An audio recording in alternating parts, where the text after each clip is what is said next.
Chapter 1. The Evolving System. In the dark realm of the undead, there are mountains of corpses and seas of bones everywhere. To the left, 300 kilometers away, lies the land of decaying corpses made of piled flesh, where various rotting corpses and walking dead can be seen. To the right, 500 kilometers away, is the famous ghost forest, filled with countless vengeful spirits and ghosts. In between these two, there is a vast sea of bones. Here, the mountains are made of bones, the earth is made of bones, and even the streams flowing with black water are underpinned by dark bones. The bones piled here are both new and old. Some are still incredibly sturdy, while others have been worn down by wind and sand, turning yellow and pitifully brittle.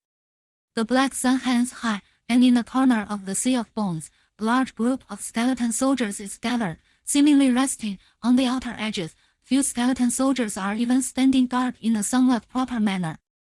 However, these shaking skeletons, with heads bobbing and painfully slow reactions, provide no sense of security at all.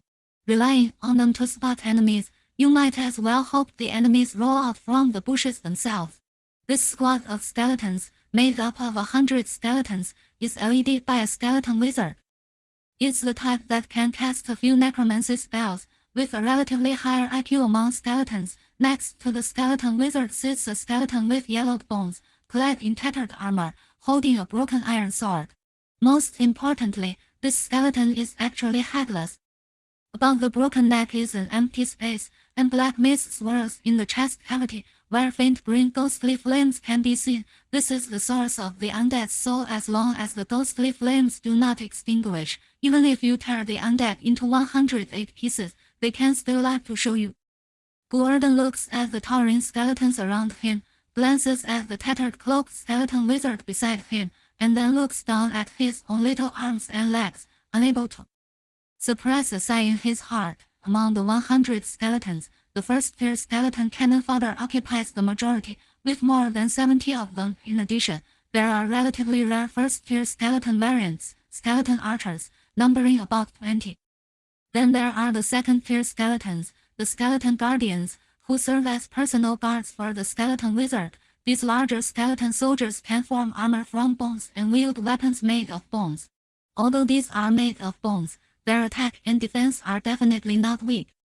It is known that skeleton guardians can match human soldiers in battle, while the first-tier skeletons, who would be wiped out by militia, are entirely different concepts. If these guys were to fight skeletons, claiming to take on 10 enemies would be an understatement. As for the leader of this team, the skeleton wizard, he is the standard 3rd-tier strength. To be precise, any skeleton wizard will have 3rd-tier strength. However, their strength is somewhat inflated. Whether they can defeat 2nd-tier skeleton guardians is questionable. The reason why these guys can rank in the 3rd tier with such weak strength and gain fame as the strongest monsters of the 3rd-tier undead system, even making humans tremble in fear, is purely because their abilities are quite unfathomable. The skeleton resurrection technique. This is the signature skill that all skeleton wizards possess. They can turn any corpse into a first-tier skeleton, thus replenishing their troops for battle. You could say they are born leaders. If you leave a skeleton wizard alone and unfortunately let them find a graveyard, you better be careful. Months later, when you step into that graveyard again, you might be surprised to find your ancestors standing against you, ready to slap your face with their size 46 shoes while you wear size 45. One person causes disaster. These guys are like small-scale undead disaster machines. If they could revive higher-tier skeletons, and such weaklings, even if gathered into a sea, could not pose a threat to large towns, perhaps they wouldn't just be classified as 3rd-tier beings. Silently comparing the combat power of both sides, Gu Erdan looks down at his yellowing little arms and legs, once again suppressing the impulse in his heart. Gu Erdan is actually a human, at least he used to be. He doesn't know how he ended up here. When he crawled out from the pile of bones, he had already become a headless knight. A headless knight without a mount, armor, or strength, which can be described as the ultimate degraded version of a headless knight with nothing at all. The only similarity with the real headless knight is that, as a self-proclaimed counterfeit, Gu Erdan, like the genuine headless knight, also has no head. When he wakes up to find he has no head, Gu Erdan is filled with despair. And when he looks down to discover he has lost another head, He completely breaks down if it weren't for a strange voice suddenly ringing in his mind, giving him a glimmer of hope just as he was about to seek that. Gu Erdan's undead career would likely have ended. Before it even began, the system must have golden finger for ultraversers, is also possessed by Gu Erdan. However, his system is somewhat special while others have systems with predetermined abilities waiting for the host to activate. His peculiar system actually evolves according to his will. Gu Erdan thinks that since he has finally gained a second life, he can't possibly end up being a worker again like in his previous life, so he has a grand idea, wanting to dominate, and the system should be able to understand, right? It turns out that the system understands very well, but unfortunately, it understood too much. The system evolved from the originally powerless whiteboard system into the Skeleton Lord system. Name: Skeleton Lord System. Energy: 947. Ability: consume energy to strengthen undead creatures. To upgrade from first tier to second tier requires 10 points of energy. From second tier to third tier requires 100 points. Fourth tier 1000. Fifth tier 5000. Sixth tier 10,000. Seventh tier 50,000. Eighth tier 100,000. Ninth tier 500,000. To evolve into a Lord of the Undead equivalent to a human hero or a demon Lord of Hell requires 1,000,000 points of energy. Evolving from Lord of the Undead to Monarch of the Undead equivalent to a demigod in the human realm or a demon King of Hell requires 10,000,000 points of energy. Evolving from Monarch of the Undead to a low-tier deity requires 100,000,000 points of energy. This is not over yet. There are still advancements for the deities, such as intermediate deities, high deities, main deities, and creator deities. This system can actually enhance any level, but the energy required becomes increasingly outrageous. What troubles Gu Erdan the most is that this system is really just a Lord system. He can only enhance soldiers. He cannot enhance himself. Moreover, he cannot guarantee the loyalty of the soldiers. In other words, if he accidentally nurtures a white-eyed wolf, he would be doomed. Chapter 2: Gu Erdan's survival journey. It has been more than 3 months since Gu Erdan woke up. During these 3 months, he has been living like years. In the first week, Gu Erdan hid and dodged while being chased by various undead creatures. Skeleton dogs, skeleton sheep, skeleton cows, and even skeleton soldiers would chase and attack him upon seeing him. Aren't we all from the same root? Why rush to harm each other? We are all skeleton soldiers. Why should skeleton soldiers make things difficult for other skeleton soldiers? Gu Erdan, in a miserable state, certainly knows why he is getting beaten up. The reason is very simple. He is too weak. Yes, too weak. In the realm of the undead, weakness is original sin. These newly resurrected skeleton soldiers have low intelligence and are more inclined to act on instinct rather than thought. Gu Erdan's body is small and frail, and his bones have yellowed from weathering, making him a weakling even among first-tier skeleton soldiers. If they are not attacking him, are they going to invite him to dinner? Name: Gu Erdan. Identity: first-tier skeleton soldier. Weakened version ability: honoring undead spell. Bone regeneration can consume soul energy to regrow the bones of undead creatures. Power evaluation: a first-tier skeleton soldier is a chicken, and you are not even worthy of the word chicken. This is all of Gu Erdan's strength. Weakened first-tier physique with yellowed bones that can be easily broken, and the bone regeneration spell that is useless in combat. With this level of power, any newly resurrected skeleton soldier could easily wipe the floor with him. Logically speaking, as long as Gu Erdan is given any undead subordinate, he could soar to great heights and grow exponentially. Unfortunately, the saying still holds true. In the realm of the undead, weakness is original sin. How could a weakling like him attract any skeleton soldiers to ally with him? If they are not killing him on the spot, it's already a blessing.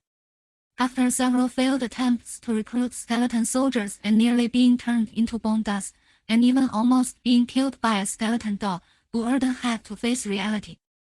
He is a useless being. If a normal skeleton soldier encountered such an opening, it would basically be game over, leading to a restart. But Gu Erdan is different. He is not an ordinary skeleton soldier. Although he has no head, that doesn't mean he lacks intelligence. If he can't beat others, can't he at least cling to a powerful ally? After careful selection, Gu Erdan finally found his desired target after 3 days, the skeleton wizard. Skeleton wizards are quite formidable in the Sea of Bones, as they are always surrounded by numerous skeletons, making them very hard to deal with, and their soul fire is surprisingly weak. Is it worth it to kill so many skeletons just for a bunch of first-tier soul fires? Skeleton wizards aren't first-tier trash, however. Those known as top-tier, third-tier undead actually have soul fire strength that is only at the bottom tier of third tier. Killing him for his fire would be a loss. Not being able to take on the powerful ones, and too lazy to kill the weak ones, it is actually the safest to follow a skeleton wizard in the Sea of Bones. Gu Erdan has another reason for sticking with him. This guy can resurrect skeleton soldiers. With so many subordinates, secretly recruiting a couple should not be a problem, right? As long as he gets one subordinate, Gu Erdan can soar to great heights. Gu Erdan's method of blending into the skeleton wizard's team is quite simple. He could have tried to sneak into the skeleton ranks and pretend to be one of them, but that would be courting death. Because someone like Gu Erdan, skinny bone frame, would definitely be thrown into the front line as cannon fodder during a fight. At that point, whether he fights or not, he would be dead, and that would be the end of him. Instead, Gu Erdan's approach is not sneaky but rather straightforward. He appears next to the skeleton wizard and offers his services. He finds an injured skeleton soldier and uses the bone regeneration spell to successfully reattach its broken left leg. Yes, reattach. Gu Erdan is not like those foolish skeletons. His total soul fire is limited. If he foolishly lets this guy's leg gradually form, he could do it, but he would definitely not be able to heal many in a day. However, reattaching bones is different. He finds a suitable piece of bone and places it at the wound, then uses the bone regeneration technique. The two pieces of bone would quickly connect. Doing it this way greatly reduces the consumption, and as for whether the attached bone fits or not, that's not Gu Erdan's concern. He is only responsible for reattaching bones, not for after-sales service. With this skeleton version of healing technique, Gu Erdan quickly became the professional bone doctor next to the skeleton wizard with his frail body. Moreover, he is only responsible for treating elite soldiers, specifically the mutated first-tier skeleton archers and the evolved second-tier skeleton guards. As for the materials he uses to treat the elite skeletons, of course, he sources them on site. When an elite gets injured, he immediately finds a cannon fodder, cuts where they are hurt, and reattaches with precision. However, although doctors hold a relatively high status among these low-intelligence skeletons, they are not high enough to become the skeleton wizard's right-hand man. What really got him to this position mostly relied on Gu Erdan's resourcefulness. Gu Erdan is not a genius and has never studied tactics, even the well-known 36 stratagems. He can barely apply one. Retreating is the best strategy. But this depends on who he is compared to normal people. Gu Erdan is a normal person. However, compared to these mindless bone frames, Gu Erdan is a genuine genius. A top genius. A genius that surpasses skeleton intelligence. Simply luring the enemy in and then capturing the king by sacrificing over 40 cannon fodder made Gu Erdan successfully draw away the enemy's main force, kill the opposing third-tier skeleton general, and offer its soul fire to the skeleton wizard, instantly becoming the wizard's trusted aide. Every time they rest, Gu Erdan can sit beside the skeleton wizard, whereas previously, it never allowed anyone other than skeleton guards to approach. However, despite the promotion, Gu Erdan's mood did not improve. In fact, it got worse, because he discovered that his previous assumptions were completely wrong. Following the skeleton wizard is indeed safer, but he cannot gain the loyalty of other skeletons.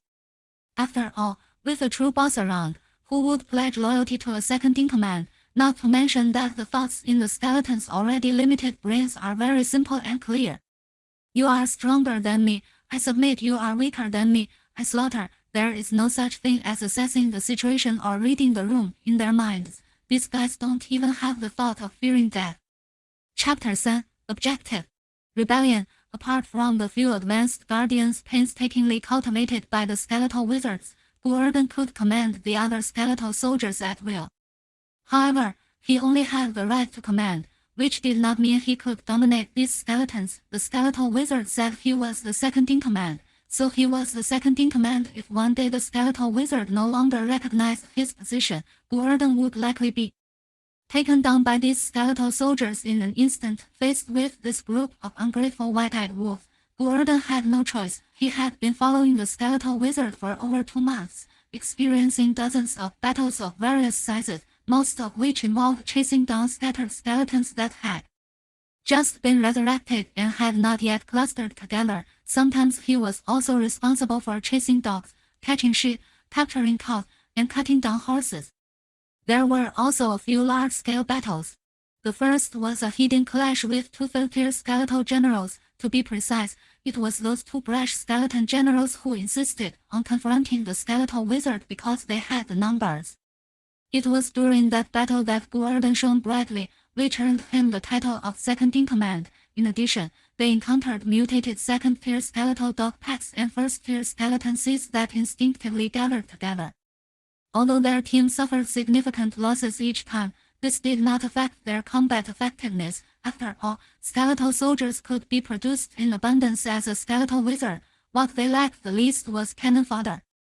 As long as they did not lose their trusted subordinates, such as the hard-earned skeletal guardians and the luck-based mutated archers, the skeletal wizard would not care if all the other skeletal soldiers died. Logically speaking, skeletal wizard should be able to easily assemble a sea of skeletons. Thousands of skeletons, overwhelming in number, is what makes skeletal wizards terrifying. A small team of only 100 does not resemble the work of a skeletal wizard at all. This is mainly due to geographical reasons. The reason skeletal wizards can create small-scale undead disasters in the human world is that they can intimidate lower-tier skeletal undead, especially those they have resurrected. However, it is different in the realm of the undead, where undead creatures are everywhere, and lower-tier undead instinctively submit to higher-tier undead. If a skeletal wizard recklessly produces subordinates, they might encounter a slightly stronger opponent in the next battle. In that case, those skeletal soldiers, who are not under his control and only instinctively submit to him, would immediately turn against him. 100 is already the maximum number that a skeletal wizard can accurately control to avoid easy betrayal. As for whether those skeletal soldiers would betray him if they encountered a high-tier undead far stronger than themselves, if that kind of being really appeared, 100 skeletal soldiers wouldn't even be enough for them to chew on. Would there even be a difference between betraying or not? After resting for a while and slightly recovering the damaged skeletal bones, the grand 100-strong skeletal team set off again. 20 skeletal soldiers walked ahead to scout, but relying on them for reconnaissance was essentially absurd. Their main purpose of being at the front was merely to attract enemy fire and buy reaction time for the rear troops. The other skeletal soldiers following behind gathered around the skeletal wizard, with the core positions occupied by skeletal archers and skeletal guardians. They were the skeletal wizard's elite troops, numbering about 30 in total. Gu Erdan, who was also following closely beside the skeletal wizard, appeared somewhat distracted at this moment.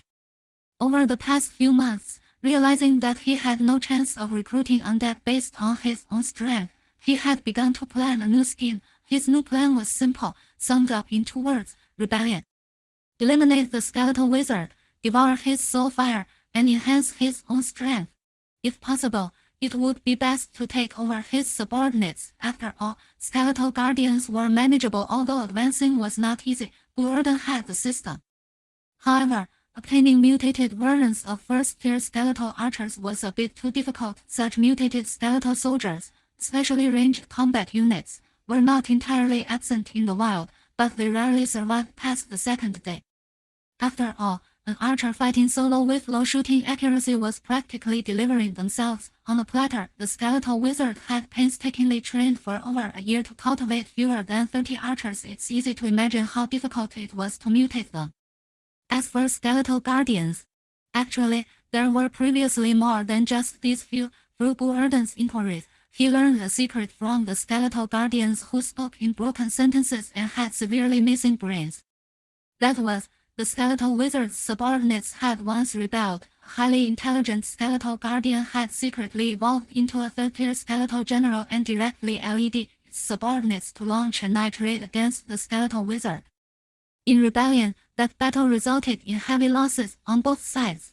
Although the skeletal wizard ultimately quelled the rebellion, his own team suffered significant casualties. It was important to note that a year ago, his 100-man squad was composed of elite skeletal archers or skeletal guardians. It was nothing like the miserable state it was in now. After hearing about this secret incident, Gu Erdan finally understood why he was treated so poorly. All this time, there was a precedent. In fact, Gu Erdan was not ungrateful. If the skeletal wizard had treated him a little better, he would not have minded promoting him to a high position once he grew stronger. Even if he was unwilling to join him at that time, they could still part on good terms, right? But the problem was that this worthless fellow wouldn't even give him direct subordinates, nor was he willing to provide him with skeletal soldiers, which could be easily summoned.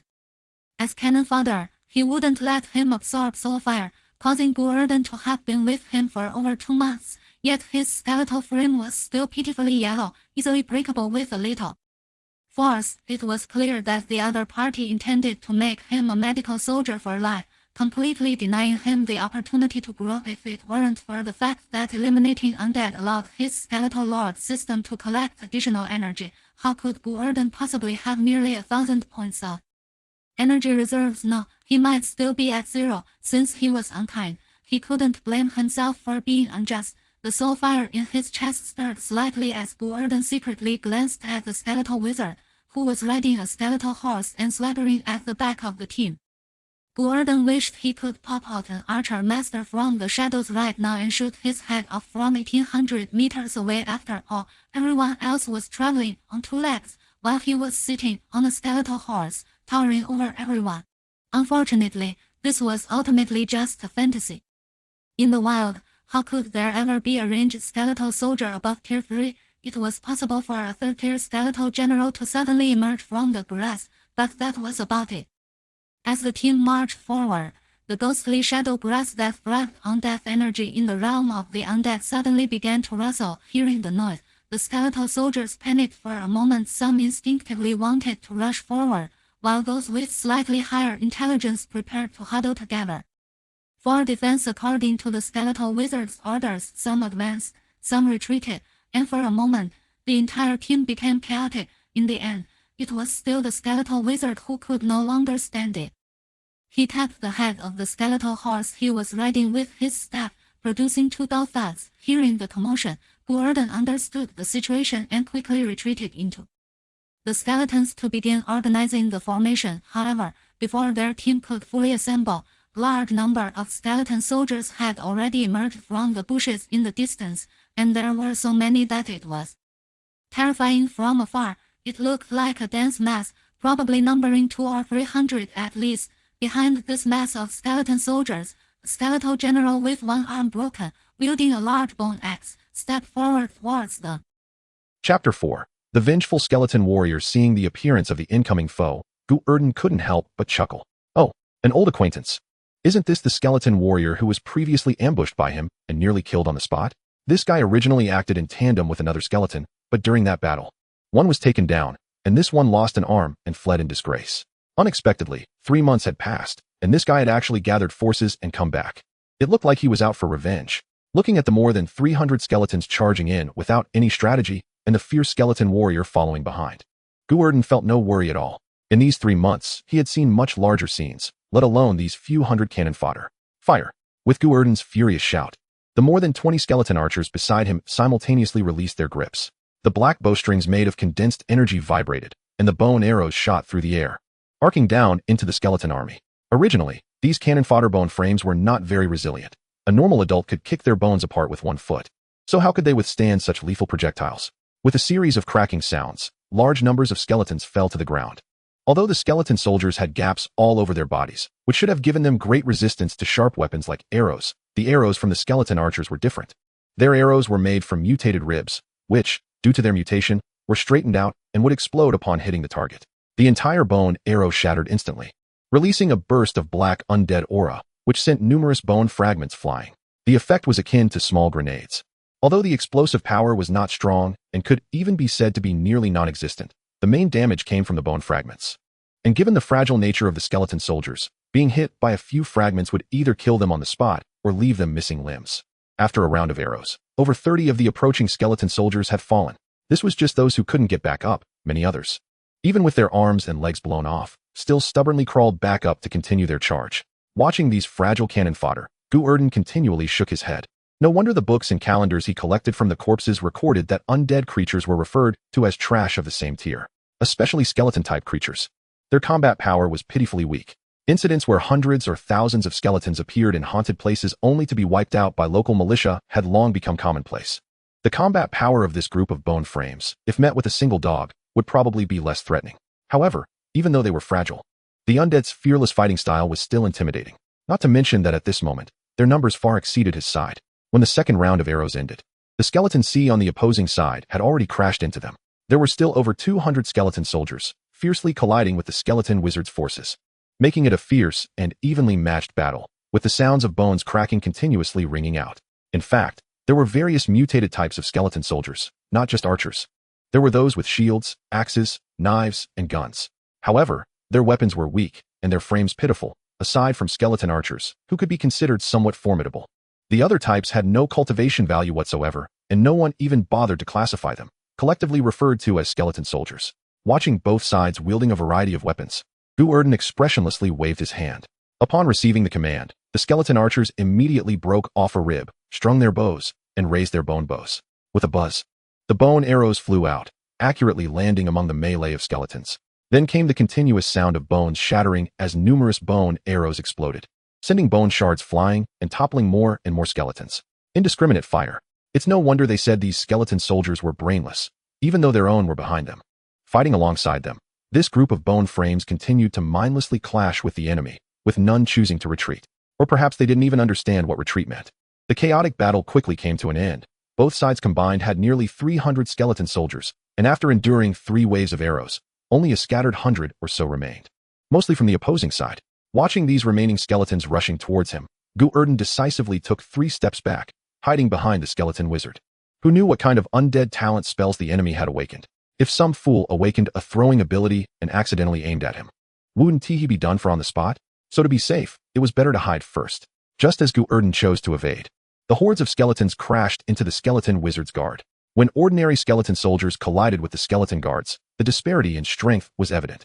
One side consisted of trash that couldn't even defeat an ordinary person, while the other side were second-tier warriors who, although at the bottom of the second tier, could still fight human second-tier experts for several rounds. In an instant of collision, countless bones flew apart, some shattered upon hitting shields, while others were smashed by weapons.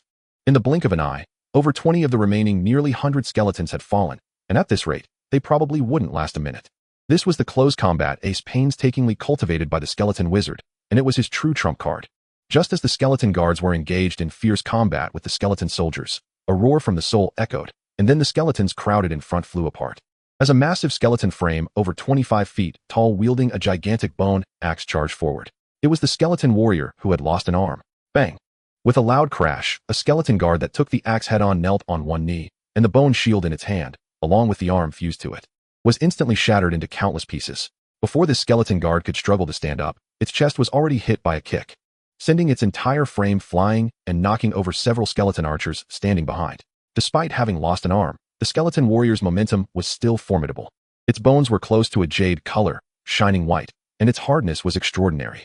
The weapons of the surrounding skeleton guards, while capable of inflicting damage, had poor effectiveness. At most, they could cause injuries but could hardly sever anything, much less hinder its movements. After knocking down 3 skeleton guards, the skeleton warrior angrily charged towards the skeleton wizard, preparing to capture the king by taking out the thief first. Seeing this scene, the skeleton wizard's soul fire flickered in his eyes as he tightened his grip on the bone staff in his hand. As for Gu Erdan, who had originally been hiding behind him, that guy had already run far away. He certainly wouldn't put himself in danger, otherwise. If the enemy treated him as a small fry, what would happen if he got cleaved in half by an axe? Chapter 5. An unavoidable rescue buzz. The sound of bowstrings vibrating echoed as over 20 bone arrows flew straight at the charging skeleton warrior. This round of arrows completely ignored whether they would injure the guards fighting the skeleton warrior. Clearly, the skeleton wizard understood the importance of sacrifice and chose to abandon the pawns to protect the king. His choice was undoubtedly correct. As the rain of arrows fell and exploded, although 2 skeleton guards were killed on the spot, the remaining guards were also left maimed. The skeleton warlord, who faced the onslaught, was not in a good state either. Amidst the flying bone fragments, he was blasted backward, with no part of his body intact. Before the skeleton warlord could struggle to rise from the ground, several bone spears had already pierced down from above, inserting themselves through the gaps in his bones and pinning him to the ground. The locking spear technique. This was a technique that Gu Erdan had used months ago to deal with another skeleton warlord, successfully killing him. At this moment, it was unexpectedly replicated by the skeleton wizard. The gaps in a skeleton's bones were already large, and if someone used a weapon to jam the joints, it would be impossible for them to exert any force, leaving them at the mercy of their attackers. The skeleton warlord was in such a situation now. The pinned skeleton warlord struggled frantically, but it was to no avail. Just as he desperately tried to break free from the bone spears, a black mist suddenly surged from the front. The skeleton wizard raised his arm, and the mist above his bone staff condensed, instantly transforming into a small, translucent bone spear. Whoosh! The three-ring necromancy spell. The Spear of the Dead. This was the signature technique of the skeleton wizard, the most powerful means he used to combat enemies. The previous skeleton warlord had perished under this move. The Spear of the Dead could be said to be one of the most powerful attacks among the three-ring spells, characterized by its strong penetrating power. However, this technique had a significant energy cost, and with the intensity of the skeleton wizard's soul fire, he could only unleash it 3 times in one day at most. Moreover, although this technique had strong penetrating power, its speed was often less precise, especially against close combat experts, making it easy for them to dodge with their agile movements. Under normal circumstances, as long as the skeleton warlord was prepared and not too close, he would not have been hit by this attack. But at this moment, he was pinned to the ground, unable to break free in a short time, providing the Spear of the Dead with the most powerful opportunity to strike. With a crisp sound, the rapidly shot Spear of the Dead accurately pierced through the skeleton warlord's chest, shattering his spine and sending ribs and breastbone flying, effectively splitting him in half. The skeleton wizard, seeing this scene, did not let down his guard. Instead, he waved his staff and unleashed another attack. The second Spear of the Dead was shot out, striking the skeleton warlord, who was now on the ground, desperately attempting to crawl toward him, supported by one arm. With a boom, the skeleton warlord's head was blown off, and the already cracked head rolled to the feet of the skeleton wizard, who stepped on it. Looking at the skeleton warlord, whose jaws were still trying to close and bite him, the skeleton wizard revealed a hint of a smile. Another great harvest. Absorbing the soul fire of the same level would allow him to evolve rapidly.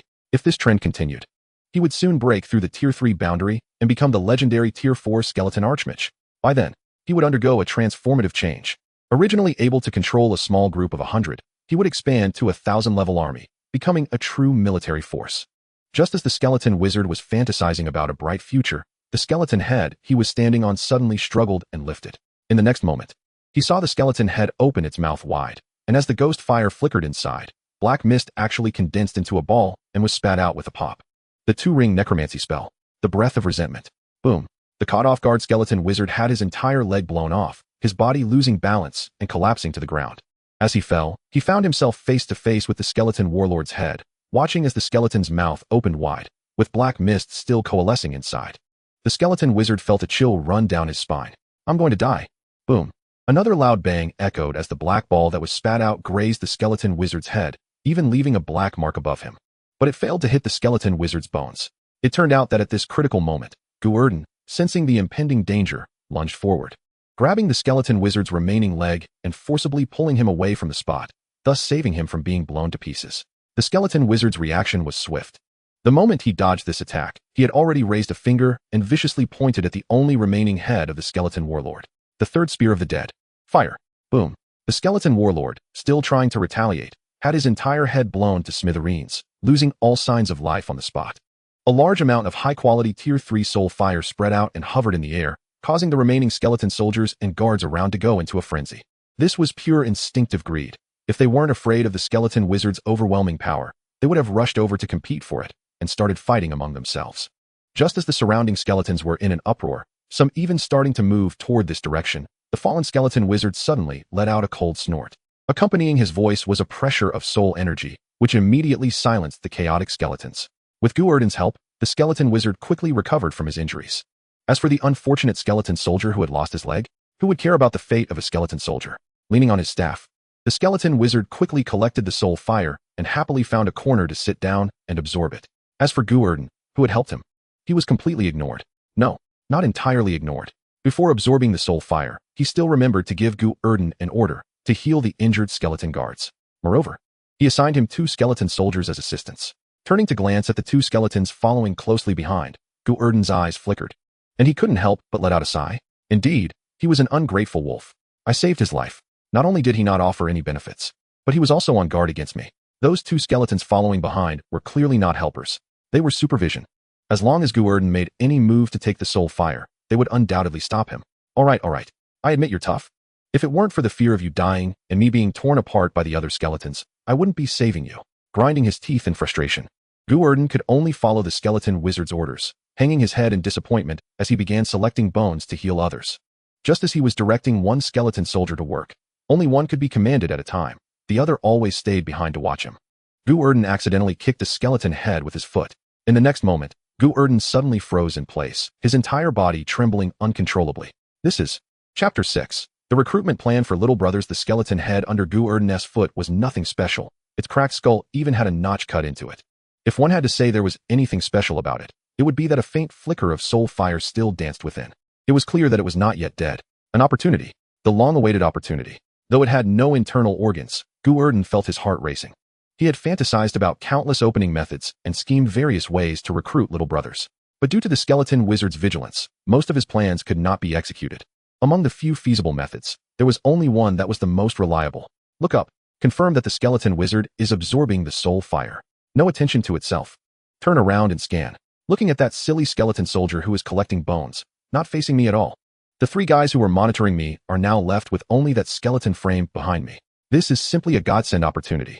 Without any hesitation, Gu Erdan slightly twisted his foot and picked up a thigh bone, then stomped down hard. With a bang, the thigh bone, like a seesaw, flew up and hit the unlucky skeleton soldier right in the groin, who was closely following behind Gu Erdan. Normally, the skeleton guards responsible for monitoring Gu Erdan would be immune to such tricks, but today, due to the injuries of the skeleton guards, a random weakling was assigned, giving Gu Erdan a chance to succeed. The flying thigh bone hit the skeleton soldier's lower limbs, and before he could regain his balance, Gu Erdan had already kicked hard at the side using the bones. With a crack, propelled by the bones, the skeleton soldier had to perform a high-intensity split, losing his balance and falling flat on his back. However, his reaction was very quick. The moment he fell, he pushed himself up with his hands and raised his head. Clearly, he hadn't forgotten the task assigned to him by the skeleton wizard and was unwilling to take his eyes off the target. After scanning around and seeing nothing unusual, the skeleton soldier finally staggered to his feet, standing behind Gu Erdan again. Just as the skeleton soldier was bending down to check if he was injured, the skeleton head above Gu Erdan's neck suddenly made a cracking sound and did a 180-degree turn. Looking at the swaying head with its chin drooping and the faint soul fire inside it, the skeleton soldier was utterly confused. Noticing this scene, Gu Erdan hurriedly reached out with both hands and forcefully twisted the head back. With a creak, the head facing backward was forcibly twisted back again. Watching Gu Erdan, who was holding his head and swaying while moving forward, the skeleton soldier was somewhat perplexed. Speaking of which, the appearance of the guy in front always felt a bit strange, yet there seemed to be nothing particularly odd. One head, two hands, seems pretty normal, right? Walking in front, Gu Erdan firmly held his head to prevent it from turning back and forth. Confirming that the skeleton soldier behind had no intention of forcibly pulling his head off, Gu Erdan finally breathed a sigh of relief, and his tense heart calmed down a bit. Great. Finally got the first bucket of gold from that stingy skeleton wizard. Soaring to the sky, a dragon entering the sea, growing bigger and stronger, creating brilliance again. His life was just around the corner. With one hand pressing on his head, Gu Erdan began his routine of healing his injuries. As the skeletal regeneration spell was cast, the injured bodies of the skeleton guards quickly recovered. This healing didn't last long since bones don't require overly complicated medical treatment. Just connecting the bones and using a spell, the two segments of bone would naturally join together. Once everything was settled, the skeleton guards began to clean up the battlefield, while Gu Erdan was ruthlessly pushed aside, no longer allowed to approach any spoils. In the past, Gu Erdan would have already started cursing and might even have played some tricks, like using skeletal regeneration to give these guys a makeover to vent his frustrations.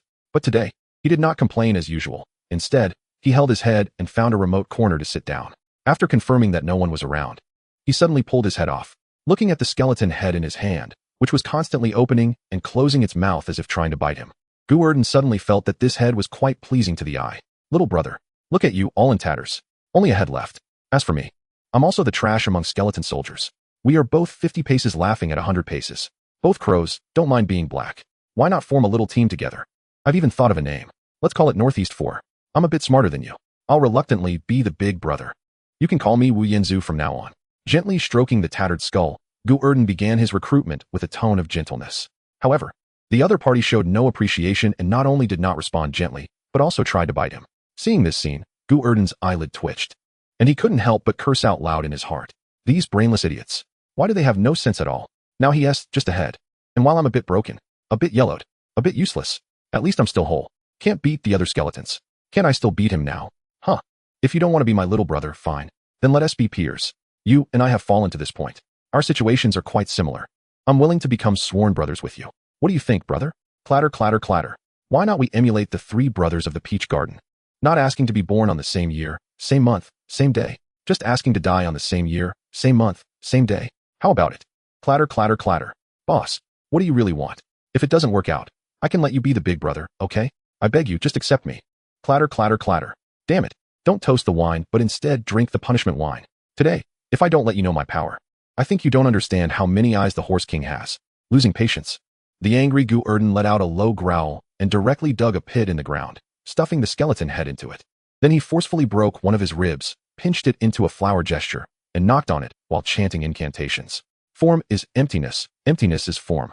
The pink skeleton in my heart. Today, big brother will give you a Shakyamuni hairstyle. May you soon turn to the Buddhist path. Understand the benefits of being my little brother. Namo Amitba, Namo Amitba, Namo Amitba. The knocking sound continued, and Gu Erdan began an alternative persuasion. The skeleton soldiers and skeleton guards who heard the noise also came over to check, but by this time, the skeleton head had already been buried in the ground, leaving only the skull exposed. With the skull sticking out in a field of bones, who would notice? Not understanding what Gu Erdan was doing, they quickly left, leaving Gu Erdan still persistently trying to persuade his little brother to turn away from evil. Chapter 7. The first bucket of gold acquired. As the saying goes, nothing is difficult in the world as long as one is willing to work hard. Heaven will not disappoint those who are sincere. After knocking for more than an hour, Gu Erdan finally welcomed the result. The skeleton soldier whose entire skull was almost shattered seemed to realize that if he continued like this, he would definitely die, and ultimately chose to submit. Feeling the aura of submission emanating from the skeleton soldier, Gu Erdan was so excited that his entire skeletal frame trembled. He reached out and gently probed into the eye socket of the skeleton head. The next moment, a unique power belonging to the soul transmitted over, instantly merging into Gu Erdan's soul fire. At that moment, Gu Erdan felt as if he was at the peak. His entire soul trembled. A beautiful melody seemed to resonate in his mind. This electrifying feeling slowly began to appear. Buzz, buzz, buzz. This tingling sensation. Why does it feel like being electrified? Shaking his body to force himself to wake up, Gu Erdan quickly dug out the skull and pressed it back onto his neck.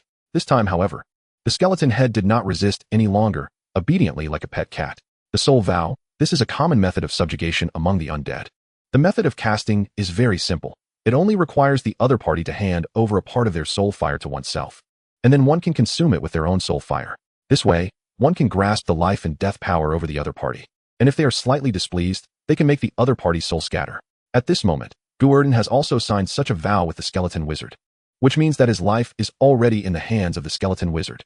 This is also the main reason why Gu Erdan is so dissatisfied and is determined to rebel, having handed over his life to the other party.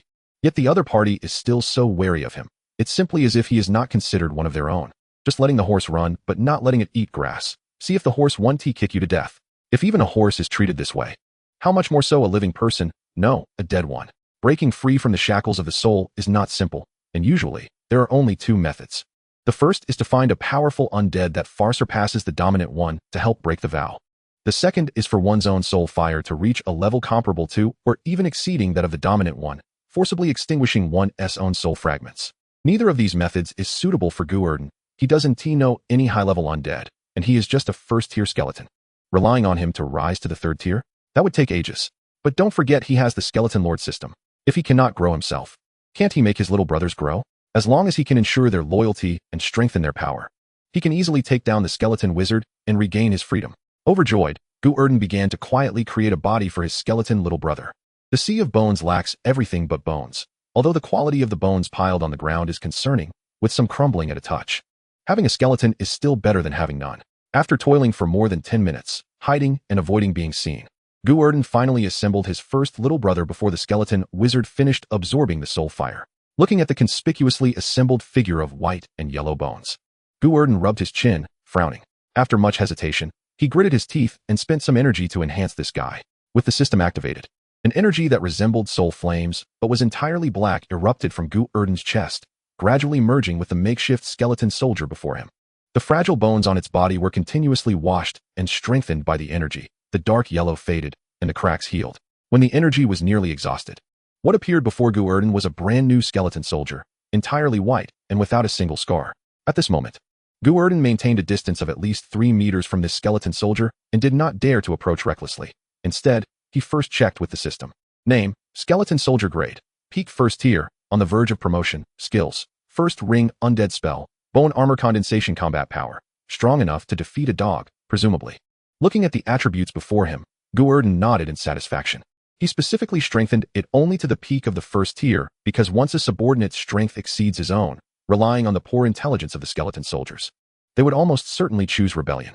At the same level, the so-called soul contract should have already become ineffective, as long as the other party wishes. There is a high chance that his soul fire fragments could be destroyed. However, based on Gu Erdan's observations, skeleton soldiers, especially low-level skeleton soldiers, should not possess the ambition or thoughts of rebellion. As long as they can still exert a deterrent effect, they should not choose to resist him. Picking up a rib from the ground, Gu Erdan, standing at a distance, began to poke the skeleton soldier's head repeatedly. After testing for half a day and confirming there were no signs of rebellion, Gu Erdan finally breathed a sigh of relief. Phew, the first little brother has finally arrived. That's great. Excitedly rubbing his little hands, Gu Erdan started to devise the next plan for his little brother.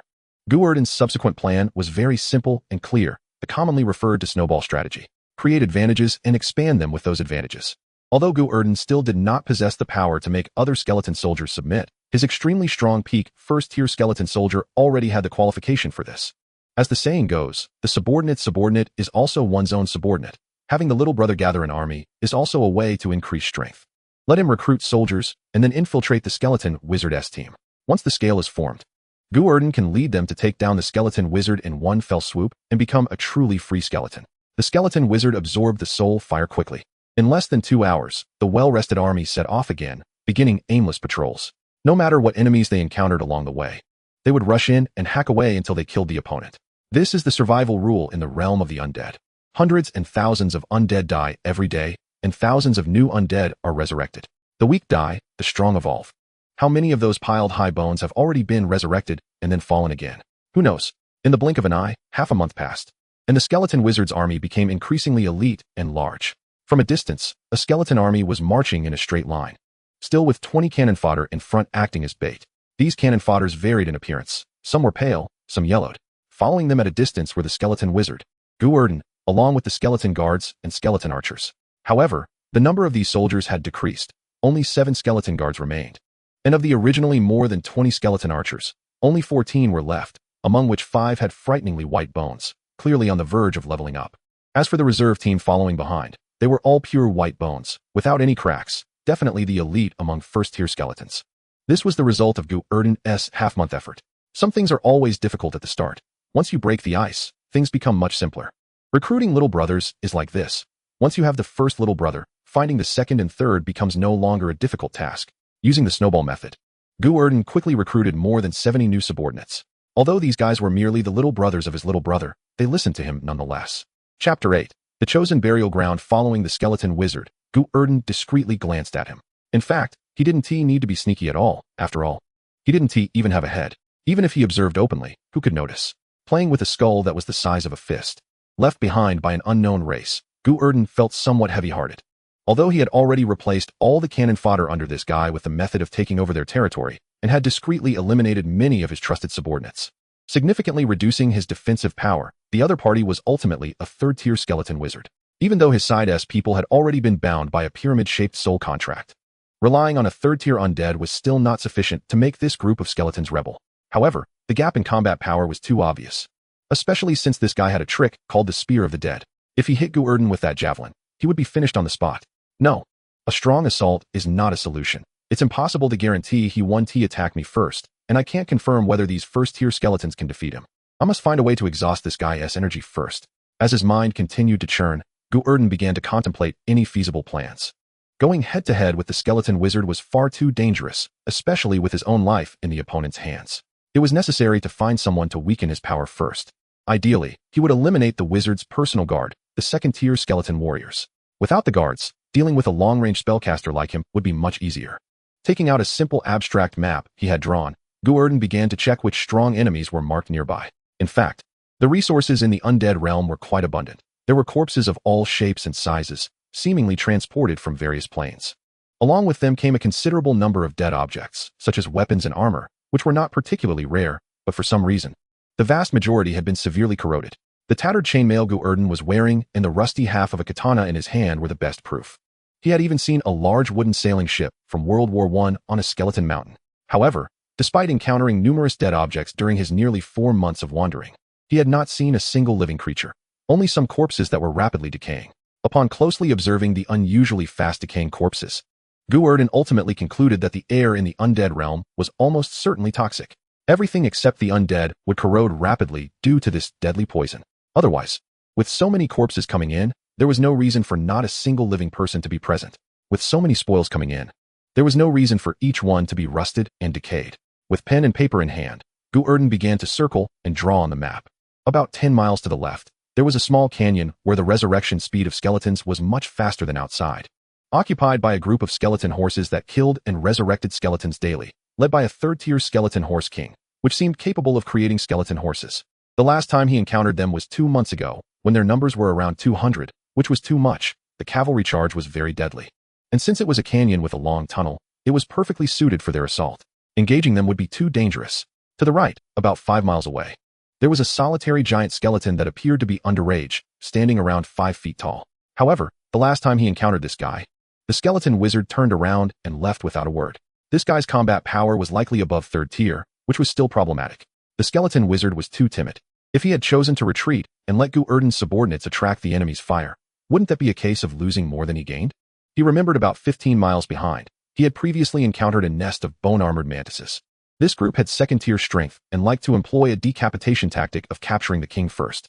When he encountered them 2 months ago, their numbers were between 20 and 30, which could be worth a try, as the weak skeleton soldiers would not actively attack. Was this an instinct developed while they were alive? Or were they deliberately left behind as bait to attract 2nd-tier skeletons? Having made up his mind, Gu Erdan carefully stowed the map, tying it to a rib bone. He never cared who killed the skeleton wizard. His sole purpose from the beginning was to see the skeleton wizard die, to regain his freedom. Bone-armored mantises had unique habits. They preferred not to attack prey they deemed inferior, usually selecting targets of equal strength for ambushes, and were very capable of instant kills. When Gu Erdan previously passed through that territory alone, he initially did not even notice them. Only after a 2nd-tier skeleton soldier, chasing other skeletons, inadvertently stumbled into their territory did he see more than 20 bone-armored mantises erupting from the ground, instantly shredding the skeleton soldier into pieces. It scared Gu Erdan so much that he ran over 2 miles before daring to stop. Now that he had chosen his target, Gu Erdan naturally would not hesitate any longer. He led his troops to slightly adjust their direction, skirting along the edge of a mountain, making a stealthy detour before the group began to retrace their steps. The skeleton wizard did not pay much attention to this sudden change in direction. He didn't even notice it. After all, although this guy was smarter than his kind, his intelligence was still limited. After all, they were just a bunch of skeletons without brains. How smart could one expect them to be? As long as there were skeletons to kill and soul fires to devour along the way, the skeleton wizard would not care which direction they were headed. Before Gu Erdan arrived, his subordinates had also been wandering aimlessly. It could even be said that Gu Erdan and his group had been circling around, never straying more than 10 miles from their location. Because the outside represented the unknown, no one knew if they would encounter strong enemies if they traveled far, unless something unusual happened. The vast majority of skeletons would never leave the territory beneath their feet throughout their lives. They would only choose to leave after being killed or breaking through to a certain realm. After another day of travel, when Gu Erdan arrived at the area marked on the map, he quickly ordered the troops to rest in place. He then sat in a corner, protected by several elite subordinates, and secretly opened the map to compare it. A huge, incomplete skeleton bull's head, a row of towering ribs stuck in the ground, and wandering around, all 1st-tier skeletons, none exceeding 2nd tier. The terrain characteristics are all correct. This is definitely the place.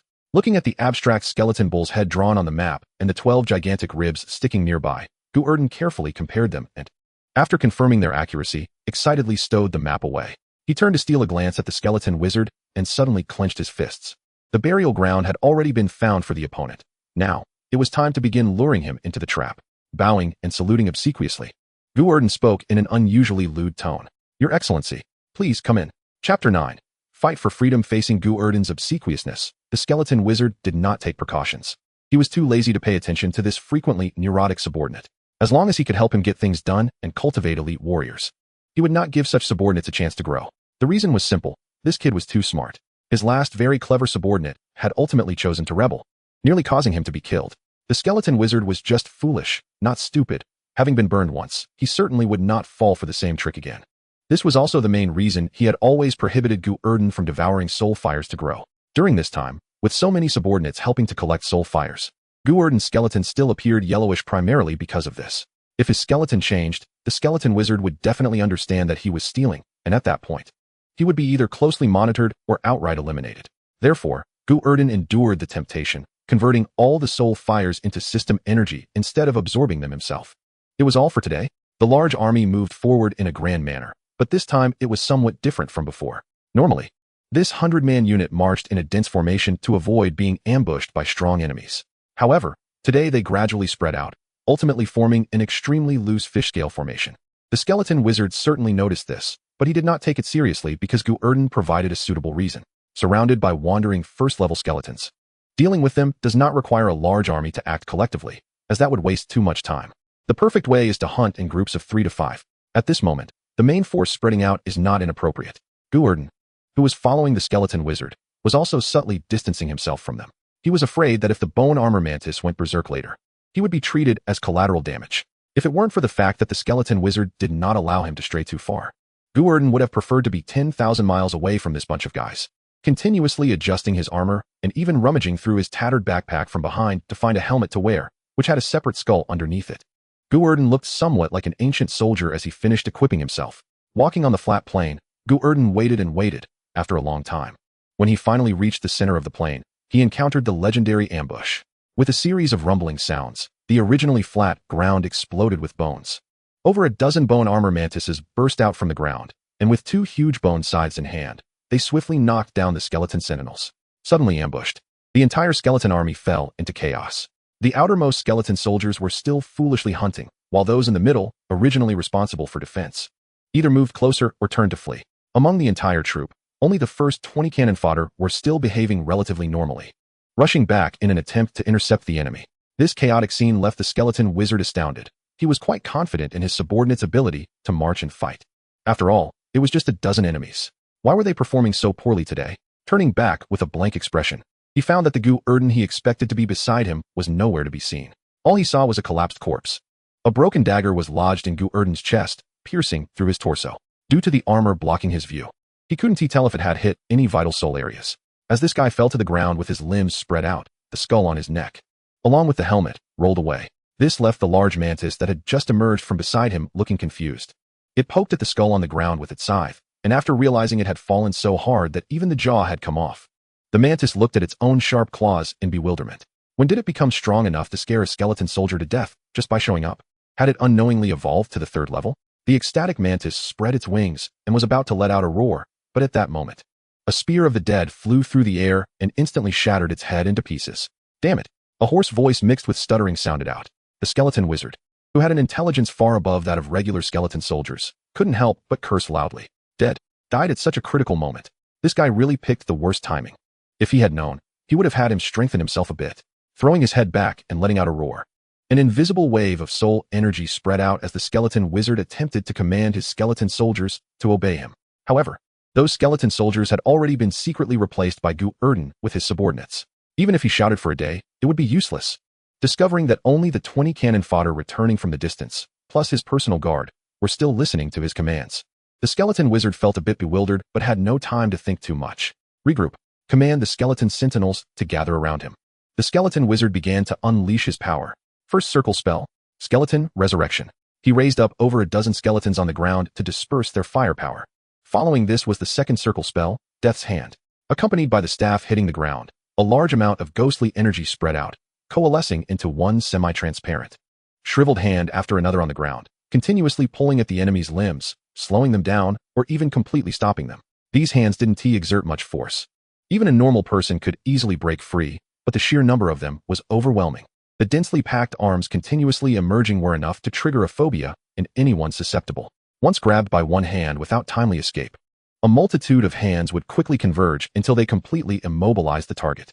It must be said that this skeleton wizard's abilities were truly strong. He had crowd control and targeted kills, perfectly suited for team battles. As Death's Hand was unleashed, the intimidating bone armor mantises saw their combat power drastically reduced. The skeleton wizard continuously cast 2 spears of the dead, directly blowing the heads off 2 mantises that had been immobilized. Feeling the soul fire energy within him deplete, he suddenly pointed to the side. The next moment, a skeleton archer that had been desperately attacking beside him had its soul fire explode, shattering its skull.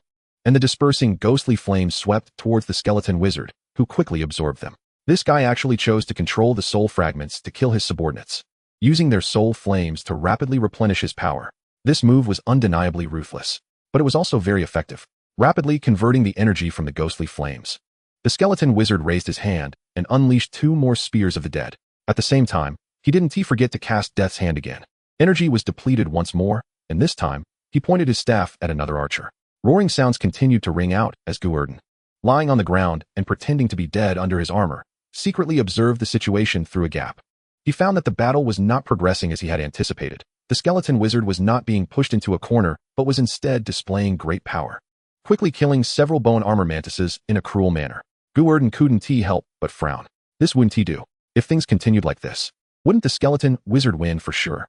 By the time he realized that Gu Erdan was pretending to be dead, he might really end up sleeping here for good. Suddenly clenching his fists, Gu Erdan quickly issued orders through the connection of the soul contract. Upon receiving the command, those skeleton soldiers who had been waving their weapons around, slacking off, and watching the show suddenly had their flames surge, and they began to attack their fellow skeletons. More precisely, it was those who had obeyed the skeleton wizard's commands, even those who had signed soul contracts with him. Chapter 10. A dimensional strike from intelligence. If faced with a strong enemy that is difficult to contend with, one must first cut off its wings, sever its supplies, disturb its mind, and then it can be broken. The skeleton wizard was indeed a strong enemy for Gu Erdan at this moment, but he was not yet at the level of being unmanageable.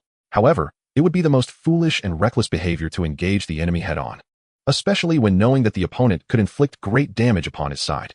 Watching the skeleton wizard transform into a cannon, Gu Erdan decisively ordered his skeleton soldiers to start slaughtering his subordinates. At first, the skeleton wizard didn't care about the deaths of his subordinates, as such occurrences were nothing new to him. It wasn't until he noticed that the number of cannon fodder available to replenish his energy was decreasing that he gradually began to find it difficult to cast spears of the dead.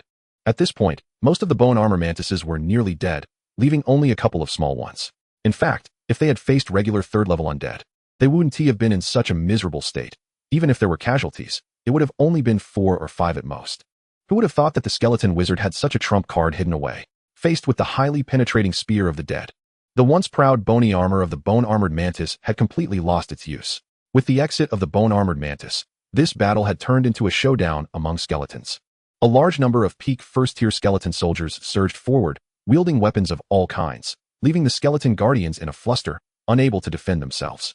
Especially among this group of skeleton soldiers, there were even 5 or 6 skeleton archers who liked to focus fire on a single skeleton guardian, managing to take down one with each round of attacks. If the skeleton guardians were having such a miserable time, one could only imagine the plight of the melee-weak skeleton archers. As more of his skeleton soldiers fell, the fairly intelligent skeleton wizard began to panic. If this continued, he was very likely to be beaten to death in a group assault. Once all his minions were dead and his internal energy was completely exhausted, his combat power would probably be less than that of a single skeleton guardian. Retreat. He had to retreat. As the thought flashed through his mind, the skeleton wizard directed the few remaining skeleton guardians to protect him as he attempted to break out. Rushing through, relying on the skeleton guardians' fearless delays, the skeleton wizard finally managed to escape the encirclement, though he sustained quite a bit of damage during the breakout. His once pristine, snow-white skeleton was now covered in cuts. Even the beloved bony staff in his hand had broken when a skeleton soldier attacked while he was breaking through the defense. The disheveled skeleton wizard felt wronged, both aggrieved and furious. When had he ever been in such a dire situation? Even when his soldiers had rebelled earlier, he had remained remarkably calm, like a general watching from the sidelines. And today, he was actually beaten to this state by a group of first-tier skeleton soldiers, mere cannon fodder. Why had they rebelled? Who was commanding them? Who had silently replaced all his subordinates? A series of questions surged in his mind, causing the skeleton wizard, whose intelligence was already low, to feel a splitting headache. Turning to look at the 3 remaining skeleton guardians beside him, the skeleton wizard forcibly suppressed his inner anger and sighed inwardly. It seemed he truly had to start over, but that was not a big deal. He was about to break through to the 4th-tier Great Wizard realm. As long as he could successfully advance, today's losses would be nothing more than a drop in the ocean. Throwing away the broken bony staff, the skeleton wizard suddenly reached out, forcefully breaking off a rib from one of his subordinates and casually inserting it into his own broken rib. He then turned his head and scanned the surroundings. He was looking for the healer, Gu Erdan. After instinctively sweeping his gaze around, the skeleton wizard suddenly froze, and after a moment, could not help but sigh again. He had forgotten that the first-tier weakling had been casually taken out by the bone-armored mantis at the very beginning. The healer he had finally obtained had died, and he was very good at arranging troops. This loss hurt him even more than losing a skeleton guardian.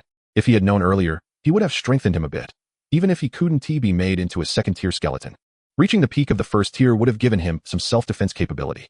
Had he been too cautious before, continuing onwards with a few guards, the skeleton wizard did not dare to pause at all, and while running, his mind was filled with thoughts. However, as he was thinking, he suddenly sensed that something was wrong. In his sea of souls, the soul fire fragment of that healer and strategist had not shattered, which meant he was not dead yet. Suddenly stopping in his tracks, the skeleton wizard excitedly turned around to look back at the battlefield. He was still alive? This was simply wonderful news. As long as he quickly resurrected a group of cannon fodder and successfully found that clever guy, relying on that guy as tactics, he could certainly take down those detestable skeleton soldiers. With determination, the skeleton wizard began to wave his staff, channeling the little bit of undead energy that had just recovered, and resurrected over a dozen cannon fodder skeleton soldiers in one go. He was ready to lead them into battle. Just as the skeleton wizard was nervously resurrecting the cannon fodder and preparing to regroup, the small white bone hill beside him suddenly let out a loud crash, and the bones piled at the cave entrance were violently pushed aside as dozens of skeleton soldiers wielding weapons charged out from within the cave.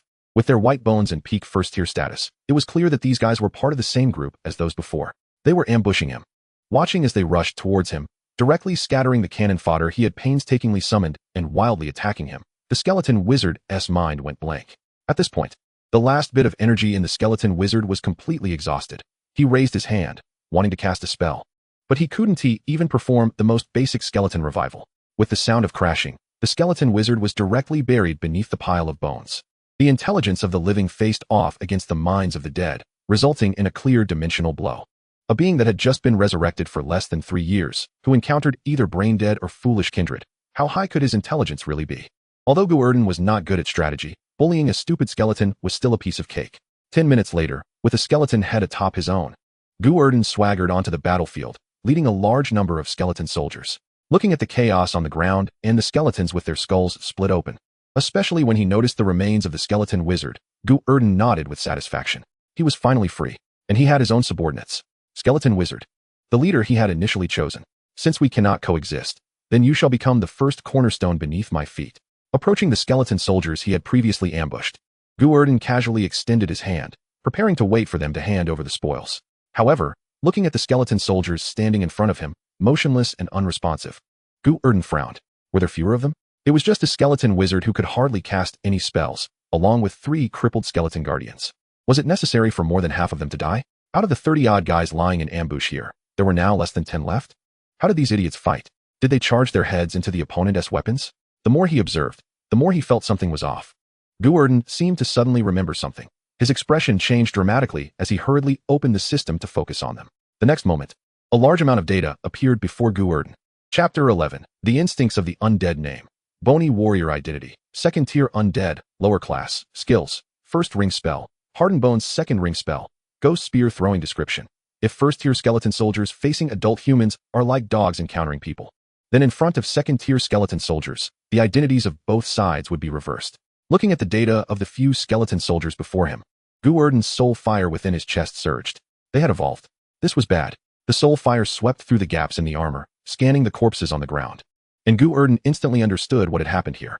It was highly likely that after these skeleton soldiers killed the skeleton wizard, they succumbed to the temptation of the third-tier undead soul fire, and ultimately, their instincts overcame their oaths, choosing to devour the spoils alone.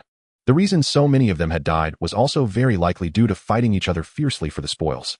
Staring at the 9 second-tier skeleton soldiers standing in front of him, Gu Erdan's mind buzzed, and he suddenly let out a loud roar while frantically retreating. Attack! With this command, the skeleton soldiers behind Gu Erdan showed no hesitation, drawing their weapons and charging forward. The advanced skeleton soldiers under attack also did not hold back, grabbing their respective weapons to counterattack. The skeleton soldiers, who were once a group, instantly broke into a fierce brawl. And this was the way of survival in the realm of the undead. There were no familial ties, no friendships, no bonds, no trust. The weak obey the strong. This is the ultimate truth here. Once a weakling becomes strong, they will fight among themselves until one side becomes weak again or dies in battle. The brutal war broke out on the spot. Although there was no bloodshed, bones were still shattered. Skeleton heads were continuously severed, and limbs were crushed one after another. Absorbing soul fire takes time. It's not as simple as putting it in your mouth once you have it. Lower tier soul fire can be absorbed in a matter of seconds. Absorbing soul fire of the same level, however, may take several hours or even days. When absorbing soul fire of a higher tier, the absorption time becomes extremely lengthy. It's like pouring water into a bottle while simultaneously trying to expand the bottle's volume. The absorption speed can't possibly be fast. Therefore, although these few skeleton soldiers had successfully advanced, their true strength was merely that of subpar second-tier soldiers. Gu Erdan, standing at the back, constantly commanded his skeleton soldiers to encircle the enemy, with a dozen small soldiers attacking one enemy, quickly inflicting serious damage. While directing, Gu Erdan carefully observed, and after several seconds of effort, he finally found the target he was looking for. That one. The one with a green onion stuck in its head. Oh no, I mean, the one with a horn. Yes, the one who took my third-tier soul fire. Kill him. Get my stuff back. At this moment, Gu Erdan was still fixated on the spoils of war from this battle, especially the high-quality soul fire from the skeleton wizard. He was particularly envious of the skeleton wizard's spells, if he could strike it lucky and obtain that resurrection spell. Combined with his own skeleton lord system, Gu Erdan would soar to new heights. With Gu Erdan's order given, the skeleton soldiers began to converge on that enemy. This guy who had snatched the best loot must be powerful. It was unclear what race he belonged to when he was alive, but he was tall and sturdy. With a skeletal frame over 2 meters high, and his bones were remarkably thick, with arm bones resembling others' thigh bones. Coupled with his massive bone axe and the bone armor formed by a spell, he was practically a war machine. The charging skeletons were knocked down by him with a sweep, but unfortunately, his killing power was excessive while his speed was lacking. After a few skeleton soldiers locked him in place with their long spears, this guy's life as a skeleton came to an end. With a crack, the unicorn skeleton's head was severed. A skeleton soldier bent down to pick up the head and directly extracted the soul fire from its eye socket.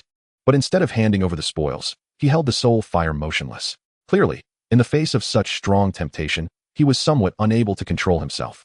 However, Gu Erdan did not give him a chance to rebel. He rushed over and snatched the soul fire away, while also giving the skeleton a hit on the head. Get back to work. His tone was like that of a ruthless capitalist, making the poor skeleton tremble all over, hurriedly grabbing its weapon and running toward the crowd. As for Gu Erdan, he was grinning foolishly while holding the product formed by the fusion of the second-tier skeleton soldiers and the skeleton wizard's soul fire. Without any hesitation, Gu Erdan directly grabbed the soul fire, lifted his chest armor, and shoved it inside. The next moment, Gu Erdan trembled like a sieve. As the soul fire within his chest cavity surged, and some green soul flames even burst forth from the gaps in his armor. In that instant, a rhythmic melody echoed in Gu Erdan's mind once again. This bull, big doodle-doo. Damn, I even got electrocuted. This stuff is truly third-tier soul fire. Powerful. Having never consumed such intense flames before, Gu Erdan was now uncontrollably excited. Meanwhile, the betraying skeletons fighting around suddenly turned in unison. Their light green soul fires locking onto Gu Erdan's figure. A first-tier skeleton. How could he touch something he had no right to? Kill. Roar. The rising howls echoed. And these second-tier skeletons actually ignored the surrounding enemies, madly charging towards Gu Erdan. Caught off guard by this sudden turn of events, Gu Erdan was terrified, his soul nearly escaping him, and while hurriedly commanding his little brothers to stop them, he quickly retreated to create distance. Most of the skeleton soldiers were blocked. After all, no matter how brave they were, a lone tiger could not withstand a pack of wolves. But it was only most of them. Let us not forget that when the undead advanced, they could comprehend various intricate undead spells. Among those were some very obscure spells. Just as Gu Erdan took a breath, a loud bang erupted. The ground beneath him suddenly exploded. A second-tier skeleton, covered in knife wounds, suddenly lunged out, opening its mouth wide to viciously bite Gu Erdan's ankle. Second ring, undead spell. Hell infiltration. It allows one to rapidly traverse through low-density materials in a state close to that of a spirit. Damn. Startled by this sudden appearance, Gu Erdan instinctively kicked out, forcefully sending the enemy, who was trying to bite him, back into the fluffy bones. After doing all this, Gu Erdan, realizing the situation, did not dare to hesitate at all. He turned and began to run frantically. At the same time, he called for backup. However, he forgot one thing. If he didn't give precise commands, this group of brain-dead skeleton soldiers wouldn't understand what consideration meant. Whoosh. 5 skeleton rib arrows flew through the air, accurately embedding themselves beside Gu Erdan. The entire arrow shaft sank into the sea of bones. The next moment, amidst Gu Erdan's horrified expression, an explosion roared. Chapter 12. Running under the sunset. You guys want a rebel? Do you want to kill me too? Gu Erdan hurriedly fell to the ground, successfully dodging the flying debris from the explosion, and turned around to curse angrily. Then he noticed that those skeleton soldiers who had intended to come to his aid were all knocked down, either with broken limbs or on the ground. What was worse was that although the buried bone warrior was also hit and was the main target, thanks to its advantage of hiding underground, combined with its strengthened second-tier bones, it was only injured and not dead, quickly crawling back toward Gu Erdan. after a round of arrows. Not only did they fail to take down the target, but they also interrupted all incoming reinforcements, leaving Gu Erdan in despair. He wished he could take the heads of those skeleton soldiers, tie them to arrows, and shoot them all out, but it was too late for anything now. Seeing that the bone warrior was crawling toward him like a strange creature, Gu Erdan hurriedly got up and ran. Gu Erdan was running in front. The bone warrior was chasing behind, and a whole bunch of clawing skeleton soldiers were following behind. Under the sunset, these three groups of characters embarked on a long marathon. The skeleton soldiers never get tired. To be precise, the vast majority of the undead do not have the concept of tiredness because they are already dead. Have you ever heard of a dead person getting tired? Therefore, the people running were caught in a very awkward situation. Gu Erdan didn't dare to stop. He was afraid that if his fragile little body stopped, he would be easily crushed by the enemy. The skeletal warrior also didn't stop because his target was still moving. As for the skeleton soldiers chasing at the back, they too kept going, and the archers were still trying to shoot arrows. However, after Gu Erdan nearly got taken out by a barrage of inaccurate arrows, he no longer dared to let these crazies attack. Were they helping him or harming him? Why did it feel like these guys were scarier than the skeletal warrior behind? These guys wouldn't be thinking about getting rid of him to usurp power, would they? Gu Erdan ran for over 20 kilometers, looping around because he was afraid that if he ran in a straight line, he would encounter some strong enemy and only dared to wander in this familiar area. Until the black sun in the sky gradually dimmed and the entire ground began to fall into darkness, Gu Erdan finally slowed down. It wasn't that he was tired. It was because he finally thought of a way to deal with the enemy behind. 15 miles ahead was a white bone cliff. For some reason, a crack appeared in the flat white bone plain. The crack wasn't wide, and there was lush vegetation on both sides. The ghostly vines that liked to devour the flesh and blood of the living were coiling around. A lot of vine bridges were formed above the crack. As long as he was careful, he could walk over them. At this moment, Gu Erdan certainly wasn't going to climb the bridge. He was going to jump off the cliff, running like crazy, just as the sky was about to fall completely into darkness. Gu Erdan finally reached the edge of this cliff. Without any hesitation, he grabbed a vine and leaped up. His skeleton was already very light, and with a strong push from his foot, he swung directly to the other side on the vine's inertia. In the next second after he leaped to the other side, the skeletal warrior, who was chasing like a fish underground, also broke through the ground and flew out of the cliff with a whoosh. Although skeleton soldiers have low intelligence, it doesn't mean they are brainless. They still understand basic instincts, like climbing stairs and jumping off cliffs, grabbing onto a vine in a somewhat skilled manner. This skeletal warrior also swung over, clearly unwilling to let Gu Erdan go. Just as he leaped halfway, a strong wind suddenly howled, and the skeletal warrior looked closely to find that it was Gu Erdan coming back. The shocked skeletal warrior brushed past Gu Erdan, and as he passed, Gu Erdan couldn't help but arrogantly raise his middle finger at him. FCK. Haha. This was Gu Erdan's plan. He never needed to completely shake off the enemy. He just needed to throw them off for a moment. Even if it was just for a second, it would be enough. As long as he could hide back among the skeleton squad, a mere skeletal warrior was nothing to worry about. Looking at the pile of skeletal brothers standing at the edge of the cliff, Gu Erdan was filled with excitement and tears of joy. Finally safe. Once he successfully landed. If that bastard dared to chase him again, he would definitely have his little brothers tear him apart. Just as Gu Erdan was thinking about how to deal with the enemy, he finally reached the edge of the cliff with the help of the vine's power. And then bam! The sound of impact echoed as Gu Erdan crashed headfirst into the row of skeletal brothers, causing the skull hanging from his neck to spin around twice. Dazed, Gu Erdan widened his eyes and silently looked at his little brothers, while his body swung back, due to inertia. You, big lord. A miserable sound rang out as the long silent Gu Erdan finally understood what was happening. This group of idiots left no space for him at all. They wanted to get rid of him, right? They were definitely thinking about getting rid of him, right? Otherwise, why would they be opposing him at every turn? Why would they be digging pits for him everywhere? You bunch of idiots. With a piercing scream, Gu Erdan swung back to the other side, and halfway through, he once again brushed past the relentless skeletal warrior. In that moment, Gu Erdan clearly saw the confusion in the skeletal warrior's eyes. He seemed to be puzzled about why Gu Erdan had returned. In fact, it wasn't just him. Gu Erdan was also confused. He couldn't understand why he had come back. Turning to look at the increasingly close edge of the cliff, Gu Erdan sighed and prepared to step up first. However, to Gu Erdan's shock, his desperately outstretched foot was still a palm's length away from the edge of the cliff. Although it was so close, this short distance became the last straw that broke the camel's back for Gu Erdan. He couldn't reach it. Ah! With a scream, the vine's strength exhausted, he swung back to the other side, still hanging on with a face full of despair. And when Gu Erdan swung back for the third time, unsurprisingly, he brushed past the skeletal warrior again. Then came the fourth time, the fifth time, the sixth time. The two, now without any leverage, found their vines swaying less and less until they finally stopped completely. With a crack, the two who were holding onto the vine met in the center of the cliff and collided heavily. Looking down at the skeletal warrior, Gu Erdan felt a chill all over his body. He raised his head to speak, but the skull hanging from his neck made a cracking sound, and his jaw fell off. Quite the coincidence, ha ha ha. Have you eaten? Ah, the skeletal warrior indeed hadn't eaten.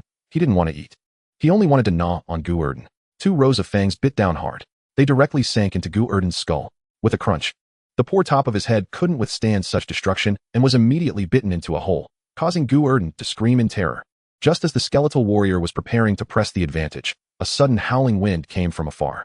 Hearing the commotion, the skeletal warrior stopped his attack and quickly looked up, only to see numerous skeleton soldiers grabbing vines and swinging over. Boom. Crash. Dozens of skeleton soldiers rushed one after another. As they passed by the two, they didn't hesitate to let go of the vines and pounce. Their courage was commendable. Their attitude was resolute. Their will was firm. Unfortunately, their intelligence was lacking. A large number of skeleton soldiers miscalculated the distance and flew right past the two, straight down. Some skeleton soldiers did hit, but they either collided with the two or got kicked away by the skeletal warrior. The sound of crashing echoed, and when the noise stopped, Gu Erdan's hard-earned stash, which he had saved for half a month, had dwindled from over 60 to just a few, all hanging below the vines of the two. Chapter 13. A War of Love and Killings. Gu Erdan watched as the skeletal warrior desperately kicked his legs, trying to kick the skeleton soldiers below off. His eyes suddenly turned. Stealthily climbing, he gradually passed the skeletal warrior. When he noticed that the skeletal warrior had detected his little move, Gu Erdan suddenly accelerated and climbed upward. He planned to climb up the vine bridge along the vine, then cut the vine. Let this mad dog experience the feeling of bungee jumping without a cord. As for the little brothers hanging on that vine, they could only fend for themselves. Gu Erdan climbed very quickly. After all, his bone frame was extremely light. His movements while climbing were naturally not slow. He noticed that the bone warrior climbing alongside him also began to climb up desperately, and this guy was not lacking in intelligence. After being blocked twice by the skeleton soldiers below, he suddenly yanked off one of his ribs and directly severed the vine below. The several skeleton soldiers hanging on that vine fell towards the bottomless cliff while making cracking sounds. Climb. Climb with all your might. Gu Erdan and the skeleton warrior began to compete again. However, Gu Erdan had the advantage of being the first to act, so he occupied an absolute upper hand at this moment. If he continued climbing like this, he would definitely be the first to reach the top. Seeing the two climbing up, Gu Erdan's little brothers below also began to climb along, with continuous cracking sounds echoing. As they climbed, Gu Erdan suddenly felt something was off. He looked down at the little brothers climbing below and then at the trembling vine in his hand. After a moment of silence, Gu Erdan suddenly roared. What are you climbing for? What if the vine breaks? You idiots. Just a single vine. How could it withstand such torment? The combined force of nearly 10 skeletons climbing together had already started to make the vine collapse. The creaking sounds coming from above were the best proof. Gu Erdan hurriedly stopped his movements, also making his little brothers below freeze in place, fearing that if the vine broke, they would all fall into the abyss together. However, while they stopped, the bone warrior across from them did not stop. This guy excitedly used all 4 limbs to swiftly climb over Gu Erdan, but after a few meters, he climbed back using all 4 limbs again. Gu Erdan and the bone warrior reached the same level again. Looking at the frozen Gu Erdan, the bone warrior showed no hesitation. One hand grabbed the vine while the other reached fiercely for Gu Erdan's chest, attempting to extract that cluster of soul fire. Seeing his life nearly gone, Gu Erdan, despite his fear, had no choice but to fight back. The two of them swung their arms, clashing in midair, creating a loud popping sound. Because they could not exert strength, neither could gain the upper hand for a moment. Perhaps even the heavens could not bear to watch, as they finally chose to intervene and end this farce. With a crack, the vine in Gu Erdan's hand, unable to bear the weight, finally snapped. Gu Erdan's body lost balance and fell down with the vine. However, unlike those foolish skeleton soldiers, Gu Erdan had intelligence, and most importantly, he was afraid of death. Very afraid of death. A strong survival instinct allowed Gu Erdan to unleash unprecedented potential in this critical moment. With a thud, Gu Erdan, falling down, surprisingly caught one of the bone warrior's legs at the critical moment. He wrapped himself around it with all 4 limbs. Looking at Gu Erdan hanging on himself, the bone warrior was first stunned, then his expression turned ferocious as he swung his hand towards Gu Erdan's head. But before his palm could land, Gu Erdan was a step ahead. He yanked off his own head and threw it at the opponent with force. With a bang, the bone warrior's head was knocked back, his soul fire blazing in his eyes, clearly enraged. A mere first-tier trash dared to defy him like this. Seeking death, with a roar, the bone warrior prepared to rip Gu Erdan up. But just then, a crisp sound suddenly came from above the vine in his hand. This familiar sound made both Gu Erdan and the bone warrior freeze instantly, both stiffly looking up to find that the vine was already more than half broken. This vine was also about to snap. Silently withdrawing their gazes, Gu Erdan and the bone warrior remained silent for several seconds, until they began to shake their legs. The bone warrior kicked wildly with both legs, trying to kick Gu Erdan down. What soul fire or whatever? He didn't want that anymore. His life was more important than the soul fire. This second-tier bone warrior was definitely enhanced in intelligence. He understood the importance of priorities very well. As Gu Erdan, who was being swung back and forth like a candle in the wind, desperately clung to the bone warrior's waist. He was so scared that his soul fire turned pale. Don't do this, brother. For the sake of the party and the country, help me out. With the one above kicking desperately and the one below holding on tightly. The two became entangled and couldn't break free for a moment. As they struggled, the speed of the vine breaking accelerated. It was about to collapse. After all, how could the undead not be ruthless? Seeing that he would be dragged into hell by this guy, the bone warrior suddenly exerted force and actually tore off his own thigh. With his left leg severed, Gu Erdan, holding onto the thigh, screamed as he fell into the bottomless abyss, leaving behind a wailing sound. For the sake of the party and the country, help me out. The bone warrior hanging on the vine finally felt relieved as the crisis was resolved. However, just then, a crisp sound suddenly came from above him, followed by a scream. With the scream, the bone warrior, clutching the broken vine, also fell into the abyss, leaving only a half vine swaying in the wind beneath the vine bridge. Gu Erdan, the bone warrior, and over 60 skeleton soldiers fell off the cliff, with none escaping. The rushing water crashed against the shore, and the black river was filled with skeletal remains. Another wave surged, pushing a large amount of skeletal debris to the shore, becoming part of the endless bone shore.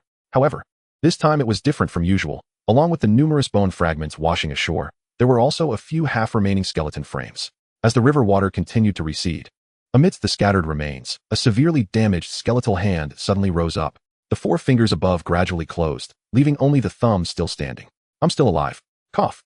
Gu Erdan's voice rang out. At this point, he was left with only half a body. Not only were his legs and pelvis missing, but even his right arm was nowhere to be found. This guy had only one limb left. Although his appearance was tragic, Gu Erdan was still very happy at this moment because he was alive. He had successfully survived the fall from a great height.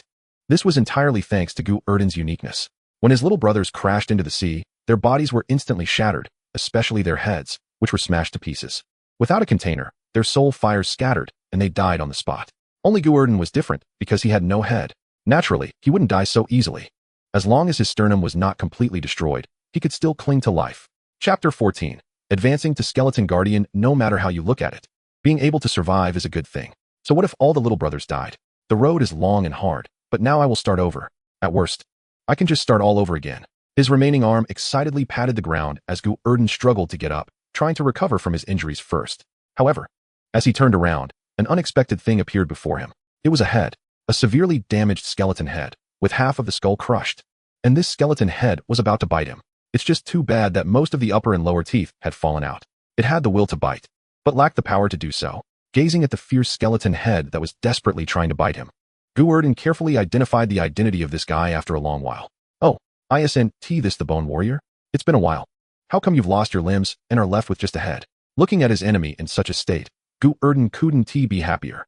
He extended the remaining arm and slapped the skeleton, only to have 2 of his fingers bitten off in return. Damn, even in this state, you still want to bite me. You're ruthless. Just wait for me.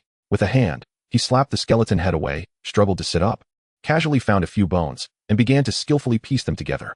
One bone after another combined, and in less than 10 minutes, a brand new Gu Erdan was born. Relying on the bone regeneration technique, Gu Erdan reassembled a new body for himself. While getting up and moving, he walked towards the skeleton head of the bone warrior.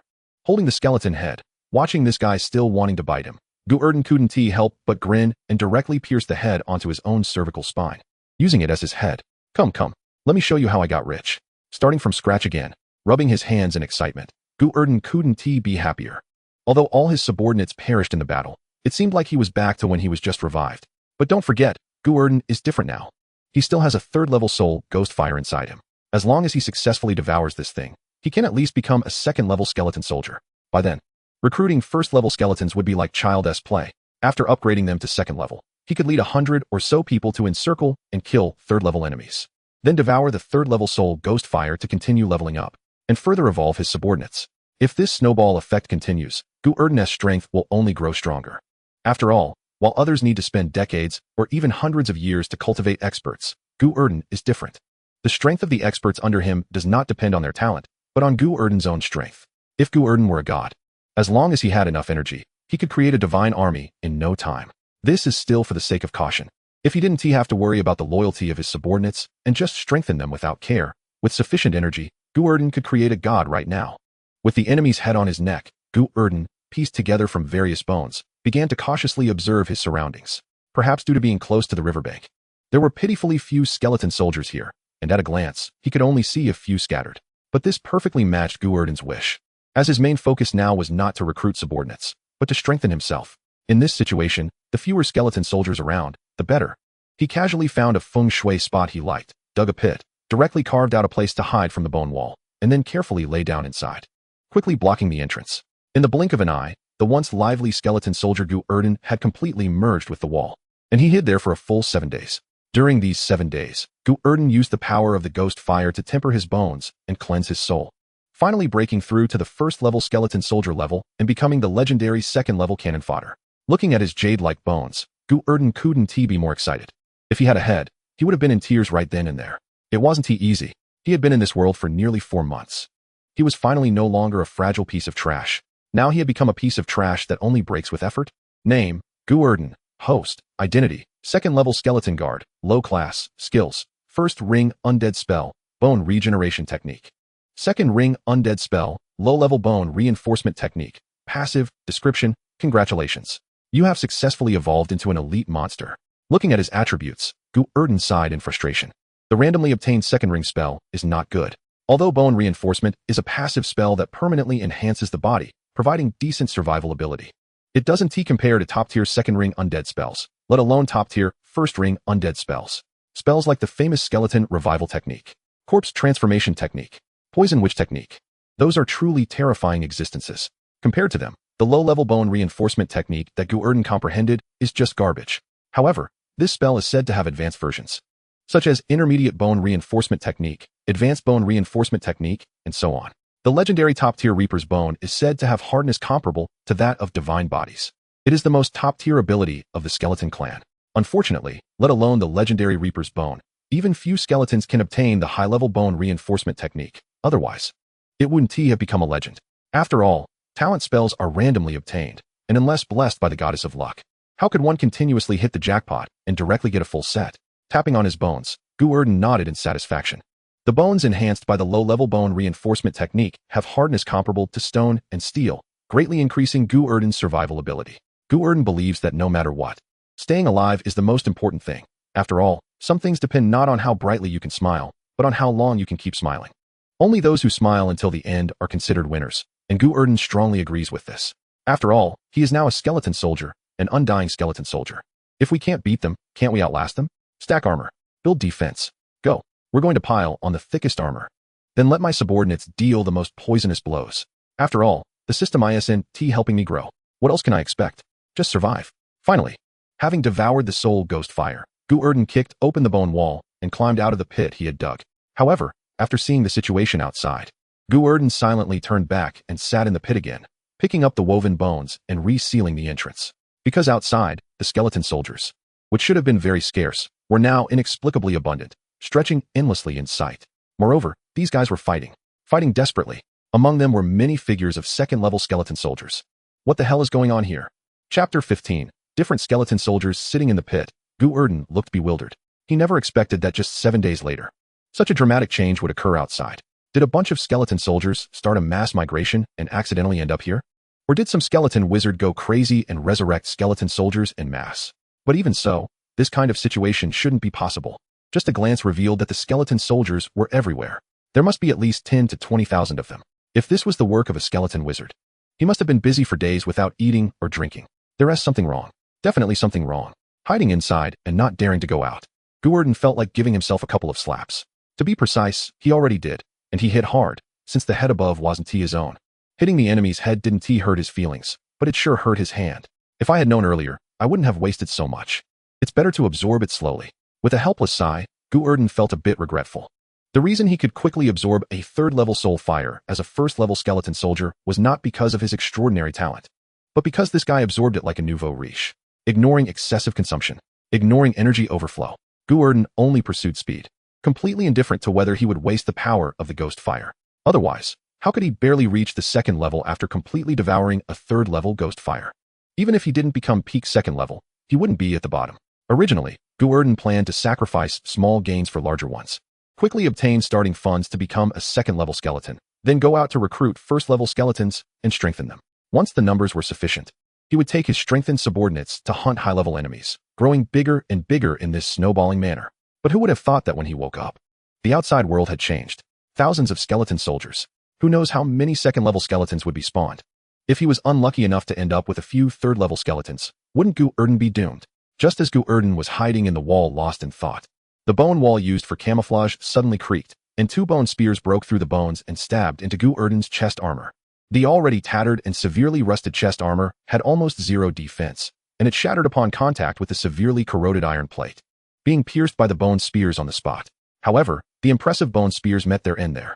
When they collided with Gu Erdan's ribs, the spearheads broke off immediately, posing no threat to him whatsoever. This sudden attack still startled Gu Erdan. "Ah!" he exclaimed, reaching out to grab the two bone spears and suddenly bursting out from his hiding spot. "Hey, who dares to disturb me here?" With a powerful tug, he easily broke the not-so-hard bone spears in half, and without hesitation, he thrust the broken spears forward. With a crack, the rapidly descending broken spears pierced through the heads of the enemies, instantly taking down the two first-level skeleton soldiers. After dealing with the enemies, Gu Erdan tossed the two corpses aside and didn't forget to take a deep breath, absorbing their scattered soul fires into his body. Is there anyone not afraid of death? Bring it on. After scanning his surroundings and finding all the skeleton soldiers were first level, Gu Erdan's courage surged. He brandished his dual spears and let out a furious roar. In the next moment, several hundred first-level skeleton soldiers pounced from all directions. Frightened, Gu Erdan's legs went soft, and he hurriedly retreated back to his hidden spot. Countless skeletons crowded at the entrance, unwilling to give way, all wanting to come in and stab Gu Erdan. This situation benefited Gu Erdan, seeing the enemies unable to move. He raised the broken spears in his hands and began stabbing rapidly, killing the skeleton soldiers one after another, causing the bones at the entrance to pile up higher and higher. Just when Gu Erdan thought he had found a good spot to hold his ground, the walls on both sides suddenly trembled, and then with a loud crash, a large pile of skulls broke through the bone wall, nearly causing Gu Erdan to throw his weapon in fright. The melee began. The first-level skeleton soldiers that broke through the white bone walls forcibly pulled Gu Erdan out from the cliff wall and then began a brutal group assault. At first, Gu Erdan was very scared, extremely scared, but as the fight went on, he suddenly realized something. This group of guys couldn't hurt him. The low-level bone strengthening technique was indeed very effective. Although he felt somewhat powerless against steel-made weapons, against these weak bone weapons, he was incredibly dominant. They couldn't cut him. They couldn't smash him. They couldn't break him. After being attacked dozens of times, Gu Erdan finally discovered his advantage. Perhaps against well-equipped humans or against undead of the same level, this ability of Gu Erdan might seem a bit useless. But against these weaklings now, it was simply a noob-slaying artifact. With courage swelling in his heart, Gu Erdan charged into the sea of bones, attacking fiercely without defense, reminiscent of Zhao Zilong from Changshan. However, while Zhao Zilong could enter and exit unharmed, Gu Erdan was rolling and crawling, taking hits all the way. As Gu Erdan started to go mad, he wasn't completely lost. He was still observing the situation around him. Wherever there were second-level skeleton soldiers, he avoided them because he was afraid of being unable to defeat them. And while killing these trash skeleton soldiers, Gu Erdan was also trying to recruit them. Normally, as long as your strength exceeds the opponent's and puts them in danger, skeleton soldiers, as a type of creature, could generally be recruited with ease. The premise was that you were also an undead creature, capable of emitting deathly waves they could sense. However, for some reason today, the skeleton soldiers here were exceptionally brutal. No matter how Gu Erdan invited or threatened them, these guys gave him no face, acting as if it was either kill or be killed. With agitated souls, chaotic attacks, and a suddenly increased number, these skeleton soldiers seemed completely abnormal. Just as Gu Erdan fought desperately against the skeleton soldiers and attempted to recruit them, a piercing flute sound suddenly echoed from a distance. In the next moment, the skeleton soldiers, who were fully engaged in battle, suddenly stopped their actions. They all turned in unison to look in the direction of the sound. Seizing the opportunity, Gu Erdan managed to take down several more skeleton soldiers and couldn't help but let out a sigh of relief. At this moment, he had confirmed that this place was definitely abnormal. As the skeleton soldiers fought for their lives, their numbers rapidly decreased, but their quality kept rising. At this time, the skeleton soldiers surrounding Gu Erdan had many that reached the peak of first level. They were fully capable of injuring Gu Erdan's bones. If it weren't for their numbers not being too many, Gu Erdan would have fled long ago. Listening to the distant sound resembling a military horn and watching the skeletons around him become still and no longer frenzied, Gu Erdan's face instantly showed a look of realization. He understood the reason this place was abnormal: the sudden appearance of so many skeleton soldiers. It was highly likely that a big shot had turned this place into a training ground. He was producing high-quality skeleton soldiers, right? What did he want to do? Was he planning to recruit an army? Chapter 16. The City of Black Knights. The resounding sound of the military horn continued, and due to his limited sight, Gu Erdan craned his neck for a long time, but still couldn't see what was happening in the distance. The skeleton head above him should have seen it. But what use was that for him? As the horn suddenly stopped, Gu Erdan noticed that the skeleton soldiers who had just been fighting to the death suddenly started marching in the same direction, which seemed to be toward the direction of the horn. Not understanding the situation, Gu Erdan had no choice but to follow the crowd forward. Otherwise, with everyone rushing ahead, if he played against the flow, it would clearly be problematic. There were still nearly 1,000 remaining skeleton soldiers, armed with various weapons, walking along the riverbank. Speaking of these skeleton soldiers, they were all prime targets among their ranks. Days of desperate fighting had resulted in a massive amount of soul fire energy within them, which had yet to be digested. These guys were definitely a great source of nourishment, now each like canned meat. One could eat for a day without spending a penny. Following the group, Gu Erdan walked slower and slower, eventually managing to slide from the middle of the line to the very end. He had already made up his mind that if anything seemed off, he would just run away or dig a hole to bury himself. In any case, he was determined to be cautious. After all, he was already a skeleton, and time was something he had plenty of, so there was no need to rush his growth. Opportunities for wealth and danger were better left for others. Gu Erdan preferred to seek fortune in leisure. As the large group passed through the end of the canyon, Gu Erdan finally understood what lay outside the crack below the cliff. To his surprise, beyond the canyon was a city built of black bones. Calling it a city might be an exaggeration. It resembled a medieval Western fortress more closely. The river running through the canyon flowed past the fortress and then split to the left and right, forming a moat of black water. In front of the moat stood a towering city wall nearly 10 meters high. From his position inside the city, Gu Erdan could clearly see the black armored soldiers stationed on the wall, among whom were many skeleton soldiers.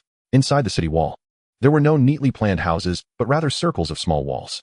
There were no residences, no villagers. This place was entirely a military fortress. 7 walls, from high to low, were spaced over 100 meters apart. The inner walls were quite low, compared to the 10-meter-high outer wall. The innermost wall was only 3 meters high.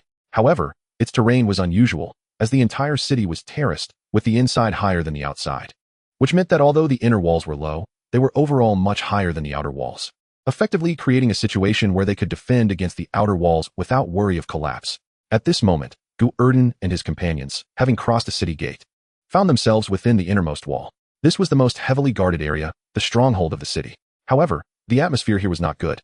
Injured soldiers were everywhere. Skeleton soldiers with missing limbs were carelessly discarded, with no plans for treatment, waiting to slowly absorb the breath of death to recover from their injuries. In the center, a large number of black-armored warriors gathered. These warriors wore pitch-black armor, equipped with high-quality gear, including arm guards, boots, helmets, and even a skirt to reinforce vital defenses. Such uniform equipment, along with the huge blood-red rose pattern on their chests, meant that these black-armored soldiers were on a completely different level from the skeleton soldiers. Only upon entering the city did Gu Erdan finally see who was leading the way. The guide was also a black-armored soldier, and this small team of 10 had one person blowing a massive horn, while several others held guns to guard around them. The one at the front carried a flag over 3 meters tall. Not only was it adorned with a blood-red rose pattern, but it also hung a string of skulls, with ghostly green flames flickering in their eye sockets. Seeing the ghostly flames above the flag, Gu Erdan nervously swallowed. 12 third-tier ghost flames. 5 fourth-tier ghost flames. Where on earth had he ended up? They were actually using 4th-tier ghost flames as bait to lure the skeletons to follow obediently. How powerful must the existence here be? 5th tier? Or 6th tier? Gu Erdan remembered reading that 6th-tier undead could be considered high-tier undead. Not only did they have intelligence comparable to humans, but their strength was also terrifying. Coupled with the vast number of skeleton soldiers and black-armored warriors in the city, Gu Erdan couldn't help but wonder if he had stumbled into the territory of some undead lord. A large number of skeleton soldiers continued to foolishly follow the ghost flames, unhesitatingly entering the city. After they had all entered, beside the city gate facing the canyon, a cracked skull suddenly peeked out from around the corner, its jaws clashing as if it were cursing. The skull, which had a full 365-degree view, confirmed the environment was safe before Gu Erdan, holding the skull, finally stuck his head out. Well, it seemed temporarily safe. Cautiously surveying the surroundings, and confirming that the soldiers guarding the city gate showed no signs of attack, Gu Erdan once again placed the skull on his neck and stealthily entered the city. Meanwhile, he didn't forget to check the abilities of the nearby black-armored soldiers using the system. Name: Black Warrior Identity. 3rd tier Undead. Medium. Skills: 1st ring Undead Spell Armor of Resentment. 2nd ring Undead Spell Death Javelin. 3rd ring Undead Spell Death Explosive. Description: this is a madman. He can lose, but you definitely can't consider yourself winning. Looking at the attributes of the brother beside him, Gu Erdan discreetly distanced himself. A self-destructing tough guy? Not someone to mess with. Following closely behind the last skeleton, Gu Erdan felt increasingly heavy-hearted as he observed. Something was off. Very off. The Black Warriors were third-tier undead, and to become one of them, one must at least have third-tier strength. This wasn't surprising. But what was strange was that there seemed to be an excessive number of Black Warriors here. Glancing around, although skeleton soldiers still occupied the majority of the city, the number of Black Warriors seemed to be around 1,000. Aren't Black Warriors supposed to prefer small group combat? Usually, they gather in groups of a dozen or so to cooperate in hunting prey. Why were there regimented Black Warriors here? Especially considering their abilities. Their first and second ring spells were completely identical, used to erode armor, transforming it into the special equipment of the armor of resentment, and the transformed javelins, amplifying their power with the death javelin. Looking at how these Black Warriors were dressed, not only did their armor styles match completely, but there were also neat patterns on their chests, and each had 4 javelins inserted in their backs, holding a shield in one hand and a spear in the other. They were definitely the regular army among regular armies. To gather such a number of Black Warriors and have their innate abilities basically the same, could it be? As Gu Erdan seemed to think of something, excitement surged within him. Before he could confirm his guess, the skeleton soldiers in the distance suddenly stirred. Then, he saw the city gate open, and dozens of Black Warriors surged out. Leading the way was a figure also clad in black armor, but with a blood-red cape flowing behind him. Chapter 17. King of the Black Warriors. Pushing aside a few annoying skeleton soldiers, Gu Erdan peeked around. Once he got a good look at the newcomer's appearance and checked its attributes with the system, Gu Erdan was so excited he nearly shouted. It was a king. The king of Black Warriors. His guess had indeed been correct. There was a king here. A king refers to the ruler among a clan. For example, the king of Black Warriors, the king of the terrifying knights, the king of the headless horsemen, the king of liches. Each undead race has its natural ruler, except for the skeleton soldiers. Their king does not have the title of king. Instead, they are called skeleton wizards, meaning those who can revive skeleton soldiers. With that said, I believe everyone understands what the king's ability is, right? That's right.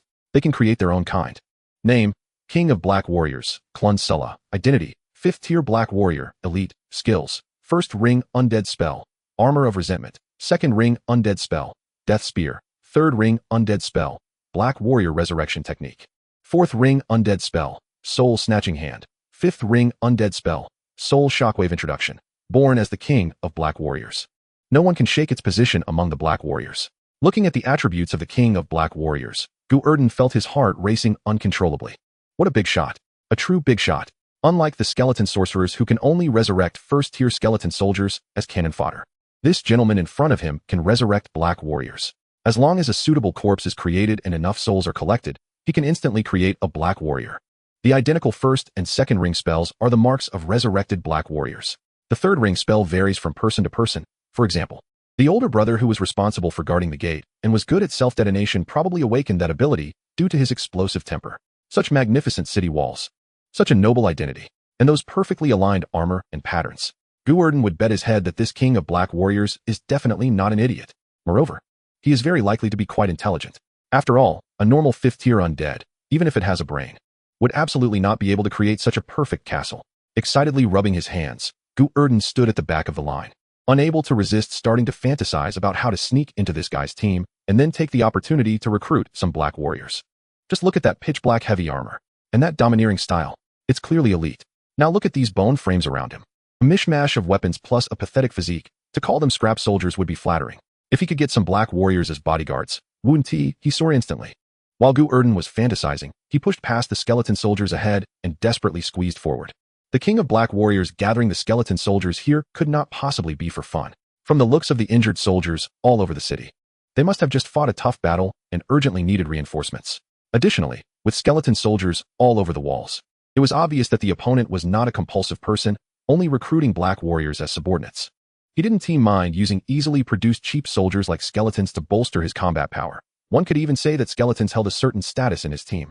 Therefore, with Gu Erdan's current 2nd-tier identity, his clever brain, and the skeleton resurrection technique as a healing ability, he believed he could at least secure a minor position in his team. As for whether the opponent would demand his soul fragments, don't joke around. When you have thousands of 3rd-tier experts under your command, would you ask for the soul fragment of a 2nd-tier cannon fodder? Besides, if the opponent really wants it, then just give it to him. After all, there's a ball of soul fire in his head. Want how much, give how much. If it doesn't work, he could even give his head away. Anyway, it's not his. Just as Gu Erdan was organizing his armor, preparing to hide the soul fire in his chest, and getting ready to step forward to recommend himself, an unexpected event occurred. He saw the king of black warriors standing in front of the skeleton soldiers, not saying any impassioned words, and even had no intention of talking to them at all. He simply raised his hand, and black mist spread out, emanating from his palm, transforming into one dark arm after another, directly probing into the skulls of the skeleton soldiers ahead. In the next moment, the souls of this group of skeleton soldiers were forcibly pulled out. The skeleton soldiers whose souls were taken away fell to the ground with a clatter, their frames instantly scattering, clearly completely dead. The king of black warriors, having extracted the soul fire, waved his hand to the side, and the soul fire circling his arm flew out, trailing long greenish trajectories as they surged into the bodies of the injured black warriors. As the power of the soul fire entered their bodies, the injuries on the black warriors began to heal rapidly, and some with lighter injuries even stood up on the spot. Seeing this scene, Gu Erdan was dumbfounded, and after being stunned for several seconds, he suddenly came to his senses. Damn, this guy isn't recruiting soldiers. He's killing the chickens to get the eggs. I'm going to die, going to die, going to die. Not daring to approach anymore, Gu Erdan suddenly grabbed a nearby skeleton soldier and stood in front of him, then turned to attempt to escape. However, it was easy to get in but hard to get out. The group of skeleton soldiers behind were all staring blankly at the enticing soul fire on the banner. And although none dared to approach due to the deterrent power of the black warriors and the king of black warriors, they were unwilling to leave and were desperately pushing forward. This put Gu Erdan in a difficult position. All he wanted to do was run, but he couldn't escape. If he pushed, the group would rush forward with all their might. If he didn't push, he was sure to die. Just as Gu Erdan was tangled up, the sounds of skeletons falling to the ground kept ringing out ahead, with batch after batch of skeleton soldiers having their souls extracted by the king of black warriors' fourth ring spell, the soul-snatching hand, and turning back into mere bone frames. One had to admit that this move was indeed quite powerful. The king of black warriors could easily harvest the energy of this group of cannon fodder without lifting a finger. It was simply a godly technique for bullying the weak. The sounds were getting closer, and seeing that the king of black warriors was about to reach him, while he couldn't push away the brainless ones behind him who were continuously crowding forward, Gu Erdan couldn't help but take a deep breath, his eyes showing a determined look. Damn it, I'll go for it. With a crack, a row of skeleton soldiers fell to the ground again, revealing Gu Erdan and his row of cannon fodder, casually transmitting the soul fire energy to his subordinate soldiers to heal their injuries. The king of black warriors stepped forward to Gu Erdan and the others, raising his hand to prepare to grasp them forcefully. However, at that moment, before the king of black warriors could tighten his grip, a crisp sound suddenly came from the row of skeleton soldiers. A skeleton soldier fell to the ground with a thud, its head rolling off its neck and directly rolling to the feet of the king of black warriors. Looking at the motionless, lifeless skeleton soldier, and then glancing at his still inactive ability, the king of black warriors looked bewildered. When did his soul-snatching hand become this powerful? Did he scare someone to death without even lifting a finger? Chapter 18. Sir, spare me. He stretched out his foot and kicked the skull that had rolled to his feet, looking at the skull with its mouth tightly closed and not moving, with a hint of green ghost fire still visible in its eye sockets. The king of black warriors was still a bit puzzled. As for the headless corpse lying far away, he completely ignored it. And this was exactly what Gu Erdan wanted to see. That's right, this was his plan. Commonly known as sacrificing the pawn to protect the king. You wanted the soul fire, right? Here is the head for you. Use it however you want. As for the corpse, there are plenty of skeleton corpses everywhere. What is wrong with having one more? As long as he lay there motionless. Who could guess he was alive?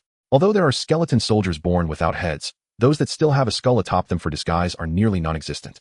Normal undead would never suspect he was alive. Grabbing the head and examining it, the king of black warriors thought for a long time, but couldn't he figure out how this guy became like this? If it's fear, then this guy is really too timid to actually scare his own head off.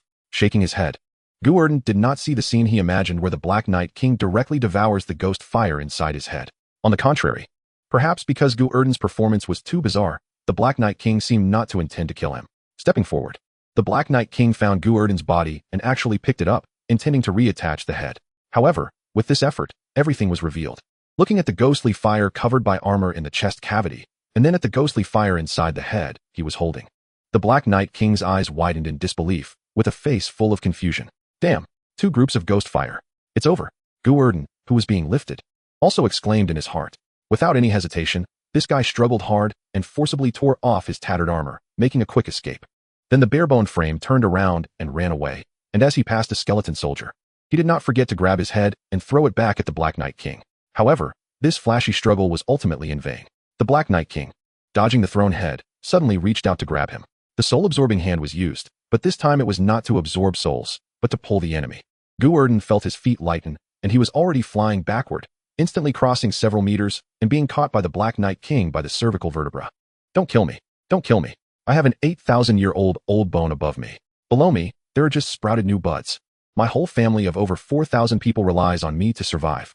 If you kill me, our headless knight family could go extinct. Boss. Before the Black Knight King could speak, Gu Erdan had already let out a miserable scream, which shocked the Black Knight King. Although there were nearly 10,000 undead in his castle, with over 1,000 of them being third-tier Black Knights, they were still low-tier undead, barely touching the floor of mid-tier undead. They had intelligence, but it was limited. After so many years, it was the first time the Black Knight King encountered such a lively undead. Shut up, but I don't have a mouth. I don't even have a head. I can't eat. I can't drink. I can't reproduce. I'm miserable. If you don't shut up, I'll pull out your soul's ghost fire. The Black Knight King, bombarded continuously by Gu Erdan's chatter, wanted to retort but couldn't keep up. Helpless, he could only threaten, and this behavior was evidently very effective, as Gu Erdan, who was shouting and struggling desperately, instantly quieted down upon hearing this.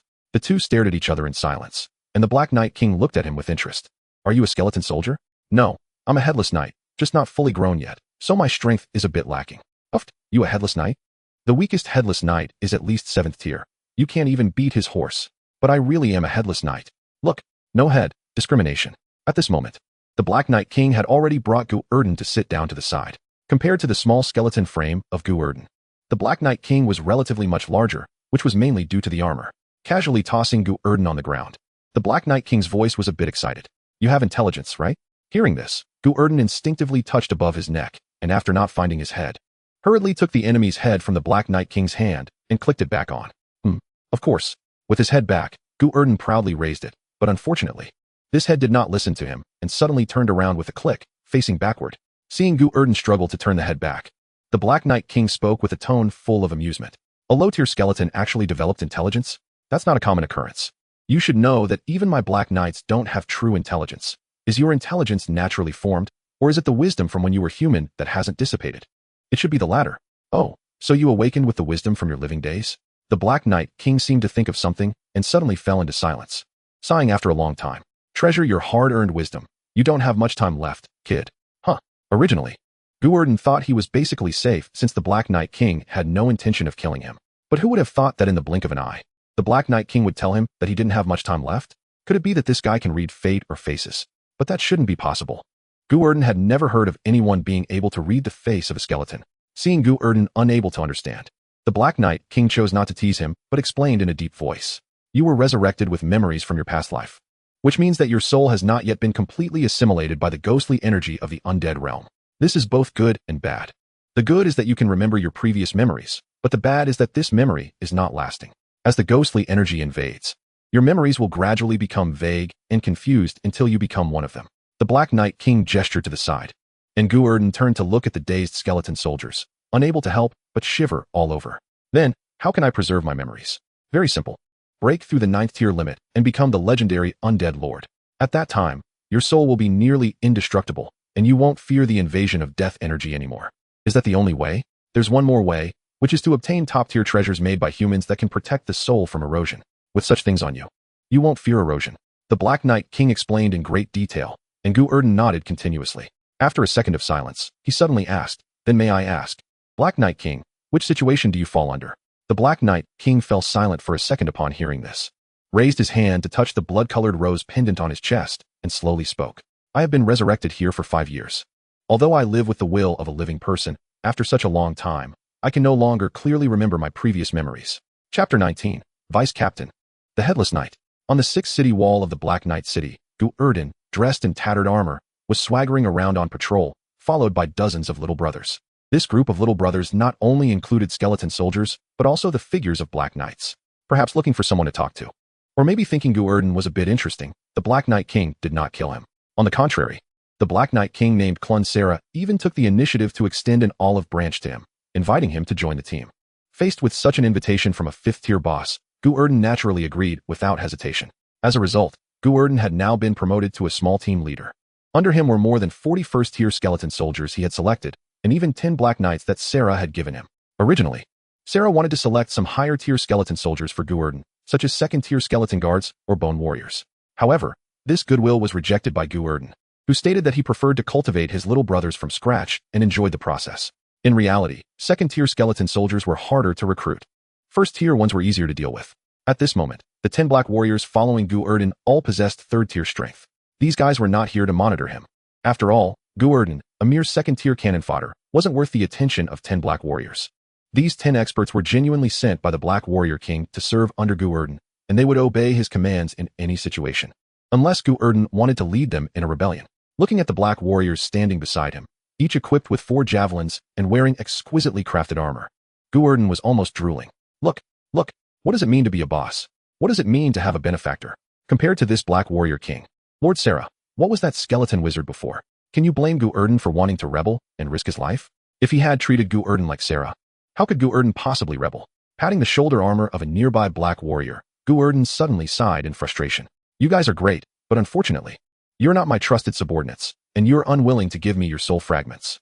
My enhancements probably won't work on you. Being a tier higher than Gu Erdan meant that the black warriors would only listen to his orders, but would not truly pledge loyalty to him. This made Gu Erdan very annoyed. After walking a few steps forward and hearing the clattering sounds of his armor, Gu Erdan looked down and assessed his situation. Previously, in order to escape, his already tattered armor had become even more ragged, hardly deserving to be called armor at this point. Looking at his pitiful gear and then glancing back at the imposing appearance of the black warriors, Gu Erdan's eyes suddenly lit up, and he casually threw an arm around one of the black warriors. Little brother, I see your armor doesn't have a scratch on it. You must be a newbie just entering the battlefield, right? Let me tell you, armor isn't better just because it's new. The so-called scars are a different kind of glory on the battlefield. Look at my armor, the Wu Miao King set. It's covered in scars. Each one is proof of battles fought with blood and tears. As Gu Erdan spoke, he suddenly reached for his weapon at his waist, but unfortunately, the weapon was so rusty that it took a while to pull it out, and when he finally did, it was broken. Look, this is the tetanus blade, a treasure enchanted by top experts. It has special effects when attacking humans. Mild cases lead to infections. Severe cases can cause immediate death. Come on, boss. I feel sorry for you. Let us exchange gear. Be good and take off your clothes and weapons for me. While saying this, Gu Erdan began to remove his Wu Miao King armor and shoved it, along with the broken tetanus blade, into the black warrior's hands. Unfortunately, although the black warrior wasn't very intelligent, he wasn't completely stupid either. He still had basic judgment skills. A set of beggar-esque clothing plus a rusty broken sword could be called a treasure. That broken sword couldn't even kill a chicken without causing a fuss.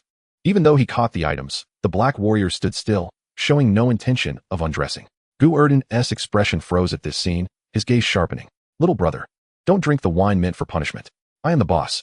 I hereby declare that your armor is confiscated. Take it off. Suddenly lunging forward, Gu Erdan began to forcibly tug at the black warrior's armor. And of course, the black warrior wouldn't agree to this, leading to a struggle on the city wall that lasted over an hour. In the end, the black warrior, who dared not retaliate, was defeated, left only with a set of inner armor, while his arm guards, battle boots, helmet, and other gear were all taken by Gu Erdan. Even the remaining inner armor was saved not because of any moral awakening on Gu Erdan's part, but because he found it troublesome to wear. And the coarse chainmail-like inner armor was likely to scrape against his bones, which was why he didn't take it. On this side, Gu Erdan joyfully began to don his new gear, leaving the black warrior bewildered in the wind. After a moment of busy work, Gu Erdan quickly transformed from a pitiful skeleton into a fully armed battlefield knight. The complete set of black heavy armor, with 4 javelins sticking out from his back, a shield in his left hand, and a spear in his right, looked incredibly imposing. The only downside was the blood-red rose on his chest, which looked somewhat effeminate. However, Gu Erdan could understand this. In the medieval period of his world, didn't Western Europe also like to use various flowers as flags? Roses, lilies, and chrysanthemums were everywhere. After dressing in his gear, Gu Erdan attempted to put on a helmet, only to be bitten hard by the mismatched skull. Fortunately, this time the skull only bit into the arm guard, causing no harm to Gu Erdan. Seeing that the enemy's head wasn't cooperating, Gu Erdan almost wanted to throw it away on the spot. Holding the helmet, Gu Erdan scanned his surroundings and finally fixed his gaze on the black warrior from whom he had taken the armor. Ahem, little brother, I officially appoint you as the vice captain. From now on, you will be my right-hand man. From now on, your name will be the unarmored knight. Come. This helmet is for you. From now on, you will be my armor, the helmet responsible for protecting my head. Perhaps feeling a bit guilty, Gu Erdan placed the unused helmet on the black warrior's head while bestowing upon him a title and promoting him to vice captain. However, while speaking, Gu Erdan couldn't help but grin at the sight of this guy's current appearance, wanting to laugh, but feeling embarrassed to do so. Chapter 20. The self-destructive siege. The black warrior, to those who don't know, is often thought to be an advanced version of the skeleton soldier. But that is not the case. Strictly speaking, the Black Warrior is a variant of a walking corpse, an evolved version of a dried corpse. As the armor was removed, the Black Warrior's body shrank significantly, looking far less imposing than it appeared. His shriveled skin clung tightly to his bones, resembling dried bacon. And his appearance was quite pitiful, not to mention his sunken features and hollow cheeks, which made him look worse than a skeleton soldier. Placing the helmet on him to cover his ugly face, Gu Erdan nodded in satisfaction and then swaggered on, continuing to patrol with his soldiers. Now that he had the gear, it was definitely not inferior to that of a headless knight. At least it looked good. If he could find a horse, wouldn't he immediately become a headless knight? Just thinking about it made him a little excited. With enthusiasm, Gu Erdan quickly patrolled around the city wall and then swaggered back to the town center with his little brothers. In fact, there wasn't much to patrol on the 7th ring of the city wall, especially since even the outermost ring hadn't been breached. So it was impossible to find any enemies inside. The so-called patrol was merely a way to find something to do. Returning to the core area, Gu Erdan encountered the Black Warrior King, Sarah, once again. Since being subdued, Gu Erdan had often chatted with Sarah over the past few days, trying to get a clearer understanding of the general situation in this world. After all, flipping through those severely damaged books was nowhere near as clear as hearing it directly from someone else. Sarah was more than happy to oblige. He hadn't had a normal conversation with anyone in years. Moreover, Gu Erdan's playful personality not only amused him, but also showed a grasp of some strange knowledge. Placed beside the emperor, he would be a favored minister, but beside the Black Warrior King, Sarah, he was a trusted confidant. This time, when Sarah saw Gu Erdan return, he didn't recognize him at first due to the change in his attire. After recognizing who he was and seeing the style of his armor, Sarah couldn't help but smile for some reason. Gu Erdan noticed this and immediately asked, but unfortunately, Sarah had no intention of answering and just laughed as she walked away. Listening to Sarah's ear-piercing laughter, which sounded like glass scraping against a blackboard, Gu Erdan couldn't help but twitch his mouth. All the internal organs of these dry corpses had already shriveled, including their throats. It was already hard for them to make any sound, let alone expect their voices to be pleasant. That would be pure nonsense. This hoarse and sharp voice was enough to scare a child into tears. It certainly didn't sound like the noise of good people. After several days of rest, the injured Black Knights had basically recovered, while the skeleton soldiers, those with lighter injuries, could move freely, and those with heavier injuries had long since become nourishment for other skeleton soldiers. The black sun shone brightly again, and an invisible force of death descended, awakening countless corpses that met the standards and turning them into part of the undead army. At the Black Knight Castle, a large army had gathered, and the 7-layer defense had been set up, with the blood-red rose flag slowly rising. It was only today that Gu Erdan finally understood why these seemingly powerful Black Knights had suffered such severe injuries before, because they brought it upon themselves. The huge flag hanging above did not seem lonely, as numerous heads containing 4th-tier soul fire were hanging in front. And at the very top of the flag was a massive bull's head, and within the eye sockets of the bull's head, the soul fire, darkening to the point of near blackness, burned fiercely. 5th-tier soul fire. Bait. Obvious bait. A 5th-tier ghost fire along with more than 24th-tier ghost fires was boldly placed in the middle of the castle, luring countless undead. These undead, accustomed to acting on instinct, could hardly resist such temptation, and in just a moment, countless undead surged toward this direction. Among them were skeletons, ghouls, and even ghosts. Looking at the endless enemies, Gu Erdan, standing next to Sarah, couldn't help but twitch his mouth wildly. "Boss, are you sure we can win?" Sarah, leaning on a knight's sword, didn't even turn her head when she heard this. "Yes. How can you be so sure?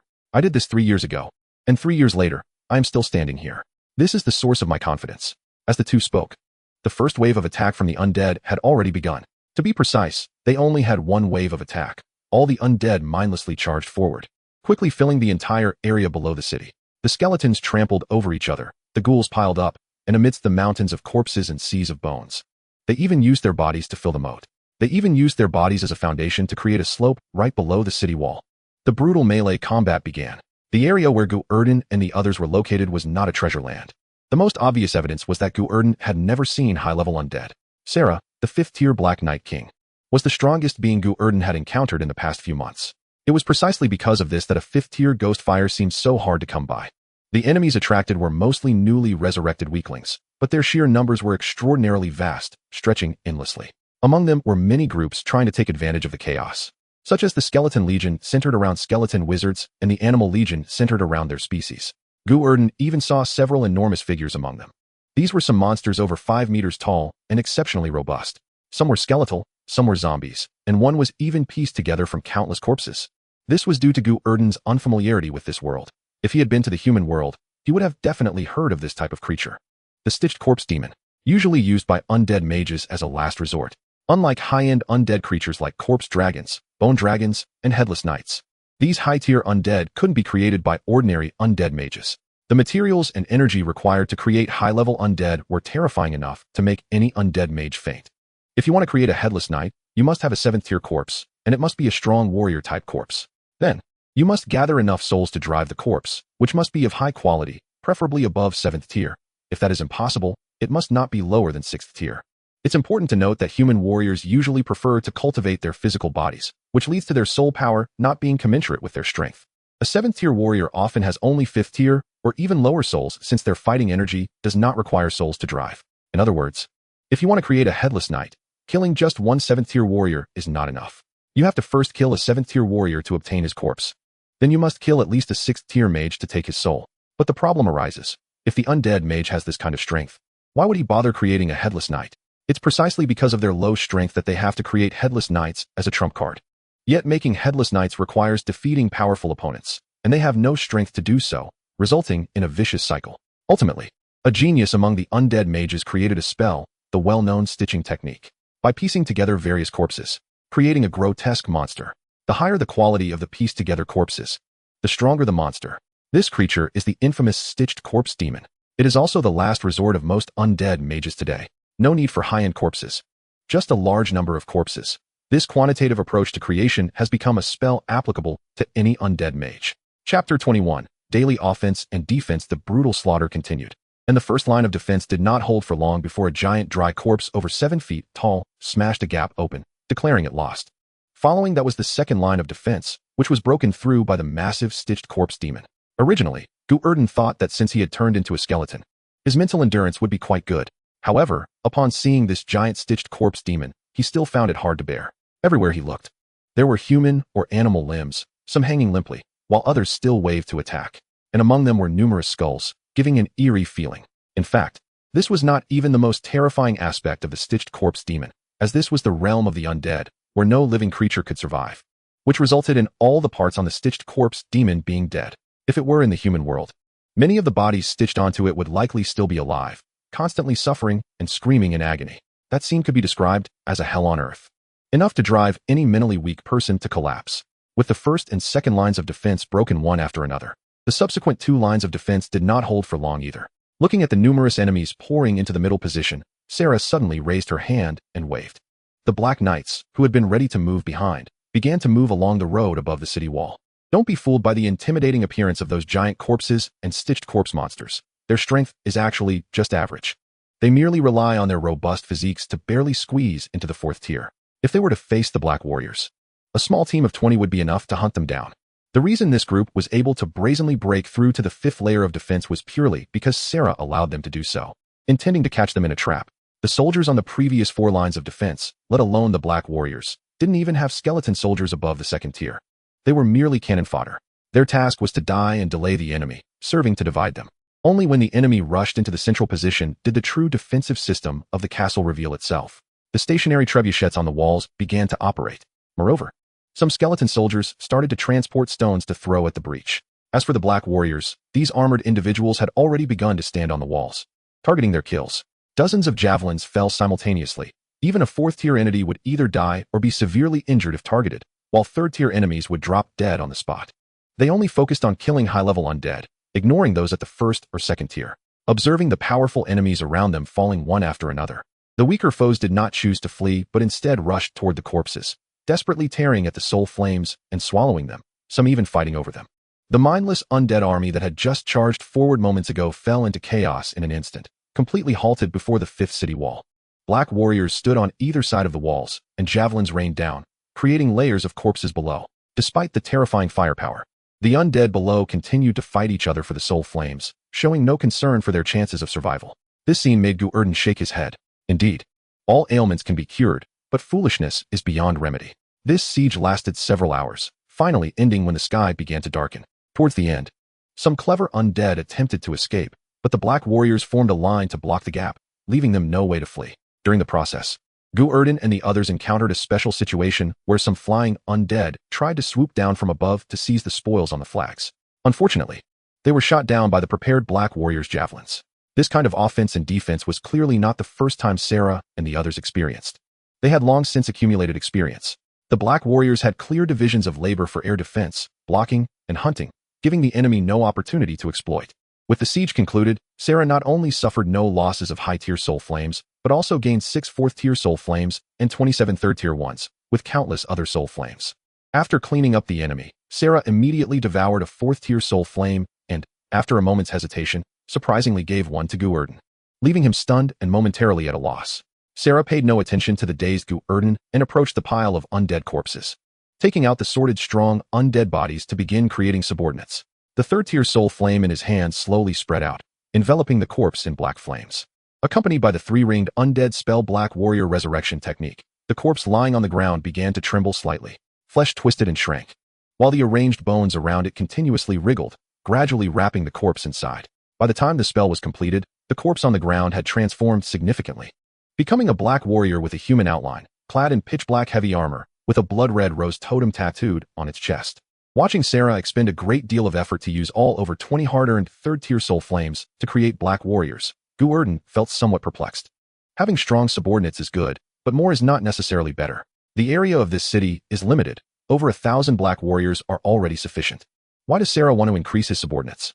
Not understanding, Gu Erdan did not hesitate to ask. Sarah's answer was very simple. He needed these Black Warriors for future use, so he had to have more. The first day's siege passed just like that, and after a night of silence, the black sun rose on the second day, signaling the start of a new round of war. Once again, the flags were raised, and the soul flames lured enemies. Once again, the great army attacked, besieging the city. This kind of battle continued for a week, during which various unexpected events occurred. After all, the spells of the undead were diverse, and some were particularly strong, with some even posing a threat to the Black Warriors. In the face of such situations, Sarah would always take action immediately, suppressing the enemies with his formidable strength. 7 days passed, and on the 8th day, the city of Black Warriors chose to pause their reckless actions and began to gather skeleton soldiers in the canyon to heal their injured subordinates. In casual conversation, Gu Erdan also understood the special nature of this canyon. Here, a large number of skeleton soldiers would resurrect every 7 days. And these skeleton soldiers were irritable and could not be reclaimed at all. Sarah was also unsure about the situation here. He only knew that it had been like this since he arrived. In fact, the reason Sarah chose to build a castle here was largely due to this eerie canyon. With its ability to regularly provide a large number of soul flames, Sarah certainly wouldn't let it slip away, especially since its terrain was steep and difficult to attack, making it an excellent defensive location. However, everyone likes a treasure land, and because of this canyon, Sarah encountered many troubles. The reason so many Black Warriors were injured a few days ago was due to the invasion of strong enemies. Those strong enemies, however, were not solely targeting this canyon. Chapter 22. Hidden Disaster. So, this used to be the territory of a bone general? After you arrived, you coveted this place, directly occupying it and almost cutting him down? The one who successfully escaped began to recruit troops and constantly trouble you? After hearing Sarah's explanation, Gu Erdan crossed his arms and fell into deep thought. From this perspective, it didn't seem like they were the good guys. At this moment, Gu Erdan and the others were discussing the origins of the city of Black Warriors and the identity of the unknown canyon behind them. Through Sarah's brief words, Gu Erdan also understood that this was originally not Sarah's territory. Indeed, the undead world is like this. If he cannot hold this place, even if it is not taken from him, it will eventually be taken by others. Sarah showed no signs of guilt for seizing someone else's territory and spoke with great confidence. After all, such disputes are common in the undead world. Is that bone general difficult to deal with? No. Although he also has 5th-tier strength, his power is only average and not my opponent, just a bit more resilient. Then why were your casualties so heavy last time? Because he recently found an accomplice, a skeletal beast that was about to break through to the 6th tier. The bone beast. 2 against 1. I certainly wouldn't be a match for them. Sarah's words prompted Gu Erdan to hurriedly rummage through the books in his backpack. The bone beast, rumored to be the pet of the god of death, can consume bones to increase its size, causing landslides when it moves, with unpredictable strength, some strong, some weak. How to deal with it? Every time it comes to a critical moment, there are missing pages. Looking at the severely missing pages in his hands, Gu Erdan couldn't help but curse. Sitting beside him, Sarah suddenly spoke up. The way to respond is to find narrow terrain to fight. Limit the opponent's movements as much as possible, or deploy a team to eliminate them. This is common sense on the continent, and doesn't require reading. By the way, the book in your hand is an antique from over 100 years ago, long outdated, and the information recorded in it is not entirely accurate. Sarah's words immediately drew a strange look from Gu Erdan. Didn't this guy say he could no longer remember his past life? How could he recite information so fluently? However, since Sarah was unwilling to mention his past life, Gu Erdan naturally wouldn't be rude enough to ask. Putting away the book, Gu Erdan continued to inquire about enemy intelligence. Are there other enemies besides the two of them? Of course, but they are just a bunch of rabble, skeleton soldiers, zombies, and even animal undead. In short, there's everything. These two guys are not good at marching or fighting, nor do they understand troop planning. Basically, they recruit anything they see, just looking for numbers. As Sarah spoke, he suddenly sighed. However, there are benefits to having a mixed army. In a recent battle, we were ambushed by the enemy. A group of digging skeleton mice dug a tunnel, and that skeleton general led elite troops to appear right in the city, coordinating with the skeletal beasts outside, almost breaking my city. If I hadn't fought desperately to scare off that skeleton general, I might have died at their hands. The ability to dig is indeed tricky. Rubbing his nose, Gu Erdan for some reason recalled scenes from tunnel warfare movies. There really isn't a good way to counter this kind of tactic. After all, there are thieves for 1,000 days, but no one can guard against thieves for 1,000 days. They can just dig in any random direction. And Gu Erdan and the others certainly can't defend everywhere. Even if they wanted to defend, they wouldn't be able to. Just as Gu Erdan was pondering how to deal with such tactics, a commotion suddenly erupted in the city. Hearing the noise, Sarah suddenly stood up, gripping his long sword tightly in one hand while drawing out a spear with the other. Oh no, they are coming again. As soon as he spoke, Sarah rushed forward, not forgetting to turn back and remind Gu Erdan. The enemy is very strong. Be careful. Don't run around. Sarah led his Black Knight guards swiftly toward the source of the sound, and as for Gu Erdan, he certainly wouldn't run around. Not only did he not run, but upon discovering the foreign invasion, he even took the initiative to distance himself from the enemy. Leading his small team, Gu Erdan headed straight for a high ground away from the source of the noise. Once he reached the most central position of the castle, Gu Erdan stood on the city wall, arrogantly placing one foot on the parapet, holding a pair of binoculars in one hand, and began to carefully observe the battle situation below.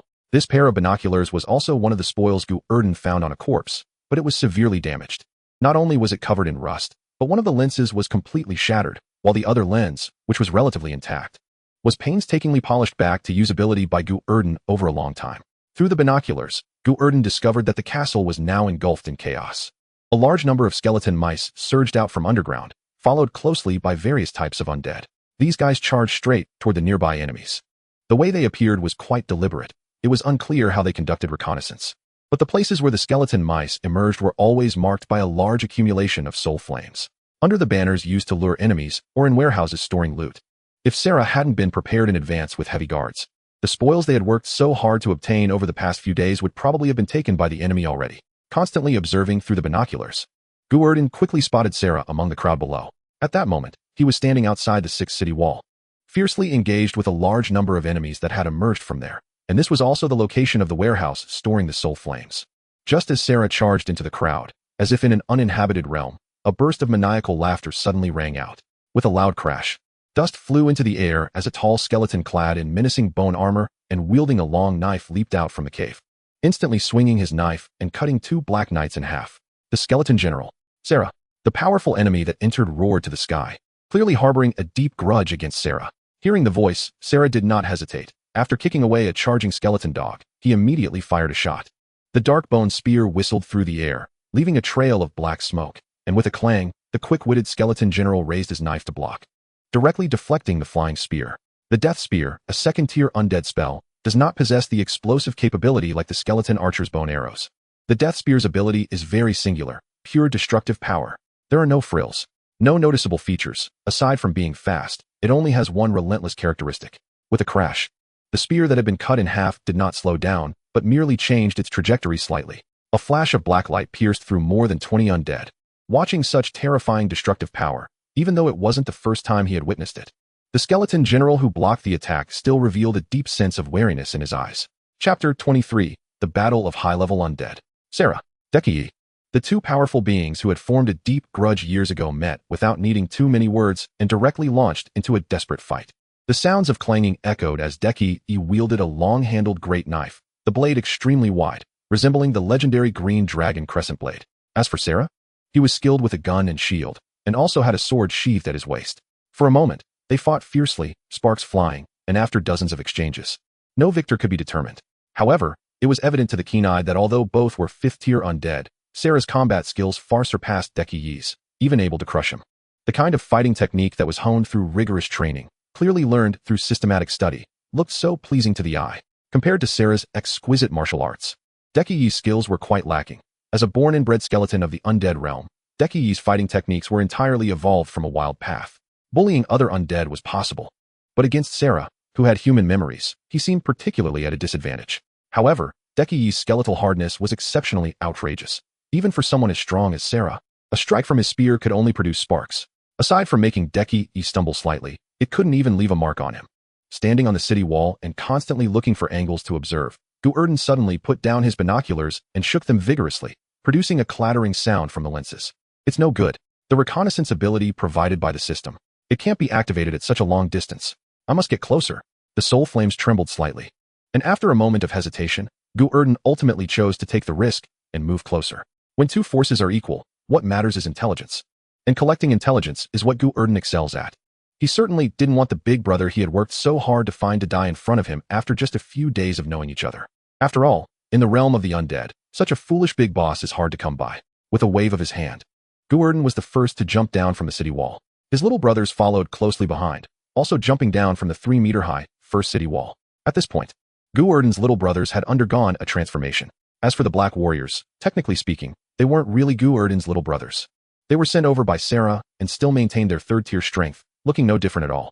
Those skeleton soldiers personally recruited by Gu Erdan and who had offered their soul flames had all undergone significant changes. The number of skeleton soldiers had expanded to over 130, and their strength had all reached the peak of the 2nd tier, with a wide variety of types. There were skeleton guardians good at defense, bone warriors skilled in offense, and skeletal warriors who excelled in both attack and defense, all present in Gu Erdan's team. Among these more than 130 little brothers, Gu Erdan had also specially gathered over 30 skeleton archers. Originally, these were difficult to survive in the wild, and it was even harder for them to grow to the 2nd tier. The second rarest species among skeleton soldiers was indeed this group of skeleton archers. As for the rarest species above them, that would certainly be the skeleton mages, of whom Gu Erdan had yet to see even one. It was said that they could cast elemental spells just like human mages, but unfortunately, their internal energy was limited, which meant that although they could unleash terrifying bursts of power, they weren't good at prolonged battles, making it difficult for them to survive alone in the wild. Furthermore, skeleton mages had to be made from corpses that had practiced magical power, making it extremely difficult to find materials in the realm of the undead. However, in the human world, the number of skeleton mages was not small. Almost every necromancer would keep a few skeleton mages as trump cards. Over 100 of them charged down the slope into the 2nd layer of the city wall, delivering a deep backstab to the enemies ahead. But that was about it. In this battle involving tens of thousands of undead, just over 100 was nothing more than a drop in the ocean, hardly creating any significant waves. Under the close protection of his little brothers, Gu Erdan ran along the city wall, trying to find an angle to close the distance with Sarah and the others below the wall. As for jumping down the wall to get closer, Gu Erdan didn't dare do that. If you want to die, you can jump by yourself, but please don't drag him down with you. Thank you. Heaven rewards the diligent.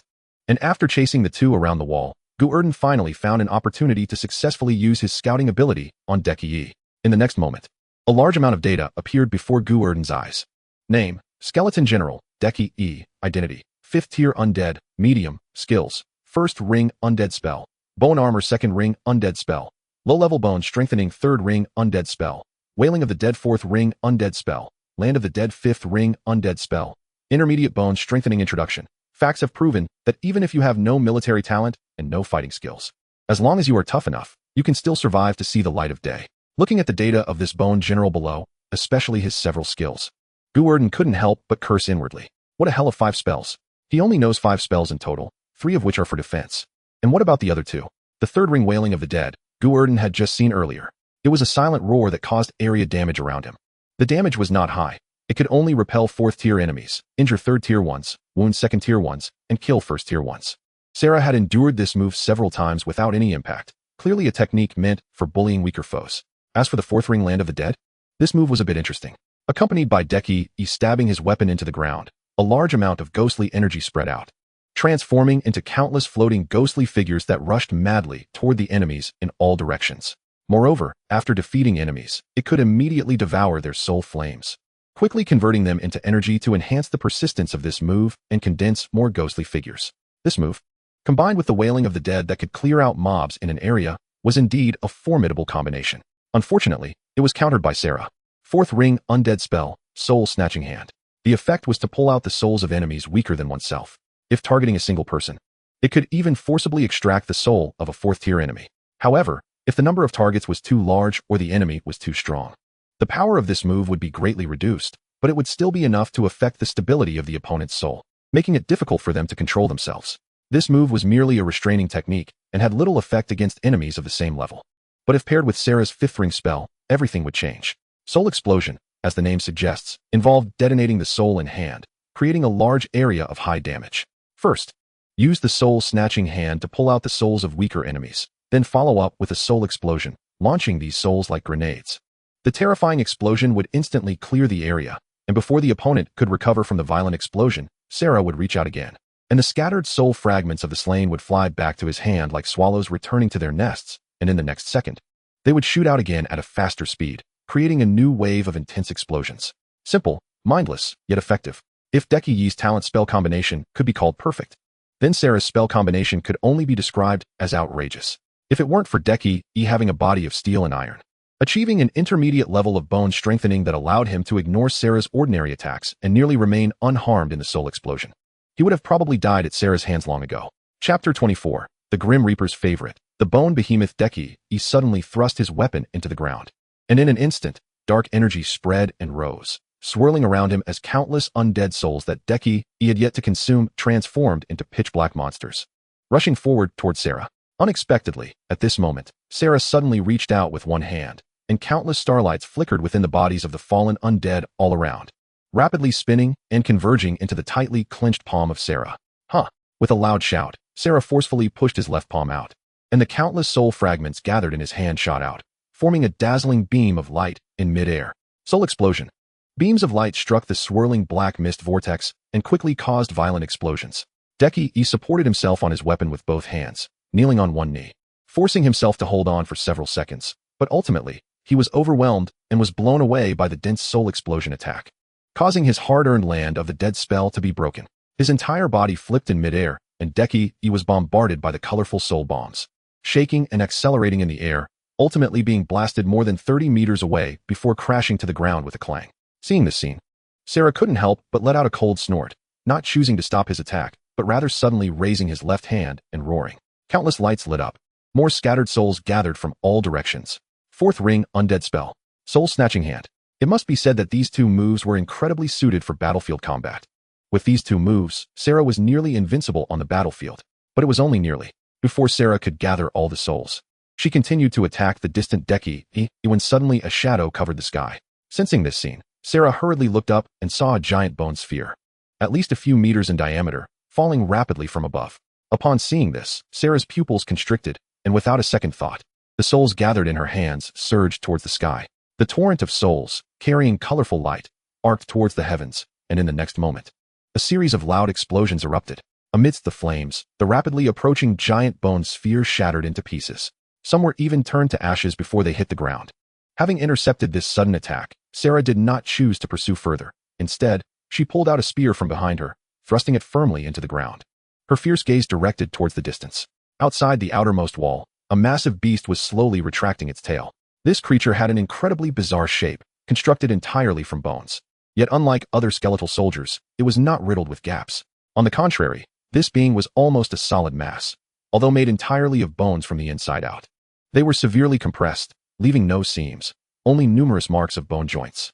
With a body length of over 20 meters, even lying on the ground with its limbs splayed out, it was still at least 4 to 5 meters tall, coupled with its spiky bone protrusions akin to a porcupine, and a grotesque skull head made up of countless skulls. This colossal creature outside the wall was even more terrifying than a vengeful spirit emerging from a nightmare. This was a 5th-tier siege bone beast, the legendary pet of the Grim Reaper, a nightmare specifically designed to harvest souls. The Beast of Bones. At this moment, this frightening monster was resting its 2 claws on the crumbling city wall, while its massive tail, made of various bones, swung back and forth, causing a multitude of bones to rise from the ground, quickly coalescing into a ball of white bones. The outermost wall had already been breached, and the speed of the breach was astonishing. Judging by the collapsed sections, it was highly likely that this suddenly appeared bone beast had used sheer force to smash it down. The remaining half of the wall was just enough for the bone beast to rest its claws upon. Staring at the gigantic creature suddenly appearing outside the wall, Gu Erdan was completely dumbfounded. Compared to this beast, the previously encountered dry corpse giants or giant skeletons looked like mere children. Such a huge size, such terrifying power. Could this really just be a 5th-tier undead? Just as Gu Erdan was in shock, the skeletal giant beast launched another attack from afar. Its method was quite simple. It gathered bones on its tail and then suddenly flicked them into the sky. Although this method of turning itself into a catapult was somewhat brainless, the effect was surprisingly terrifying. Another giant white bone sphere flew through the air in a parabolic arc. But this time, Sarah chose not to confront it head-on. After all, she was not foolish. Engaging in a head-on clash with an enemy skilled in destruction was not worth it. Using her agile movements to dodge to the side, Sarah watched the giant white bone sphere whistling past, unable to suppress a disdainful snort. However, although she avoided the attack, the undead engaged in battle behind her could not escape. With a thunderous crash, the giant white bone sphere, over 5 meters in diameter, smashed into the ground and began to bounce wildly. Ultimately, with a loud bang, the bone sphere crashed into the wall on her right side, which was 3 meters wide and capable of withstanding dozens of full-force attacks from a 4th-tier giant skeleton, instantly pierced through by this bone sphere. Looking at the giant white bone sphere that finally came to a stop after smashing into the wall, Gu Erdan felt his legs tremble. This was called a 5th-tier undead? With such destructive power, one could believe it was a 9th tier.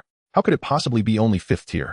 Gu Erdan was completely terrified by the horrifying destructive power of the bone beast, even beginning to seriously doubt its strength. However, Gu Erdan still did not understand the geographical and cultural context of this world, nor did he grasp the power rankings within it. Despite the bone beast's terrifying destructive capability, immediately laying waste to the walls, its strength rating could indeed only reach 5th tier. Strength is not solely based on destructive power. There are also speed, defense, and reaction ability to consider.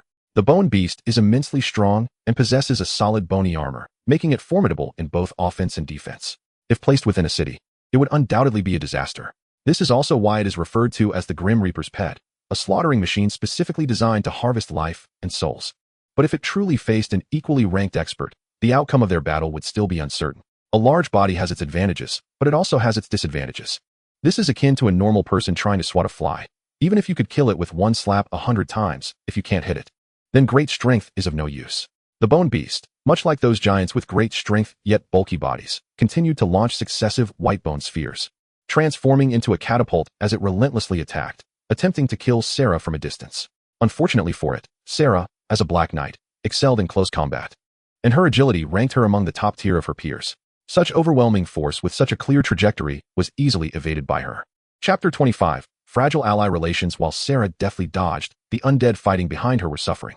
Each bone sphere that fell either collapsed walls or trampled over the crowd, inevitably taking dozens or even hundreds of lives with each attack.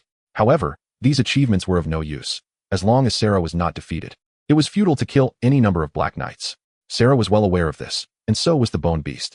Despite the bone beast's enormous size, its intelligence was not low, even surpassing that of many ordinary high-tier undead. After all, its physical size meant its brain weighed more than others. Who was Sarah? He was the king of Black Knights, capable of summoning Black Knights out of thin air, if he was not defeated.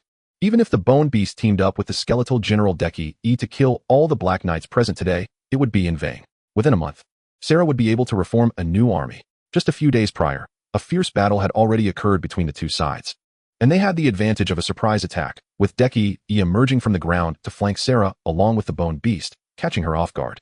However, the result was that the bone beast and Deki only needed a few days to recover from their injuries, while Sarah, who previously had less than 1,000 Black Knights and only about 2,000 skeletal soldiers, had now expanded her forces to over 10,000. Given some more time to develop, how could they possibly contend against the bone beast? It was imperative to kill him today. Thinking this, the bone beast suddenly let out a roar, and bone blades erupted from its tail, transforming from a cylindrical shape into a scorpion-like form. The sides of its tail were lined with protruding ribs. The ability activated. Countless bones lifted off the ground, rapidly coalescing into spheres on each rib. The next second, a torrential rain of white bone spheres shot towards the city.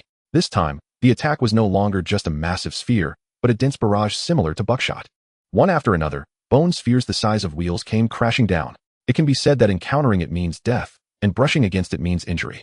The skeletal beast completely disregarded the presence of its subordinates below, and with the undead on its side outnumbering the living, it launched a devastating bombardment. A thunderous sound erupted, and the third and fourth city walls in the middle were left unrecognizable. In some places, they were even directly blown down. This was tough for Gu Erdan, who was standing on the city wall. He had initially moved along with the fighting Deki and Sarah to take advantage of the chaos.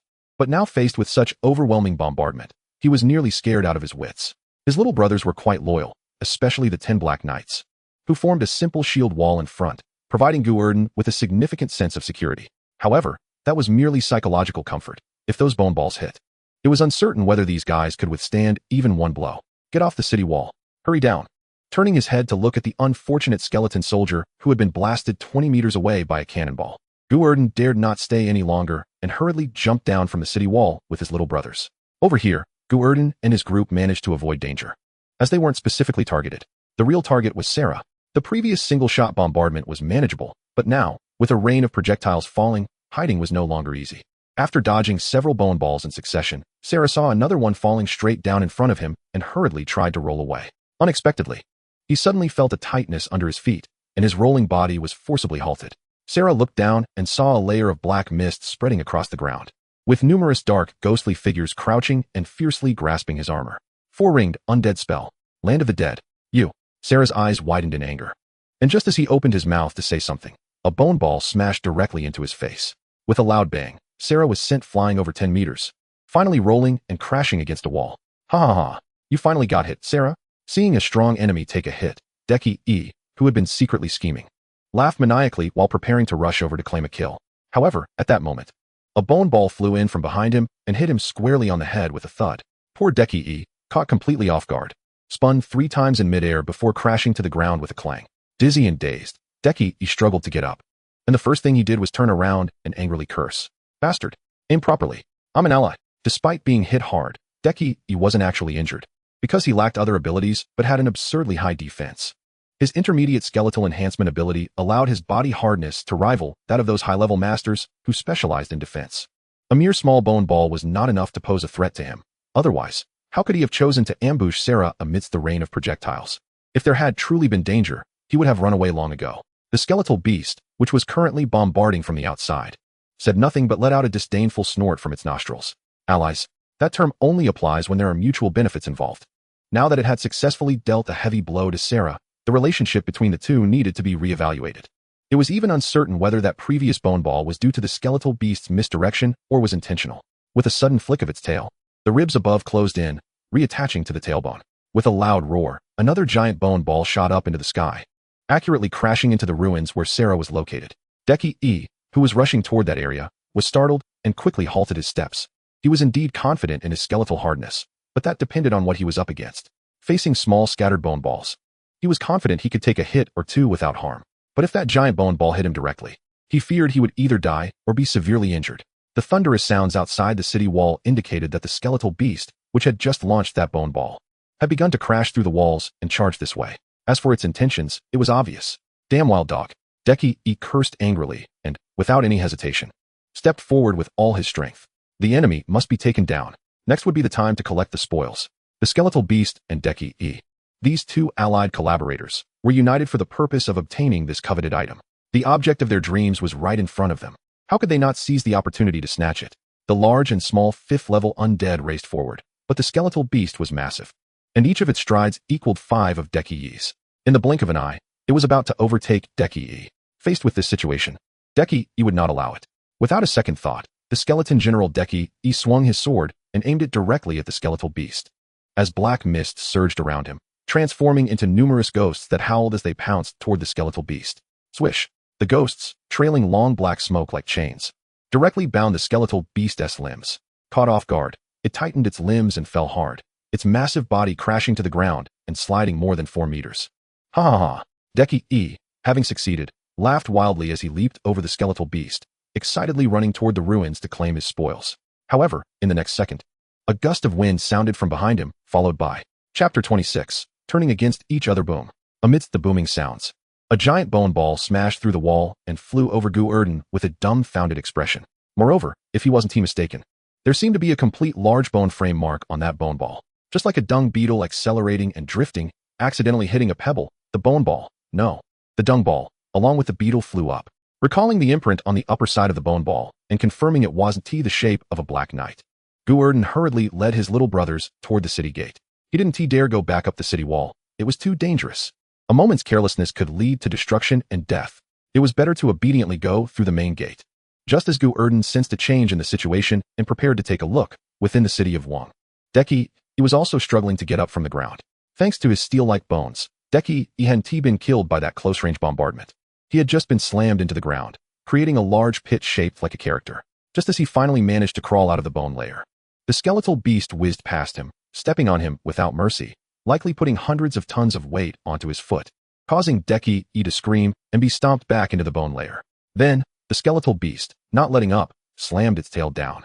A solid bone tail 2 meters thick crashing down like a heavy iron hammer, instantly hammering Deki half a meter deep into the bone layer.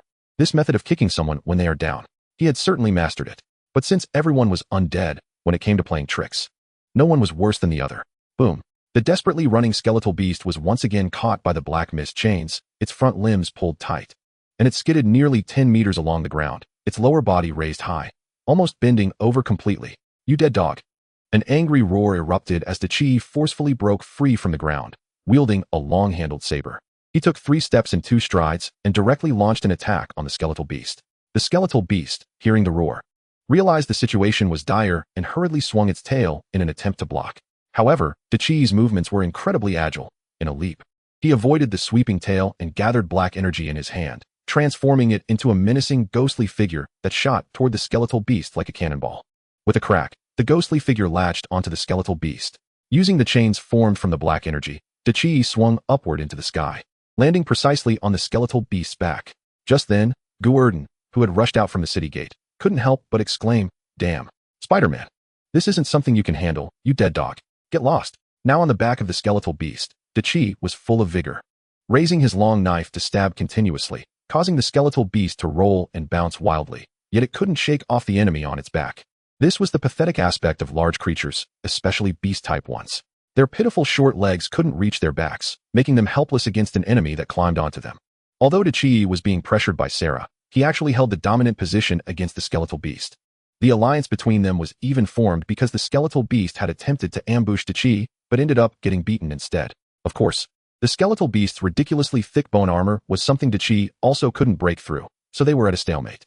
After all, if they could easily take each other down, who would choose to ally?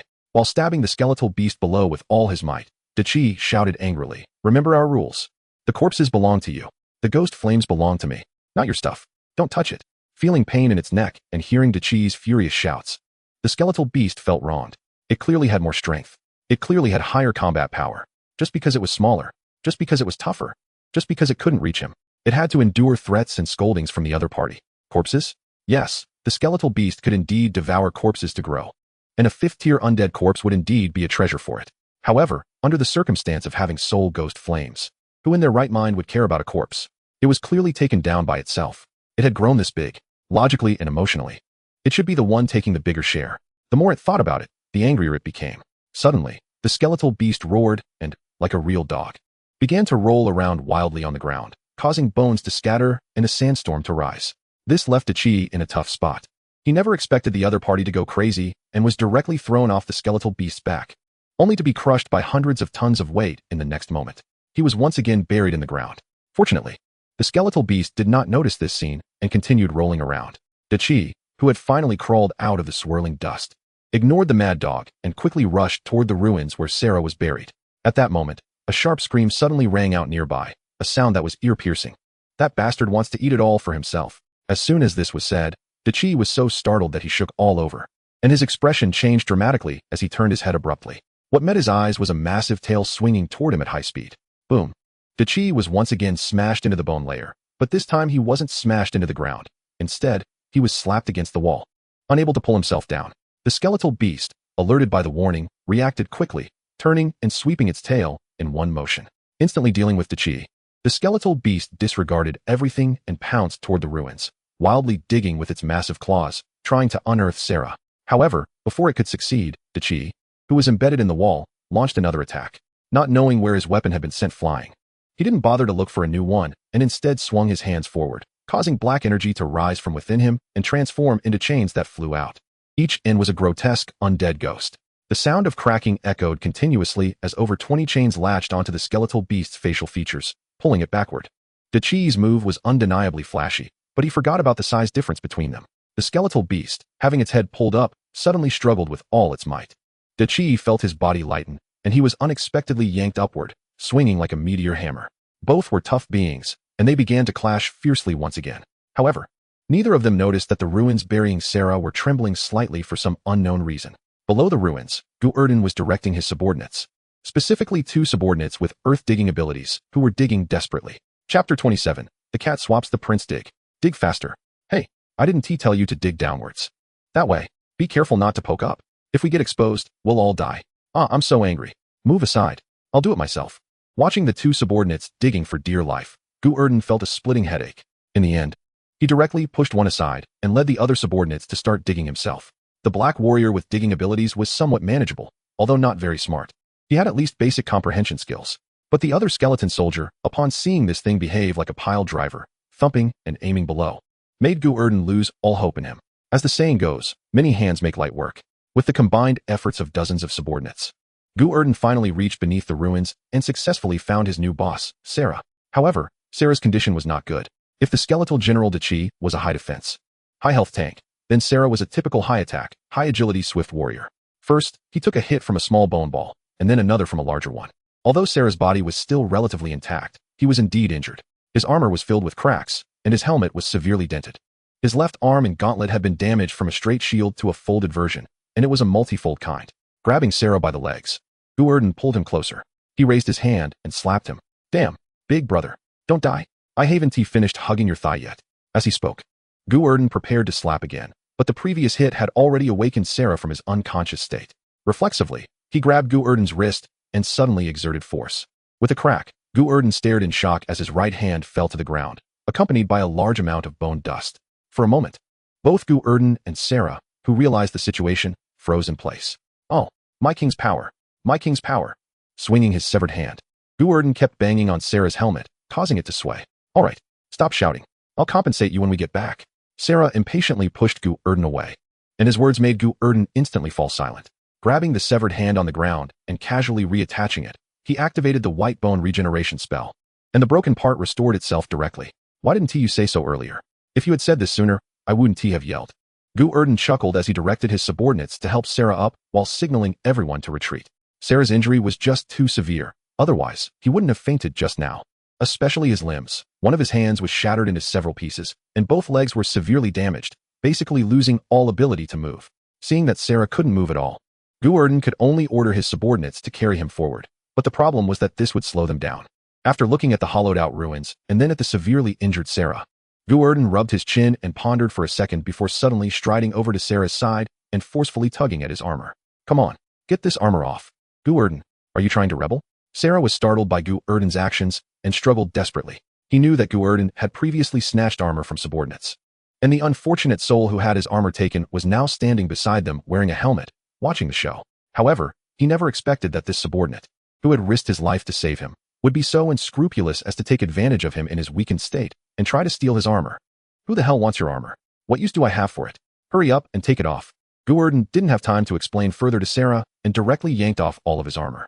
Of course, this was partly due to Sarah giving up his struggle upon hearing the words. Otherwise, with Sarah's strength as a level 5 undead, even if he was severely beaten, it would still be easy to deal with a level 2 Gu Erdan. As the armor was pulled off, Gu Erdan looked at Sarah and couldn't help but be slightly taken aback. This wasn't Gu Erdan's fault for being stunned. It was because Sarah, beneath the armor, was actually wrapped in thick bandages. The tightly wound bandages had completely encased him like a dumpling, making him look even more mummy-like. Noticing the shock in Gu Erdan's eyes, Sarah instinctively raised a hand to shield his face and quietly explained, no one wants to see themselves turn into a shriveled monster. Covering it up is better than being an eyesore, right? TSK, you're dead already. Why care about your appearance? At least you still have a face. I've lost my entire head. Am I supposed to find a fake head to wear? Gu Erdan complained while carrying Sarah's armor and running towards his subordinates. Hearing this, Sarah glanced at Gu Erdan, focusing on the constantly chattering skull hanging around his neck, his mouth slightly open. After hesitating for a moment, he chose not to retort at that moment. This guy actually had the nerve to talk about himself? Wasn't he just wearing someone else's head right now? His vanity was even greater than his. Gu Erdan was unaware of Sarah's thoughts at that moment. Otherwise, he would have yanked his head off and thrown it in his face. Was he using it to show off? How shallow. He was using it to save his life. If he ever encountered a dog, a wolf, or a powerful enemy, throwing his head at them might just save his life. It was better for someone else's head to be gnawed on than for his own life to be lost. Hastening to the Black Knight from whom the armor had been removed, Gu Erdan hesitated for a moment, but ultimately couldn't bear to harm him. What a good little brother. He was offering up his clothes and weapons. Although there was an element of him actively robbing, the guy hadn't complained at all. And now he was left without clothes. Moreover, he had been the most diligent during the digging earlier. If Gu Erdan stripped him of his clothes and robbed him, and then sold him off as cannon fodder, that would be too heartless. Shaking his head, Gu Erdan directly placed the helmet on a nearby skeletal frame and hurriedly helped him put on armor. After a flurry of activity, Gu Erdan forced the now altered skeleton soldier down beneath the ruins. Here, you have a tough task. Do you see? Sit tight. Don't move. As long as you can survive, I'll promote you to vice captain. You'll be on the same level as the armored knights. From now on, you'll be called the Bone Vanguard. Yes, you'll be the Bone Vanguard from now on. You stay here and hold the fort. We'll go call for reinforcements and be back to support you. While saying this, Gu Erdan patted his shoulder heavily and then led everyone to turn and run, leaving the newly promoted Bone Vanguard sitting alone amidst the ruins in a daze. With a loud rumble, as Gu Erdan fled, he didn't forget to order his subordinates to block the tunnel again to avoid revealing any flaws. As for the Vanguard left behind, well, when disaster strikes, everyone takes care of themselves. Good luck to him. Chapter 28. The battle for spoils. The battle above ground was still ongoing. At this moment, the skeleton general Deki was already engaged in a fierce fight with the bone beast. The two invulnerable beings were trading blows, while the surrounding undead were suffering greatly. A large number of undead were caught up in the battle, and a slight mistake could lead to instant death. The difference between level 5 and level 4 may seem like just one tier, but the combat power of both sides was worlds apart. Levels 1 to 3 were called low-level undead, belonging to the cannon fodder tier. Levels 4 to 6 were considered mid-level undead, the elite among the elite. As for levels 7 to 9, they were typical high-level undead, not only possessing terrifying combat power, but also intelligence no lower than that of living beings. In fact, due to their long lifespan, some were even smarter than humans. After all, the saying old and cunning is not a joke. This only refers to ordinary undead. The 3 undead present were all level 5 bosses born from the edge of the undead realm, vastly different from those born and bred in the central area who might even possess level 5 strength at birth. Their combat experience was richer, their minds sharper, and their overall combat power stronger. Ordinary level 5 undead might take some time to deal with level 4 undead. However, these few present, especially the bone beast, could instantly annihilate them. Although the two were fighting fiercely, they didn't truly engage in a life and death struggle. After all, it would be pointless. They were like hammers hitting an anvil, unable to move each other. As they fought, they were also searching for opportunities to dig into the ground, particularly the bone beast. Once it unearthed Sarah from the ruins, it would undoubtedly grab him and run away. After all, it could no longer deal effective damage to Deki. Continuing to fight like this would ultimately be disadvantageous for it. It planned to devour Sarah's soul to break through to level 6, and then return to deal with this bastard. Deki wasn't foolish. He naturally understood what this massive creature was planning. However, he was too small in size. While he was quite durable, he lacked the ability to stop the bone beast from digging into the ground. After a dozen minutes of entanglement, with a crack, the layer of soil above the ruins was completely thrown aside, revealing a hollow space beneath. Without having time to wonder why there was a void below, the bone beast opened its massive jaws and bit down hard towards the substitute skeleton soldier inside. The poor skeletal frame was still dutifully sitting there executing commands. Hearing the commotion, it looked up and saw a skull larger than itself opening its mouth to bite down. This posture clearly indicated that it intended to chew it like a chew toy. In that critical moment, Deki leaped out from the side, suddenly swinging his hand with force, and dark mist transformed into chains that tightly wrapped around the body of the Bone Vanguard. You can't pull the Bone Beast. But can you not pull Sarah? With both hands straining, Deki pulled the Bone Vanguard flying towards himself. In the horrified eyes of the skeletal beast, he threw the tightly bound Bone Vanguard over his shoulder and turned to run, with the ability of the land of the dead manifesting as a soul chain. Deki moved swiftly, as if swinging on a swing in midair. He flung himself dozens of meters away. Deki ran ahead, while the skeletal beast chased from behind, roaring madly and not forgetting to swing its tail to condense bone balls and throw them desperately, trying to intercept Deki's movements.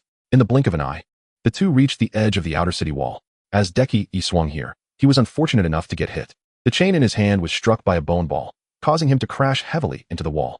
Rolling to the ground, Deki was persistent. Even though he was thrown into such a state that even his helmet flew off, he still refused to let go of the spoils, clinging tightly to the Bone Vanguard. Unfortunately, just because he could withstand such an impact didn't mean the Bone Vanguard could ignore it. Seeing the skeletal beast desperately chasing after him, Deki struggled to get up with one hand on the ground. Just as he was about to continue fleeing, he suddenly froze in place. Looking at the Sarah he was holding, Deki's eyes widened, because this extremely troublesome enemy had now lost its head. Where the hell is the head? This shocking discovery almost made Deki faint on the spot. After all, the normal undead soul fire is hidden in the head. Now that the head is gone, what has he risked his life for all this time? Carrying the corpse and frantically searching around. Deki was like an office worker who woke up in the morning but couldn't find his phone, panic-stricken. Fortunately, the head of the spoils hadn't rolled too far. Deki quickly found the familiar helmet a dozen meters away. He scrambled to pick up the helmet, looking at the severely deflated helmet in his hand. And Deki, he was a bit at a loss. Something's not right. Even if Sarah wasn't good at defense, he was at least a 5th-tier undead. And a Black Knight with inherently high defense. That heavy armor. That reclusive appearance. At first glance, it was clear it was a tin can. How could the defense be low? It was possible for someone to have their head chopped off, but having their head knocked off? Did they really think he was a skeleton soldier? How could he be so fragile? Moreover, even if he were a skeleton soldier, he wouldn't be that fragile after the 5th tier. Deki, he was the best example. There's a problem. Definitely a problem. Could it be that this guy has some kind of talent undead spell that allows for body separation? Is it the 2nd ring limb detachment spell? Or the 5th ring corpse tearing spell? The more Deki he thought about it, the more he felt something was off. After staring at the helmet in his hand for a second, he suddenly dropped the headless corpse and used both hands to pull with all his might. In the next second, the helmet's faceplate was forcibly torn off with a crack. Deki, he stared at the skeleton head that appeared before him, wildly moving its jaw in an attempt to bite him, falling into silent shock. At that moment, he heard the wind rushing by, and the skeletal beast roared as it charged in, opening its massive jaws to bite at him. Hearing the noise, Deki didn't even turn his head. He simply grabbed the skeleton head with the helmet in hand and threw it forcefully towards the skeletal beast below. Seeing this scene, the skeletal beast couldn't care less about attacking Deki, suddenly changing direction, its 2 small front paws desperately pushing against the ground, making a sudden stop. And at the critical moment, it caught the head. Without any hesitation, the skeletal beast grabbed the skull and turned to run. And it did so in a very comical way, standing on 2 legs as it ran. The way it swayed side to side like a lizard was incredibly funny. But as it was running, the skeletal beast suddenly stopped, and due to the abrupt halt, it sat down with a thud, sliding more than 2 meters. Staring blankly at the skull in its hands, the skeletal beast was dumbfounded. Behind it, Deki's gritted teeth sounded. They switched the bait. We were played. Sarah is still in the city. Hearing this, the skeletal beast quickly turned its head, just in time to meet Deki's gaze. Although there were no words exchanged, both of them understood the same message from each other's eyes. They actually treated him like a monkey. Ceasefire. Go back. Let's kill that bastard. Chapter 29. On the skill of trickery, a rumbling tremor sounded, and the massive skeletal beast suddenly changed direction, charging desperately towards the city of Black Knights. The skeleton General Deki followed closely behind, his ghost fire trembling in his eyes, clearly furious. They were actually played.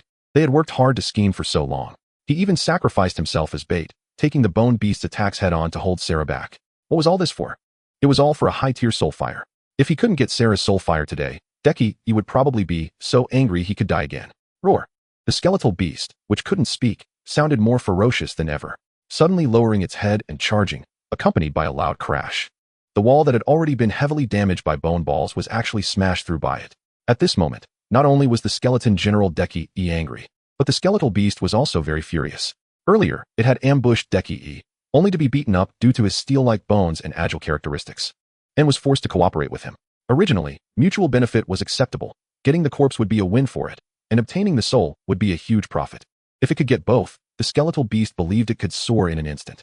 But now, having gained nothing, facing scolding and beatings, and its head banging against the wall until it was buzzing, what was the point?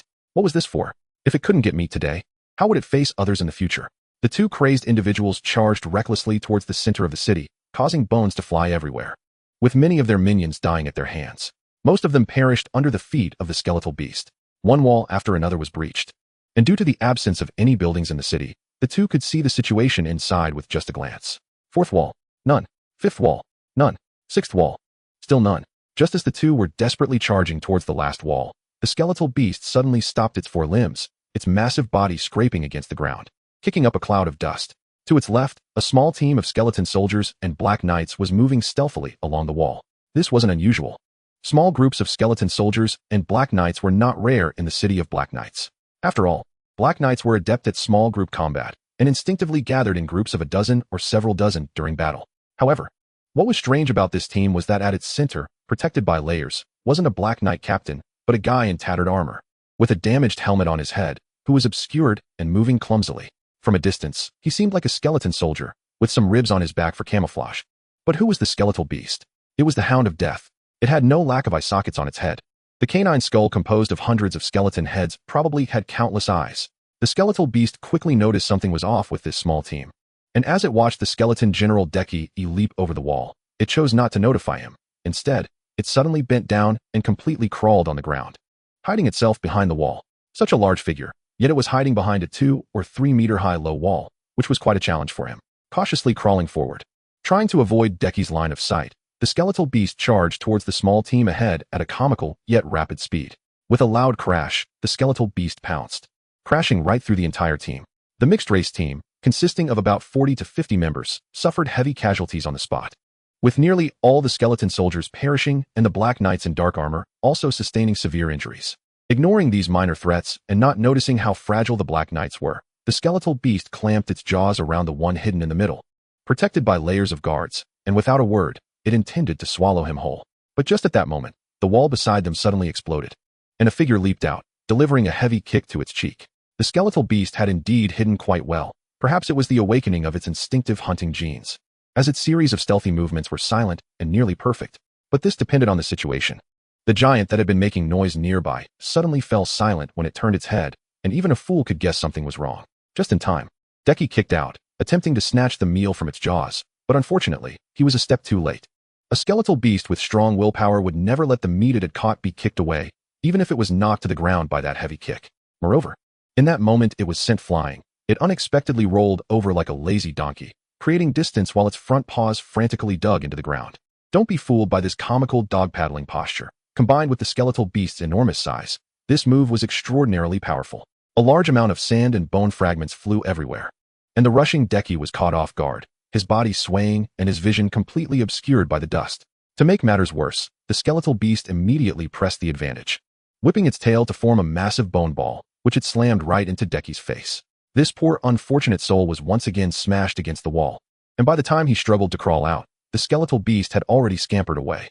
Seeing that the hard-earned spoils he fought for with his life had been snatched away by this dead dog using underhanded tactics, Decky's anger surged, and he roared as he stepped out in pursuit, relying on the unique power of his own magic to swing towards the skeletal beast.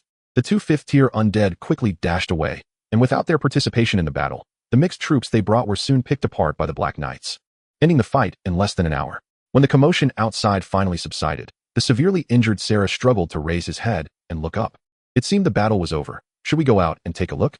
Sitting beside him, Gu Erdan, who was recklessly roasting himself by the fire, replied without looking up at the flames that crackled and began to die down. How can you guarantee your people won? Stopping the battle could also mean your side was annihilated. Let's wait a bit longer. Wait. How long? 1 day, 2 days, a week, 2 weeks. Who cares? Anyway, we undead are immortal and indestructible. We can take our time. Gu Erdan was in no hurry at all. Ever since he discovered he had become an undead and no longer needed to worry about lifespan, he had become averse to taking risks. However, not taking risks didn't mean he wasn't being reckless. Right now, he was conducting a rather absurd experiment. That was to light a fire in a closed cave, consuming the already limited oxygen. If a living person were sitting here, they would have suffocated long ago due to lack of oxygen. But Gu Erdan was different. He was an undead, so he didn't need to breathe. Thus, he wanted to see if a skeleton could actually feel suffocation. To put it simply, he was just being foolish. Chapter 30. A glimmer of light in desperation. The team hiding deep underground ultimately couldn't stay hidden for long. Sarah was impatient, doing things hastily and always seeking victory through risk. This was evident from the fact that when faced with a strong enemy, he not only didn't think about how to enhance defenses, but instead actively attracted undead forces, attempting to forcibly expand his troop numbers. After waiting in the cave for a while, Sarah's patience wore thin, and he ordered the soldiers to dig through the ground. However, he was cautious. The first person he sent out was just one, and after confirming the surroundings were safe and that his side had won, he brought others out. As for Gu Erdan, with all his subordinates gone, he naturally couldn't choose to stay locked in the little black room. When he arrived on the surface and looked at the devastated city, Gu Erdan couldn't help but click his tongue. The destructive power of that skeletal beast was indeed terrifying. When it moved, it was like a landslide. If it weren't for this giant crashing into the city walls, it wouldn't have fallen so quickly. However, Sarah was after all the king of Black Knights. Although the skeletal beast and the skeleton General Decky seemed to have the upper hand, it was merely an illusion. It was only with the hard-earned cannon fodder that the two could create a brief opportunity to confront Sarah. And that was only because Sarah chose to step forward to fight. If Sarah opted to avoid battle, the two would ultimately be driven out of the city by the Black Knight Legion, though the losses for the Black Knights would likely be significant. After all, the lethality of the skeletal beast against lower-tier undead was exceptionally terrifying. They temporarily retreated, without the skeleton army drawing fire. The two dared not clash head-on with the Black Knight Legion, and for the time being, they were relatively safe. Severely injured, Sarah commanded the Black Knights to lure in newly formed skeletons from the rear canyon while he staggered back to the core area of the city, not forgetting to explain to Gu Erdan. Before long, the departing Black Knights returned, and once again, thousands of skeleton soldiers appeared from the back.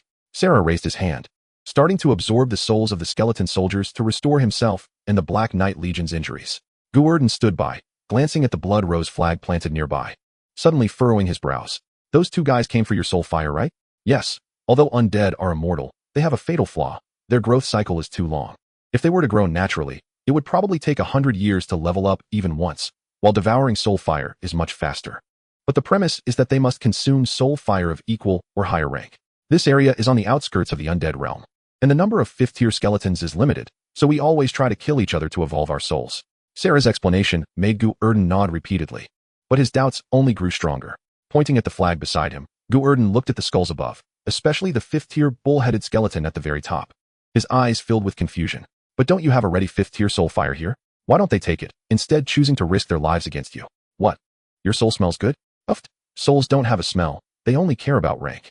As for why those two didn't come to take this soul, Sarah looked up at the bull-headed skeleton with a smile in his eyes, suddenly reached out, removed the skull, and handed it directly to Gu Erdan. You see for yourself. See what? Gu Erdan, who was initially confused, had his expression change dramatically the moment he obtained the skull. The originally high-tier 5-level soul ghost fire turned into a pale green flame of only 2nd level as he reached out to touch it. Realizing something was off, Gu Erdan quickly activated the system. The next second, the information about the flame in his hand appeared before him. Name, 2nd level soul ghost fire identity. Consumable skills, 1st ring necromancy spell, enlargement technique, 2nd ring necromancy spell, soul disguise description. You might scare away pigs by pretending to be a tiger, but it might also attract hunters. Fake. Gu Erdan exclaimed in shock at the counterfeit in his hand, causing Sarah next to him to shake her head and smile. Of course, it's fake. If it were real, I would have swallowed it long ago. How could it be hanging on a flag as bait? She took the skull back and reinserted it onto the flag, her tone cheerful. This guy's talent spell is quite special. It can actually disguise its own soul aura up to a maximum of 6 levels, and it can also enlarge its size, making it look very intimidating. It startled me back then. Later, I organized a team and planned for months to forcibly hunt it down. But who would have thought this guy was just a 2nd-level counterfeit? Thinking back on the past, Sarah felt both amused and angry. Later, I thought this thing could come in handy, so I hung it here. It has indeed provided me with quite a bit of help during this time.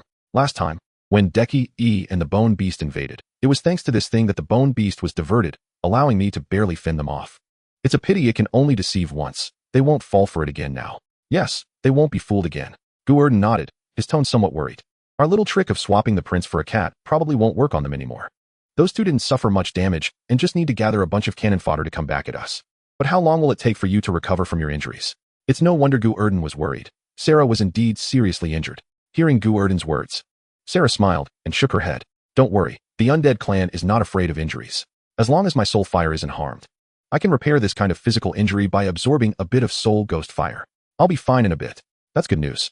But the problem is even if you recover, you still won't be a match for those two. Gu Erdan scratched his bald skull and nearly got bitten by it, slapping the skull while expressing his concerns. His words plunged Sarah into silence. The two opponents had clearly found a way to combine their attacks. Relying solely on himself was no longer enough to contend with them. If they attacked again next time, what would he do? Forcefully block them? That could lead to his immediate demise. But if he didn't stop them and let them unleash their slaughter, how many rounds could his Black Knights withstand? Using the cannon fodder they casually recruited to trade for his hard-built Black Knight army was definitely a losing deal. A new strategy had to be devised. Just as Sarah was racking her brains for a solution, Gu Erdan looked up at the flag and suddenly had a bright idea. I have a plan that might help us avoid the crisis and even turn the tables. Chapter 31. The second wave of the siege time passed quickly, and in the blink of an eye, more than 10 days had passed since the last great battle. During these days, the Bone Beast and Deki had been very busy. They were busy recruiting soldiers.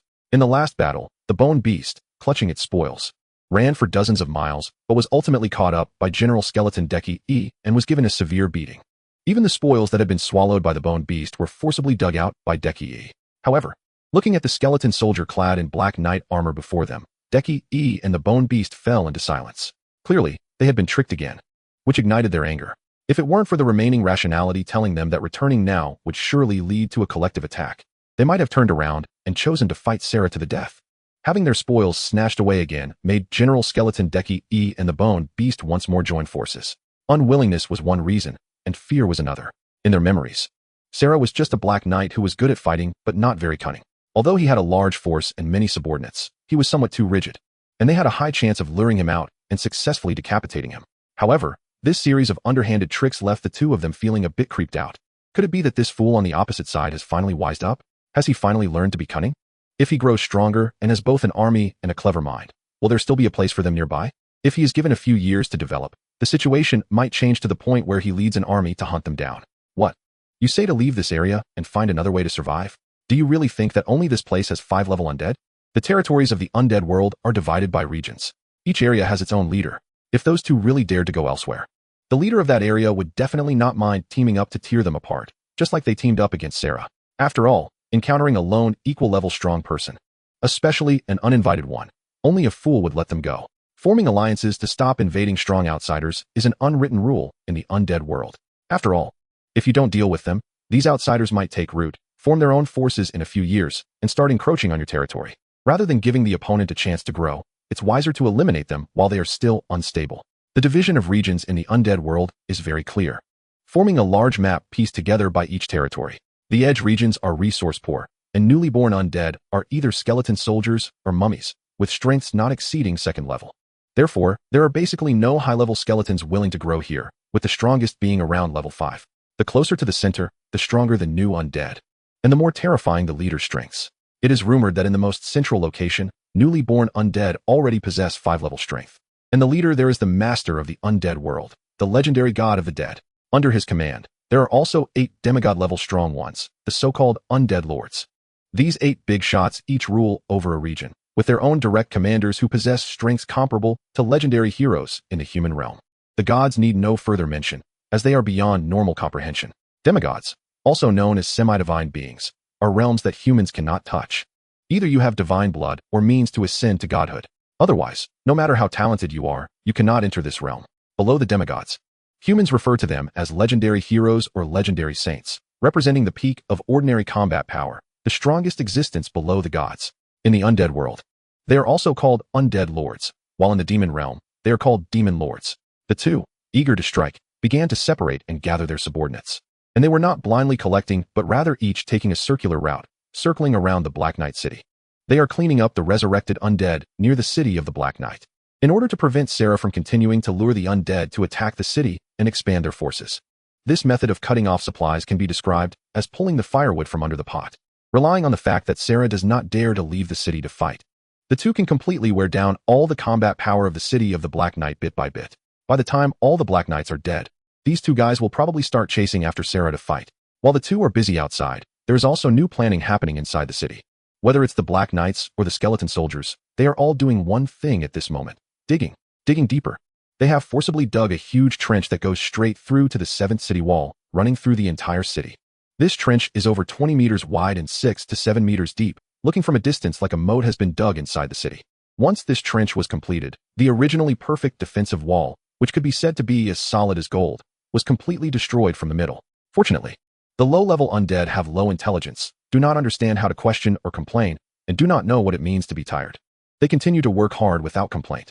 If they were living people, faced with such a self-destructive action, they would have long since given up.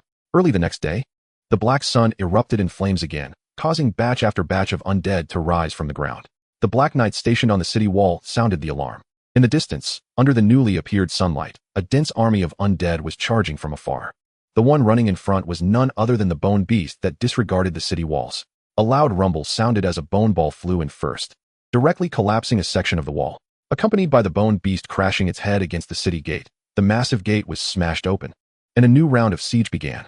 On top of the 7th city wall, Sarah stood fully armed, surrounded by numerous Black Knights. However, the figure of Gu Erdan was not here at this moment. As he gazed into the distance of the battlefield, the ground beneath the 3rd city wall began to tremble, and then a large number of skeleton rats broke through the soil, spreading out from below. Following closely behind were numerous undead creatures. The underground troops had broken in.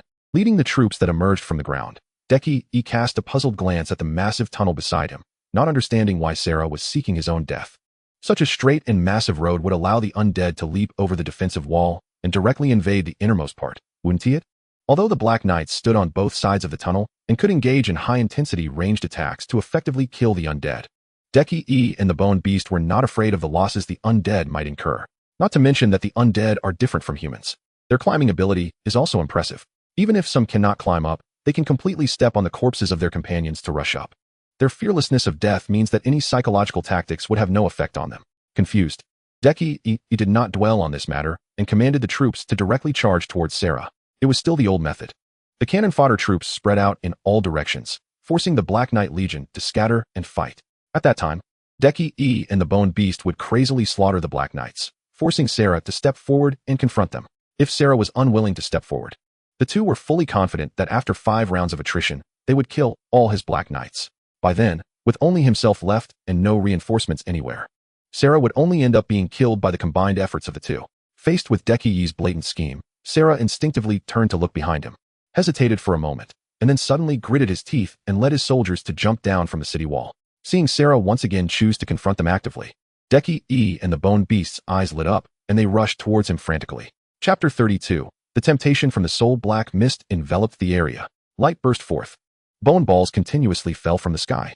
3 fifth-tier undead, whose power far surpassed that of others, once again engaged in a life-and-death struggle at the third city wall. At this moment, Sarah was at an absolute disadvantage. He did not possess Deki's steel-like bones, nor did he have the tough skin and flesh of the Bone Beast. Although he had an absolute advantage in attack power, fighting against 2 meat shields was more than just a disadvantage. It was a dire situation. Meanwhile, on the city wall, large numbers of troops were also engaged in fierce combat. Although the forces brought by the two could not defeat Sarah's Black Knight Legion and Skeleton Army, holding them back for a moment was still easy. Another loud explosion sounded as a massive bone ball fell from the sky. Sarah hurriedly rolled away to avoid it, simultaneously plunging one hand into the ground. The soul gathered in his palm exploded. The soul burst spell activated. The entire ground was lifted over half a meter high. Deki, who had originally planned to use magic to control Sarah's movements, was immediately blown away. It seemed he had been prepared. Unfortunately, how many times can your soul fire save you? After rolling several times, Deki steadied himself on one leg and pointed his hand. A large amount of black mist spread out from his body. It transformed into countless fierce ghosts rushing towards Sarah. 4th tier spell, Land of the Dead. At this point, Sarah had already expended a lot of energy. His 5th tier spell was indeed powerful, and its terrifying damage could even threaten the skeleton general Deki. However, great power also meant great consumption. Deki's Land of the Dead was a 4th tier spell primarily focused on control, and its consumption was not significant. As for the damage from the Bone Beast's Bone Ball, that was its 1st tier innate spell. The consumption was almost negligible. The reason for its great lethality was purely due to its large size. In a war of attrition, Sarah was simply no match. But if he wanted to quickly resolve the battle, the two working together would completely give him a chance. As Sarah grew weaker and weaker, the two seemed to see the hope of victory, their greedy intentions becoming more apparent. And they began to cautiously guard against each other to prevent the other from reaping the final reward. Just as the situation was about to be determined, a sudden wave of silent fluctuation came from the sky. This was the tremor of souls. The soldiers from both sides engaged in battle suddenly froze, turning in unison to look into the distance. Even the Bone Beast and Deki, who were in combat, could not help but pause. Their expressions filled with confusion as they looked towards the valley. Strange.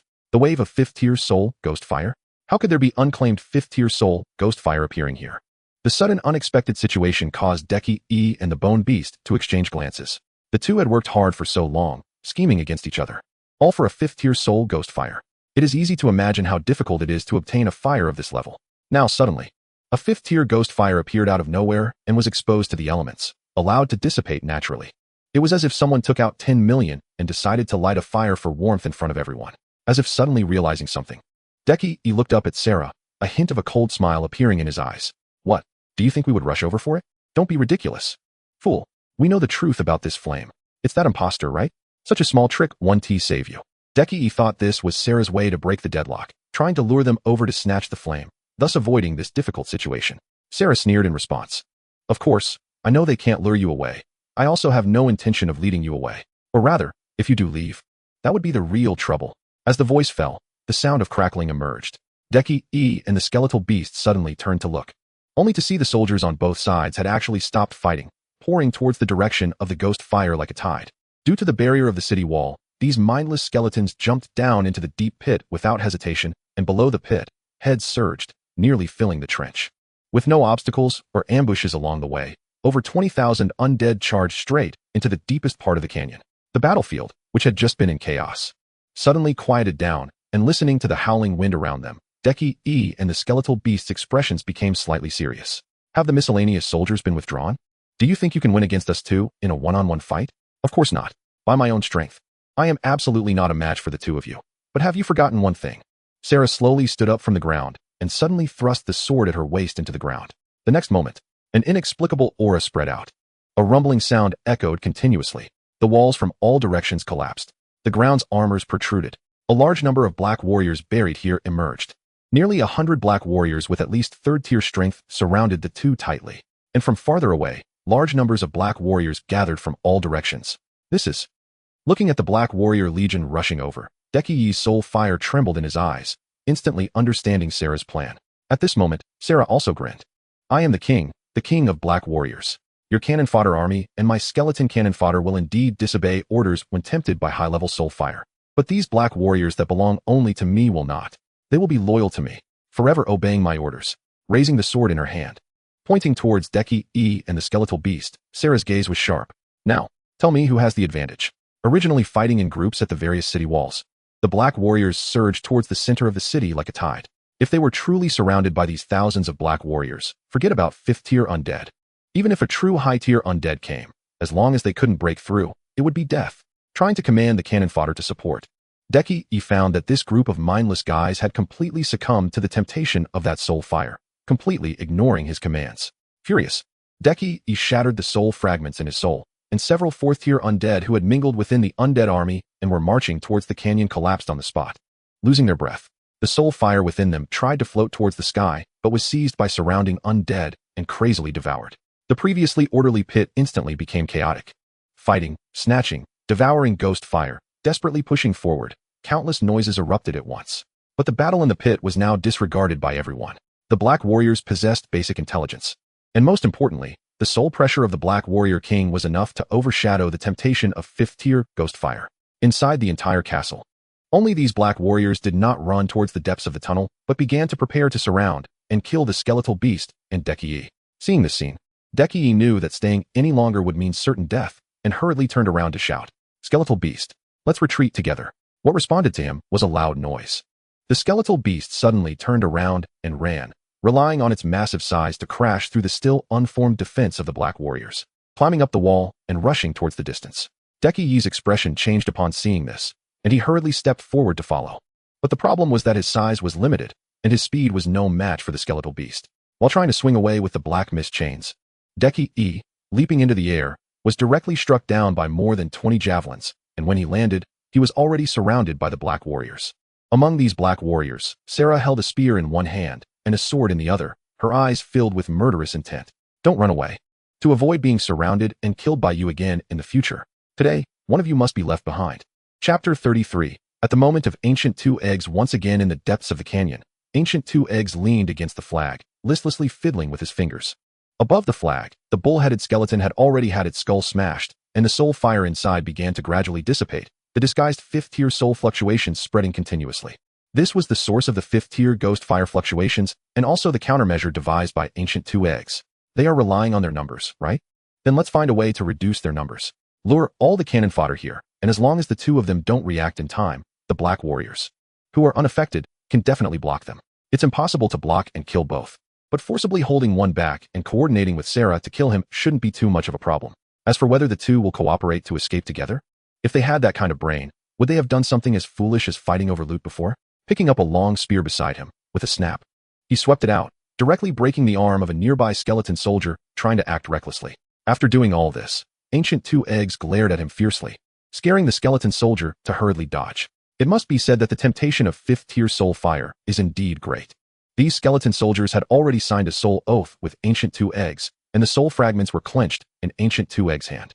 Moreover, they were all under his watchful eye. Yet, in such a situation, this group of skeleton soldiers would still be instinctively tempted to go for that flame. No wonder that flame drew all the undead in the city over. The rumbling footsteps echoed, and densely packed undead swarmed in, looking from afar like a tide. Seeing this scene, Ancient Two Eggs was so frightened that his bony frame shook, hurriedly turning to flee, leaving the flag behind. At this moment, going to get the flag would be courting death. Carrying that deadly banner, whoever takes it will be focused on. Isn't it just wanting that flame? Here, take it. Leading his little brothers, he hurriedly hid in the hideout that had already been dug out, blocking the entrance with bones, leaving only small gaps. Through the gaps, Ancient Two Eggs looked at the chaotic undead outside and couldn't help but click his tongue in secret. What a grand scene this is. A group of 1st to 4th tier undead were now fighting each other like crazy. Anyone daring to go for that flame would be instantly killed. Ancient Two Eggs had just witnessed a tall and powerful fourth-tier undead corpse being bitten in the groin by a first-tier skeleton rat just for eating that soul fire. With the temptation of higher-level flames, these low-tier undead completely ignored the level suppression.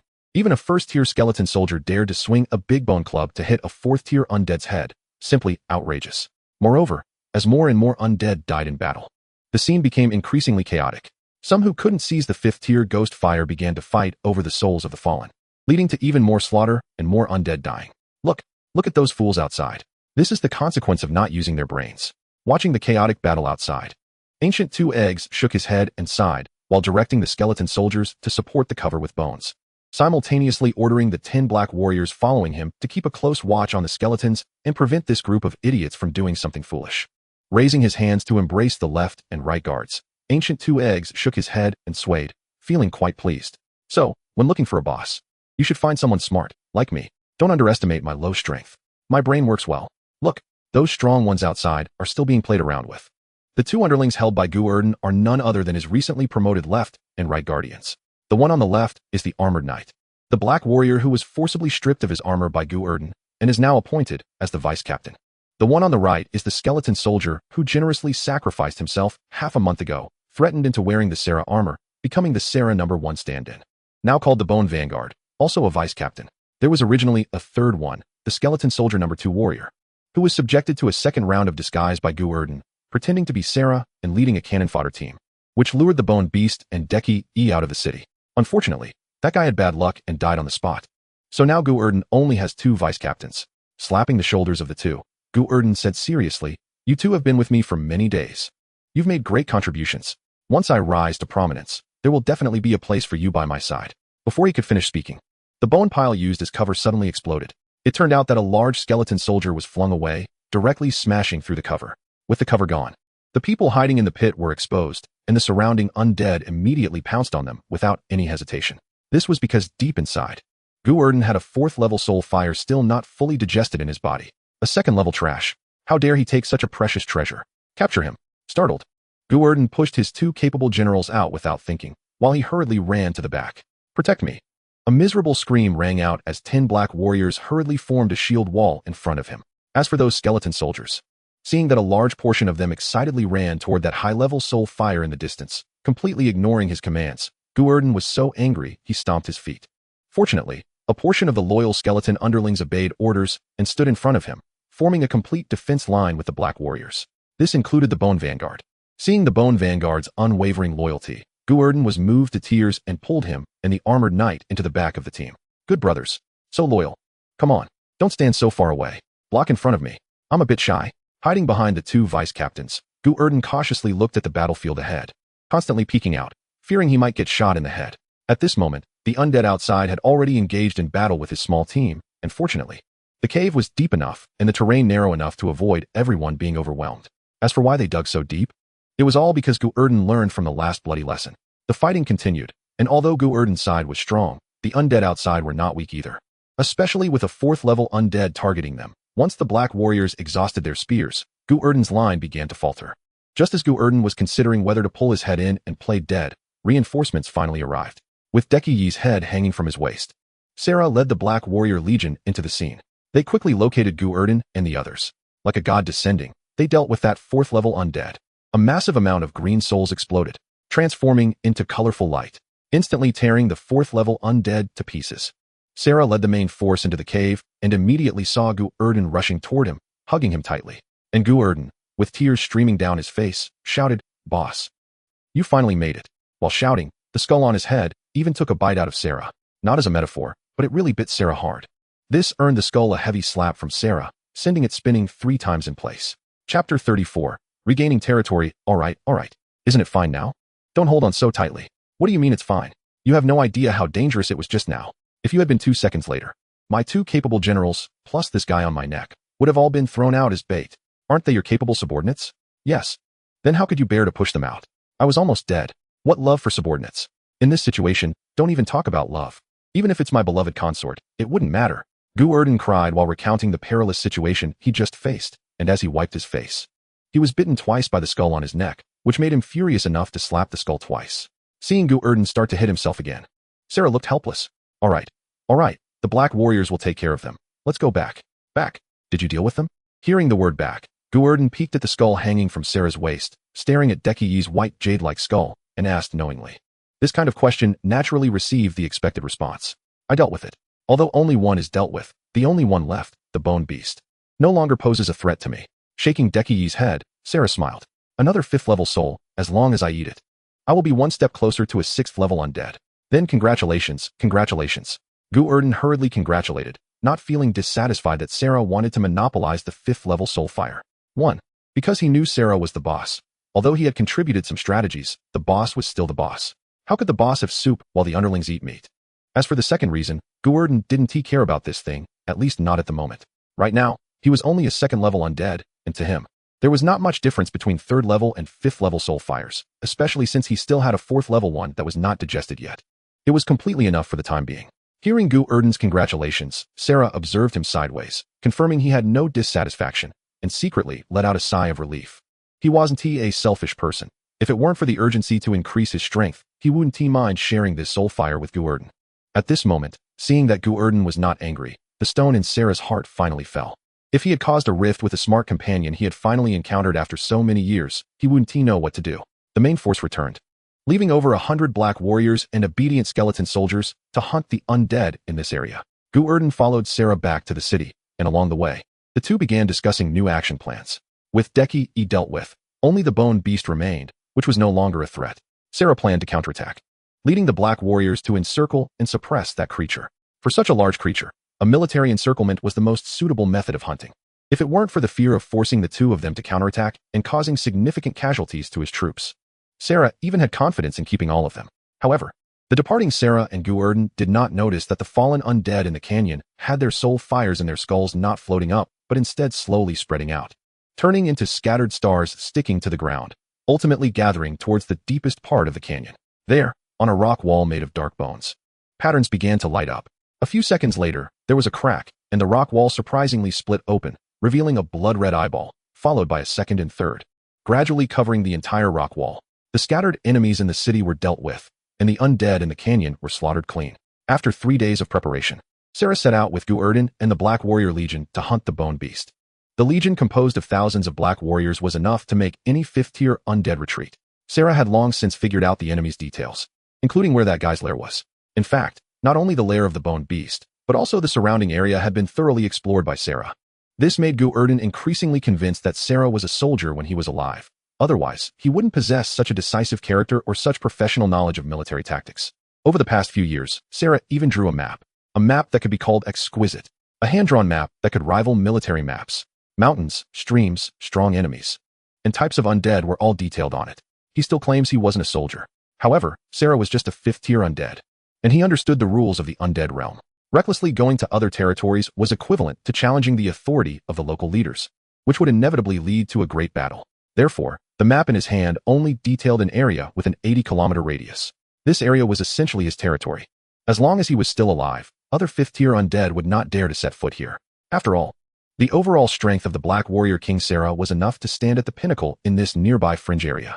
The grand procession set off, but unfortunately, it ended up being a wild goose chase.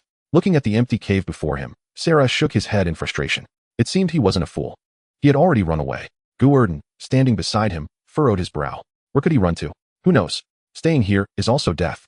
He must have taken the risk to flee to another territory. Sarah looked up at the sky, gazing at the dimming sun, and suddenly waved his hand to signal. Let's go back. Back where? Just return to the lair? Of course not. After finally coming out, how could they return empty-handed? Moreover, now that the crisis had been resolved, they should restore their previous combat strategy. Taking out the map and pointing at the markings on it, Sarah's expression turned serious. Split into teams of 10. Spread out to hunt the 3rd-tier and above undead in this area. Collect soul flames to create soldiers.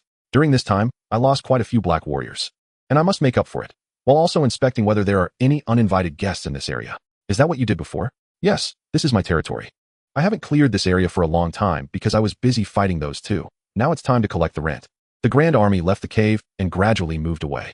After they had completely left, the empty cave suddenly trembled slightly, and a patch of ground lifted, revealing a large amount of ghostly green flames. Watching everyone leave, the bone beast hidden underground secretly breathed a sigh of relief, then cautiously lay down again, and the originally lifted ground closed once more. He no longer had the strength to confront Sarah and had unfortunately completely offended him. He dared not run to another territory for fear of being hunted down by the local 5th-tier skeletons. The bone beast sighed and chose to endure. Forget it. I'll just sleep for 3 to 5 years, when the opportunity for a comeback arises. It won't be too late to emerge. Chapter 35. An unexpected arrival. The howling wind blew, and the air in the undead realm began to gradually grow cold. Who knows if there are 4 seasons here like spring, summer, autumn, and winter. In any case, Gu Erdan felt nothing because he had no sense of touch.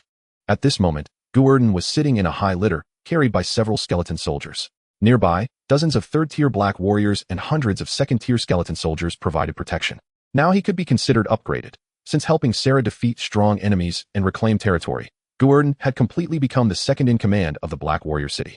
With over 100 black warriors and nearly 1,000 skeleton minions under his command, he was mainly responsible for leading teams to hunt 3rd and 4th-tier undead, and generally did not need to take action himself. Whether he, a 2nd-tier undead, took action or not made no difference.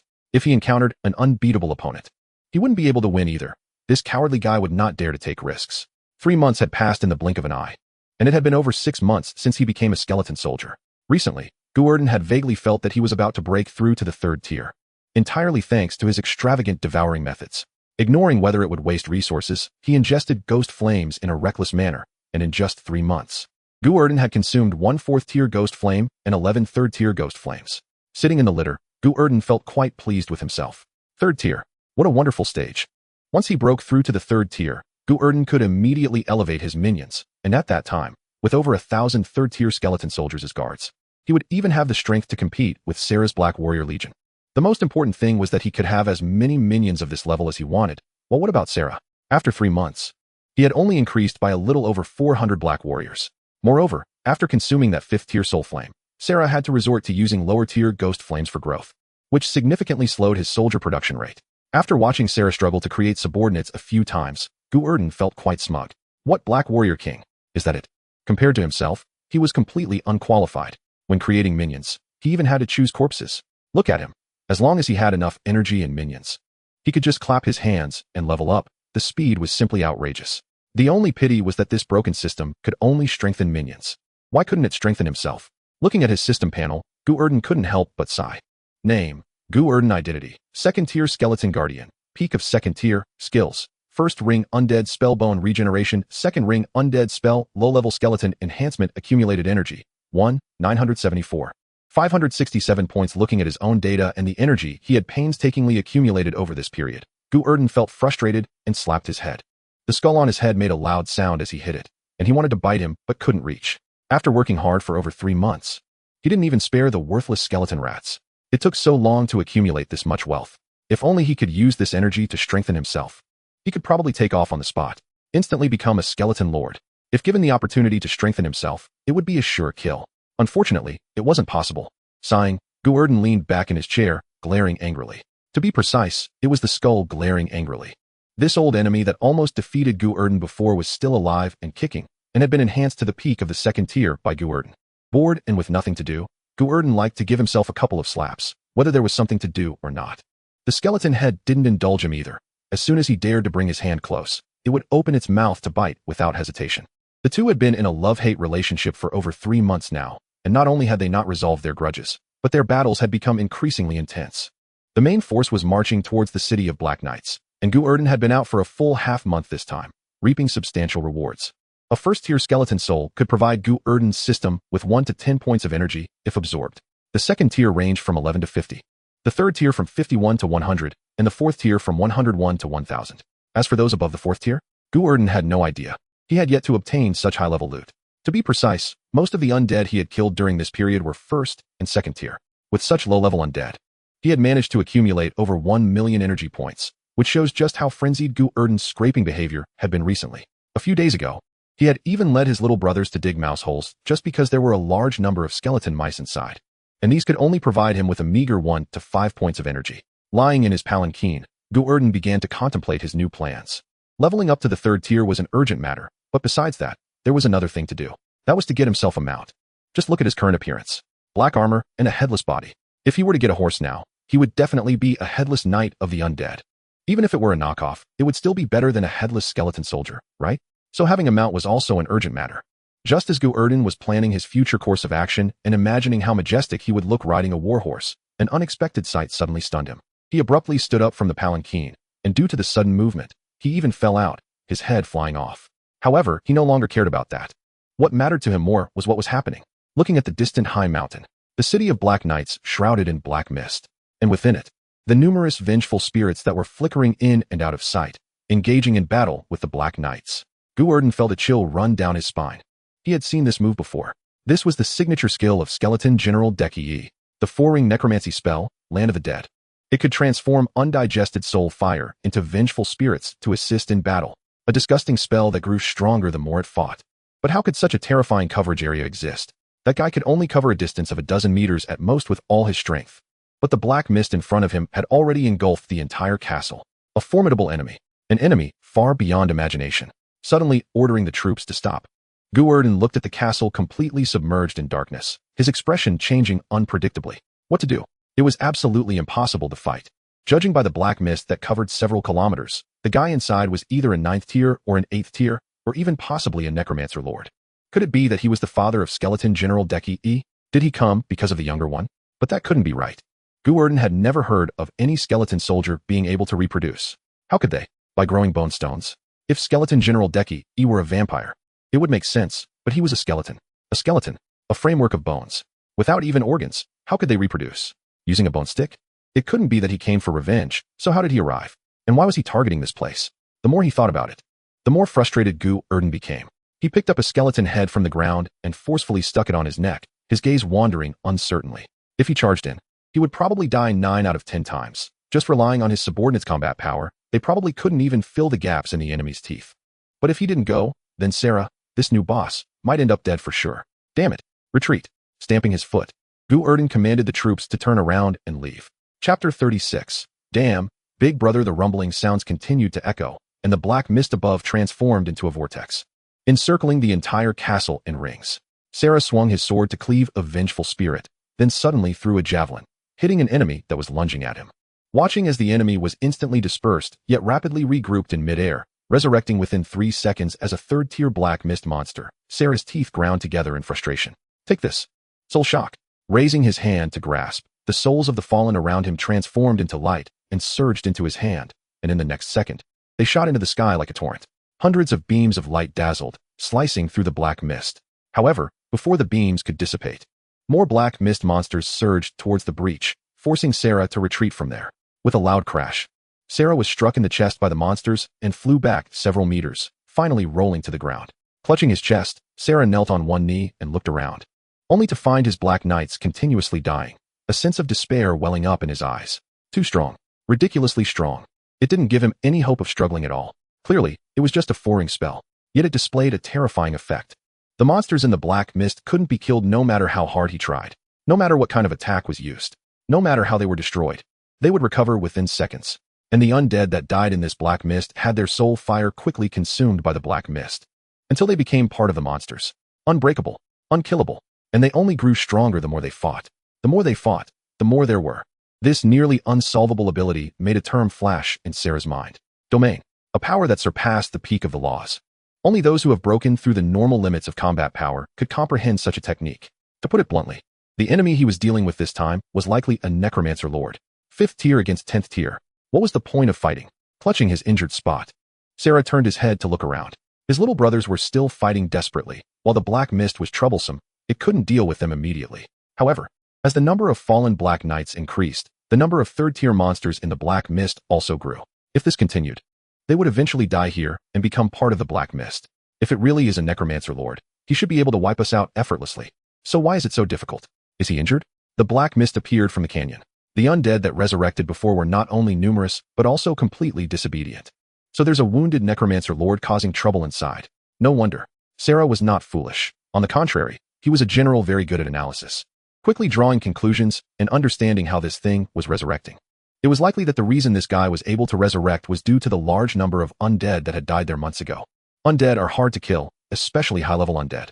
For example, the infamous Lich, as long as its soul jar is not shattered and its soul is not killed, it can basically resurrect infinitely, which is incredibly troublesome. Other undead have various life-preserving techniques, and combined with various necromancy spells, The difficulty of completely killing a high-level undead is even greater than killing a demon of the same level. And the one in front of him was most likely a freshly resurrected necromancer lord, definitely someone very skilled at preserving their life, as evidenced by this mutated version of the land of the dead. Endless black mist monsters that can control the cycle of life and death attack enemies. Even the underlings are so difficult to deal with. How can one say he is not good at preserving his life? I won't believe it. There is no way to escape. Absolutely no way to escape. Am I really going to die in a place like this? I've only just been resurrected as an undead. I've only just gained the opportunity for revenge. If I die here, then who will bear the kingdom's hatred and my family's expectations? Sarah, nearly exhausted, desperately mobilizes the soul power within him, trying to unleash the soul absorption hand once more, to draw the souls of the fallen warriors around him into his body. However, he is a step too late. Although the spell is successfully cast, the souls of the fallen have already been devoured by the black mist. Watching his subordinate souls transform into tiny sparks and gradually merge into the black mist, Sarah's heart grows colder. Once dead here, once his soul is consumed by the black mist, then his dreams, his persistence, everything will be completely lost. Just as Sarah is in despair, the ground beneath him suddenly erupts, and a pair of armored arms reaches out from the soil, pulling his legs down. Caught off guard, Sarah is instantly dragged into the ground, and he instinctively swings his sword, but it is hastily parried. Hey, big brother, show some mercy. We're on the same side. Gu Erdan, nearly having his skull split open, is now panicking and shouting. After realizing who is in front of him, Sarah finally regains his composure from the chaos. Erdan, forget the chit-chat. Let's get out first. Gu Erdan, relying on his subordinates to dig a tunnel underground, has no time to reminisce with Sarah, grabbing his arm and turning to run. He also commands his subordinates to fill in the pit, trying to erase their traces. The rumbling sound echoes again. Before the two can run 10 meters, the ground above starts to tremble violently, and then several weapons burst through the earth, followed by the black mist spreading, and several monsters crawl into the tunnel through the gaps. Looking at the few monsters that are basically identical to the Black Knights, Gu Erdan's expression changes slightly, and he hurriedly directs his subordinates to intercept them. However, after a fierce battle, not only do they fail to deal with these monsters, but more keep appearing. No matter how the soldiers stab them, these creatures always manage to recover in the next moment. Stop wasting your energy, unless you have magic specifically targeting souls. Otherwise, they are immortal. Having suffered losses from this before, Sarah covers his wound and reminds him, making Gu Erdan's expression darken further. What level of magic is this? This ability is a bit too overpowered, right? Magic? This is probably beyond the scope of magic. It should be called divine technique or domain. Although Sarah has exhausted too much energy and can no longer cast spells, his combat power is still there. With Gu Erdan, he crashes through the blockade of the black mist monsters, but only a few subordinates can follow, including the two vice captains. Though he is reluctant to leave behind two loyal subordinates, the question of whether he can survive now takes precedence. And Sarah and Gu Erdan can no longer concern themselves with others. Run. They sprint down the tunnel. The two dodge the black mist monsters that surge from all directions. They are about to break out of the Black Knight castle area. But just then, a loud rumble suddenly erupts. Then they see the black mist rising and twisting. It actually transforms into a giant arm in midair. The palm, which opens up to a size of several dozen meters, suddenly reaches down towards the ground, as if shoveling sand, throwing a large area of land along with Sarah and Gu Erdan into the sky. As the yellow sand falls to the ground, Sarah and Gu Erdan are tumbled back into the black mist, with Gu Erdan's head even flying off. Chapter 37. Frenzied Advancement Cough. Stumbling to his feet, Gu Erdan looks up at the dissipating black mist hand in the sky, experiencing a sense of powerlessness for the first time. This is no longer a normal duel, but a pure dimensional crushing. It's like how humans deal with ants. There is no suspense in the battle at all. Sarah, who collapses beside him, suddenly grabs a nearby spear and throws it, instantly hitting the black mist monster that lunges from behind Gu Erdan, then pulls Gu Erdan behind him. Looking up at the sky filled with black mist and the increasingly numerous monsters hidden within, Sarah clenches his fists tightly, then silently releases them. Erdan, I'm afraid I can't get away. A hoarse voice sounds. Sarah does not turn back, his voice filled with bitterness. I am the only 5th-tier undead here. He has already locked onto me, and he will definitely not let me go as he is eager to recover from his injuries. I can't escape. Big brother, you should go. You are only at the 2nd tier. He wants to even look at you. If you run away alone, you will definitely be able to escape. Suddenly looking up, Sarah lets out a silent scream. Hearing the sound, the black knights in the mist have their soul fires light up in their eyes, gathering from all directions, completely ignoring whether they will be attacked by the black mist monsters. I have given my last order to my black knights. They will obey you and protect you. Erdan, survive. With a sudden push, Sarah charges into the black mist, but after running a few steps, he suddenly stops. He raises his hand and forcefully pulls at the pendant around his neck, throwing it towards Gu Erdan, his eyes revealing determination. I lied to you before. Erdan, I haven't lost my memories of being alive. This is a family heirloom. It can protect the user's soul from being corroded. Erdan, if one day you can reach the human plane and hear of a place called the Rose Kingdom, please go there for me. Tell the royal family there. Plunge Sarah died on the battlefield. There are no deserters in the Blood Rose Legion. After saying this, Sarah turns and leaves, his back incredibly resolute. He knows this is a charge that is destined to end in death, just like the last battle in his memory. But sometimes, some things must be done even if one knows they will die. 5 years ago, he led 3,000 soldiers of the Blood Rose Legion, using their lives to hold back over 100,000 enemies, allowing the entire city's citizens to retreat. And today, 5 years later, he makes the same choice again. Although this time he can only save one person, he still has no regrets. Soldiers will never expose their backs to the enemy's blade. Charge. Charge again. The number of monsters in the black mist starts to increase. They continuously tear at Sarah's armor, worsening his injuries. Gradually, Sarah begins to slow down, going from running to walking, and then to dragging himself, suddenly feeling a lightness in his hand. He realizes that the family heirloom sword he brought here has been pulled away by the monsters. Without his weapon, Sarah gazes around, watching the monsters rush towards him, and silently closes his eyes, waiting for death to arrive. Just then, a loud rumble suddenly erupts, and dozens of long spears fly through the air, scattering the surrounding monsters. Hearing the sound, Sarah suddenly turns around, looking at Gu Erdan emerging from the black mist, followed by dozens of black knights, his eyes first showing shock, then shifting to understanding and melancholy. Erdan, you, like my former vice captain, have made the same foolish decision. Grabbing a long spear from a nearby black knight, Sarah, already battered and bruised, suddenly feels invigorated. Are you ready to fight alongside me on the battlefield? Then let us today bloom with our last. Stop, stop, stop. Who wants to die with you? Don't be so self-important. Seeing that his chief boss seemed to misunderstand something, Gu Erdan hurriedly raised his hand to snatch the weapon from his hand. If I'm going to die for love, I need to find a woman, and it has to be a normal woman. How could I possibly choose you, a walking corpse? So why are you back? Did I run in the wrong direction, or what? Gu Erdan, who had already lost his cute little head, was internally mocking Sarah's delusions while extending his palm towards him. Come on, give it to me. Huh, what the hell? Give it to me. Oh, staring blankly at Gu Erdan's palm, Sarah hesitated for a moment before extending his own hand. Gu Erdan looked down at the armor resting on his hand, remained silent for 3 seconds, and then suddenly shook his hand. Are you a dog? Who told you to give me your hand? I meant the soul fire. Soul fire? I don't have any soul fire left. Yours. What do I want someone else's for? I want your soul fire fragments. What do you need that for? Even if you swallowed my flames now, it wouldn't help you at all. Instead, it would attract the enemy's attention. Why do you have so much nonsense? Big brother, I'm begging you. Hurry up and give me the soul fire fragments. My brothers can't hold on much longer. Watching as Sarah continued to drag his feet while his underlings were dying around them, Gu Erdan was anxious to the point of pulling his hair out. Before Sarah could respond, the black mist in front suddenly condensed, perhaps noticing that its main prey had gathered together. The black mist no longer cared about consumption and directly formed a giant arm in midair, crashing down towards them. With a width of several dozen meters and surrounded by monsters, there was no way for them to escape. Seeing this scene, Gu Erdan was so scared that his soul nearly flew out, especially when he saw that this fool Sarah chose to close his eyes and wait for death. Gu Erdan stepped forward excitedly and slapped his helmet with a series of angry slaps. Give me the fire. Give me the fire. Give me the fire. Give me the fire. Stop, stop hitting. I'll give it to you. Dizzy from the slaps, Sarah hurriedly restrained the rampaging Gu Erdan and took out the soul fire fragments, handing them over with a very complicated expression. Well, it's not bad. After fighting all my life, I've never had any personal feelings. To be able to sign a soul oath with a companion I can trust with my life at the time of death, I guess it's not a wasted life. Even if this guy is just a skeleton and a headless one at that. Gu Erdan, of course, couldn't understand Sarah's complex emotions, nor did he care to. In a flurry, he stuffed the soul fire into his abdomen and quickly fused with the flame. As the giant arm in the sky was about to fall, Gu Erdan opened the system and frantically clicked. Level up, level up, level up, level up, level up, hurry up and level me up.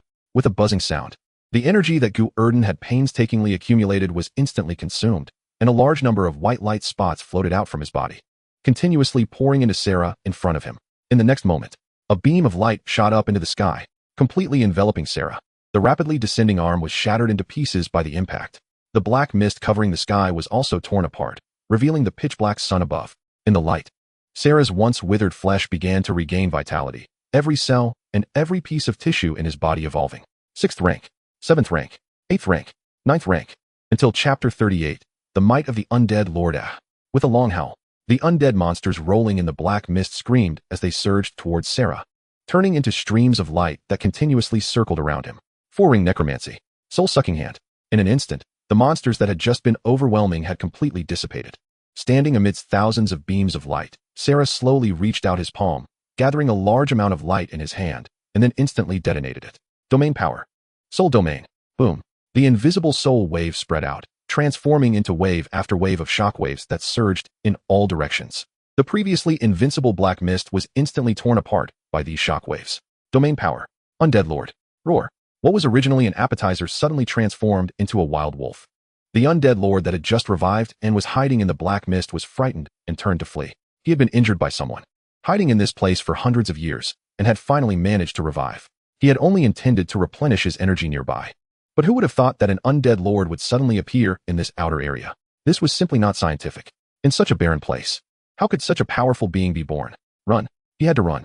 This newly reborn undead lord actually controlled soul power. He was simply his natural enemy. Plus, his own soul was seriously injured. Now he could only bully low-level undead. He definitely couldn't compete with the other party. If he didn't flee, he would be dead. The undead lord, carrying the black mist, fled madly, while also splitting off countless black mist monsters, attempting to interfere with Sarah's line of sight in this way. His plan was quite successful. For a moment, Sarah indeed couldn't tell which was his true body. But his plan also failed miserably because Sarah had no intention of finding out his true body at all. Gathering his hands together, all the soul fire surrounding him transformed into the purest energy, and in the next moment, it exploded. Five-ring spell. Soul detonation. With his most adept trump card revealed, a large amount of soul fire transformed into light, surging out like cannonballs in all directions. Group after group of black mist was annihilated. One ghost after another was eliminated. Only the black mist where the undead lord was hiding survived the first wave of attack, but in doing so, it also exposed his position. In the next moment, tens of thousands of light pillars flew in. The undead lord only had time to let out a miserable scream before being completely submerged in the light. Sarah pushed hard with his legs, and his whole person instantly disappeared from the spot, charging straight into the sky of light. Half a minute later, Sarah descended from the sky, now holding a group of soul flames. That was indeed the soul fire of the undead lord level, but this flame was incomplete and dim. After examining the soul fire, Sarah didn't hesitate and directly handed the flame to Gu Erdan, just as Gu Erdan happily took the flame. Secretly thinking that he had finally made up for some losses, Sarah suddenly grabbed his chest armor and lifted him up. The two bumped foreheads. But Gu Erdan had no forehead. He didn't even have a head. With the helmet pressing against Gu Erdan's chest, Sarah glared fiercely at the soul fire inside him.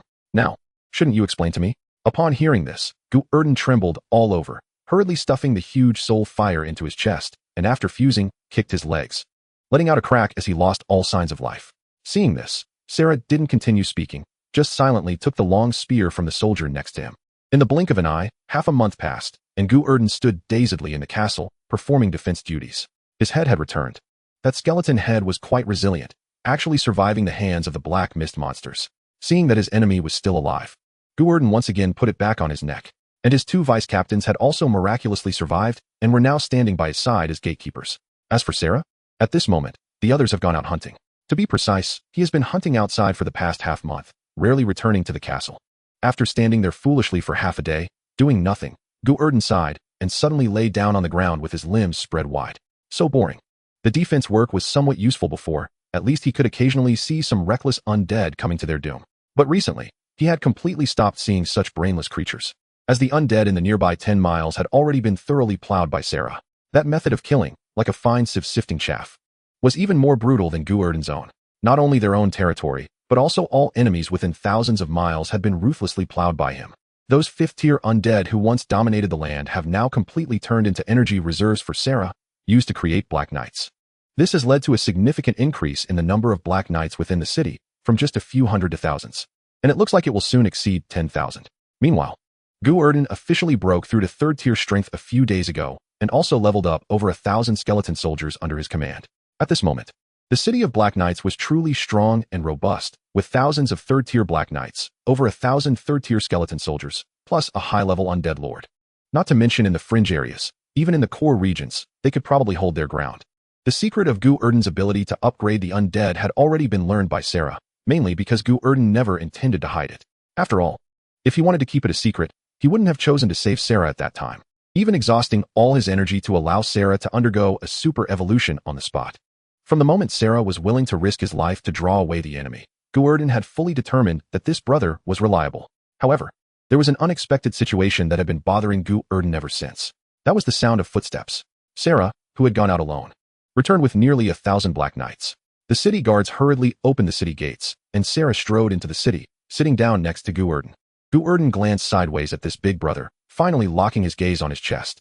After a moment of silence, Gu Erdan silently withdrew his gaze, while Sarah looked at him with an unfriendly expression. What are you staring at? Who's peeking? With that shifty-eyed look of yours. Still dare to say you didn't peek? Defamation. This is blatant defamation. I don't even have eyes. How could I peek at you?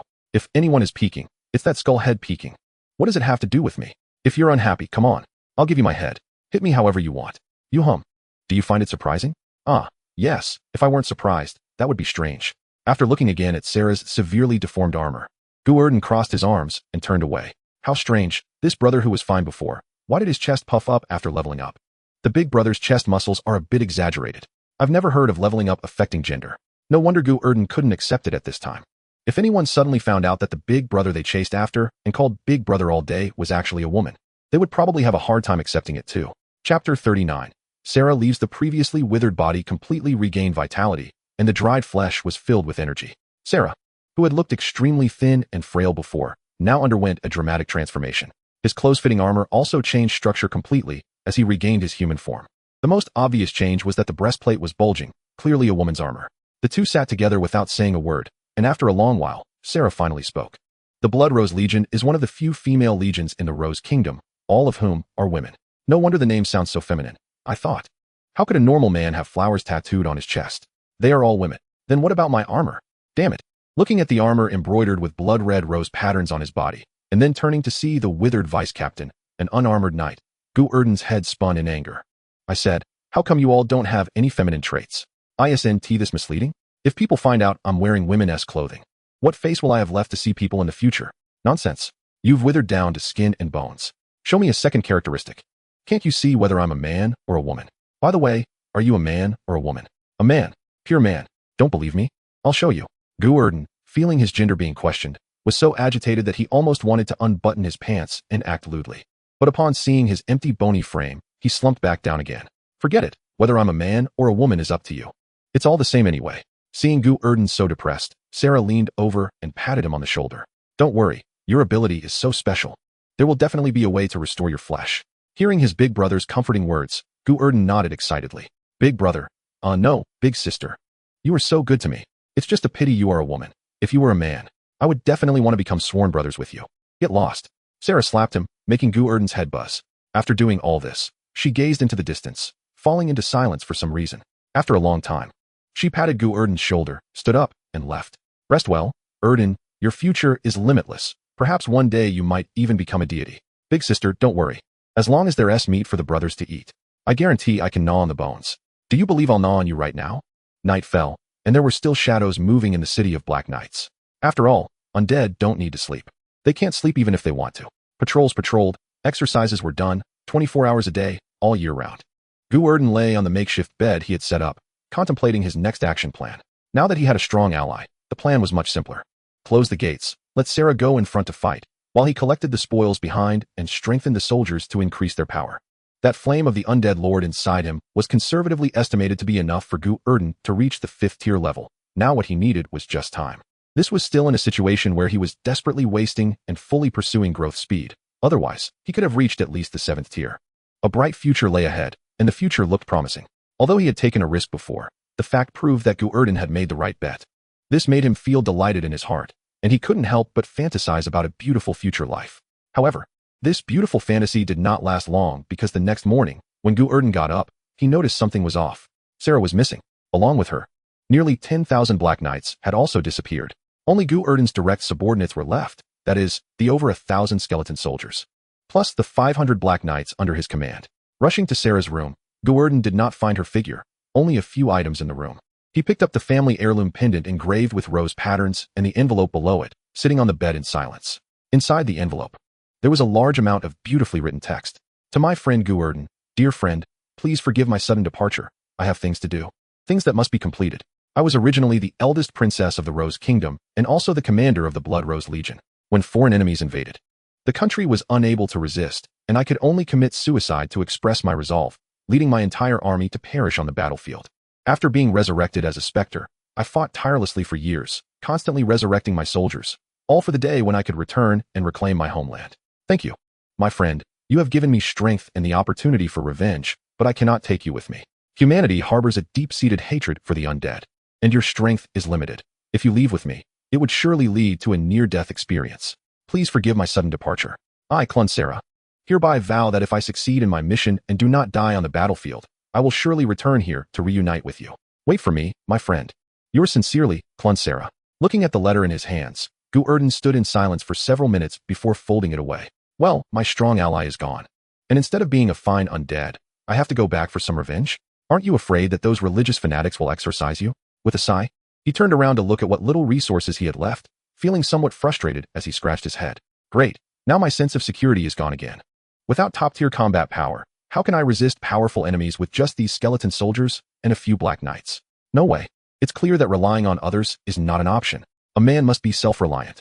I must grow stronger, recruit soldiers, raise funds, get a weapon for the unarmored knights, equip the skeletal vanguard, build a stronghold, create prosperity, achieve greatness again. In the following days, Gu Erdan became completely busy.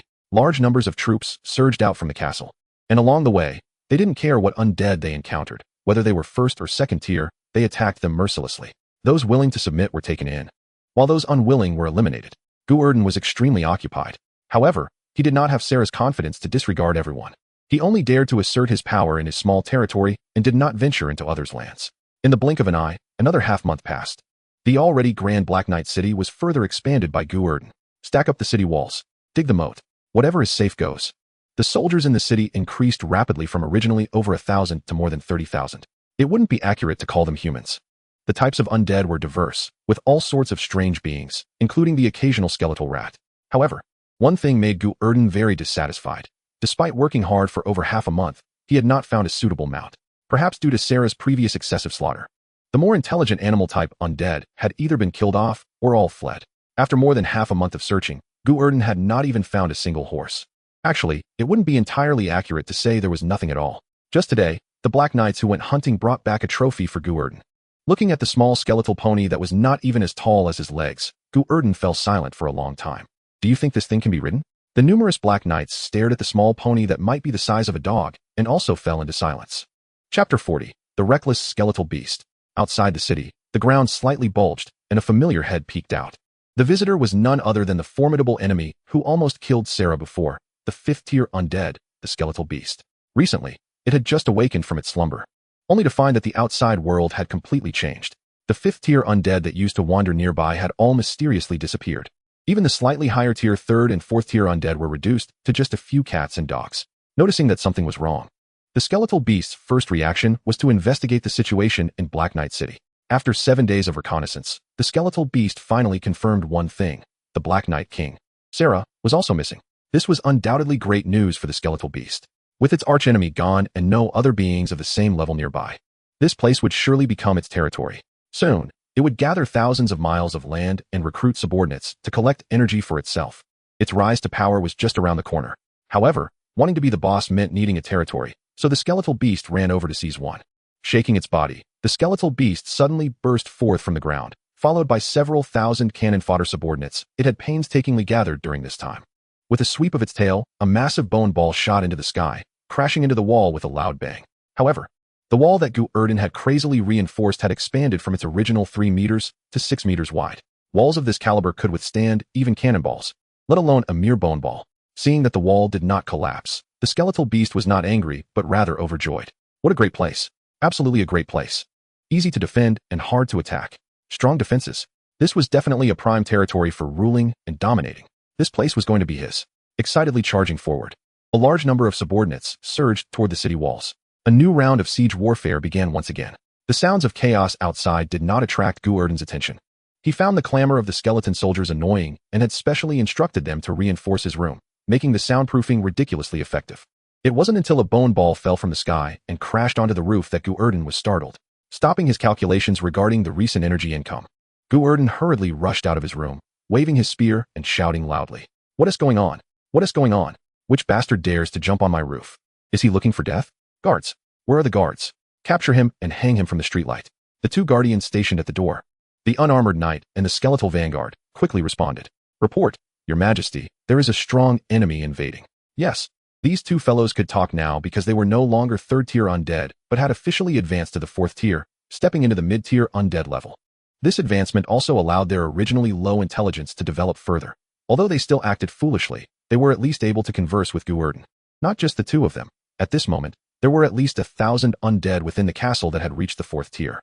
This was because Gu Erdan had finally managed to break through to the fourth tier himself through gluttony just 2 days ago. As the saying goes, when one person ascends, even the chickens and dogs rise to heaven.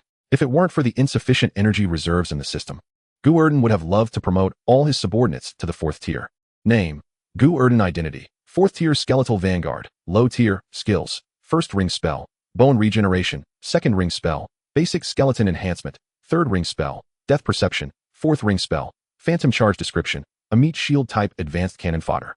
You deserve it. The two newly acquired spells were not particularly impressive. Death perception was a reconnaissance type spell that could predict imminent threats. If a living being cast this spell, it would last only about 10 minutes to an hour. But Gu Erdan was different. Thanks to it being his innate undead spell, it turned into a passive ability that was always active 24/7, just like basic skeleton enhancement. As for the fourth ring spell, phantom charge, the effect of this move was very simple and straightforward. Accelerate, charge at them. Directly mobilize energy to greatly increase 1's speed. Gu Erdan can even increase his speed to the level of a Formula 1 racing car for a short time. Unfortunately, turning is a bit difficult. He always tends to crash into walls. Just yesterday, the skeleton's front teeth were knocked out several times. By the way, this skeleton's head has also been upgraded to level 4. I don't know if it's because he has benefited, but the skeleton, who used to fight with Gu Erdan at the drop of a hat, has suddenly calmed down recently. Even after losing his front teeth yesterday, he didn't choose to get angry with Gu Erdan. This made Gu Erdan feel somewhat uneasy. With this enemy suddenly being so obedient and submissive, how can he still have the face to take him out to block attacks? No way. He must find a way to provoke him. Suddenly, the sound of whistling wind echoed as Gu Erdan, aware of a strong enemy invasion, didn't even wait to ask before he saw a giant bone ball streaking across from above, accurately crashing into the wall. Looking at such a familiar attack pattern, Gu Erdan fell silent for a second, then his eyes lit up with fiery excitement. Oh, isn't this the attack of the bone beast? That brat is back. Tell the little brothers to catch it alive. My mount has hope now. Pushing aside the two guards, Gu Erdan excitedly ran toward the battlefield, already envisioning himself riding the bone beast across the battlefield. However, when Gu Erdan laboriously crossed 4 city gates and ran into the battlefield, he found that he was already late. The poor bone beast was facing away from him, half crouched against the city wall, seemingly trying to escape. But he no longer had that opportunity. Because this guy's skull had already been smashed open, and his soul fire had been taken away, he was completely dead, lying lifelessly on the spot. Looking at the massive corpse of the undead before him, Gu Erdan trembled uncontrollably. Who did this? Who did it? Can't you be a bit slower? The Black Knight team leader, who was holding the soul fire and trying to show off, froze upon hearing this and unhesitatingly dropped the ghost fire on the ground, then began to look around, appearing to search for the culprit. With the upgrade to level 4, these guys' intelligence has increased, and they've not only learned to talk, but also to be cunning. For example, this fire on the ground, if it were a low-level undead, would definitely swallow it without hesitation to claim it for themselves. But these level 4 subordinates are different. They have brains now, understand analysis, and remember how Gu Erdan helped them evolve without reason. They even recalled their former boss, Sarah, who had jumped to become a lord of the undead. Comparing the two, this originally tempting level 5 ghost fire suddenly lost its allure. It didn't seem so appealing anymore. Watching his little brothers avoid the ghost fire like a plague, Gu Erdan fell to his knees with a thud, holding the flame and weeping. Finally, a mount has come, and instead of thinking about how to catch it alive, you all just want to kill it and eat its flesh. Am I really that desperate for your little bites? You guys are too much. While stuffing the soul fire into his body, Gu Erdan loudly complained, while his little brothers exchanged glances, and after a bit of chaos, one unfortunate weakling was pushed forward to take the blame. A few minutes later, beneath the huge flag planted on the city wall, a hapless skeleton soldier was hung up, flapping in the wind. And under the banner, Gu Erdan looked haggardly into the distance, while at his feet, a small pony not exceeding half a meter in height squatted. This was his current mount, codenamed Chasing Wind. A level 4 little pony with very fierce combat power, a little pony that dares to bite anyone except Gu Erdan. This little creature even outfitted itself with a set of horse armor, looking quite imposing. But the problem is, it's only half a meter tall, wearing ladies' armor, riding a half-meter tall pony. Is this called a headless knight? This is simply madness. At this moment, Gu Erdan felt like crying without tears. Chapter 41. The Vampire's Visit on the Desolate Plains. A group of horsemen was on their way. A figure riding a tall skeleton horse looked up at the Black City, standing atop the mountain, his gaze deep. This man, dressed in a black cloak and hooded, actually resembled a human. However, his complexion was frighteningly pale, and his mouth had prominent fangs protruding. The man riding next to him, who was basically identical in appearance, also wore a black cloak and hood with a ghostly white face. Your Grace, is it really necessary for you to come personally for such a trivial matter as a mere Black Knight King? This small task can be left to me. The man on the other horse suddenly spoke, his tone very respectful. The leading man frowned at this. Are you questioning me? No, I wouldn't dare. The subordinate replied. Marquis Dre, the person we are visiting this time is different from other level 5 undead. If it were you, could you sweep away all level 5 beings within 1,000 miles in a month? I am incapable of that. The vampire named Dre lowered his head, admitting his inadequacy. Seeing this, the leader nodded. Don't say you can't do it. Even an ordinary level 6 undead can't do it. Therefore, His Highness suspects that a level 6 powerhouse has appeared here, or rather, an extraordinary level 6 powerhouse, and has sent me to negotiate with him. The emergence of a level 6 powerhouse in the border region is indeed a rare occurrence. Perhaps it's just some luck, who knows? Either he obediently submits and obeys His Highness, or, humph, his good fortune will come to an end. The vampire duke, riding on the tall horse, spoke with an air of arrogance. He had the right to be proud. Vampires are also part of the undead, but unlike the low IQ undead, the vampire clan inherently possesses the wisdom of normal humans. The hierarchy among them is also very clear. Emperors, who are undead lords that surpass conventional existence. Princes, level 9 big shots. Elders, level 8 big shots. Grand dukes, level 7 beings. Dukes, level 6. After that come marquises, counts, viscounts, barons, and blood slaves. They have their own system, and their influence in various undead realms is significant, even having their own undead world. There are rumors that among the 8 lords under the ruler of this realm, the god of the dead, one is a vampire known as the Blood Lord. This vampire duke, of course, cannot be a subordinate of the Blood Lord. With his level 6 strength, he doesn't qualify to be a lackey. He is a subordinate of a nearby vampire prince, and the vast area where Gu Erdan is currently located actually falls under that vampire prince's jurisdiction. However, the prince had not originally paid attention to this border area. It was only after Sarah went on a rampage and swiftly slaughtered all the high-level undead in the nearby area that the prince sensed something was off. Thinking that a level 6 undead had appeared here, he specially sent a subordinate to investigate.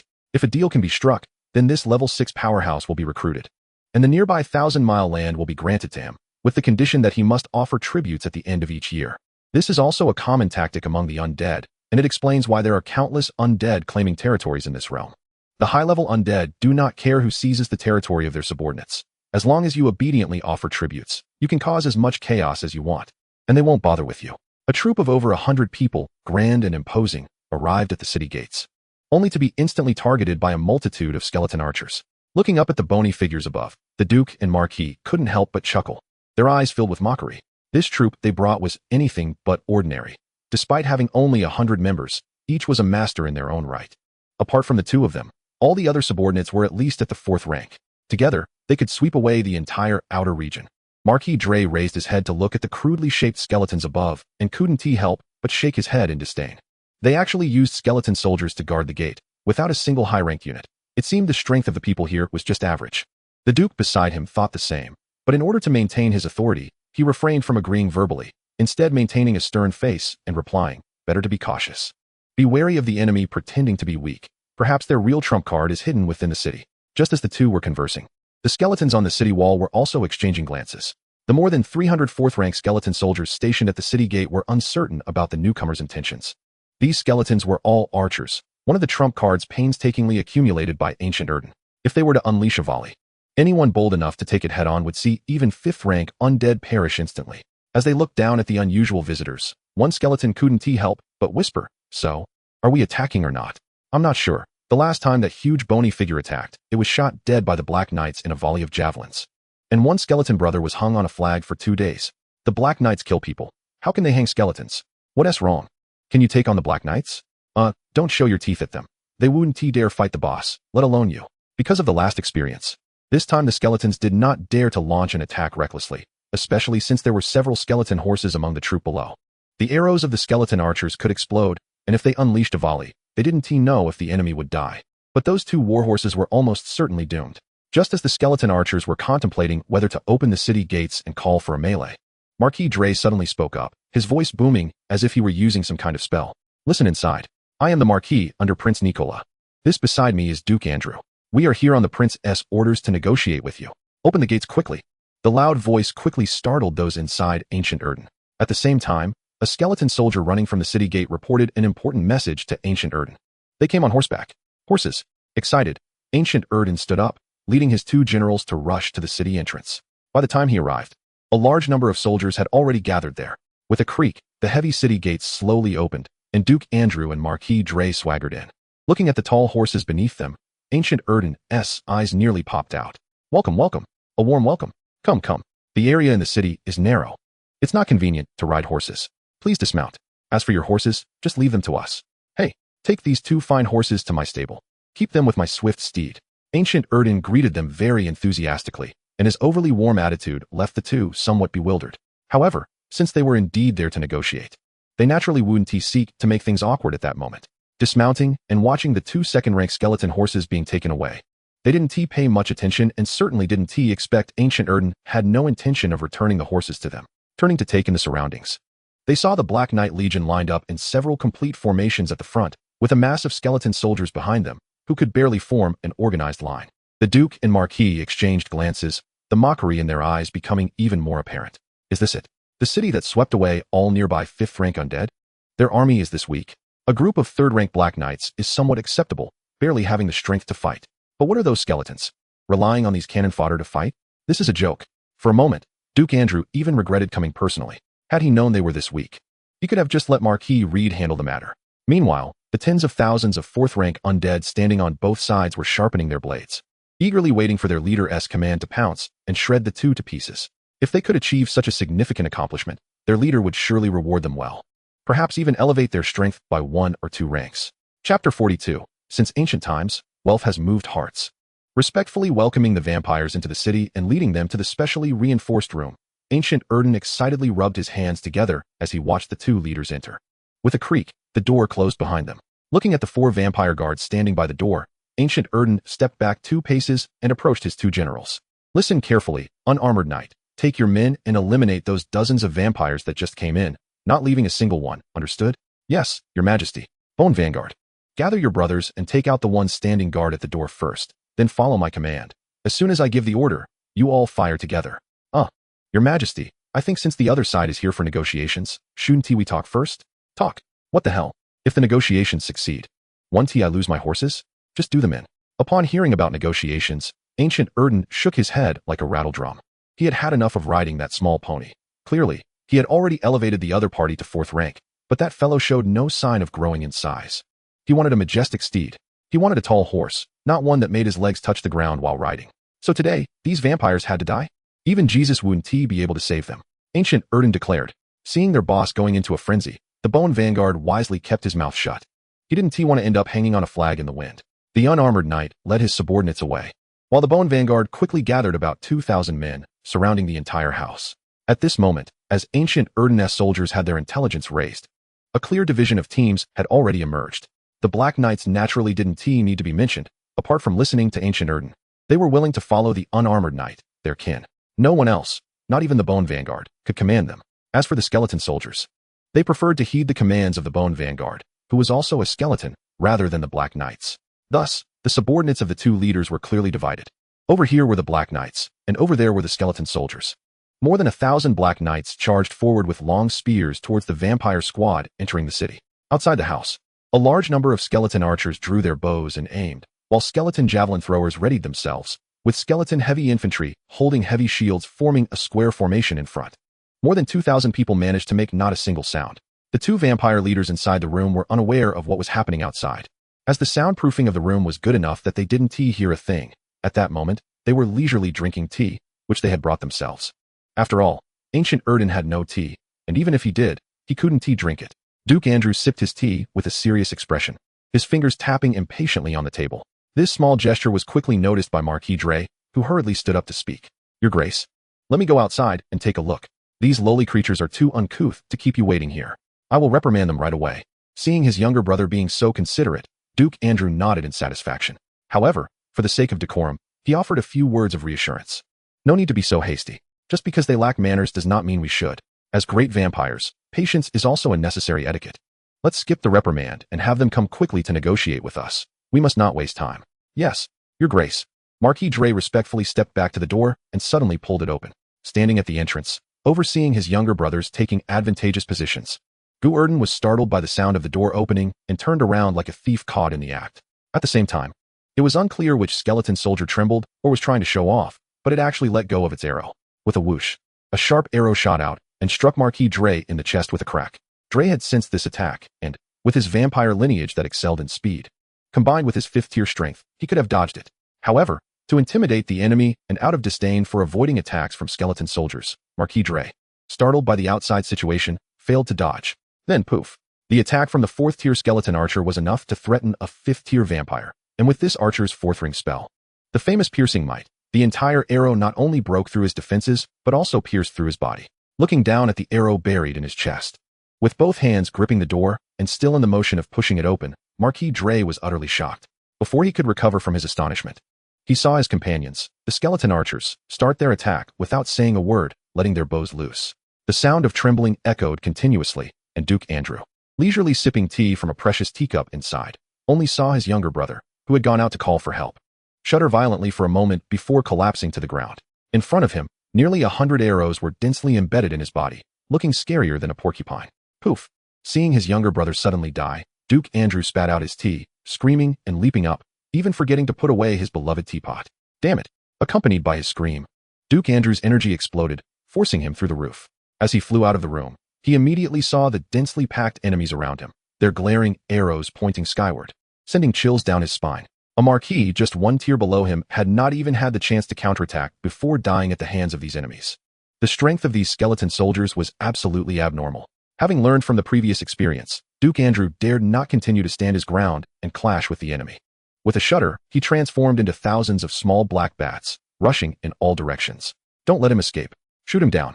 Gu Erdan, not expecting such an accident, hurriedly pointed at the bats and shouted. The next moment, a rain of arrows soared into the sky, mixed with a variety of chaotic attacks. Javelins, stones, axes, and even bone clubs were among them. The sound of explosions echoed throughout the city as waves of blasts erupted from the sky. In just one round of attacks, the thousands of fleeing bats were reduced to less than 100, and Duke Andrew, who was mixed in trying to escape, immediately realized the true strength of these enemies. 4th tier. All of them were 4th tier, and they were all peak 4th tier. How could there be so many 4th tier skeleton soldiers? It was just a castle in a marginal area. How could thousands of 4th tier undead gather here?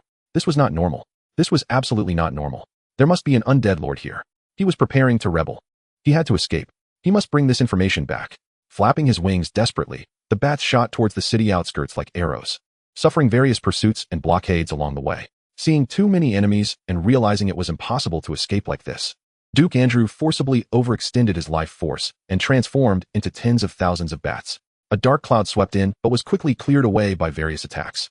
At the cost of self-harm, Duke Andrew finally managed to reach the outermost city wall, only to suddenly feel a darkness ahead. Upon closer inspection, it was not a black mist at all. It was clearly thousands of javelins. Having finally broken out of the city, he unfortunately ran into the Black Knight Legion, which was tasked with clearing out the vampire squad.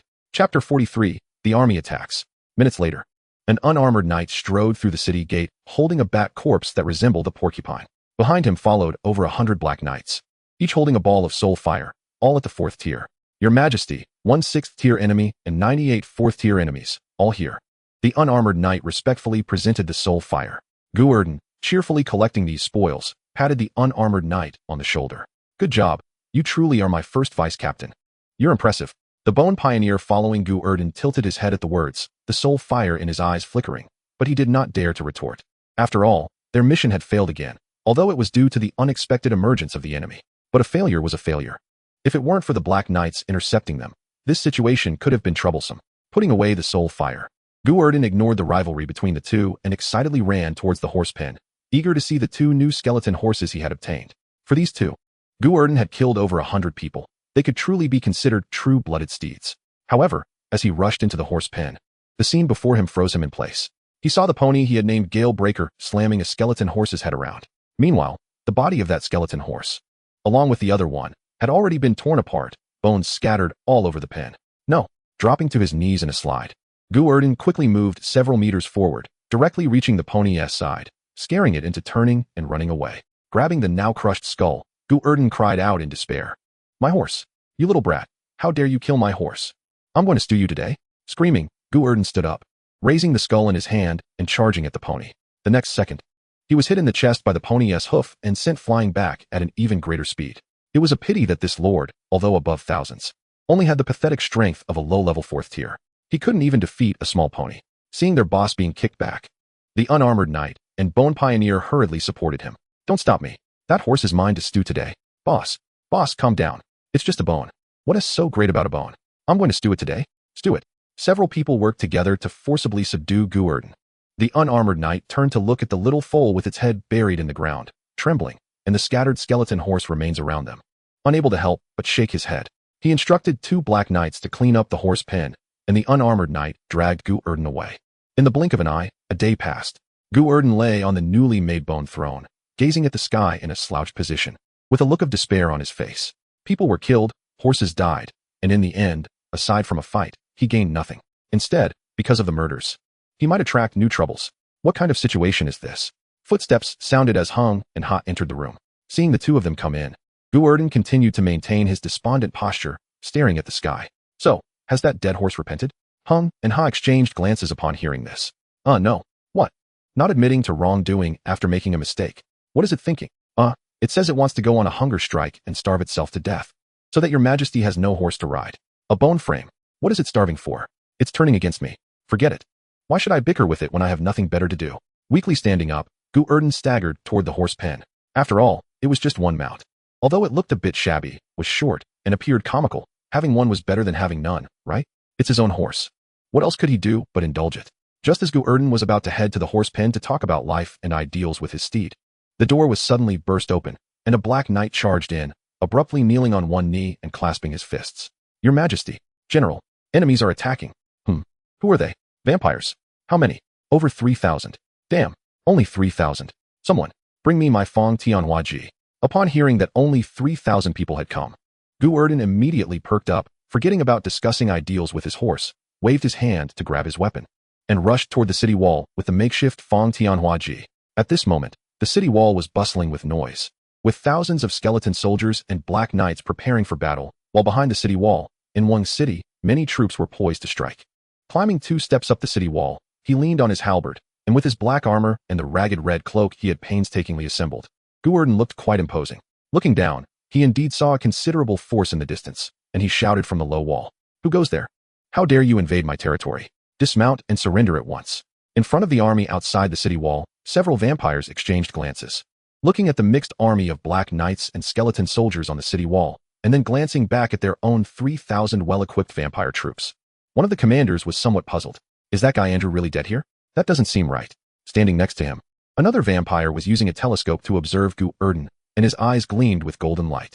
Everyone pay attention. This guy possesses a tremendous power. It seems to be a very high-quality soul ghost fire power. This child should not be underestimated. Is it his own power? Doesn't seem like it. It looks more like he hasn't completely absorbed the soul ghost fire. Oh, but I haven't heard of any high-level undead being killed nearby. He must have stumbled upon it by sheer luck. I heard many liches like to hide their life boxes in such remote places. Among the 3 commanders, one dressed in a luxurious tailcoat, while wiping his pocket watch with a clean handkerchief, spoke with a deep gaze. His status was clearly not low. Standing in the middle of the 3, his words made the other 2 nod, revealing greedy expressions in their eyes. Upon learning that a duke sent to negotiate had not returned alive, the reason the 3 could arrive so quickly was not due to any deep brotherhood, but purely for profit. 6th-tier soul ghost fire would greatly aid their advancement. Normally, acquiring one would only rely on rewards from above. But now there was an opportunity to obtain it directly. Plus they could quell the rebellion in the process and show off in front of their boss. Why not take it? It was precisely for this reason that they dispatched 3 dukes at once and called up nearly all their private soldiers. A force of 3,000 troops with strength above the 4th tier, plus more than a dozen at the 5th tier and 3 at the 6th tier, was enough to make the inner circle undead leaders frown. It would be an easy task to deal with a rising nouveau riche on the outskirts. The 3 were even unwilling to respond, directly beginning to command their soldiers to prepare for the siege. Gu Erdan, standing on the city wall, frowned at this. 30,000 against 3,000. The advantage was his. Although the enemy's speed and numbers were somewhat unexpected, it was still manageable. This battle could be fought. Chapter 44. So-called elite troops, standing on the city wall, Gu Erdan gazed down at the vampires arranging their troops, feeling a surge of indignation. In his world, Vampires were depicted as gentlemen, yet now when he spoke, they ignored him. They lacked even the most basic manners. Is this what you call a gentleman? Bah, no chivalry. They deserve a beating. With a wave of his hand, Gu Erdan arrogantly signaled his 2 deputy generals. Unarmored knight, bone vanguard. The enemy is merely a rabble of 3,000. Yet I have over 30,000 elite troops. I ask you, what are our chances of victory in this battle? Speaking with a pompous tone, Gu Erdan's arrogance was palpable. The bone vanguard hurriedly lowered his head in agreement. Your Majesty is the dragon and phoenix among bones, with elite bones as numerous as clouds. Taking the enemy's lives will naturally be as easy as reaching into a pouch. There's no need for your Majesty to personally take the field. Just give me 10,000 elite troops. I will surely bring back the heads of the 3 bandit leaders to present to the king. This kind of play acting as a foolish king and treacherous minister was not the first time Gu Erdan and his companions had engaged in it. The bone vanguard was becoming increasingly adept at it. However, the normally agreeable unarmored knight was now frowning, looking down at the enemy, unusually silent. After carefully scrutinizing the enemy, the unarmored knight suddenly spoke. Your Majesty, this enemy is not ordinary. If we forcefully engage, the casualties will likely be considerable. Considerable casualties? We outnumber them 10 to 1. Even if they are 30,000 pigs, we could trample them to death. The unarmored knight's words did not attract much attention from Gu Erdan. He merely waved his hand and casually asked, how many casualties could we expect? Probably no less than 10,000. Ha ha ha. Just 10,000. What is there to worry about? I have elite troops, right? 10,000. Mid-sentence, Gu Erdan finally realized. And the soul ghost fire in his chest nearly scared him out of his wits. Why? All of mine are 4th-tier undead. They are the rulers of the outer regions. Why should they be able to kill 10,000 of my troops? Because they are also 4th-level undead. The vampire clan has a strict hierarchy. And beings of each level can only wear decorations corresponding to their level. This group of guys has red-eyed vampires engraved on their armor and wears counts cloaks, which undoubtedly means they are 4th-level vampire counts. Moreover, the vampire clan is known for its fierce combat power, and these guys are fully armed. To be frank, Your Majesty, although our army is numerous and equally powerful, aside from our black knights being able to fight them, the others will probably have to rely on numbers to win. And a casualty of 10,000 is just a conservative estimate. The unarmored knights are indeed elite soldiers who have died on the battlefield. Although they have lost their memories of being alive, they analyze intelligence with clarity, making their words very convincing. The bone vanguard was clearly very dissatisfied with the unarmored knight's statement that skeleton soldiers could only win by numbers, yet had no way to refute it, as what was said was the truth. After all, skeleton soldiers are inherently equated with cannon fodder. Even the strongest among them, the bone dragon made from dragon corpses, is only powerful in a relative sense. When facing low-tier combatants, the bone dragon, which can resist a certain level of magic and physical attacks, is indeed impressive. But when up against a real dragon, it still remains a weakling. Upon hearing the casualty figures, Gu Erdan's previously arrogant demeanor instantly vanished, and he began to ponder while stroking the skeleton's jaw. Meanwhile, the eager skeleton soldiers below started to exchange glances. This is the downside of having intelligence. Once they learn to think, they naturally understand the value of life and fear, which is an instinct of sentient beings. Although the skeleton soldiers' intelligence is still low, they have clearly awakened consciousness and are unwilling to die foolishly. While they haven't reached the point of being cowardly, the once fierce aura of the skeleton soldiers has dissipated. Seeing Gu Erdan hesitating, the unarmored knight suddenly spoke up to add something. Moreover, the enemy has as many as 3 6th-level dukes. The difficulty of killing the previously surrounded duke must be clear to Your Majesty. If those 3 lead their elite troops to charge, even if all our black knights engage, it would be difficult to ensure Your Majesty's safety. Upon hearing this, Gu Erdan's bones made creaking sounds. Without any hesitation, he began to take off his armor while turning around and shouting, "Come, protect the carriage. You there, that little soldier over there. Give me your armor. Let's switch." Your Majesty. Watching Gu Erdan quickly turn around, intending to jump off the city wall, the unarmored knight felt speechless. Grabbing Gu Erdan by the collar, he forcibly stopped him and said helplessly, "Your Majesty, please calm down. The enemy hasn't started attacking yet. It'll be too late once they do. They will definitely execute a beheading plan. They will turn into a swarm of bats and break through the defenses. Then they will come and tear me apart into 108 pieces. No, this place is not safe. Everyone follow me. We can't keep this city."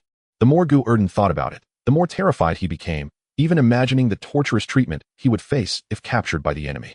Although he had no sense of pain and was not afraid of torture, he was afraid of dying. At this moment, Gu Erdan missed his chief boss, Sarah, more than ever. With her around, any enemy would focus on her first. Now that his boss was gone, he had become the target. Being the boss was terrifying, especially when he had no power. In this situation, being the boss was not like being a big brother at all. It was purely being a target. Unfortunately, as the big brother, he was the weakest among over 30,000 people, and his actual combat power might not even surpass that of a skeleton soldier. If he were targeted by the enemy, would he even have a chance to survive? Run. He had to run, just as the battle hadn't even started. Their own big brother was about to flee, leaving over 30,000 soldiers feeling helpless. Ultimately, it was the unarmored knight who stopped him, and after much persuasion, they barely dissuaded Gu Erdan from abandoning the city and fleeing. However, at this point, Gu Erdan had already changed into a set of skeleton soldier gear, tattered bone armor, a chipped bone dagger, and a shabby shield in the other hand. Standing among the skeleton soldiers, he looked utterly unremarkable. Even with 24 searchlights looking for him, they wouldn't be able to find him. As for the one leading the troops now, it had become the loyal and recently promoted skeleton vanguard officer. Wearing Gu Erdan's original black knight armor and draped in a red tattered cloak pieced together from discarded fabric after half a month's hard work, the skeleton vanguard officer strode to the city gate, took a deep breath, and raised his hand to signal the soldiers on both sides to open the city gate. Stepping out of the city wall and gazing at the enemy, the bone vanguard officer shouted loudly, "Commander, don't fire. We're one of you." What? Chapter 45. The cost of pretending. Just a moment ago, the enemy was arrogant, but in the blink of an eye, they became respectful, leaving the vampires who were about to force their way and looking at each other in confusion. Before they could figure out what had happened, the skeleton vanguard officer, who had volunteered to disguise himself as Gu Erdan, had already walked out through the open city gate, shouting loudly, "The city of Black Knights has collapsed. That bastard Black Knight King has fled with her more than 8,000 little sisters. There's no money, no food, no equipment, and no people left in the city. We can't survive anymore. We are willing to surrender. Just provide food and shelter." Following Gu Erdan's teachings, the Bone Vanguard officer shouted in a truly miserable tone. While shouting, he actively approached the enemy. Seeing that only one person approached, who seemed to be their leader, the three vampire dukes exchanged glances, revealing a hint of a smile. "What do you think?" "Humph, it's clearly a fake. He doesn't have the soul fire we want inside him." It seemed the enemy was not completely foolish and recognized the power gap between them. "How should we deal with him? Should we just kill him and then advance?" "Not so fast. If we scare that guy away and he chooses to slip away in the crowd, it would be hard to find him among so many enemies. Why not play along and try to draw that little guy out?" The three bold vampire dukes had never looked down on this group of enemies from the start. Seeing a skeleton soldier daring to play tricks on them, they couldn't help but sneer, and they all dismounted and warmly welcomed him. After some small talk, 3,000 vampires marched grandly through the city gate, passing through 3 defensive lines in succession. However, the further they went, the more enemies hidden around the city walls there were. By the time they passed through the 3rd city gate, they could already see a dense crowd of shadows moving on the city walls. The 3 vampire dukes, who had been following the Bone Vanguard officer, continuously scanned the surroundings along the way, trying to find the one hiding the high-level soul fire within him. However, no matter how hard the 3 tried to search, they couldn't find any trace of their target. This couldn't really be blamed on them. At this moment, Gu Erdan had secretly hidden himself in an underground tunnel. In those crisscrossing dark passages, even vampires who didn't know the route would find it hard to navigate. And sometimes even Gu Erdan himself would get lost inside. Having not found their target by this point, the 3 of them finally stopped advancing. The 3 vampire dukes exchanged glances and looked around at the bustling figures on the city walls, frowning. They had stopped because they spotted the figure of a Black Knight. Although the Black Knight was only a 3rd-tier undead, they often served as the backbone of the undead army. They are easy to mass-produce and possess decent combat power. Whether during the invasion of other realms or in battles against enemies, these Black Knights always serve as the most basic and crucial source of troops. The 3,000 vampires they had gathered took them hundreds of years of hard work to cultivate into fighting strength. Some skeleton soldiers were one thing, but that kind of garbage couldn't pose a threat to these heavily armored vampires, no matter how many there were. However, 3rd-tier Black Knights were different. If this group of team-fighting specialists focused their fire, there would definitely be casualties. How could they waste the elite they had painstakingly trained in such a place? Thus, the 3 decided not to advance any further, but to force the enemy leader out by creating chaos from within the castle. The sound of weapons being drawn echoed as the vampire legion slowly unsheathed their sharp blades, and the 3 vampire dukes also grasped their weapons at their waists. Though they did not draw them. After all, it was just a bait skeleton soldier, and even if this skeleton soldier possessed some intelligence and seemed somewhat special, it was not enough to warrant the noble's personal involvement. One of them suddenly turned his head with a sinister smile directed at the skeleton officer. "You bang." Before he could finish speaking, the skeleton officer standing beside them suddenly vanished into the ground. Several adept burrowing skeletons had dragged him away from below. The faces of the 3 vampire dukes darkened at this sight, and one of them couldn't help but let out a cold snort. Upon hearing his displeasure, over 100 4th-tier vampire counts standing behind them stomped their feet in unison, transforming into blood mist and burrowing into the ground. Third ring, undead spell. Blood escape technique. Did you really think only you knew how to burrow? How dare you show off in front of this duke? Seeking death. Seeing his subordinates take action, the vampire duke elegantly adjusted his white gloves and slightly bowed to the two beside him. Gentlemen, I will go down to play with them. You handle things up here. Very well, then we leave the matters below to you. The three engaged in a very elegant exchange and quickly clarified their respective responsibilities. The speaking vampire duke turned his body and transformed into blood mist, clearly pursuing the fleeing enemy. As for the two remaining on the surface, they straightened their tailcoats and spread their arms, looking in all directions. At this moment, countless skeleton soldiers had already poked their heads out from the walls. Bows and spears aimed below. Directly ahead on the city wall stood a sea of black knights, with thousands of them brandishing their spears, glinting brightly and pointing at the crowd. At this moment, the vampires found themselves surrounded by city walls. It was a genuine city within a city. Nowhere to hide. Nowhere to escape. Yet, facing such a dire situation, the two sixth-tier vampire dukes remained unfazed, even smiling as they provocatively taunted, "Ants, are you ready to welcome your second death?" Roar. Over 2,000 vampires behind them roared in response, their weapons striking the ground with a deafening sound. Seeing this, the headless knight staring at them from the front displayed a hint of a smile on his gaunt face. It was a cold, mocking smile. Arrogant soldiers. Death awaits. With a wave of his hand, a deafening roar erupted. Arrows and spears rained down from the sky, mixed with stones shot from slingshots and hastily thrown bone clubs. Although the attacks were varied, each one carried tremendous force, and some even shimmered with various magical auras. The sky darkened instantly, and as the two sixth-tier vampire dukes stood at the forefront, the one on the left closed his eyes and struck an embracing the sun pose, preparing to welcome the pathetic baptism unleashed by the ants, demonstrating the gap in strength. However, the other's smile suddenly froze, his eyes widening as if he had seen a ghost. As the attacks descended, this vampire duke activated his fourth ring talent spell, Blood-Colored Eyes, successfully discerning the power behind these attacks. Fourth tier. They were all fourth tier. These were not ordinary skeleton soldiers. Boom. Without time to hesitate or even warn his still showboating companion, this vampire duke suddenly unleashed his strongest trump card, transforming into blood mist that spread out. It was at this moment that the sky-high attacks fell. Chapter 46. The underground kill move time rewound a few minutes back. The vampire duke who had transformed into blood mist and burrowed into the ground expected to see his subordinates capturing the enemy. However, upon landing, he found himself in a tunnel. Looking around at the crisscrossing underground tunnels, this vampire duke couldn't help but snort, a mocking smile appearing on his face. A small trick. He extended his hands and slammed them onto the ground, causing a large amount of blood to flow from his arms, which turned into mist upon touching the ground, rapidly spreading outwards. Fourth ring spell, Blood Mist Diffusion. This move not only had both offensive and defensive capabilities, but also exceptional detection abilities. As the blood mist spread in all directions, the vampire duke seemed to gain countless eyes, clearly capturing the air currents and residual auras in the surrounding passageways. Is this the way to go? Gradually retracting his spell, the vampire duke stood up and elegantly walked in the direction indicated by his subordinates' traces. He was not in a hurry because 100 fourth-tier vampire counts were enough to make anyone drink a pot of it.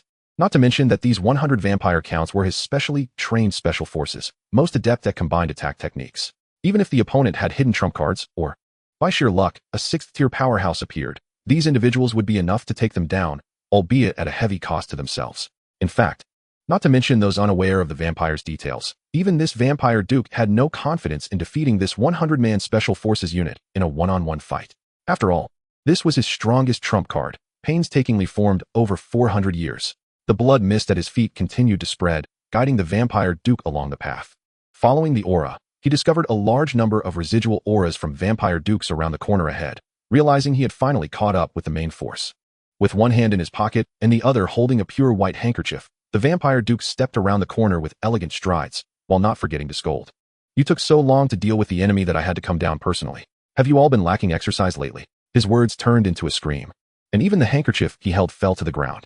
The vampire duke stood frozen in shock at the scene before him. In the large underground cavern ahead, scattered vampire corpses lay in disarray, while over 1,000 skeleton soldiers were poking and prodding the bodies with various weapons, ensuring no one was playing dead. From the dense network of tunnels surrounding the deep pit cave, it is clear that this cave is likely one of the core points of the underground passage, probably used for storing food or housing troops.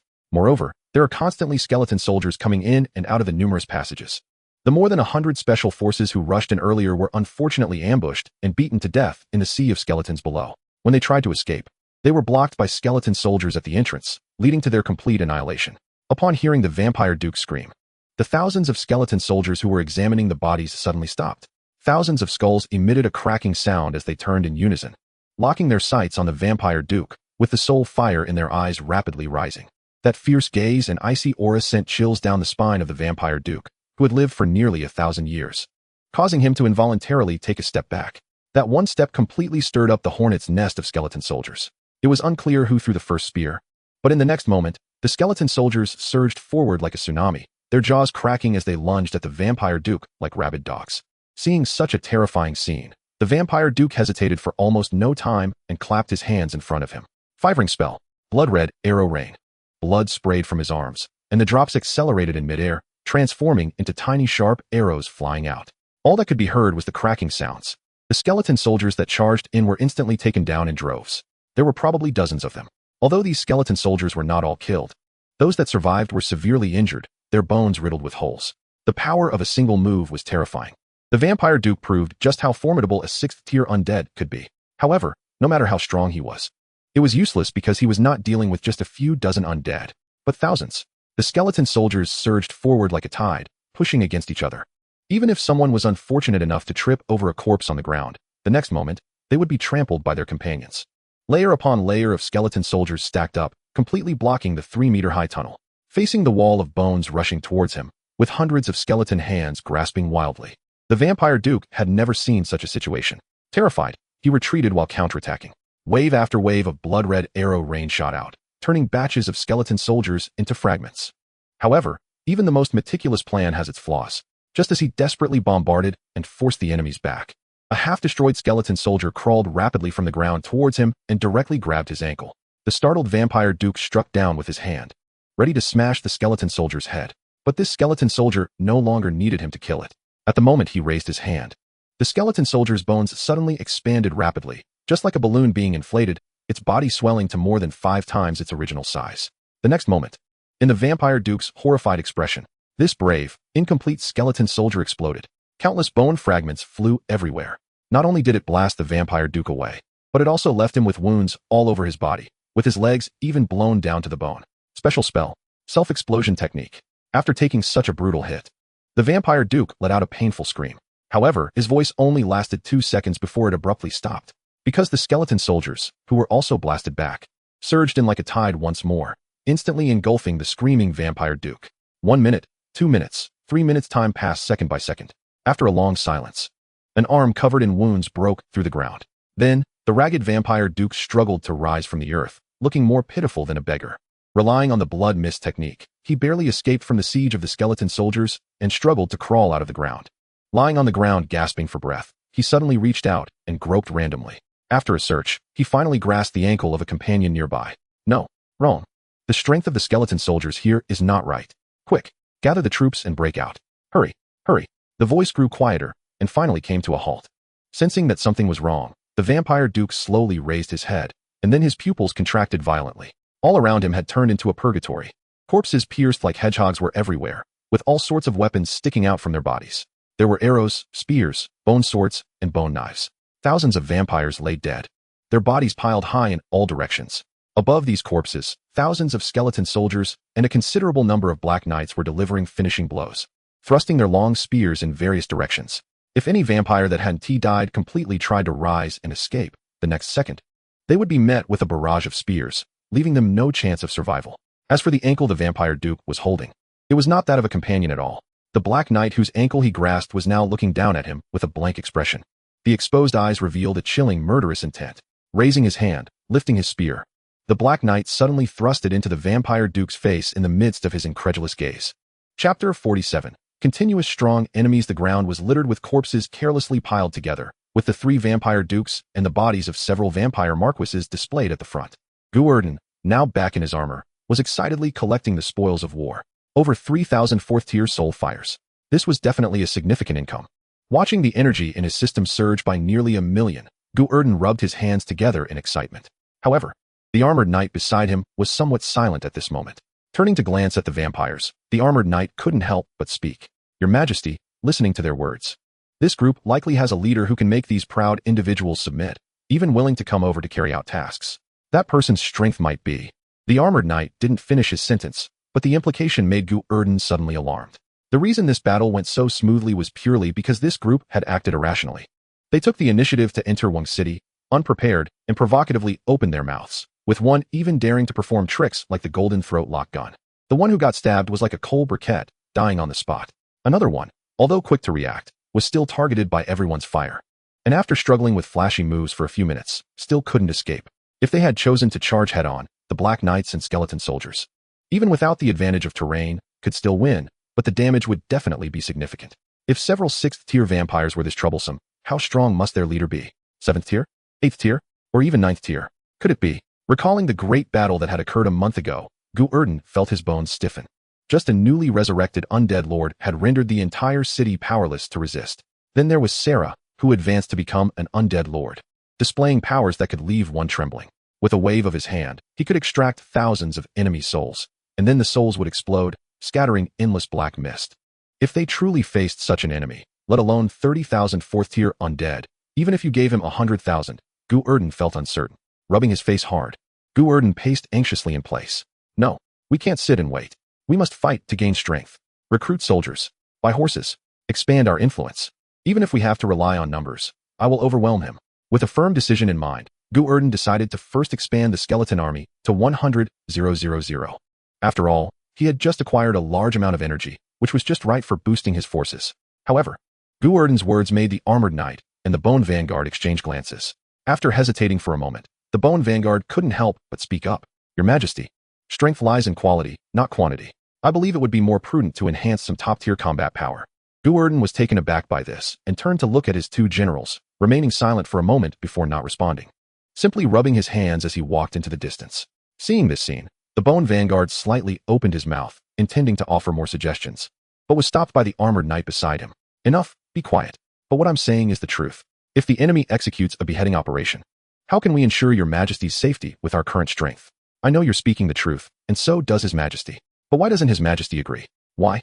The armored knight gave the Bone Vanguard a deep look. There is no friendship, no bonds, and no trust among the undead. The law of the jungle applies here. The weak are prey to the strong. This is the truth among the undead. His Majesty possesses 4th-tier power, so he dares to elevate us to 4th tier because he can control us through the fragments of soul fire. However, he would never elevate us to 5th tier, because then his control over us would disappear. If you were to turn against His Majesty then, how would he respond? The Bone Vanguard's expression changed, and the soul fire in his eyes flickered wildly. I have absolute loyalty to His Majesty. He bestowed wisdom upon me. That's just your perception of loyalty. His Majesty has never acknowledged it. But His Majesty has already strengthened one before. Are you talking about General Sarah? Yes. She is different from you. She is His Majesty's friend, a unique friend. While you are everywhere, you are just a skeleton soldier. Glancing at the surrounding skeleton soldiers, the armored knight turned to leave. You are called the Bone Vanguard only because His Majesty wants it. If His Majesty didn't want it, any skeleton here could bear that name. And you are no different from them. Watching the armored knight's departing figure, the Bone Vanguard looked down at his bony hand and slowly clenched it. I am different from them. Only soldiers understand loyalty. As night fell, the Black Knight City was bustling with activity. The skeleton soldiers were busy reinforcing the city walls in preparation for potential enemies. As for the armored knights, they were treated as elite troops, mixed with another 2,000 carefully selected mutated skeleton soldiers, guarding the innermost part of the city. Gu Erdan, tucked away in his room, was focused on devouring the flames within him. The highly concentrated ghost fire left by the undead lord far exceeded any soul in quality. Consuming this flame for growth was incredibly fast. Unfortunately, no matter how fast, there is a limit. It cannot compare with the system's enhancements. As long as the energy is sufficient, the system can create a god in an instant. Yet, even with high-quality soul fire at his disposal, Gu Erdan knew that advancing to the 5th tier couldn't be achieved overnight. It would take a few months at the least. A year at most. This growth rate was considered rapid compared to other undead, but Gu Erdan was still dissatisfied. After all, the enemy wouldn't give him that much time to grow. 3 days, just 3 days, and new troubles came knocking again. This time, the incoming enemies far exceeded Gu Erdan's expectations. When the black sun rose, red clouds suddenly appeared on the distant horizon, and upon closer inspection, it turned out to be a vast blood mist. Countless bats flitted through the mist, and eerie cries echoed in waves. Sensing that something was off, Gu Erdan and the others immediately activated their plan and dove underground to prepare for a tunnel battle. In an instant, the Black Knight City fell into silence.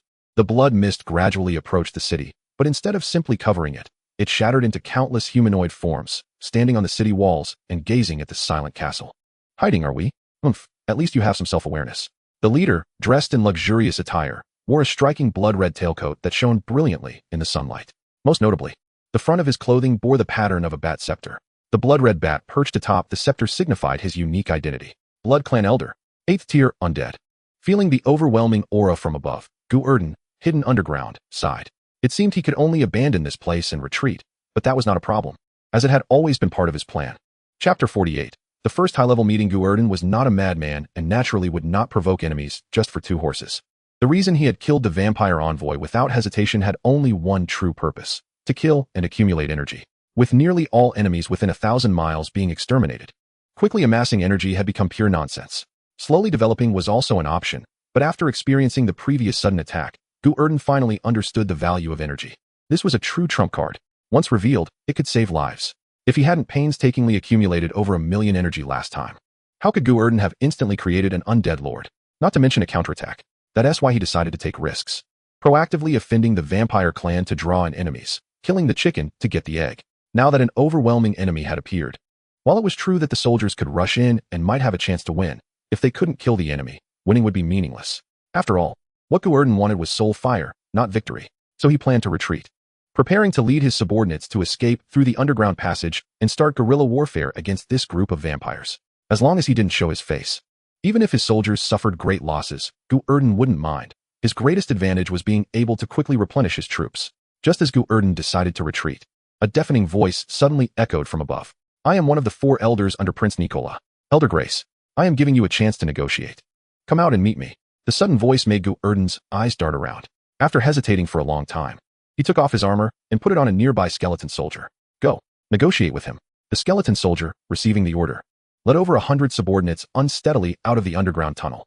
Elder Grace, floating in the air, saw that the newcomer was so unremarkable that he couldn't help but snort coldly, instantly guessing that this was a fake.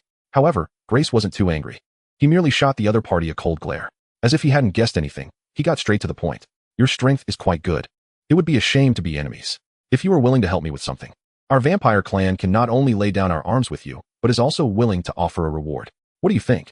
The skeleton soldier tilted its head upon hearing this, not giving a direct answer, but looking at Grace with wise eyes, which made Grace feel a tightness in his chest.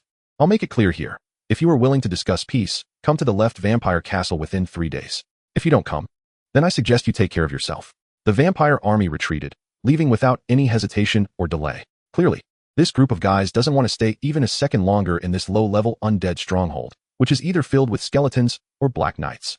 After the Vampire Legion left, there was no change in the Black Knight city, and Gu Erdan had no intention of showing up at all. Meanwhile, a secret emergency meeting was being held in a hidden passageway beneath Black Knight city. There were 4 members in the meeting, including Gu Erdan, who had proclaimed himself the king of 10,000 bones, commanding a territory of 1,000 miles, and claimed to be the headless horseman, but in reality, he was just a headless skeleton soldier acting as the supreme commander. Besides him was the Bone Vanguard, the commander of the army, commanding tens of thousands of skeleton soldiers. There was also the headless knight commander, who was neither a knight nor capable of flying, serving as the Air Force commander. As for why he was still called the Air Force commander despite not being able to fly and having no subordinates who could, well, air defense is still air, right? The 4th member of the meeting was quite significant. This 4th member was the cavalry commander of Black Knight City, as well as the cavalry division commander, the logistics commander, and Gu Erdan's loyal partner, Lord Swiftwind, the Broken Horse. In Black Knight City, he was truly one of a kind. It is said that 3 cobblers can outsmart Zhuge Liang, and Gu Erdan, having gathered 4 individuals at this moment, thought he should be able to come up with a few good ideas to break the deadlock. However, the atmosphere in the meeting was particularly quiet, with everyone looking at each other, unable to come up with a single good idea, not to mention good ideas.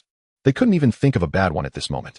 Gu Erdan's 3 fierce generals included one with brain atrophy, one who was completely brainless, and another who was an underdeveloped vinegar jar. Expecting them to come up with good ideas? It would be better to think about how to confront the enemy head-on. What? You ask why Gu Erdan didn't think of something himself? Nonsense.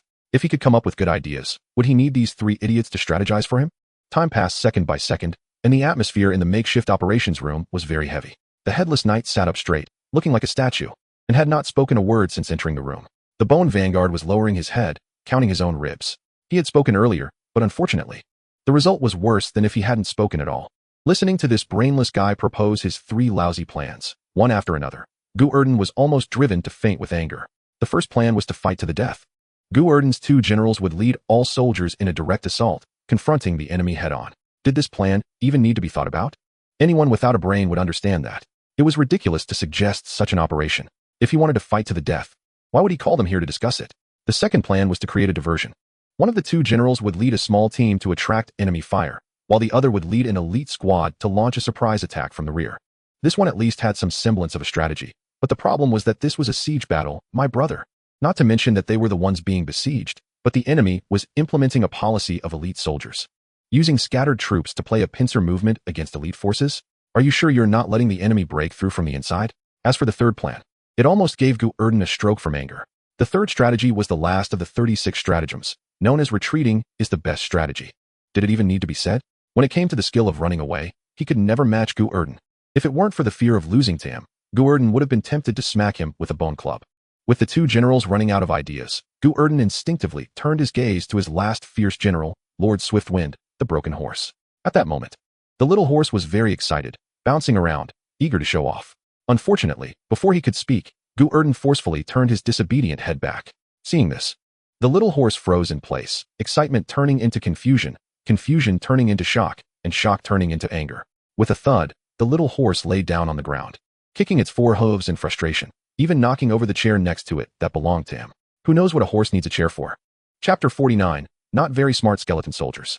With a bang, Gu Erdan, unable to endure any longer, slammed the table and stood up in anger, shouting in a sorrowful tone.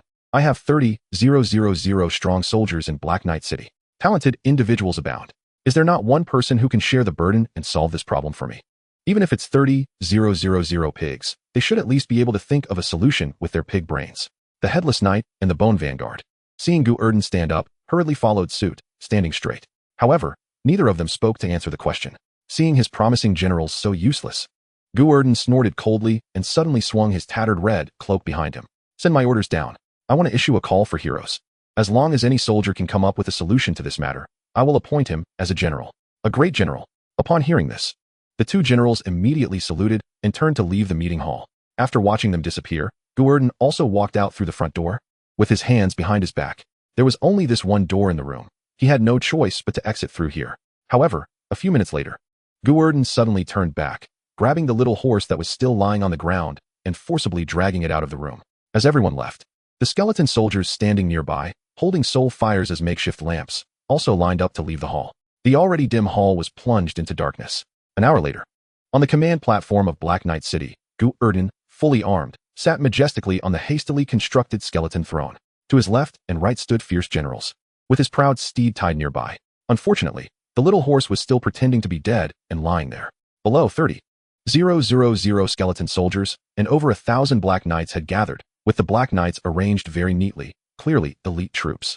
As for the skeleton soldiers nearby, looking all wobbly and gathered together, forming a formation that could infuriate any general in history, Gu Erdan was rather satisfied. This is good enough, be content. At least they now understood that melee fighters should stand at the front and ranged fighters at the back. If it were low-level skeleton soldiers, the skeleton archers would probably dare to stand in the front row with their bone bows swinging at people. With a snap of his fingers, Gu Erdan signaled for the meeting to begin. The undead below began to converse, discussing what they believed to be feasible countermeasures. Although the intelligence of level 4 skeleton soldiers is not high, they could still manage the most basic communication, albeit stammering. Moreover, Gu Erdan discovered that the level 4 undead enhanced by the system seemed to evolve quite perfectly, including in terms of intelligence. At least they were much smarter than ordinary level 4 undead. As time passed, after the little brothers communicated for over an hour, they finally reached a decision on the final victor. The 30,000 skeleton soldiers all stepped aside, looking at the center with eyes filled with envy and jealousy. And in the middle of the crowd, a skeleton soldier marched up to the command platform, confidently approaching Gu Erdan. Gu Erdan looked at the victor before him and couldn't help but fall into silence. The person appeared exceptionally tall and burly, with a frame likely exceeding 2 meters. Even his tattered bone armor couldn't conceal his imposing presence. His eye sockets gleamed with a bright green ghostly fire as he stared directly at Gu Erdan. But the angles seemed a bit off. The left one looked to the left, and the right one to the right, creating a clear distinction. Gu Erdan, who was locking eyes with him, was even somewhat confused about whom he was actually looking at. The most ridiculous part was that on this empty skull, the top of the skull seemed to have mysteriously vanished, allowing a fist-sized opening to reveal the green ghostly fire inside. Is this really the smartest being in their Black Warrior City? Maybe he should just run away. Not even a little brother to take along. At that moment, Gu Erdan was completely despairing of the undead clan, especially the skeleton clan. After examining this fellow with some hesitation, Gu Erdan cautiously asked. May I ask your esteemed name? The skeleton soldier did not respond, but looked at Gu Erdan with his eyes, which mixed confusion with wisdom, and tilted his head slightly. Huh, I asked for your name? Huh, forget it, call yourself whatever you like. Gu Erdan, now utterly speechless, had basically given up on the hope that this guy could offer him a good idea. Such a wise gaze. Such a clear mind. If he could give a good suggestion, Gu Erdan would eat the dead horse beside him right there. You say you have a way to help me? Gu Erdan asked directly, and this time the skeleton soldier finally stopped making noises and excitedly nodded. Watching him shake his head vigorously, Gu Erdan felt a wave of fear. He hoped this guy wouldn't shake his ghostly fire out. What method? Gu Erdan asked absently. And upon hearing the inquiry, the skeleton soldier's ghostly fire in his eye sockets suddenly began to whirl chaotically. The way it moved was truly peculiar, with each eye going in different directions. After a flurry of movement, the two ghostly fires finally settled, one pointing up and the other down. Under such a gaze, the seemingly more intelligent skeleton soldier suddenly straightened up and, in Gu Erdan's bewildered gaze, fell straight towards him. With a thud, the limp skeleton soldier collapsed into Gu Erdan's arms, scaring Gu Erdan out of his wits. What are you doing? What is this? Trying to frame me, huh?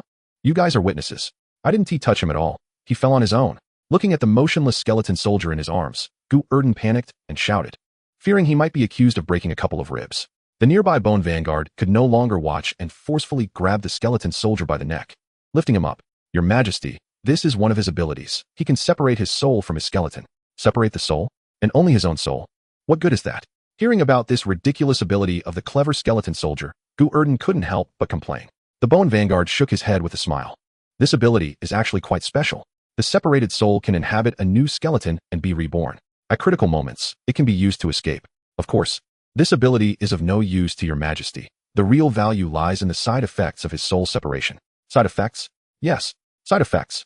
Shaking the motionless skeleton frame in his hand, which made a clattering sound, the bone vanguard's eyes sparkled. After he separates his soul, his body becomes essentially an unowned object. As long as he is willing to relinquish control of the body and leave his soul inside as a support, your Majesty can inject a strand of ghostly fire into the skeleton to remotely control it in battle. Gu Erdan was not a fool. With the bone vanguard explaining so clearly, he instantly guessed the implication, and excitement appeared in his eyes. You mean, let me use his body to negotiate with the other party? Exactly. This was indeed a good idea, but would this skeleton soldier be willing? Looking at the motionless skeleton soldier, Gu Erdan had one more question in his mind. With his IQ being so low, if I used his body, wouldn't it affect my own IQ? The bone vanguard twisted the skeleton soldier's head, raised his hand, and slapped him several times, waking the skeleton soldier from his state of self-isolation. Your Majesty is asking you, are you willing to die for him? The bone vanguard's words made the skeleton soldier shudder, suddenly pressing his hand to his chest and giving a standard military salute. Then, the expressionless bone vanguard forcefully turned his head to face Gu Erdan. Chapter 50. The Third Fierce General, the Sleeping Dragon General. Little brother, what is your name? Huh. Seeing your eyes are so wise, how about I call you Big Clever? Huh. This time you contributed a good idea, so I will appoint you as a general. What do you want to be called? Huh. Damn it. Vanguard. What is wrong with this kid? Why does he only say huh? Is he a reincarnated duck? Gu Erdan, who was preparing to have a heartfelt conversation with this warrior, collapsed after just a few exchanges. The bone vanguard beside him looked somewhat awkward. Your Majesty, our 30,000 skeleton soldiers generally have high intelligence. But that is just on average. There are bound to be a few odd ones. He is one of them? No, he is the oddest of the odd, with an IQ even lower than the average odd ones. It seems he got hurt in the head during recruitment and is naturally not very bright. What do you mean by not very bright? Look at this brain. Look at this gaze. How does he have anything to do with being smart? Gu Erdan's complaints made the bone vanguard's expression even more awkward. As for the big clever who had been standing there blankly, upon hearing this, he slumped down, drooping his head with a lost expression. After all, he was just not very bright, not completely brainless, and could still understand some words. Seeing that the willing martyr was actually humiliated by his own words, Gu Erdan was startled and hurried over to comfort him softly. No. I didn't say you were stupid. You're just a bit, not very obvious in your cleverness. Looking at the hole on Big Clever's head, Gu Erdan hurriedly searched around, and after finding nothing, simply took off the bullhorn helmet he had found and placed it on Big Clever's head with a clang, covering the hole while also carefully tying it for him. This was definitely not because Gu Erdan was afraid he wouldn't be able to tie it. Absolutely not. Look. Now you look much more imposing. At a glance, you can tell you're a fierce general. While saying this, Gu Erdan raised his head to make eye contact with Big Clever, looking into his eyes filled with wisdom, which were absurdly out of focus. Gu Erdan silently tore a strip of cloth from his cloak and helped him cover his eyes. Embracing Big Clever, who had transformed into a knockoff version of Aladdin, Gu Erdan turned to face the 30,000 soldiers and shouted with great enthusiasm. Comrade Big Clever contributed a good idea. I hereby appoint him as the Hung Ha heir.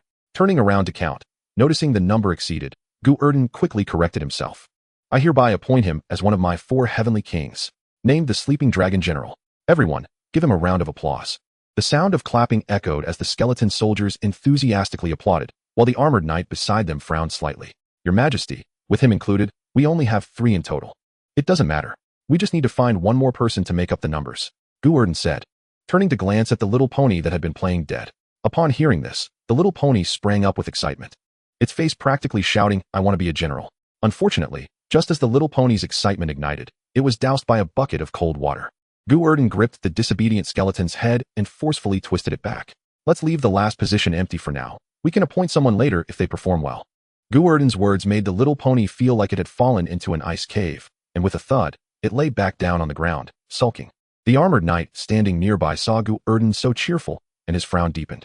Sending a stand-in to negotiate was indeed a good idea, as it could effectively prevent their leader from encountering danger. However, there was a significant flaw.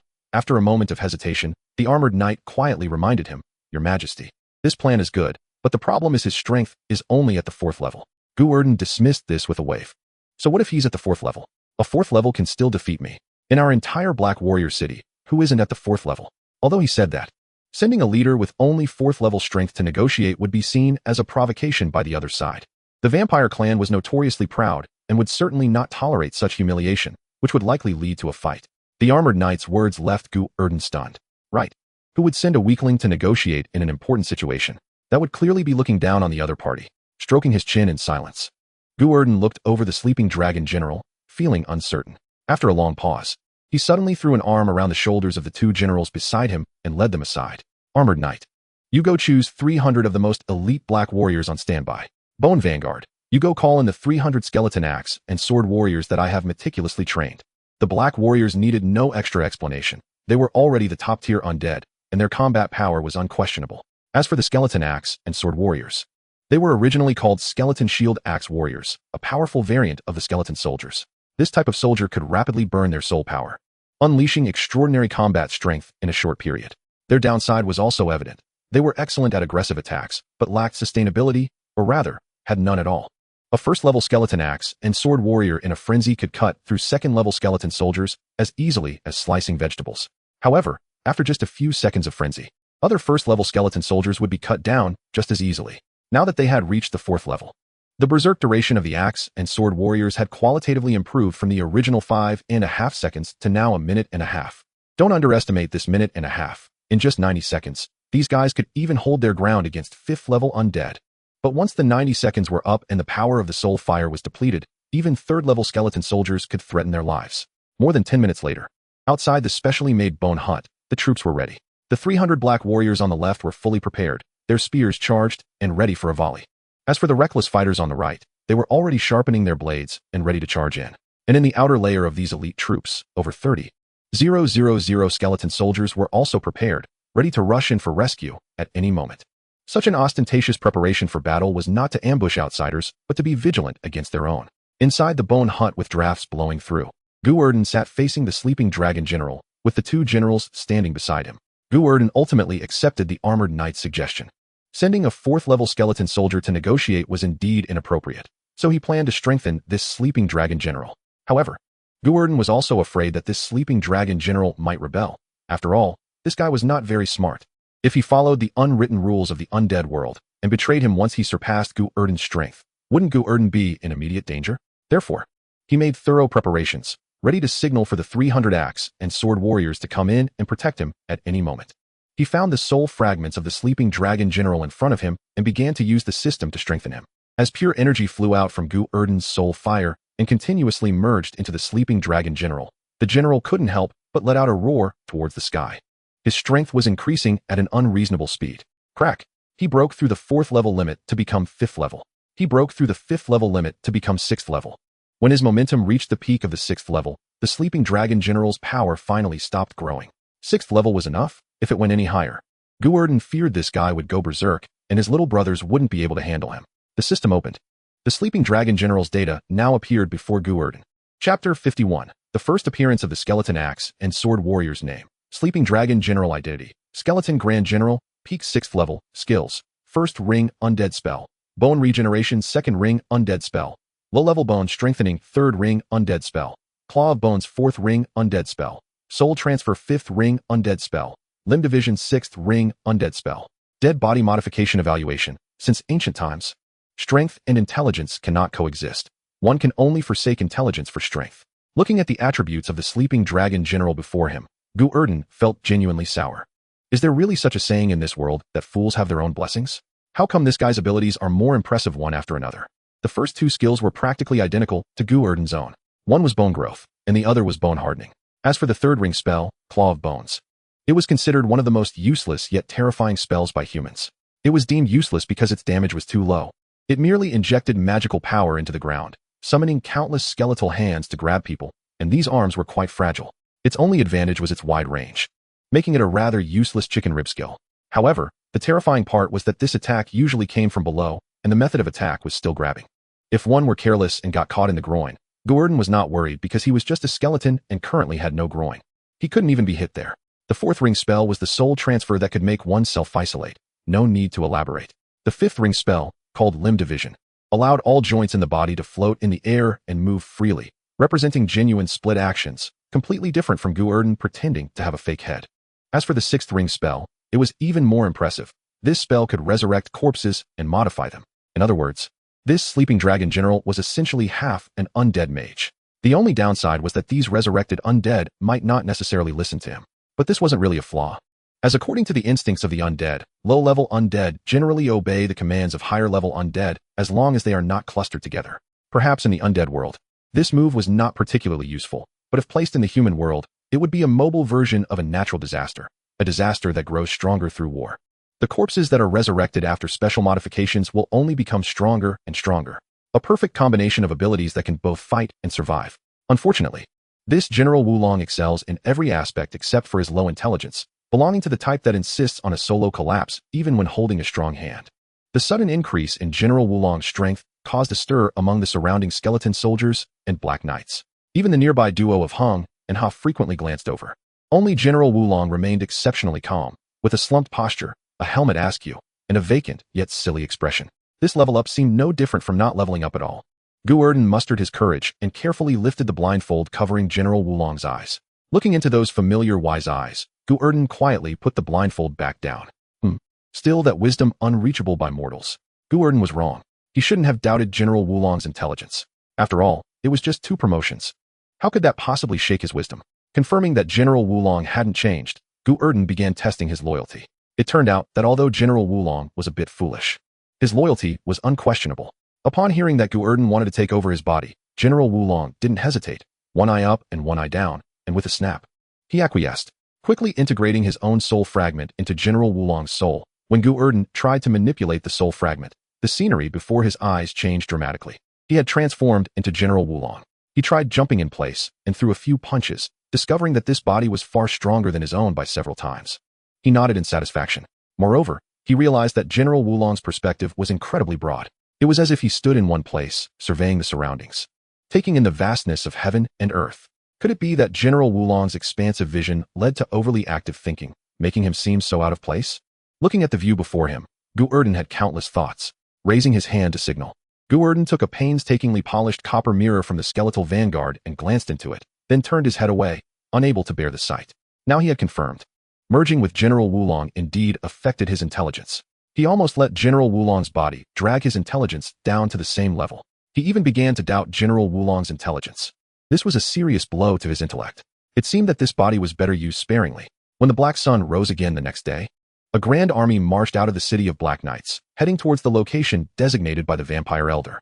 This time, Gu Erdan brought a total of 3,000 troops, including 500 Black Knights, 300 axe and sword warriors, and 200 assorted skeleton soldiers, all of whom were 4th-tier undead. Moreover, this time he did not bring his beloved vanguard or armored knights.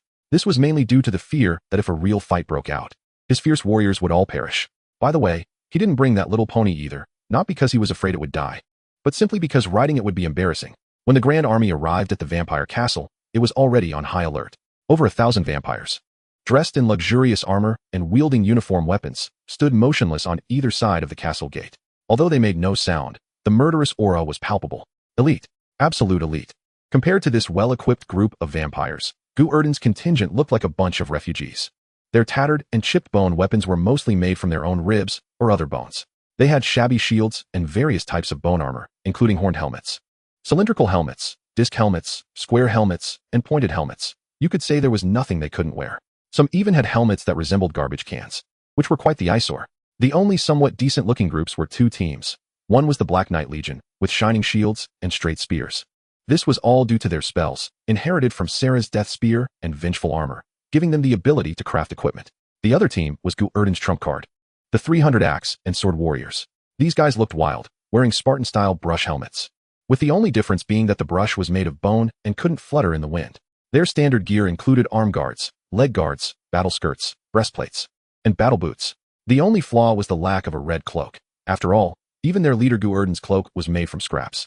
So how could he possibly get them capes? The equipment of these guys was all manufactured with the help of the Black Knight Legion as per Gu Erdan's orders. And for this, the Black Knight Legion harbored quite a bit of resentment.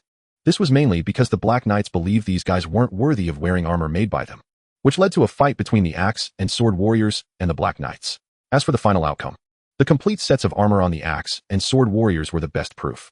Chapter 52, The Bustling Vampire Castle. Upon arriving at this vampire castle, Gu Erdan found the situation somewhat different from his expectations. First of all, this should not be a banquet of deceit. The reason was simple: they hadn't invited just him.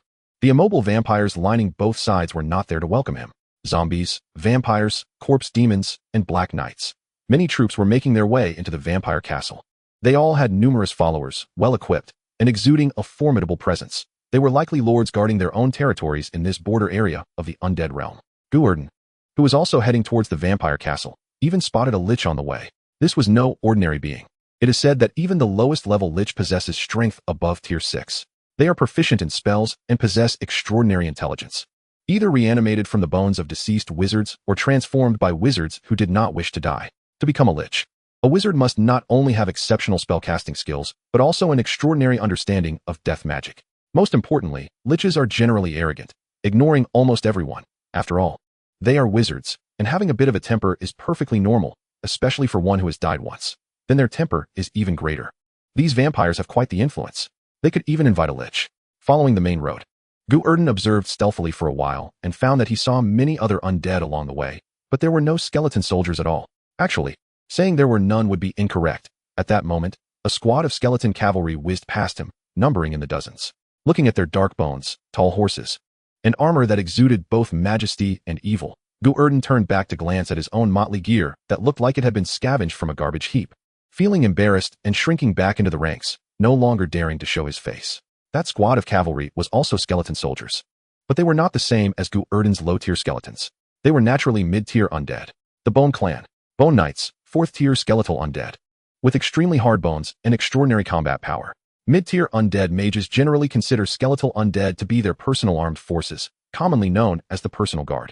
The Skeleton Clan, although a branch of the skeleton family, has its lowest ranking members as 3rd-tier skeletal warriors, with numerous advanced versions available. There are skeletal warriors adept at charging, skeletal defenders skilled in defense, skeletal archers for ranged attacks, highly mobile skeletal knights, and even skeletal mages. If the skeleton soldiers are the lowly ones among skeletons, then the skeleton clan is the wealthy and handsome elite among them.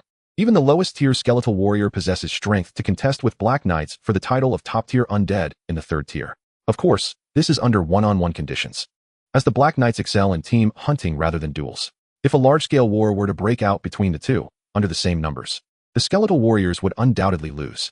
The skeleton clan looks down on the skeleton soldiers and even despises the name skeleton, believing themselves to be a distinct undead system, merely resembling the skeleton soldiers, which is why they have been slandered by them. The skeletal knight regiment whizzed by, and as they passed the massive army of skeleton soldiers, they emitted a disdainful snort, looking down on these low-spec cannon fodder. 300 skeletal axe wielders were furious upon hearing this. If not for their companions holding them back, they might have exploded in anger and fought to the death right then and there. Approaching the main gate, the skeletal army led by Gu Erdan was directly blocked by a group of vampires. Not only them, but all undead that had arrived were also stopped. The vampire castle had its own rules. The number of troops allowed to enter the city was limited. After all, these guys were local tyrants from various outer regions, and their forces weren't weak. If too many entered the city and caused a riot, it would be quite a feast for the vampires. Watching the skeletal knight captain successfully lead 50 skeletal knights into the city, Gu Erdan hurriedly led a few subordinates towards the vampires. The vampires responsible for registration were stunned upon seeing Gu Erdan's ragtag army. Looking at the disorganized skeleton soldiers, the vampire gave Gu Erdan a look as if to say, "Are you kidding me? Was this Lord a fool? Why bring first-tier skeleton soldiers to such a meeting?" It wasn't that they couldn't see the uniqueness of these skeleton soldiers. After all, they were skeleton soldiers. Who would waste resources raising fourth-tier skeleton soldiers for fun? With those resources, wouldn't it be better to cultivate a few vampires? If not, a few skeletal warriors would suffice. The mutated branches of skeleton soldiers were indeed quite extravagant, but even if they were cultivated further, they would still only be skeleton soldiers. Among the same tier, they remained at the bottom. Don't be fooled by the fact that this vampire count had survived for over 400 years. In his lengthy life, he had never seen a skeleton above the third tier. To be precise, apart from the core area, most undead in the outer regions had never seen skeleton soldiers above the third tier. The advanced skeleton soldiers in the core area weren't grown by themselves, but were naturally born high-tier undead. Which area are you from? State your name. The leading vampire count asked sternly, leaving Gu Erdan momentarily speechless.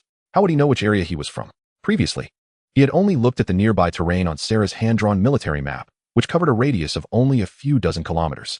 As for the map of the entire outer region, he hadn't even heard of it. After all, Sarah had only been a fifth-tier undead before and had no qualifications to occupy land, so he naturally had no right to know the power dynamics of the area. If these arriving undead were village chiefs, then the previous Sarah was merely a small-time thug who could only act tough in the village, not worthy of any recognition. Seeing Gu Erdan's silence, the vampire count opened the map in his hands, frowning. Gu Erdan, seeing this, hurriedly ran over, quickly locating a familiar mark on the map and pointing out his area. "Oh, is it that newly emerging force from the skeleton plains?" The vampire count looked Gu Erdan up and down, his tone losing some of its disdain. He had heard that this guy had taken down several dukes. His strength might be extraordinary. It would be better not to provoke him.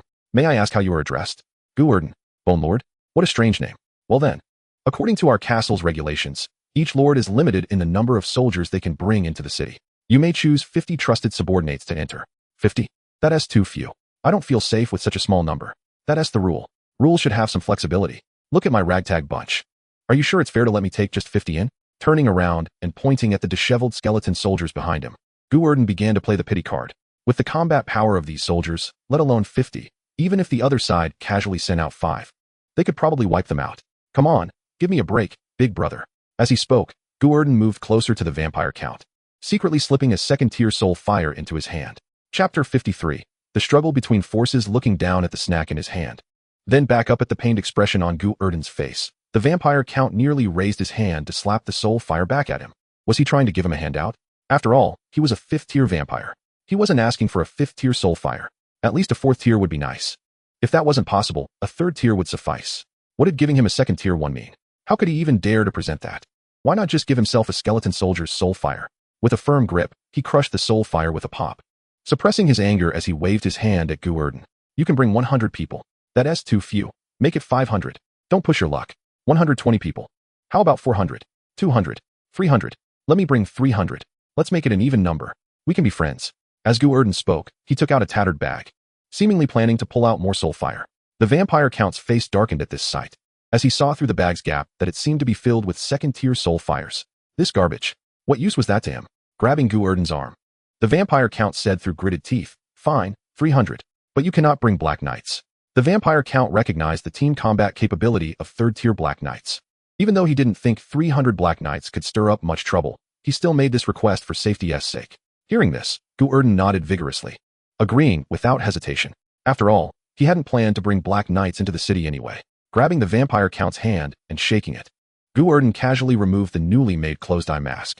"Brother, thank you." The vampire count looked at Gu Erdan's eyes, which were always revealing wisdom, expressionless as he forcefully withdrew his hand and wiped it on his clothes. "No need to thank me. Please leave." The main force casually found a place to camp, and Gu Erdan immediately selected 300 fierce warriors, leading the army grandly into the city. Among these 300 soldiers, there are 100 axe-wielding skeletons, while the remaining 200 are high-level skeleton guards with strong defenses, wielding sword shields or spear shields. The reason Gu Erdan did not bring all 300 of the strongest skeleton axe-wielders is mainly that this group is not very reliable. They can go on a rampage for a minute and a half, followed by hours of weakness. Using them for execution plans is fine, but relying on them for protection? That would be asking for trouble. One moment of excitement from them might lead them to mistake him for an enemy and attack. Leading a full 300 into the city, Gu Erdan attracted attention for a moment, but it was short-lived. When the undead saw that he was leading 300 skeleton soldiers into the city, their interest quickly faded. Following the other undead, Gu Erdan began to head towards the center of the city. Along the way, Gu Erdan was left speechless. He never imagined that in this world filled with the undead, he would see scenes reminiscent of his previous life. Merchants selling goods, armored guards, elegantly dressed women. The scenery along the official road resembled medieval Europe in his previous life. The only difference being the pale faces and prominent fangs of these people. Vampires. They are all vampires. Moreover, these vampires, who can enjoy material life like humans, have actually built a city of their own in the realm of the undead. No, this vampire castle is actually just a town, far from being a city. It's no wonder that vampires look down on other undead beings with arrogance. If Gu Erdan still had body temperature, touch, and taste, he might also look down on those undead who do not understand enjoyment at all. However, now that Gu Erdan has become a skeleton, they are all in the same boat, so there is no point in mocking each other. Following the main road to the core of the castle, everyone lined up in order. Gu Erdan didn't know where he should stand, but he didn't have to worry about it, as the other enthusiastic lords had already solved this problem for him. One after another, they pushed him away, and eventually, Gu Erdan, who had originally stood in the center, was shoved to the outermost edge. Time passed second by second, and everyone waited for several hours. Gu Erdan had not yet adapted to the slow pace of the undead, so it was impossible for him to stand still like them for half a day. When the master of the vampire castle finally made his appearance, Gu Erdan was playing card games with several skeleton subordinates. As the representative of the skeleton axe-wielders, the captain of the axe-wielders had already fought several times with other skeletons due to their low intelligence and lack of cooperation. Of course, this captain, who had been criticizing the low intelligence of other skeletons, was not much smarter himself. After all, he was the kind of person who could play a trump card and try to intimidate others with it. First of all, on behalf of the vampire clan, I am very pleased that you all have come to grace us with your presence. Transforming into a mist of blood and appearing on the high platform was none other than the elder of the Grace bloodline, who had previously threatened Gu Erdan. With 8th tier strength, he looked very proud at this moment. Behind him stood 4 7th tier vampire dukes. The reason for inviting you all here is, I believe you already know, so I won't waste time with unnecessary chatter and will get straight to the point. With a wave of his hand, a large amount of blood mist splashed out, forming a 3-dimensional map in midair. The various mountain routes and the distribution of forces were clearly marked. Recently, the neighboring underworld has begun to frequently send troops to harass our territory, and several lords have even perished because of it, most of whom were 6th tier, and one was 7th tier. Elder Grace paused here, and the lords below frowned tightly. Seeing that everyone had absorbed the information, Elder Grace continued, after my scouts investigated, they found that the enemy has recently begun to gather troops on the mountainside. There seems to be signs of a large-scale attack. Therefore, I invited you all here to ask you to lead your subordinates to help me defend the entrances to the various canyons in the mountains, preventing them from sending elite troops to ambush my main force. Of course, you will not do this for free. Elder Grace clapped his hands, and a vampire duke next to him immediately lifted a box and opened it. Inside the box were neatly arranged dozens of 6th tier soul ghost fires, 19 7th tier soul ghost fires, and 1 8th tier soul ghost fire. The appearance of such high-quality ghost fires caused a stir among the undead below. Seeing this scene, Elder Grace suddenly snorted coldly, and an invisible pressure spread out, silencing all the undead instantly. The canyons vary in width and difficulty of defense, so I will reward you according to the level of difficulty in defending them, paying half in advance and the other half upon completion of the task. After Elder Grace finished speaking, he took out a list and began to assign tasks.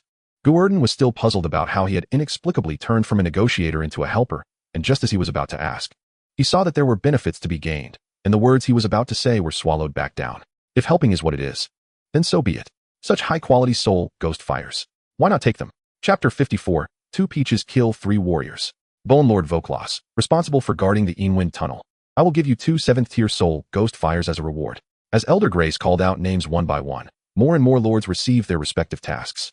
The stronger ones would guard a gate alone, while the weaker ones would cooperate to defend a location. As for this Bone Lord Voklas, he is none other than the guy with the Skeleton Knight Regiment. Hearing the task assigned to him by Elder Grace, Voklas's facial bones clearly changed. He instinctively turned to look at the Lich, and his fists gradually clenched. Elder Grace, may I ask who you plan to assign the most difficult to defend? The Wailing Canyon? Is it to that Lich? Voklas's inquiry caused the atmosphere in the room to fall silent, and Elder Grace slowly raised his head to look at him. No, the Lich Erdan has another task. He is responsible for guarding the Blackbone Mountain Pass. Not assigned to him. Then may I ask, Elder Grace, besides the two of us, who else here is qualified to guard the Wailing Canyon? And who else is qualified to receive that 8th tier soul ghost fire? Taking a slow step forward, Voklas's aura suddenly surged. The soul ghost fire in his eyes even turned silver. This guy was actually a 7th tier high-level undead. As Voklas erupted with his aura, he spoke, "You wouldn't be planning to keep the best rewards for your own subordinates, would you? If you really intend to assign the Wailing Canyon to some duke under your command, then I will have to take my leave." Voklas spoke with a very firm tone. The reason he had come to help this time was mainly for that 8th tier soul ghost fire, which he could never obtain otherwise. He wanted to rely on that flame to advance to become an 8th tier undead. If this guy in front of him intended to deceive him with something worthless, he would definitely turn around and leave without hesitation. He would never participate in any future actions organized by him. Prince Nikola has 4 elders under his command, and Foklas's skeleton army is strong. Anyone he pledges allegiance to would warmly welcome him. He is not afraid to fall out with Elder Grace. Not only him, but the Lich Erdan beside him also slightly bowed, and although he didn't speak, the flickering silver flames in his eyes revealed a hint of displeasure. He also looked down on a 7th tier soul fire. This time, he was also here for that 8th tier flame. In the face of the 2 fierce warriors' doubts, Elder Grace was not angry. Instead, he smiled and said, "Logically speaking, one of you should be guarding the most important canyon in this mission. But this time is a bit special. You should have heard about the recent events in the Skeleton Plains, right? I've heard that the undead there have been completely slaughtered." That's right, and not only that, he also defeated the joint siege of 3 vampire dukes and their troops. His strength is probably already above the 6th tier. So I believe he is also qualified to guard the Wailing Valley. To train newcomers, I plan to let him be in charge of the Wailing Valley this time. At this point, Elder Grace smiled and looked towards the back of the crowd. "The ruler of the Black Knight City, please come out and meet your colleagues." As soon as he finished speaking, the major lords led their soldiers to quickly make way, directly exposing Gu Erdan to everyone's view. Gu Erdan, who was playing poker with his little brothers and had a row of cloth strips hanging from his helmet, was now completely dumbfounded. He stared blankly at Elder Grace, who was smiling on the stage, then turned to look at the unfriendly-faced Valkyras and the Lich Erdan, and his heart couldn't help but thud. This is the 2 peaches killing 3 warriors. This old guy is plotting against me. Suddenly throwing a bad hand on the ground, Gu Erdan stood up angrily, wanting to shout to the sky and then storm out. However, after glancing at the 8th tier soul fire flickering with a faint golden light in the box, Gu Erdan silently sat back down, and while picking up his cards, he secretly took a few good cards. Forget it, if 2 peaches kill 3 warriors, then so be it. Although I know this is their complete conspiracy, who made that 8th tier soul fire so enticing. He also wanted that good thing. Is he the rising star who just joined? Looking at Gu Erdan, who turned back to continue playing cards with his little brothers, Valkyras spoke with a somewhat unfriendly tone.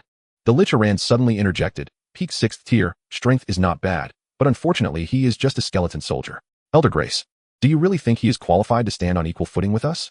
Hearing this, Elder Grace squinted and smiled. "Yes, then you probably misjudged this time." After saying this, the Lich Erdan waved his hand, summoned a 7th tier soul fire, and flew away directly. Valkyras also pretended to take a 7th tier soul fire and led his subordinates to disappear into the crowd. More and more undead came forward to collect their rewards, and the surrounding undead became fewer and fewer, until everyone had left. Only Gu Erdan and his subordinates, along with Elder Grace and several vampires, remained in the square. Footsteps sounded as several vampires walked towards Gu Erdan. Before they could speak, Gu Erdan, who was playing cards, suddenly whispered, "You want to use their hands to get rid of me, right?" As soon as these words came out, Elder Grace's footsteps paused. "How do you know?" "They look down on my strength, but I have occupied the place they want. Since you can't change your plan, then naturally there is only one way left." Throwing out a pair of threes, Gu Erdan was immediately bombed by the captain of the Axeman team, and he glared at him angrily. "Damn it! Both of you are farmers. Why did you bomb me? Just wait. I'll make you wear small shoes when we get back." Standing beside him, Elder Grace's gaze was profound. "What way? If I die, then the Wailing Valley will naturally have to be guarded by someone else, right? The undead world emphasizes the survival of the fittest. Do you think they will choose to attack me? Ha ha ha ha ha. You are quite clever, little skeleton. What's wrong? Are you angry? Not at all. I killed so many of your 6th tier vampires. If you don't retaliate at all, then I should be worried." Dropping the cards in his hand, Gu Erdan stood up and looked at Elder Grace. "If I can survive this time, how about we clear our grudges?" Hearing this, Elder Grace looked deeply at Gu Erdan and smiled even brighter. "All right, it's a deal. It's a deal." Gu Erdan took the map and a 7th tier soul fire, turned around, and led his subordinates away. Watching him leave, Elder Grace remained silent, while the 4 vampire dukes beside him exchanged glances, and one couldn't help but ask softly, "Elder, this guy has caused us to lose many people. Are we really going to let him go like this?" "Of course, this elder, always keep my word. If I say I'll let him go, then I will let him go, but the premise is that he has to survive this incident first." Pulling at his collar, Elder Grace instantly transformed into a swarm of bats and disappeared, leaving only a chilling laugh behind. "Little skeleton, do you really think my revenge is just this little? Ha ha ha. Let's take our time." Chapter 55. The natural bone maze, the Wailing Valley, located on the eastern side of the Mountain of the Dead, is a long, narrow tunnel stretching over 10 kilometers. The entire valley varies in width. The widest part can reach several miles, while the narrowest part is only a few hundred meters square. The task assigned to Gu Erdan this time was to guard the Wailing Valley, preventing any potential enemy invasion. Beneath the desolate mountains, a vast army was marching. Countless skeletons were crowded together, moving quickly, and as far as the eye could see was a wide expanse, stretching out for hundreds of meters. For this mission, Gu Erdan brought a total of 12,000 men, which could be said to be a significant investment. However, his main body did not accompany the action this time. Instead, he led another 20,000 skeletons to guard the city, claiming it was to protect the rear. The two generals, Henga, were all brought along. After all, in marching and fighting, there must be a few vanguard officers, right? The kind that announces who is coming. I am General Panfong, and then gets instantly killed. Commonly known as cannon fodder. This march was not smooth because there were many small mountains or hills surrounding the King S Mountain. The haphazardly stacked ones formed a natural maze. Unless you reached the end of the road, you could never know if it was a dead end. What? You say a map? Please. These guys are undead. Can a map drawn by the undead be reliable? Not to mention that the Mountain of the Dead changes with the rise of the Black Sun. The overall mountain doesn't change much. But the small hills around it really change every 3 days. The skeletons that were blocking the road today might all stand up as skeleton soldiers tomorrow. Originally clear paths could also become dead ends due to landslides from nearby hills. Here, maps are completely useless. The main way to get out is simply to turn. And Gu Erdan and his group had already been turning here for 3 days. Sitting on a stone, Gu Erdan held a large bone club, boredly tapping on the nearby skull. This thing just sneak attacked this old comrade without any martial virtue. He only has one head and one arm left. Yet he still dares to stir up trouble on the Taishui's head. Gu Erdan very kindly helped him remove the other arm as well, and is now giving this little skeleton comrade a comprehensive skull massage. He is even planning to recruit this little brat as a subordinate and take him back for further training. That's right, he holds grudges like this. The thing on top of his main body's head is the best proof. The skeleton knife and axe men around Gu Erdan stand still on guard. These guys have already considered themselves Gu Erdan's personal guards, loyal enough to dare to stop anyone. They had previously been rude enough to stop the Bone Vanguard. Of course, the Bone Vanguard didn't give them a good time either. The armored knight standing nearby furrowed his brows and stared around with a serious expression. After more than 10 minutes, the Bone Vanguard, who led the scouts to explore the path, returned. Before Gu Erdan could ask, he shook his head first, indicating that the way was blocked. Damn, we clearly followed this map. Even if the road has changed, the general location shouldn't change, right? Taking out the map distributed by Elder Greys, Gu Erdan complained while looking at it. Could it be that old man tricked me? Gave me a fake map? Indeed. These creepy guys living in caves are despicable and shameless.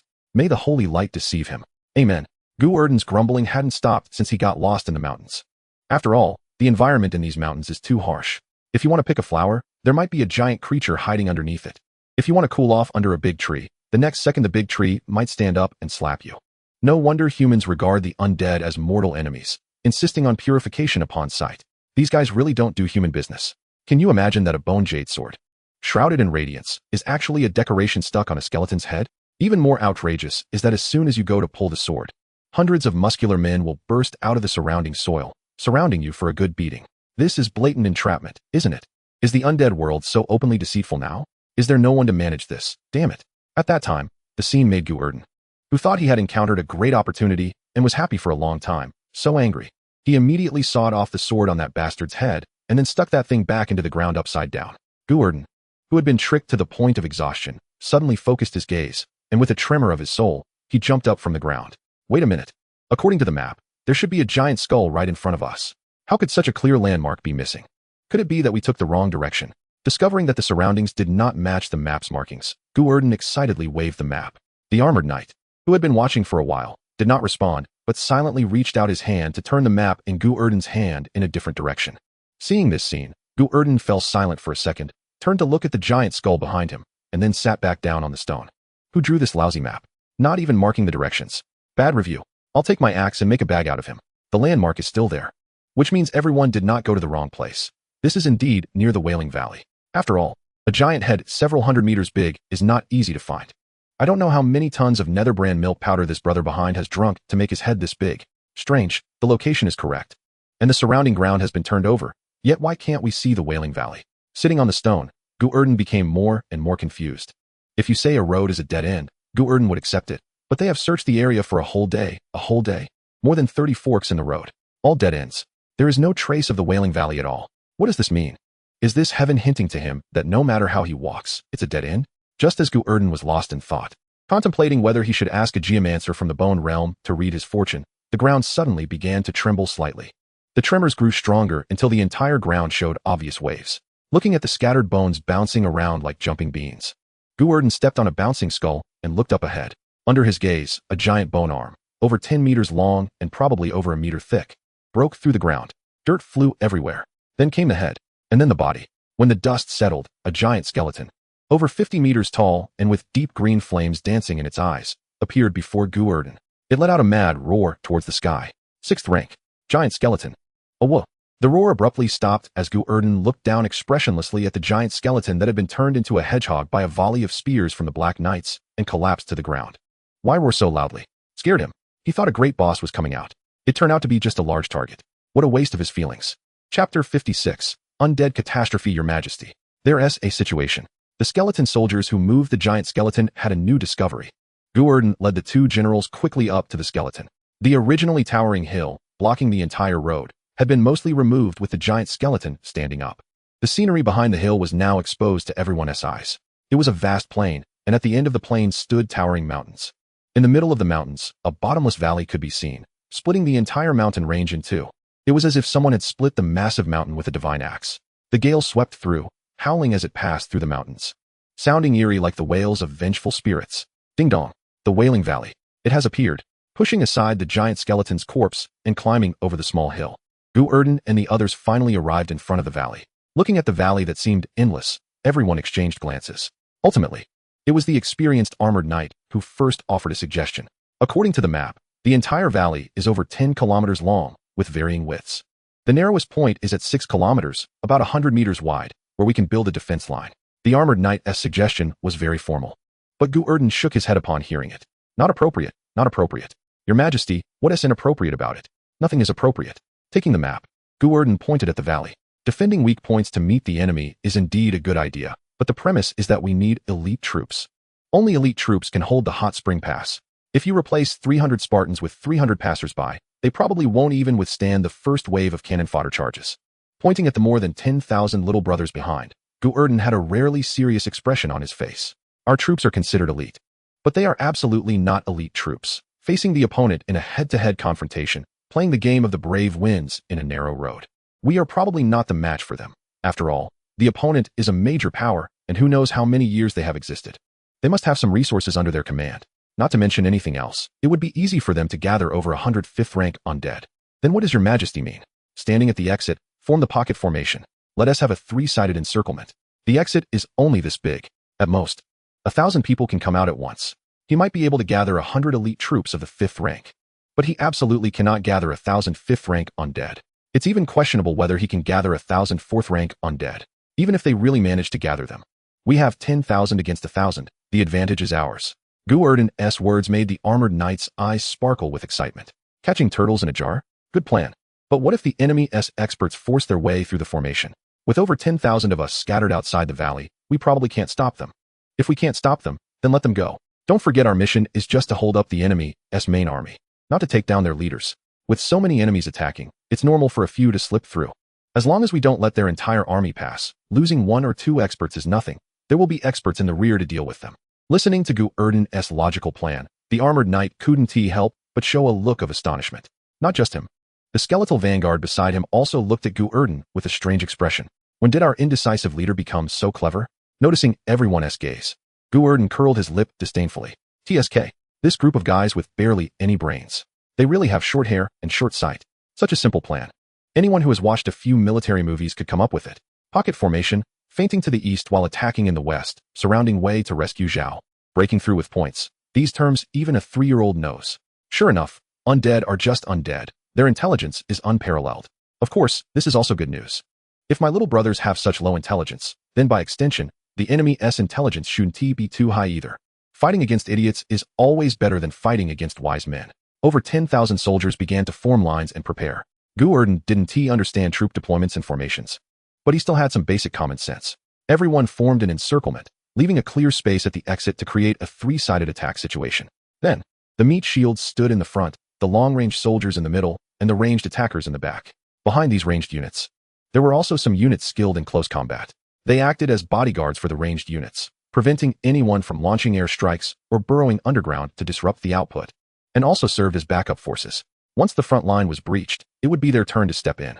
At that time, it would be a chaotic brawl without any rules, with everyone rushing in to take them down. This group of skeleton soldiers, with their diverse types and various weapons, was indeed very adept at close combat. After the formation was completed, everyone began to wait idly, and this wait lasted a full 7 days. It really made Gu Erdan's scalp tingle.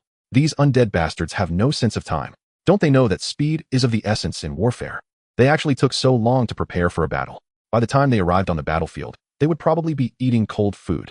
In the early hours of the 7th day, when the black sun rose, the long-awaited enemy finally appeared in the tunnel. It was only then that Gu Erdan understood why these guys came so late. At the end of the tunnel ahead, an endless sea of undead marched with heavy footsteps, advancing at a slow pace. Skeletons, ghouls, black knights, corpse witches, all kinds of undead formed a mighty army. Boundless. Looking at the mixed army appearing on the horizon, Gu Erdan couldn't help but twitch his mouth. No wonder they came so late.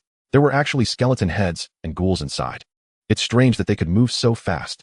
With legs that seemed half paralyzed, even an old lady with a cane could run faster than them. What is the meaning of this? We are all undead. What kind of undead disaster are you playing with me? The attackers this time were clearly beings that had once invaded the human world, and the tactic they were employing now was infamous in the human realm. It was called the undead disaster. The so-called undead disaster refers to an endless tide composed of undead, slow in speed but astonishing in numbers. Like an army of ants, they devour everything in their path. It is said that when you see the undead disaster, you have no way to escape, because the tide of corpses and the sea of skeletons that appear on the horizon often spread for dozens of kilometers. Even if you immediately run to the sides, you won't be able to escape their coverage in time, so you can only run forward with them, but the undead never tire, while the living do. The end result is that you become exhausted, watching helplessly as the endless tide of corpses engulfs you. This is only an encounter with a single unit. If you encounter the undead disaster in isolation, you might still have a glimmer of hope. But if a city encounters the undead disaster, it is definitely a situation of 10 deaths and no life. Because while people can run, cities don't have legs. And the number of civilians in the city is immense. Their collective movement is also surprisingly slow, so there are only 2 choices. Either everyone runs together, which usually results in them being exhausted and caught up by the undead disaster behind, becoming one of them, or they rely on the city's defenses, using the power of the city to resist the endless sea of undead. That seemingly never-ending slaughter, those undead that seem to have no end, have crushed countless heroes and brave souls throughout history. The undead disaster is definitely synonymous with terror, but that depends on who you ask. Glancing at the vast multitude of low-level undead approaching, and then looking back at his own over 10,000 fourth-rank undead, Gu Erdan looked at the enemy with the eyes of a fool. What is going on here? Using undead tactics against undead? Do they really think they can tire them out like living beings? Waving his hand to the rear, Gu Erdan retreated to the formation, and over 10,000 soldiers raised their weapons and prepared for battle. Even before the battle began, a chilling atmosphere had already spread. Chapter 57, Defensive Battle. Woo! The deep sound of a horn echoed, mixed with the terrifying sound effects from the Howling Valley, forming a spine-chilling march. Countless waves of undead surged forward, crashing heavily into the troops led by Gu Erdan. In an instant, bones flew everywhere. Corpses shattered. A large number of undead were slaughtered by various attacks. On one side were the ubiquitous cannon fodder, and on the other were the incredibly high-quality elites. There was simply no comparison. This was like the undead disaster crashing into the human world's Ace Legion, naturally being slaughtered like vegetables. The only difference was that humans would tire. They would become fatigued and ultimately die on the battlefield. This is also the common tactic of the undead against human legions. Many human legions were not killed outright, but were literally exhausted to death. But Gu Erdan and his crew were different. We are all undead. Are you comparing endurance with me? What? Is it because of your herniated disc? Standing in the back, overseeing the battle, Gu Erdan even had the leisure to direct his subordinates to switch shifts. Anyone who got injured too much or fought for too long would be replaced by Gu Erdan. As a result, after a day of fighting, the enemy lost tens of thousands of undead, while Gu Erdan's side had only lost a little over 10. Moreover, these fallen warriors didn't even die at the hands of the cannon fodder undead, but were slain by high-level undead hidden among the cannon fodder. The high-level undead were hidden among the cannon fodder to launch a surprise attack, a dirty trick often employed by the undead to break through the enemy's defenses. However, this time the enemy did not benefit much, although they successfully ambushed more than a dozen of Gu Erdan's subordinates. As long as they dared to show their faces, they would inevitably be targeted and attacked. It was true that 17 of Gu Erdan's men were killed, but the enemy also lost over 30, including 2 fifth-tier undead. Realizing that the situation was not right, the enemy finally sounded the retreat. Gu Erdan, standing among his troops, was overjoyed. He had just reaped tens of thousands of undead, both first and second tier. This was an income nearing hundreds of thousands, enough to train a 10th tier undead lord. Wow. Indeed, war profits are the most lucrative. Seeing that they had lost a few minor soldiers, Gu Erdan eagerly searched through the enemy corpses and, as expected, found several who were not completely dead yet. After some recruitment efforts, he successfully managed to absorb them, and in the blink of an eye, Gu Erdan replenished over 100 4th-tier soldiers. Not only did his army not shrink due to the war losses, but it grew even larger. Look at that, fighting to sustain fighting. This is what true undead disaster looks like. However, the types of soldiers Gu Erdan recruited this time were rather mixed, not only consisting of black knights and skeleton soldiers. He surprisingly recruited 12 rare walking corpses, which are very uncommon in the Bone Plains. There were 4th tier rotting corpse, 4th tier poisonous corpse, 4th tier black zombie, and even one walking corpse that had transformed into a well-known 4th tier corpse demon. This corpse demon is no ordinary creature, unlike the artificial stitched corpse demons. The toxins within it can infect other corpses, causing them to mutate into rotting corpses, very much like the zombies in biopunk movies. Gu Erdan poked the nearby corpse demon with a stick, and facing its confused and innocent-looking eyes, he couldn't help but grin. Indeed, compared to these half-rotten beings, the skeletons were much more pleasing to the eye. Speaking of which, this world is not normal. He could understand the existence of corpse demons similar to zombies, as corpse transformations should be quite common in the magical world. But how can there be zombies in this world? Yes, zombies. The standard kind that is invulnerable to blades and has absurd strength. Looking at the creature next to him, covered in black fur and bouncing around with its 2 arms, Gu Erdan felt he might have guessed wrong. This undead realm seemed not to be a simple magical otherworld. Could it be that one day he might suddenly see a mecha or a sword immortal? Just thinking about it made him a little excited. But he hoped he wouldn't encounter a group of heavily armored, burly men charging forward with chainsaw swords while shouting for the Emperor. After all, he probably wouldn't stand a chance against that. The invading army temporarily retreated, leaving behind a large number of corpses and remains. Gu Erdan did not neglect these bodies either. After all, if they were allowed to pile up into small mountains, it could give the enemy a high ground advantage, which would be problematic. Under Gu Erdan's command, the soldiers quickly dragged the bodies away and even meticulously arranged them into a stepped slope, resembling the Colosseum from ancient Rome from a distance. The only difference was that in the Roman Colosseum, the audience watched the show while the combatants fought below. Here, the audience was armed and fighting against those below. The enemy's ceasefire did not last long. Just a few minutes later, the second wave of war began. Undead surged forth again, but this time there were significantly more high-level undead mixed in. The two sides clashed, fighting fiercely. Just as the battle reached a boiling point, a strong wind suddenly howled from the sky. Gu Erdan looked up and was astonished to see a multitude of flying undead descending from above. There were corpse birds, blood bats, and even 3rd-tier gargoyles among them. These creatures, made entirely of stone and driven by the power of death within them, are incredibly powerful. In the human realm, these gargoyles are usually placed in tombs to act as guardians. They attack any living beings that enter, being extremely bloodthirsty, effectively preventing others from robbing graves. Taking advantage of the frontline skeletons being held back by the cannon fodder, these flying undead came howling in, diving towards the rear-ranged line like cannonballs. The enemy's intention was clear, to avoid the tough front line and start breaking through from the back. Crash! Shadows fell from the sky. Various flying undead collided with the skeleton archers and skeleton spear throwers. Bones scattered, and flesh flew. Sensing the situation was dire, the rear standby troops immediately shielded the skeleton archers in the middle. However, they only protected the skeleton archers, as the other ranged units did not need their protection at all. The skeleton spear throwers were ranged units when throwing, but up close, they were just infantry. Their melee combat ability was not inferior to other skeleton soldiers. There were also skeleton throwers and skeleton slingers among them. These guys were just playing around with their ranged attacks. If it weren't for the fact that Gu Erdan's ranged combat units were genuinely insufficient, he would never have allowed these guys to fill the ranks. Not engaging up close was one thing, but when it came to ranged combat, their fighting power was likely even less than that of 3rd-tier undead, making their attacks feel like throwing pebbles. At this moment, when the enemy suddenly closed in for melee combat, this group of guys who dared to pretend to be ranged units instantly panicked. They dropped their slings and pulled out bone clubs over a meter long, swinging them at the approaching gargoyle. With a loud thud, the gargoyle's supposedly hard stone head was smashed to bits. Before the swaying creature could fall, several more clubs whizzed in from the side. This gargoyle met a terrible fate. The melee chaos among the ranged units continued. Although Gu Erdan's proper ranged combat units were indeed few, the enemy's flying units were not many either. The main point was that this group of guys was also not easy to deal with. The enemy leader thought Gu Erdan had sent all his main forces to the front, But who would have thought that the troops in the back were not much weaker than those at the front? Together, they numbered over 3,000. With the vast majority being first or second tier, and the third tier undead not exceeding 200, while the fourth tier were only about 20 in the enemy's air force. It was like a sparrow crashing into tempered glass, with a devastatingly fierce outcome. Moreover, the vast majority had 0 battle achievements. The only one with some merit was the leader of the Air Force, a 5th-tier advanced gargoyle. This creature managed to destroy 2 skeletons and severely injure 3 slingers. Then it was cut down by the reinforcements that rushed in from the rear. Chapter 58.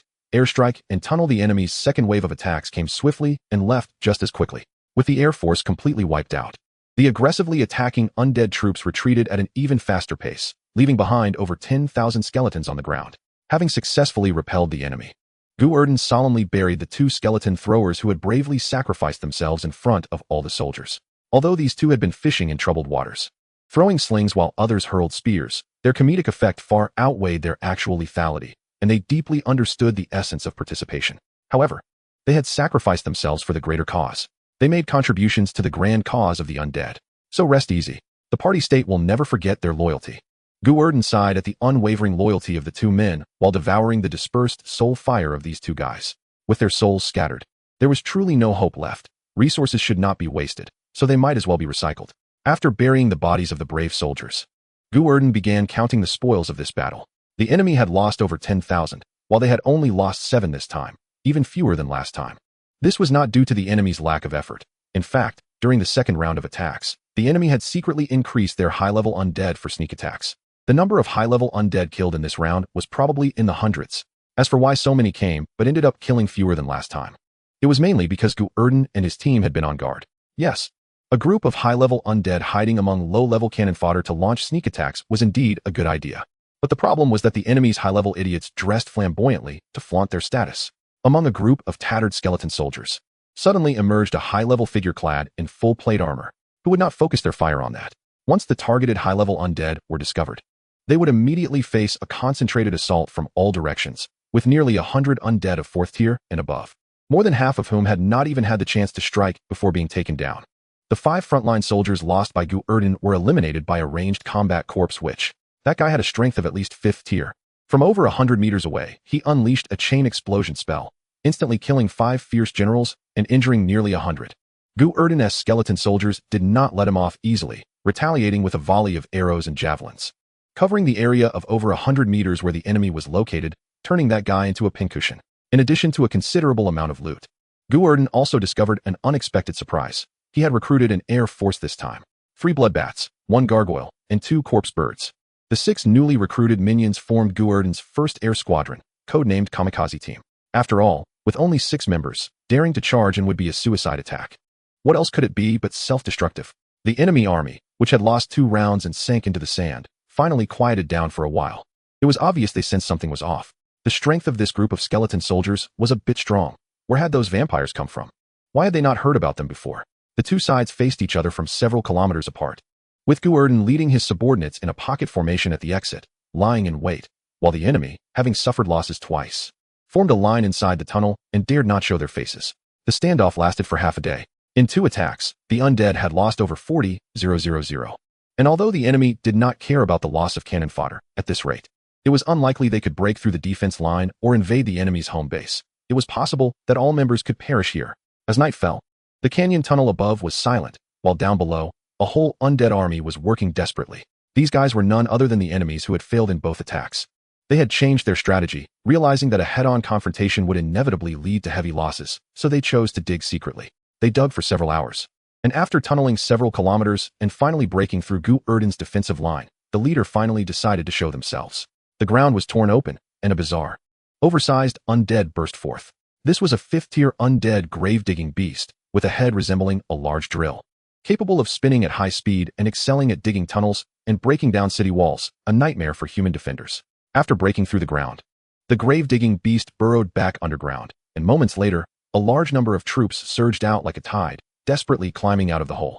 Seconds later, the troops that had been scrambling out turned back and ran even faster, as over 2,000 skeleton soldiers relentlessly pursued them, forcing them back into the tunnel. What happened? Why are they retreating? The undead leader in charge of this operation looked furious, swinging his large sword to directly cut down several soldiers who had returned. But he could not stop the retreat. Report to the general. There are defenders outside. You're talking nonsense. We didn't even know where we would break out. How could they possibly be guarding outside? It's true, and they're quite powerful. Definitely an elite force.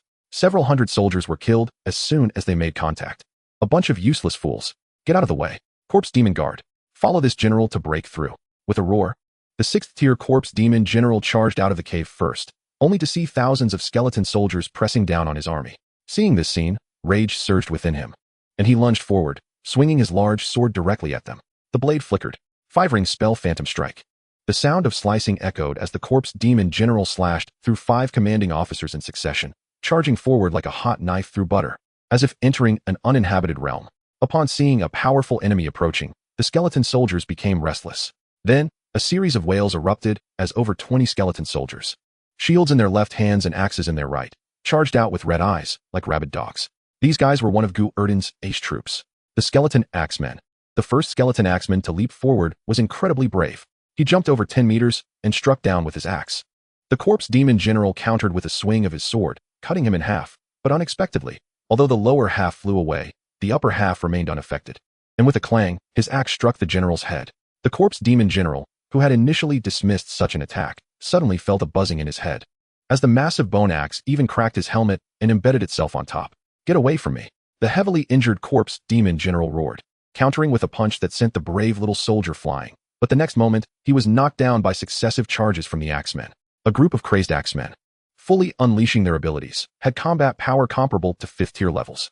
Although they were still no match for the Corpse Demon General, their sheer numbers were overwhelming. One after another, fearless charges battered the Corpse Demon General, especially after one unscrupulous opponent chopped off half of his foot while he was on the ground, making it even harder for him to stand. Ultimately, it was only with the assistance of his own Corpse Demon Guard that he managed to break free from the encirclement of the Axemen and successfully escape back into the cave. However, the originally over 100 4th-tier Corpse Demon Guards had been reduced to just over 30 by these Axemen, with the Corpse Demon General blocking the cave entrance. The Axemen, unable to form an encirclement, could only stand at the entrance and stare at them from a distance, covered in wounds. The Corpse Demon General was now utterly dumbfounded. He had no idea that the enemy's strength was forcibly enhanced through berserk means. He still thought these guys were truly 5th-tier undead. What is going on? Could it be that the elder of the Graceblood clan sent his guards? Why are there so many 5th-tier undead? The enemy is treating him as a large army. Staring angrily at the skeleton soldiers who kept moving around and occasionally threw things to harass them, the Corpse Demon General became increasingly enraged, unable to resist shouting at them. You bunch of bastards. Chapter 59, Explosions Are Art. With his furious shout, the skeleton soldiers instantly fell silent. As the Bone Demon General silently lamented his own deterrent power, as always, the skeletons suddenly dispersed. A small skeletal soldier, holding a bone walnut hammer, raised his weapon and boldly charged out in front of everyone. As he passed the captain of the axe wielders, he suddenly dug out a piece of his own skull and handed it to the captain, receiving a heavy nod in return. After doing all this, the small skeleton soldier let out a roar, raised his walnut hammer, and resolutely charged towards the Bone Demon General. At that moment, his momentum exploded forth. A 4th-tier skeleton soldier.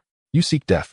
Seeing a 4th-tier little guy daring to provoke him, flames surged in the Bone Demon General's eyes as he slashed down towards the opponent's head. The little skeleton soldier also howled at that moment, and a strange red glow emanated from his entire body. A large number of magma-like patterns covered his skeletal frame. For the Emperor, how noisy! The two collided horrifically under everyone's gaze, only to see the Bone Demon General's warblade hit first. Then boom! A dazzling firelight burst forth from the skeleton soldier's body. His bones shattered all over, turning into a rain of dense bone shards. It directly baptized the area all around. The terrifying shockwave vibrated, even shaking the dirt above the cave to more than 2 meters high. The closest Bone Demon General was blown into 2 pieces on the spot. 4th-tier Necromancy. Soul Self-Detonation. With a loud bang, half of the excavated cave collapsed, leaving the little skeleton soldier with no remains. As for the Bone Demon General, being a 6th-tier undead, his strength indeed far exceeded that of low-tier undead. Even after being hit directly by the self-detonation, he was merely injured, not dead. The lower half was blown directly into the cave, while the upper half flew up, crashing heavily against the cave ceiling, and then with a clang, it fell to the ground. The right arm holding the blade was shattered into countless pieces, the left arm was severely twisted, and even the skull was covered in cracks. One strike. Disabled. Looking at the moaning Bone Demon General lying on the ground, unable to get up, both sides instinctively exchanged glances. In the next moment, the Bone Demon General's personal guards rushed toward their leader, while the skeleton axe wielders outside let out an angry roar and went berserk, charging forward. Half an hour later, At the enemy command center outside the canyon, a Death Knight in black, menacing armor, with only his eyes exposed, silently looked at the corpse at his feet. To be precise, it was half a corpse, the lower half. Several extraordinary undead stood around, all of them at least 6th tier, kicking the corpse on the ground. Death Knight Erel looked up at the several kneeling 5th tier bone demons, his tone very indifferent. So, this guy was blown to death by a 4th tier undead? No. The general was only blown to pieces. He wasn't dead at the time. Then what about his upper body? It was taken away and chopped to death by the opponent. You all just stood by and watched him get taken away and killed? Of course not. It was just that the opponent went crazy. Dozens of 5th tier undead surged forward. We really couldn't hold on. It was as if their general was the one who died. The words of the captain of the Bone Demon's personal guard made Death Knight Erel's brows furrow tighter. He did not doubt that the other party was lying. Because out of more than 100 members of the Bone Demon personal guard, only 3 managed to escape, and each was missing arms or legs. The Bone Demon captain in front of him had even lost half his head, making it impossible to say it wasn't a brutal battle. Frowning at the half-corpse on the ground, Death Knight Erel couldn't help but fall into deep thought. Where did this bunch of skeleton soldiers come from? Their combat power is too strong. Could it be that the vampire clan secretly cultivated soldiers? The third attack not only failed to achieve results, but also cost him one of his generals. Death Knight Erel felt it was time to seriously consider how to deal with them. This group of skeleton soldiers truly qualified as opponents. Meanwhile, in the command center on the other side of the Wailing Canyon, Gu Erdan was also frowning. In front of him lay a 6th tier soul ghost fire, the one that exploded from the Bone Demon general. Along with the soul ghost fire, there was also a bone shard. His subordinates went out to find a skeletal frame, and Gu Erdan installed the bone shard onto it. The next moment, the bone shard dissolved, and the skeletal frame surprisingly came to life. Name, Skeleton Soldier No. 4396 Identity, 4th tier Skeleton Vanguard, Strength Impaired, Current Actual 1st tier Necromancy, Soul Split 2nd tier Necromancy, Ghostly Traversal 3rd tier Necromancy, Death Acceleration 4th tier Necromancy, Soul Self-Detonation Description, Explosions are Art. Looking at the now only 1st tier capable small skeleton soldier in front of him, Gu Erdan nodded in satisfaction. This was the one who self-detonated earlier, managing to severely injure a 6th tier big shot all on his own. His achievements were indeed remarkable. As for why he wasn't dead despite self-detonating, that was because of his 1st tier spell, Soul Split. This spell is not exactly a 1st tier spell, but rather a no-tier spell. It can appear in any tier spell, and its effect is to split one's own soul. As long as not all parts are destroyed, one can be reborn from the remaining portion. However, since this skeleton soldier's soul split is a 1st tier spell, the strength of the split soul is only 1st tier. Reaching out to solemnly pat the shoulder of this brave little skeleton, Gu Erdan's face was filled with emotion. As the saying goes, heroes come from skeletons. Young man, you're impressive. I have high hopes for you. You have the potential to become the 4th king of the 4 kings. The praised little skeleton wildly shook his head, clearly very happy. However, while he was happy, Gu Erdan could not share in that joy. This kid actually dared to self-detonate. What a lunatic. Just a disagreement, and he performs art. Is he really mentally stable? I hope he doesn't get a wild idea and self-detonate again. Cough. Young man, don't be too happy yet. I haven't finished speaking.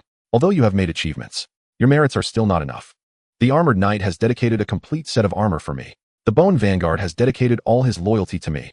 The Dragon General has dedicated a complete body to me. And while you have dedicated your soul to me, you only self-detonated half this time. So you are still not qualified to be a general. Seeing the little skeleton dejectedly lower his head, Gu Erdan felt a bit guilty. After all, the guy had self-detonated for him, yet he was afraid this fellow was a terrorist who would threaten his safety, and he didn't give him any reward. That was truly inhumane. He heavily patted the other's shoulder and decided to offer some encouragement. Don't be discouraged. You are already half a general. As long as you are willing to work hard, I believe you will become the 4th war general under my command. Young man, a bright future awaits you. By the way, let me help you restore your strength. Strive to grow strong and create glory again. As energy surged into his body, the self-detonated little skeleton soldier who had regressed to 1st tier immediately regained his peak 4th tier strength. Seeing this, Gu Erdan took a small step back, immediately creating some distance.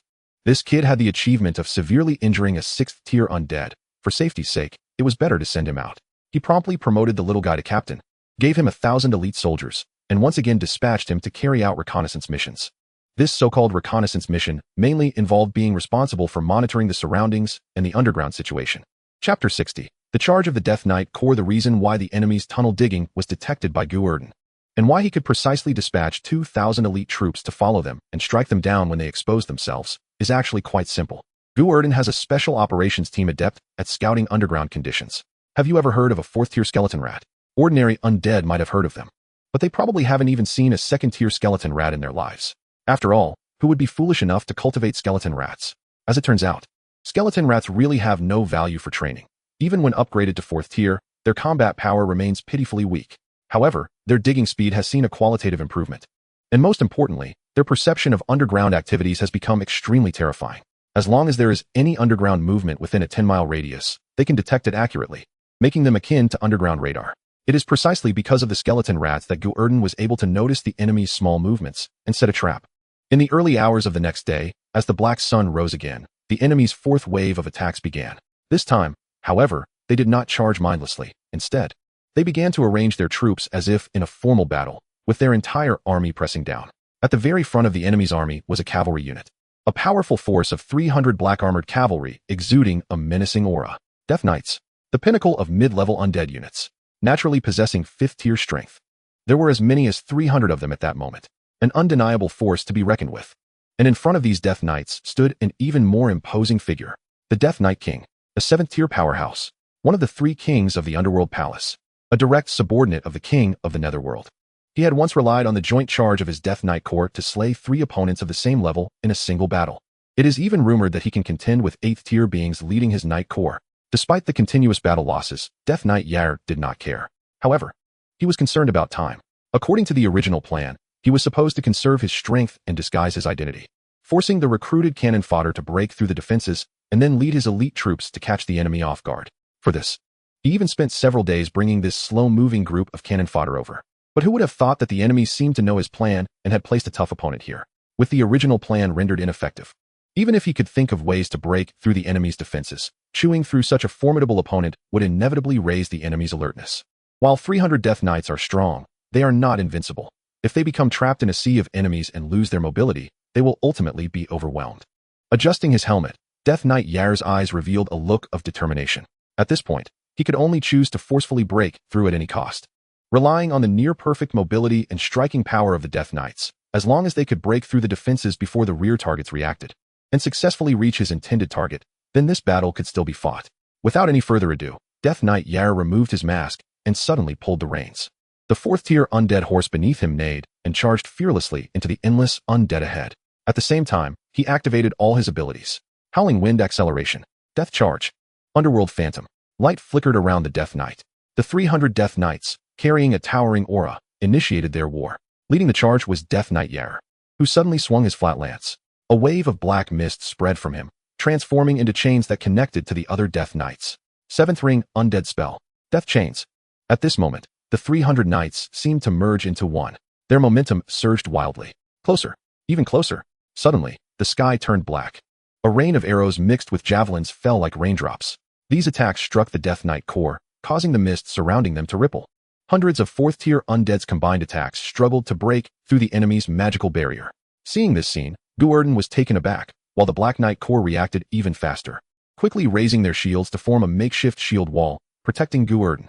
At this moment, not only was Gu Erdan shocked, but even Death Knight Yair wore a look of astonishment. He knew these enemies were strong, but he never expected them to be this powerful. This wave of concentrated attacks was enough to kill 5th-tier undead. Whether the arrows or javelins falling from the air, none possessed less than 4th-tier strength. If it weren't for the 7th ring spell Death Chains being able to gather and channel all the power of its bearers, this wave of attacks would have undoubtedly reduced the Death Knight's combat power by over 30%. The cavalry's charge speed was astonishing, especially during a large-scale charge initiated by a 100-man unit. With their speed at full throttle, even if they could withstand the incoming attacks, they had no choice but to charge through. There was no turning back. They could either break through the formation or perish here. With a thunderous sound, the 300 Death Knights, united in spirit, charged through the sky, full of arrows. They slammed heavily into the shield wall formed by high-level skeleton guardians. The towering bone shields, taller than a man, failed to stop the enemy's charge, nor did they slow their speed in the slightest. The sky was filled with shattered bones. Groups of skeletons were scattered. The first layer of heavy infantry defense breached. The combined black energy diminished by 3 layers. Death Knight Yair roared and led his soldiers to continue their advance. What awaited them was the second layer of defenses, the most threatening line against the Death Knights. A formation of spear-armed skeletons, axe-wielding skeletons, and pole-armed skeletons. These guys were originally responsible for hiding behind the skeleton guardians and using their weapon reach to attack the enemy. Now that the shield wall had been breached, they huddled closely together and thrust their long spears with all their might. Spearmen against cavalry. They were natural enemies. The battle was fierce and unpredictable. However, today the combat power of both sides was not equal.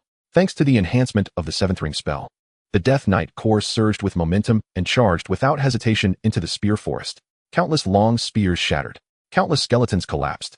The Death Knights, charging forward in a conical formation, once again passed through the second line of defense unscathed. However, the combined black energy surrounding them had now diminished to only about 40%. Even the dense black mist began to gradually lighten and distort. The third layer, ranged troops. The skeleton throwers quickly picked up their clubs, and the slingers unhesitatingly stowed away their toys, revealing their battle axes. Even those skeleton archers who were not good at close combat unhesitatingly dropped their longbows and pulled out small bone knives. The third line of defense was predictably breached. And even though the Death Knight Corps had already broken through 2 formations, they were still at the end of their strength. Dealing with a group of enemies unskilled in defense, breaking through their formation was still easy. Seeing that all 3 elite enemy units had been broken through by his forces, Death Knight Yair secretly breathed a sigh of relief. Previously, through an aerial surprise attack, he had discovered that the first 3 enemy units were quite formidable. Even the one responsible for ranged attacks had combat power that was extraordinarily high. But that was all. Having crossed over these 3 elite units, the disorganized skeleton soldiers in the back are just here to support this guy.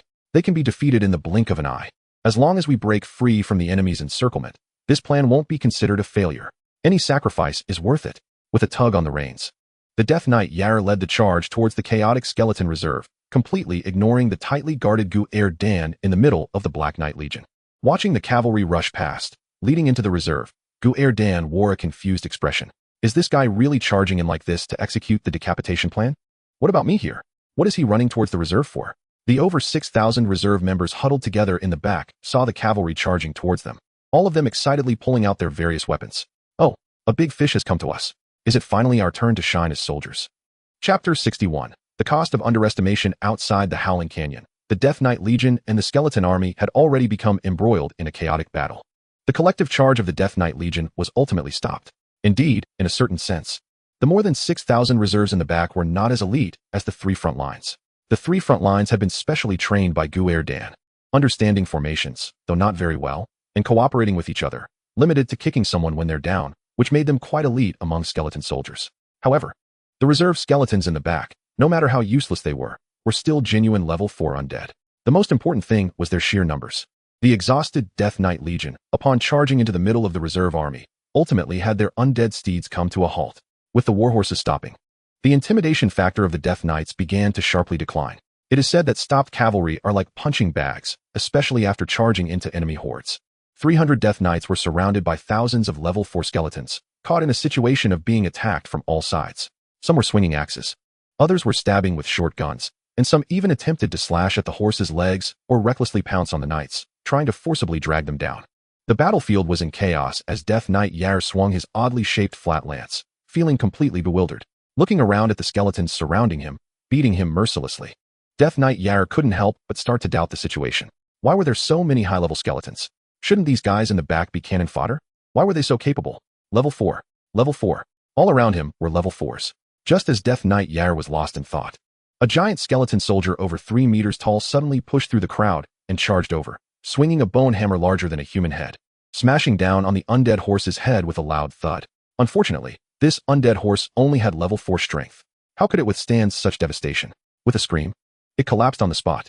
Caught off guard, Death Knight Yair was thrown off by the horse, and before he could roll and land, attacks from all directions began to rain down like a storm. The sound of clanging echoed as numerous attacks struck against Death Knight Yair's armor, but few could penetrate it. Seeing their attacks ineffective, the undead swarmed in, attempting to overwhelm Yair with sheer numbers. Boom! Black smoke erupted. The skeletons that had piled up into a small mound were sent flying. Death Knight Yair was engulfed in black flames, roaring as he charged through the crowd. 5th ring spell. Energy surged. Dodging a short gun thrust from one skeleton, Death Knight Yair swung his weapon down, the black light from his arm cleaving the long spear in 2. At the same time, he sent that skeleton flying. From the back, the sound of wind rushed in, and 2 more skeletons wielding short knives lunged at him with exceptional agility. Hearing the wind, Death Knight Yair's pupils constricted. The terrifying aura around him expanded, once again sending the surrounding skeletons flying. Death Knight Yair was undoubtedly a seasoned expert, with both strength and martial skills that were exceptional. However, facing the overwhelming onslaught of skeletons, this lone Death Knight was ultimately too thin, watching his subordinates being surrounded and killed one after another. Yair could no longer care about whether using his full strength would harm his allies. He reached out and grabbed fiercely. A surge of black energy rose up, transforming into a giant blade over 10 meters long. Sixth ring undead spell. Soul Blade. Gripping the weapon with both hands, he swung wildly. Skeletons rushing from all directions were severed upon contact. 10, 20, 30, 50, 100. Yair unleashed a devastating display of strength belonging to a 7th-tier powerhouse. Yet, what the sea of skeletons feared least was a powerful individual enemy. For every one you kill, 2 more would rush up. For every 100 you kill, 200 would come at you. No matter how many you kill, it never ends. No matter how much you swing, you can't finish them off. Surrounded by numerous skeletons, Death Knight Yair fought fiercely for over 20 minutes. The once 11-meter-long giant soul blade in his hands gradually shrank to 6 meters, then further down to 3 meters, 2.5 meters, 2 meters.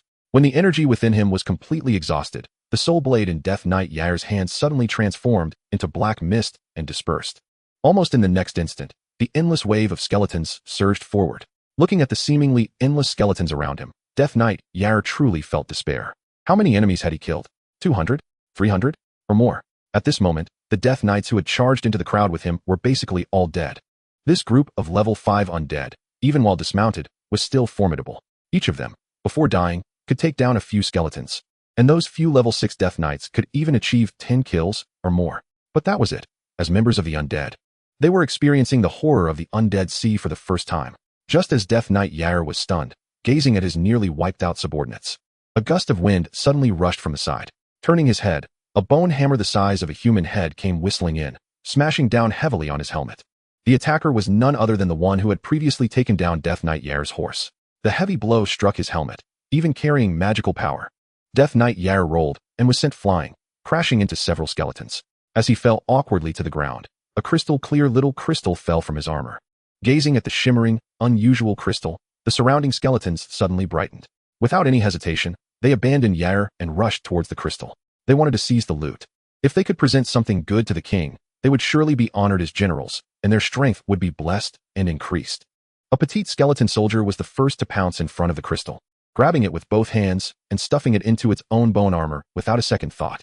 This was an unspoken rule among the skeletons. If a piece of loot was hidden inside a skeleton soldier, it meant that this loot belonged to someone and could not be contested. Seeing this, the surrounding skeletons cursed under their breath, their soul flames flickering wildly. But none broke the rules. However, while the skeletons adhered to the rules, Death Knight Yair did not fall into that category.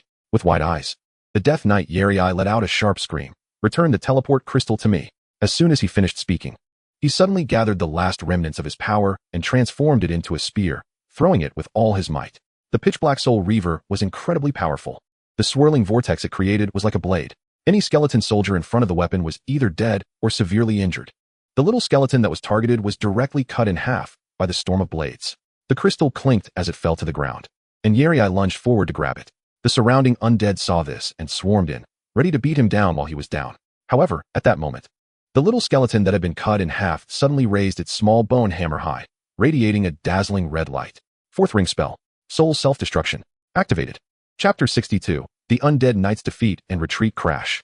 As the skeleton soldiers rushed toward him, upon seeing the little rascal about to self-destruct, they slammed on the brakes and turned to flee. Death Knight Yair was also an experienced veteran, having lived for hundreds of years. He certainly recognized such an obvious innate spell. Yair wanted to escape, but he had nowhere to run. He was already battered and exhausted. And even if he could dodge this attack, he wouldn't have the strength to break through the sea of skeletons. Gritting his teeth, a look of determination appeared in Yair's eyes as he tightly grasped the crystal, preparing to activate it. This group of skeleton soldiers was too terrifying.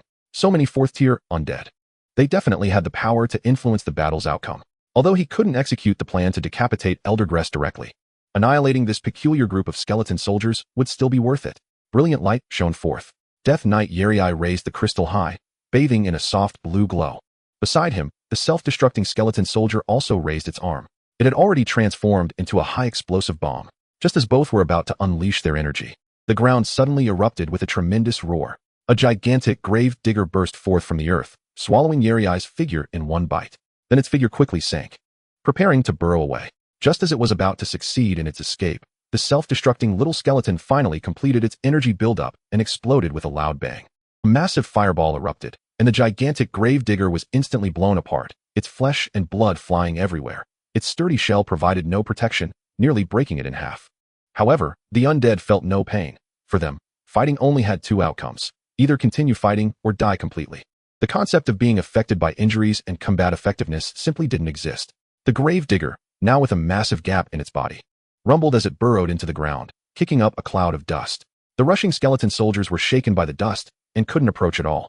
When the dust settled, only a massive hole remained on the ground, while both the grave digger and Death Knight Yerii had long since vanished without a trace. Observing the situation from a distance with a handmade single-tube telescope, Gu Erdan let out a sigh upon witnessing this scene. It was unclear whether he was lamenting or relieved. He quickly instructed his subordinates to clean up the battlefield, bringing all the still-living skeleton soldiers before him. Gu Erdan opened the system and began the restoration process. Every race has its strengths and weaknesses. For example, the demon race is impervious to weapons, grows rapidly, but is inherently cruel and difficult to trust, only knowing how to fight alone. The elf race has extraordinary talents, but unfortunately, their reproductive capabilities are poor, and their growth cycle is long. Overly reliant on the tree of elves to produce their kin, orcs grow quickly and are strong by nature, capable of rapidly forming overwhelming numbers and strength. However, the fact that 99 of their kin cannot learn magic is their fatal flaw. As for humans, they are versatile, with a short growth cycle. And while they don't possess terrifying talents, they excel in compatibility. They can learn necromancy, elven spells, angelic divine arts, and even demon magic. There's nothing they won't dare to learn. Their massive population base, coupled with their adaptable nature and penchant for intrigue, makes them incredibly troublesome. Even more absurdly, humans have no reproductive isolation with any race. Half-orcs, half-demons, half-elves, they have it all. As for the undead race, the strengths and weaknesses are the most apparent. The growth cycle of the undead is exceptionally slow. Without high-quality soul flames to consume, these beings might not advance a single tier for decades, especially when their strength is low. Once they become high-tier undead, it is normal for them to not progress for hundreds of years. However, they do not age or die. They are the true undead, unafraid of the passage of time. Even more bizarrely, the scale at which the undead appear is highly unreasonable. For instance, in the undead realm where Gu Erdan currently resides, although battles may result in thousands or tens of thousands of losses, one must know that whenever the black sun rises, the number of resurrected undead is in the tens of millions at a minimum. From the dawn of the world, the grievances, bones, and souls of the deceased from all realms, unless guided by a special existence, will ultimately arrive in the countless undead realms, becoming part of it. The accumulation over hundreds of thousands or millions of years, or even longer, is unfathomable in terms of how many dead bones have gathered here. Therefore, when comparing the scale of the undead to any other race, it's not just that they are superior, even combined. Other races do not measure up to a fraction of the undead's number. Another chilling ability of the undead is their immortality. The term undead refers not only to the inability to die of old age, but also to their difficulty in being killed. Gu Erdan can easily eliminate other undead because he is one himself and can effortlessly consume the soul flames of other undead. However, other races cannot do this. They not only cannot consume soul flames, but also avoid them like the plague. Clerical purification, demonic incineration, elven cleansing. They can only expend a great deal of mental effort to find ways to extinguish these soul flames. If they encounter a situation where they cannot extinguish them, it becomes awkward. These soul flames, which are treasures for the undead, are veritable disasters in front of other races. If one carelessly brings such a thing home, it will cause hauntings.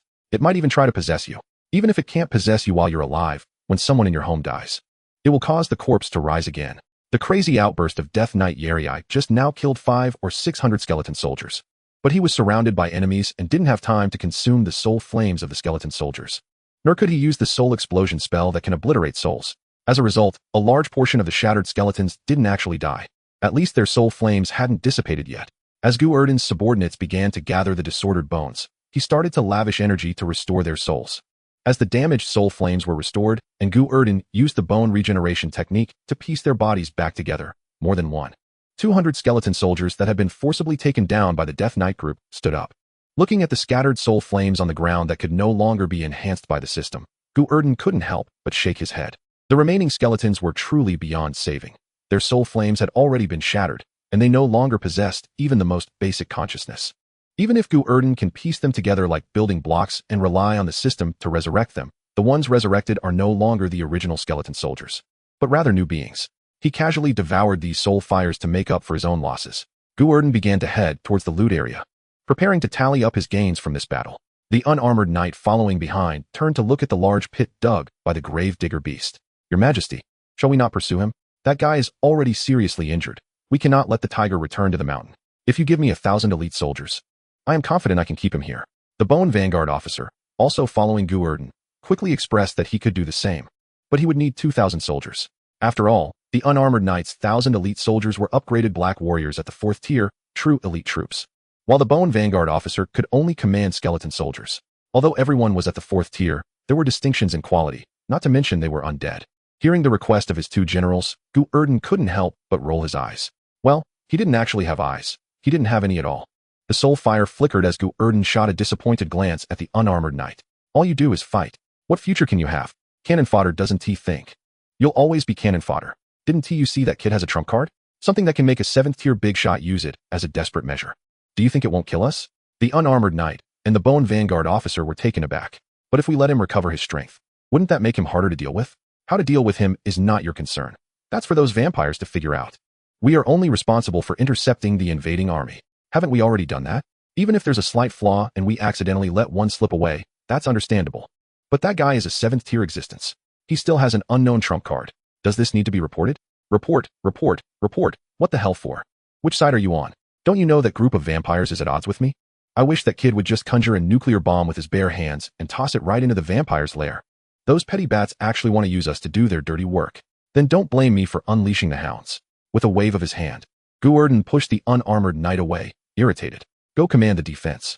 Don't show off your military skills to me. Be careful. I might find a baseless reason to chop you down. After being reprimanded, the unarmored knight shook his head and sighed as he walked towards the front line, clearly disapproving of Gu Erdan's behavior of sabotaging his allies. The Bone Vanguard officer, on the other hand, was quite happy. As long as he could see the unarmored knight suffer, he would be delighted, regardless of whether it benefited him or not. However, the Bone Vanguard officer's joy didn't last long as Gu Erdan noticed his suppressed laughter. What's so funny? The strong enemy has already breached the defense. You still have the leisure to laugh. What use is it to raise you? Your Majesty, didn't you just say not to worry? Nonsense. That group of bats is our ally. When allies are in trouble, how can I, Gu Erdan, just sit back and do nothing? Go. Hurry to the city of black warriors. Gather an army of 100,000. I'm going to support the headquarters. 100,000? But we only have 30,000 in total. Besides, if you want to send soldiers over to support, can't you just switch back to your real body? Are you trying to teach me how to do my job? Who's the boss, you or me? If I tell you to go, you go? If there are not 100,000, then shout for 1,000. Take people in ambush near the vampire castle. No mobilizing without my orders, got it? What if they make a move? What do you care if they make a move? Before I tell you to act, even if they call angels to dance. You are not allowed to move. With a wave, he sent the Bone Vanguard officer away to call for reinforcements. After doing all this, Gu Erdan finally arrived at the loot. More than 300 Death Knights lay here, alongside a large pile of dead warhorses. Hundreds of 5th-tier soul fires and hundreds of 4th-tier soul fires. This was definitely a considerable income. But at this moment, Gu Erdan was not concerned with these matters. He was attracted by something else. There were actually 2 Death Knights near the corpses who were temporarily still alive. Looking at the 2 battered Death Knights, one of whom had even lost an arm, Gu Erdan was shocked. Wow, they can actually leave alive? This is unscientific. Those skeleton soldiers that acted like mad dogs didn't manage to kill all the enemies this time? Could it be they finally understood the principle of leaving a line for others to live? Seemingly sensing Gu Erdan's astonishment, the skeleton axe and sword captain standing nearby quickly spoke up. These 2 guys have special abilities. As long as one of them doesn't die within a certain range, the fallen can be resurrected through the other's soul fire. Our brothers have chopped them to death dozens of times, and they couldn't completely kill them. Only after all the Death Knights were wiped out and they were besieged together could we severely injure them. As he spoke, the skeleton axe and sword captain rubbed his bony hands. I think these 2 are quite special. Maybe they can catch Your Majesty's eye. So I took the liberty of leaving their lives intact. Good. Well done. I hereby officially promote you to captain of 1,000. You are now on the list for the general position. Work hard. Thank you, Your Majesty. After casually promoting the overly diligent axe and sword captain, Gu Erdan approached the 2 severely injured Death Knights and used the system to observe them. This glance truly shocked Gu Erdan. These 2 Death Knights were indeed very special. Their talent spells were identical. One of the spells, Gu Erdan had never even heard of, a first-ring spell soul twin. The souls of the 2 are connected and fused. Their consciousness shared. As long as one does not die and is within a certain range, the fallen can be resurrected through his soul. Looking at this special spell, Gu Erdan's eyes widened. This survival ability is simply outrageous. No wonder they could survive being cut down dozens of times. Rubbing his chin, Gu Erdan looked up and down at these 2 incapacitated Death Knights, suddenly breaking into a friendly smile. You 2 little brothers, you've been completely defeated. Luckily, you ran into me. If it were someone else, They might even treat you well as captives. The two Death Knights lying on the ground remained motionless, clearly uninterested in Gu Erdan's sense of humor. It was understandable. Who would laugh when severely injured and having the person who hurt you suddenly come over to joke around? Seeing that they were ignoring him, Gu Erdan awkwardly cleared his throat. Since you have no interest in talking, let us be straightforward.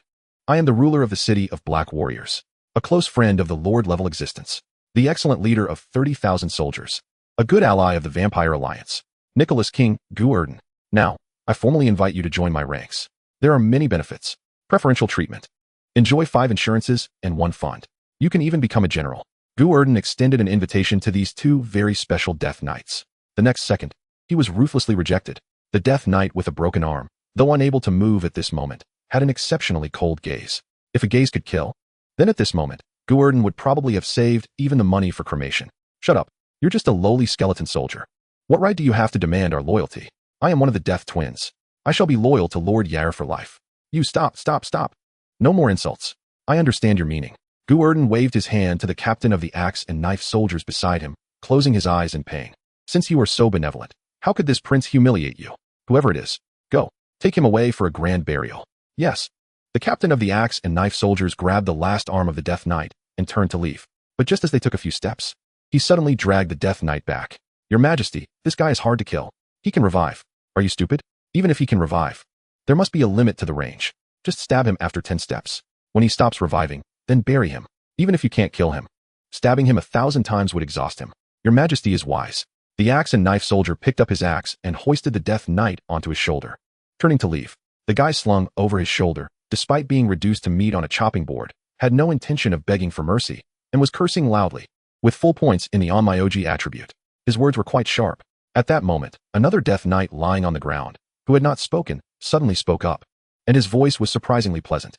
My lord, if we are willing to submit, can you spare General Yair? Chapter 64, The Bone That Loves Talon. Upon hearing this voice, the soul fire in Gu Erdan's eyes suddenly shook violently. Wow, this voice is so sweet. At least 10 points. Of course, I swear. As long as you are willing to be loyal to me, I will definitely not pursue that escaped 7th-tier undead. Otherwise, let me suffer from osteoporosis. Gu Erdan, who had no intention of pursuing, made a toxic oath without hesitation. Hearing his words, the Death Knight lying on the ground nodded slightly. Very well. We can be loyal to you, but our strength is severely weakened, and our mounts have already perished, so we may not be able to help you for a while. No problem. I'll handle the issue of weakened strength. I'll solve the problem of mounts too. If necessary, I can give you my swift wind galloping horse. Gu Erdan, whose eyes were shining, rubbed his hands and rushed to this Death Knight's side, suddenly yanking off her helmet. Come, don't be shy. I'll heal you right now. As the helmet was removed, the Death Knight's face appeared before Gu Erdan. Staring at the true appearance of this Death Knight, Gu Erdan's expression froze, and the soul fire dimmed instantly. He grabbed the helmet and gently put it back on her, letting out a long sigh. What was he so excited about? Even if this guy's voice is sweet, she's still an undead. How could a non-unique undead retain a living appearance? The death aura within had long since corroded her flesh and blood. This sweet-voiced Death Knight, like the unarmored knight, was also a corpse. The severely sunken features made it hard to say whether she was beautiful or not. Gu Erdan couldn't even tell if she was male or female. However, there was a difference between this Death Knight and the unarmored knight. At least the Death Knight's body was relatively well preserved, not completely shriveled up. And her voice was much more pleasant than that of the Black Knight. Among the Death Knight twins, it was obvious that this melodious-voiced sister was responsible for decision-making. The fragrant-mouthed guy was likely just a mindless thug, seeing his sister willing to accept the offer. Although the twin brother with a broken arm was very displeased, he didn't continue to curse. Correspondingly, the axe that had been pressed against his forehead was also taken back by the captain of the axe and knife soldiers. The soulfire fragments of level 5 were not something Gu Erdan could control. Fortunately, one of his subordinates was a level 6 being, General Wulong. As the saying goes, my subordinate's subordinate is also my subordinate. After the two signed the soul oath with General Wulong, Gu Erdan began to use the system to heal their injuries through the soul connection. Watching his new arm grow back rapidly, the twin brother was shocked and looked at Gu Erdan with a strange expression. It was clear that a skeleton soldier could display such unpredictable means far exceeded his expectations. Maybe following such a leader isn't so bad after all. This thought couldn't help but arise in both of their minds. But a minute later, it dissipated.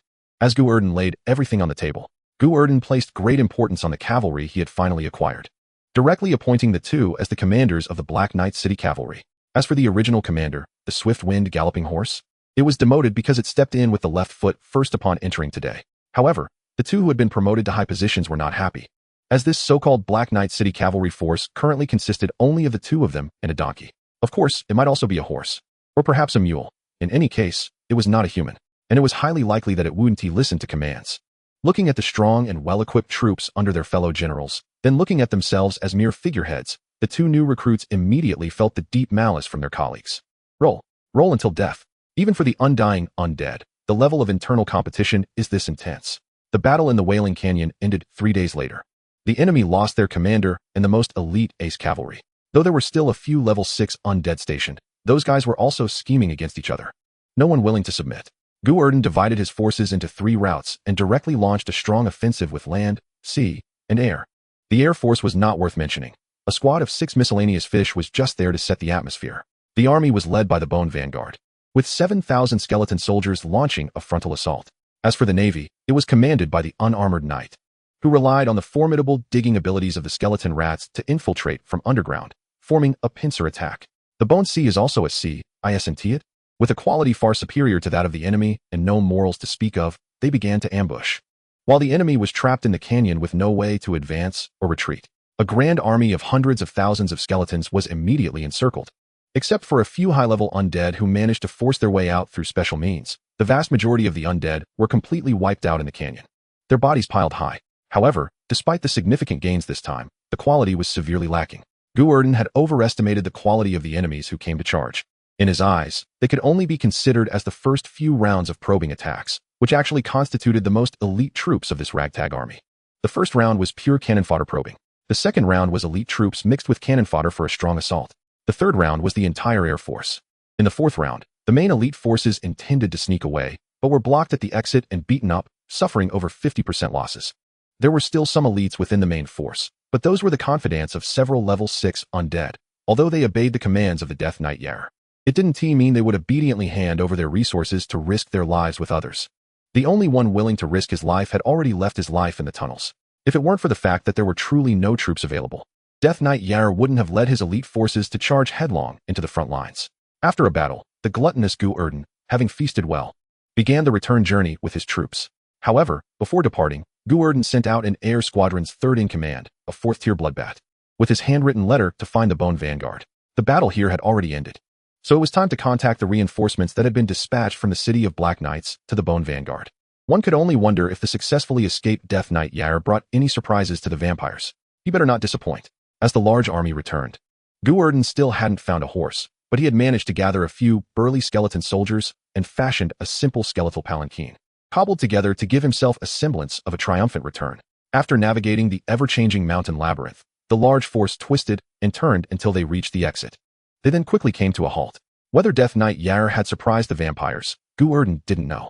But he was now aware of one thing. His allies had prepared quite a surprise for him. At the entrance, a troop marching inward looked bewildered at the sight of the skeleton legion marching grandly, with Gu Erdan being carried at the front, nearly falling apart from the swaying.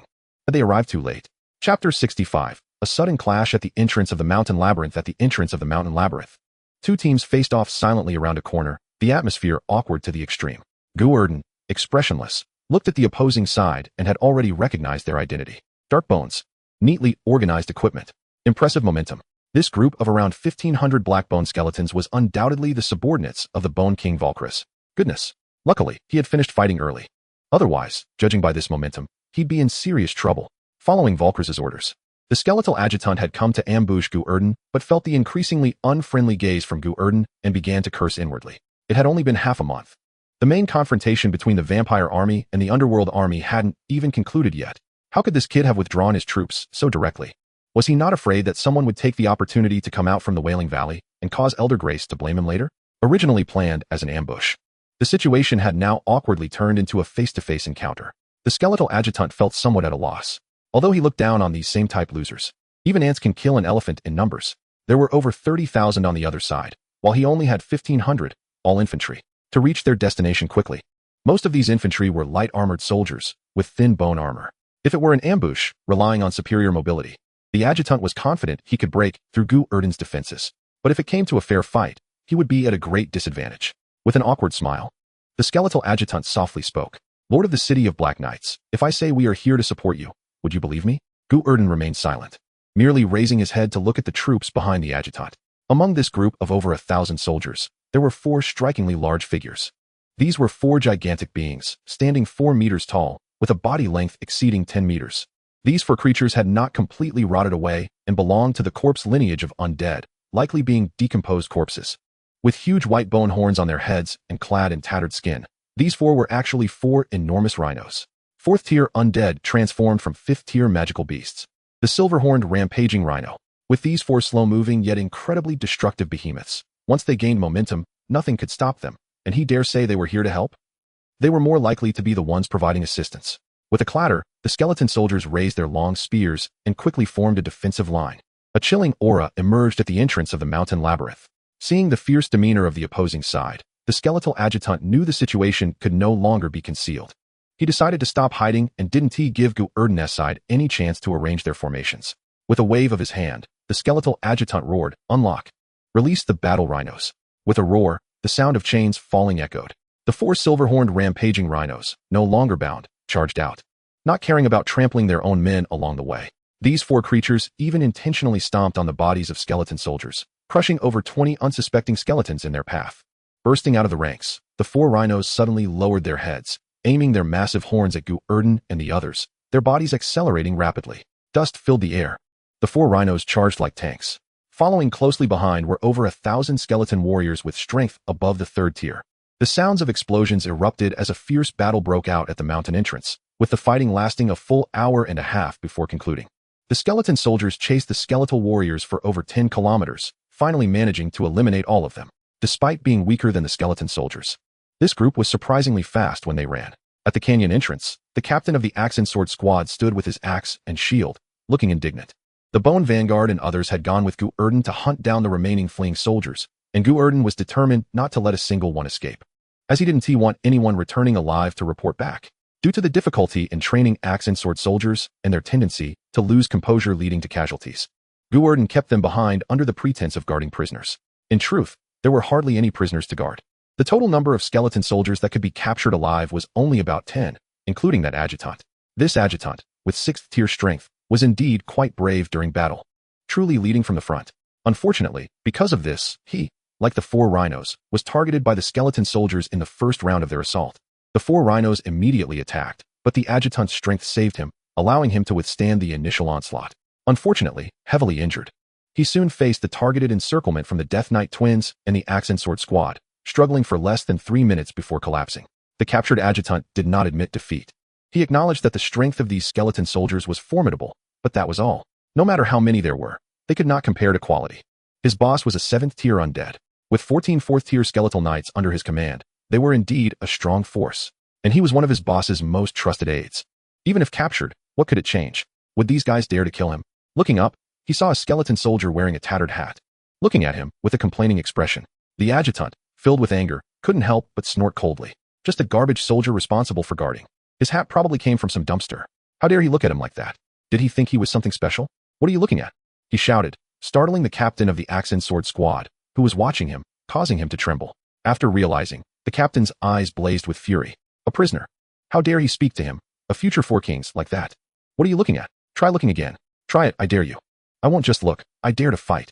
The captain of the axe and knife team, who was also seething with anger, had no thoughts of treating prisoners kindly. He raised his shield and struck the skull lieutenant on the head with a loud bang, instantly knocking the lieutenant silly. You dare hit me? Do you know who I am? My master is the Bone Knight King. I don't care who your master is. My boss is the Lord of 30,000 undead. You're going too far. You lowly skeletal cannon fodder. If you have the guts, kill me. Otherwise, when my master reaches an agreement with the Dark Knight Lord, I will definitely demand you back and have you torn to pieces. The lieutenant threatened loudly, and the captain of the axe and knife team felt both angry and furious, but, surprisingly, did not impulsively swing his axe at him. After all, this was a being that Lord Gu Erdan specifically requested to be captured alive. If he killed him with a single blow, would the Lord be angry? Seeing that the captain of the axe and knife team dared not act, the skeletal lieutenant became even more arrogant. What? Are you scared?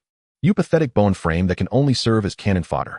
Do you think your lord cares about you? Daring to hurt me? Your master can't even protect you. If you have the guts, swing your axe at my head. Strike here. Come on. The more hesitant the captain of the axe and knife team became, the more it indicated his importance. If at first the lieutenant was somewhat afraid that the opponent lacked intelligence, he had completely let go of that concern now. Since he could think, what was there to fear? He just didn't know one thing. The captain of the axe and knife team did have a bit of intelligence, but only to a limited extent. Looking at the skeletal lieutenant who kept provoking him, the captain of the axe and knife team was filled with rage. He shouted, "You're seeking death," and suddenly swung his axe at him. Hearing the sound, the skeletal lieutenant instinctively looked up, only to see a flash of cold light descending, startling him into an exclamation. Crack! The sound of bones cracking echoed for hundreds of meters and lingered for a long time. Chapter 66. Target. Counterattack. So you just killed him?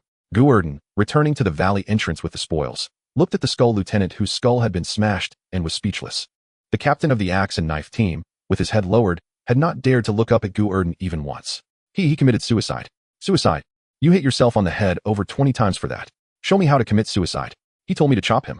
Other skeletons can testify. He told you to chop, so you chopped? What if he told you to let him go? Of course, I wouldn't let him go. I'm not stupid. I see you're not that smart either. Gu Erdan looked at the lieutenant's body, whose head had been smashed in, and suddenly felt a wave of exhaustion. My 30,000 soldiers. Not a single one has a brain. Not one person in the entire court is useful. What a desolate situation. My kingdom, barely established for less than 2 months, is going to collapse. The unexpected death of the skeletal lieutenant had somewhat disrupted Gu Erdan's plans. But it didn't matter. Without a plan, he still had plans. Grabbing other captives, Gu Erdan began extremely cruel interrogations. Instruments like the tiger chair, chilly water, whips, and fire pincers were all absent from Gu Erdan's arsenal. After all, in his current environment, if he could find a tiger chair or fire pincers, they would have long been taken by his subordinates as weapons instead of being kept for torture. Moreover, these things were ineffective against the undead. Whipping a stone with a whip to intimidate the opponent was clearly a sign of a big problem in one's head. The genuine method Gu Erdan used for interrogation was a spell understood by one of his talented subordinates. The 3-ring spell. Soul-absorbing hand. Yes, it was one of the signature skills of Gu Erdan's former boss, Sarah, capable of pulling out the souls of those whose strength was lower than his own. The captured undead were not particularly weak, generally at the 4th tier, with even 2 at the 5th tier. Logically, they should not fear such methods. But they couldn't withstand the spell attacking their souls nearby. When their souls weakened to a certain extent, the expert who could cast the soul-absorbing hand stepped forward to begin his performance. With a little gesture, the soul came out. With a release of his palm, the soul went back in.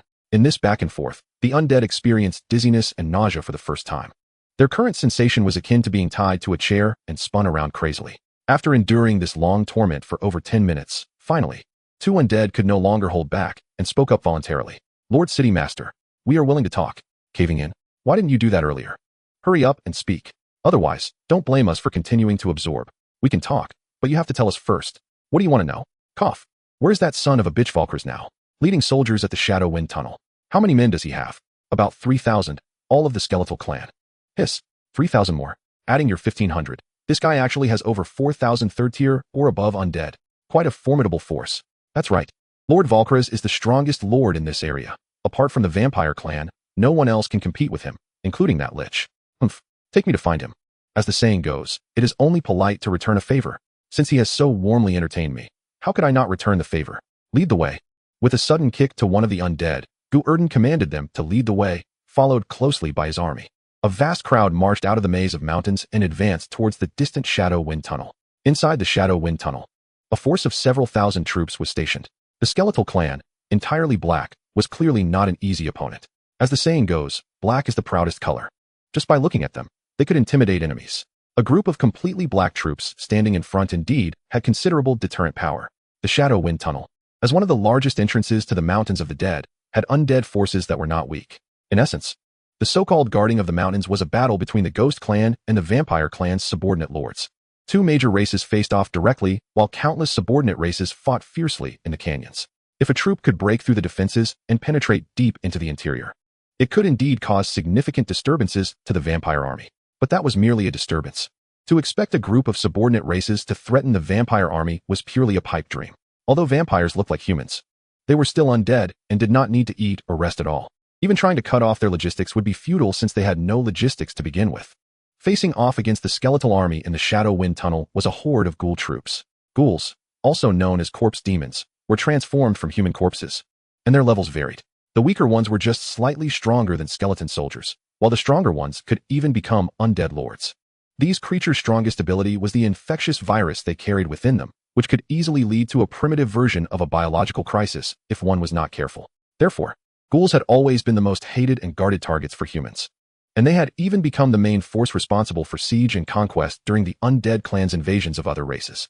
Unfortunately, the virus was later specifically targeted and developed countermeasures, and humans developed holy water that could effectively dispel the toxicity, diminishing the usefulness of their virus spread.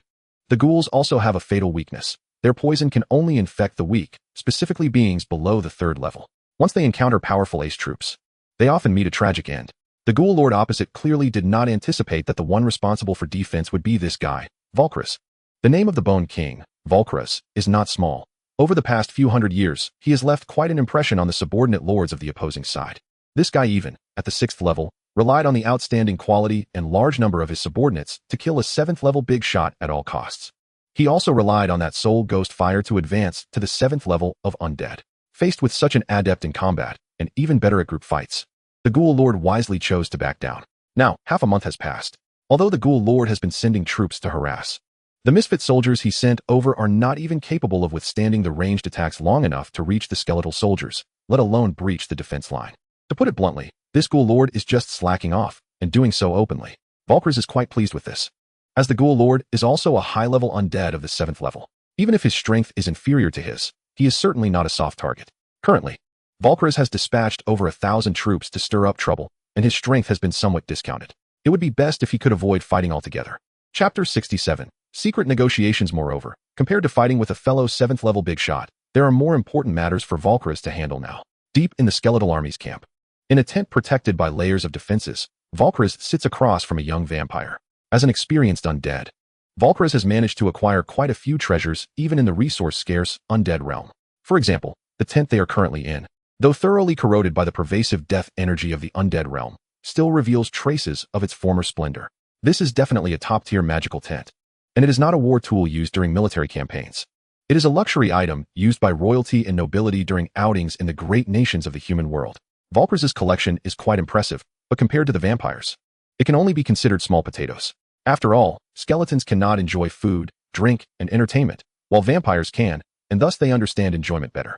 Putting down the exquisite teacup in his hand, the young vampire sitting opposite Valkyris behaves very elegantly. Dressed in a black gentleman's suit with gold trim, combined with his handsome appearance, he looks extremely charming.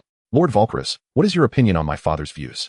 His magnetic voice rings out, and the young vampire looks at the skeletal figure across from him with a smile, his tone very casual, without a hint of nervousness, as if he were merely making small talk.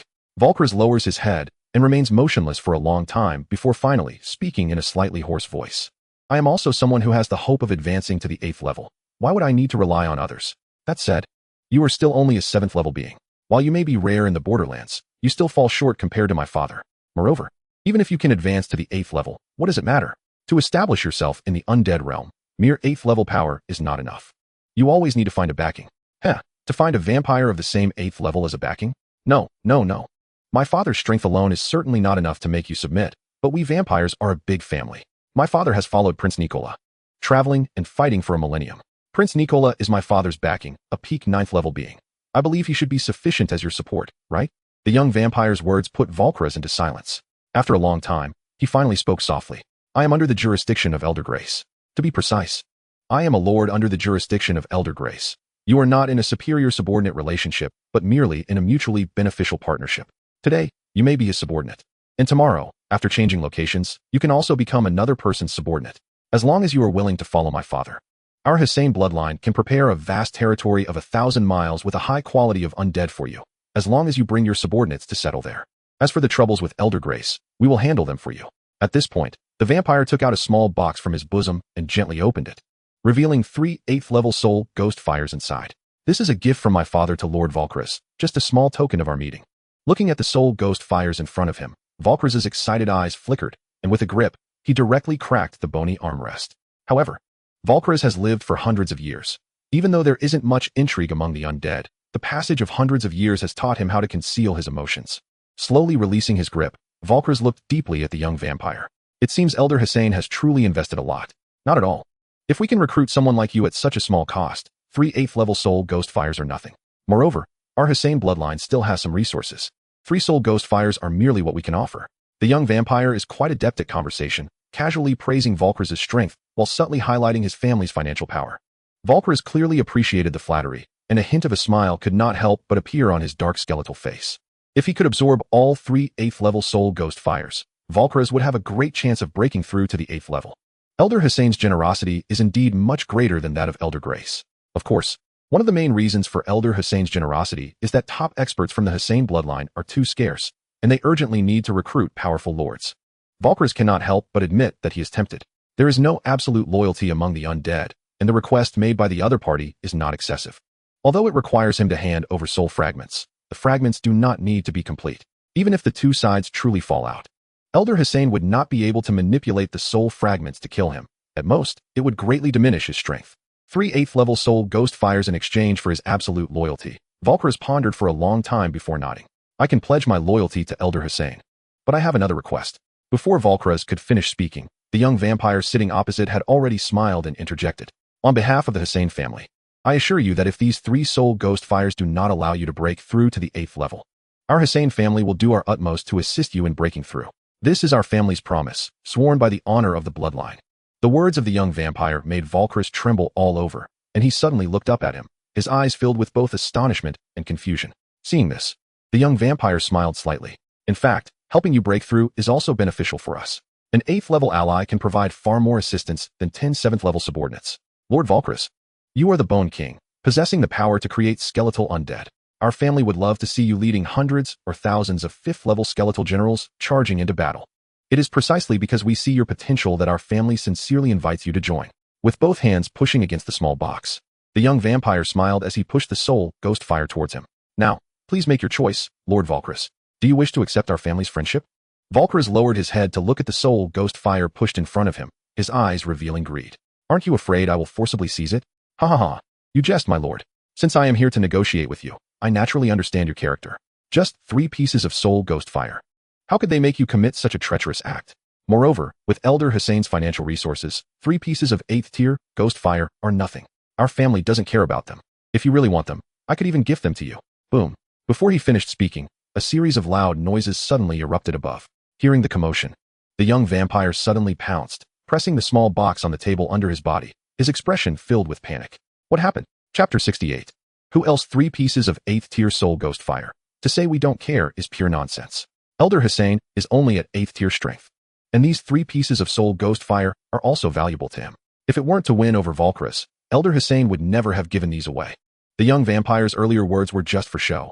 If he lost these 3 pieces of soul ghost fire, his father would surely skin him alive. Watching the vampire protect the fire box tightly, Valkyries, who was also startled, quickly calmed down. Young master, please rest assured. This should just be a probing attack from that ghoul lord. My forces are strong, and he can't do anything to me. In less than 3 minutes, my army will resolve this. Boom. Before Valkyries could finish his sentence, another loud bang echoed in his ears, and even the tent they were in was affected. Several pure white, demon-breaking bone arrows tore through the tent made of beast hide, landing with a clang on the table between them. Before the two could react, these bone arrows began to rapidly expand, and then with a bang, they shattered into pieces. Bone fragments rained down like bullets, washing over everything. Valkyries was powerful, and his bones were incredibly tough. He endured this round of bombardment unscathed. However, the young vampire across from him did not have such strength, covered in bone fragments. He looked as if he had been shot point-blank with iron sand, turning him into a bloodied mess. Young master, are you all right? Originally filled with anger, Valkyries, upon seeing Elder Hussein's youngest son turned into this sorry state, hurried over to help him up. At this moment, the guards stationed outside rushed in, raising their shields to form a wall, protecting the two behind them. I'm fine.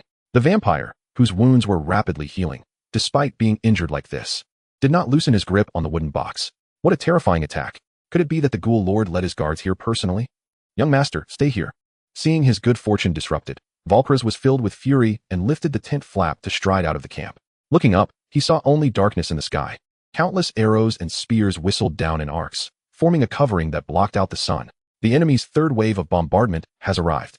Witnessing such a terrifying scene, Valkyries couldn't help but narrow his pupils, and in the next moment, anger surged in his eyes as a powerful energy flowed within him. Roar! A roar erupted. An invisible shockwave radiated from Valkyries, spreading out in a fan shape. The spears and arrows above were instantly shaken, losing their momentum and even flying backward, colliding with the arrows behind. The booming sounds continued. Countless attacks exploded upon collision, engulfing the entire sky in a sea of flames. Fivering spell Soul Rage. Valkyries' execution of this move was spectacular, bringing the power of Soul Rage to its peak. However, The range of attacks in the sky was too vast. This move only cleared a small area, barely protecting the rear camp.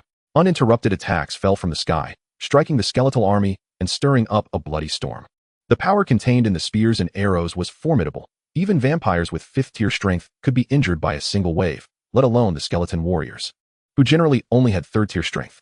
Countless skeletons fell like wheat being harvested, and even the soul ghost fire was directly blown apart. Seeing this scene, Valkras's eyes widened with rage. Who is it? Having experienced countless battles, Valkras sensed something was off about this attack. These assaults did not come from the tunnel, but from the far rear.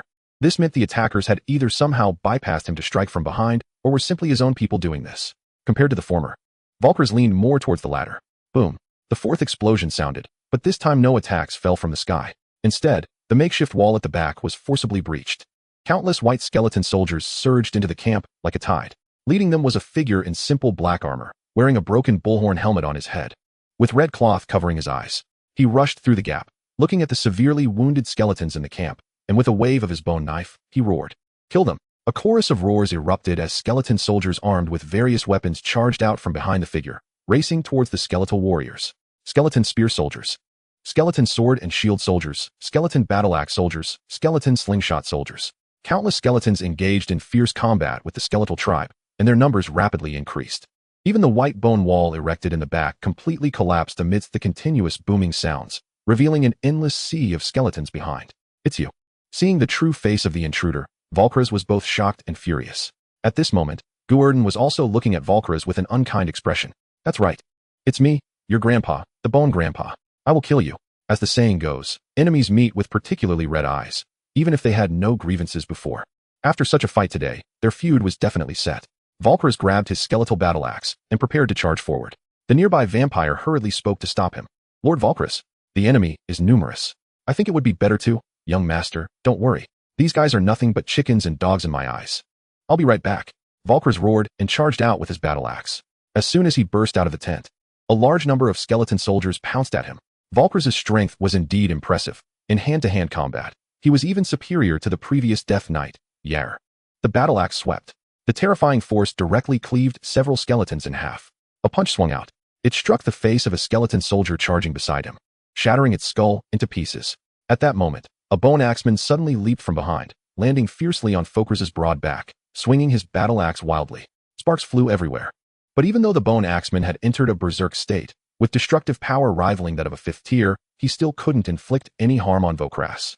The frenzy of axe strikes, landing dozens of blows, only left slight dents on the bones, while the axe itself was shattered. "Get off me!"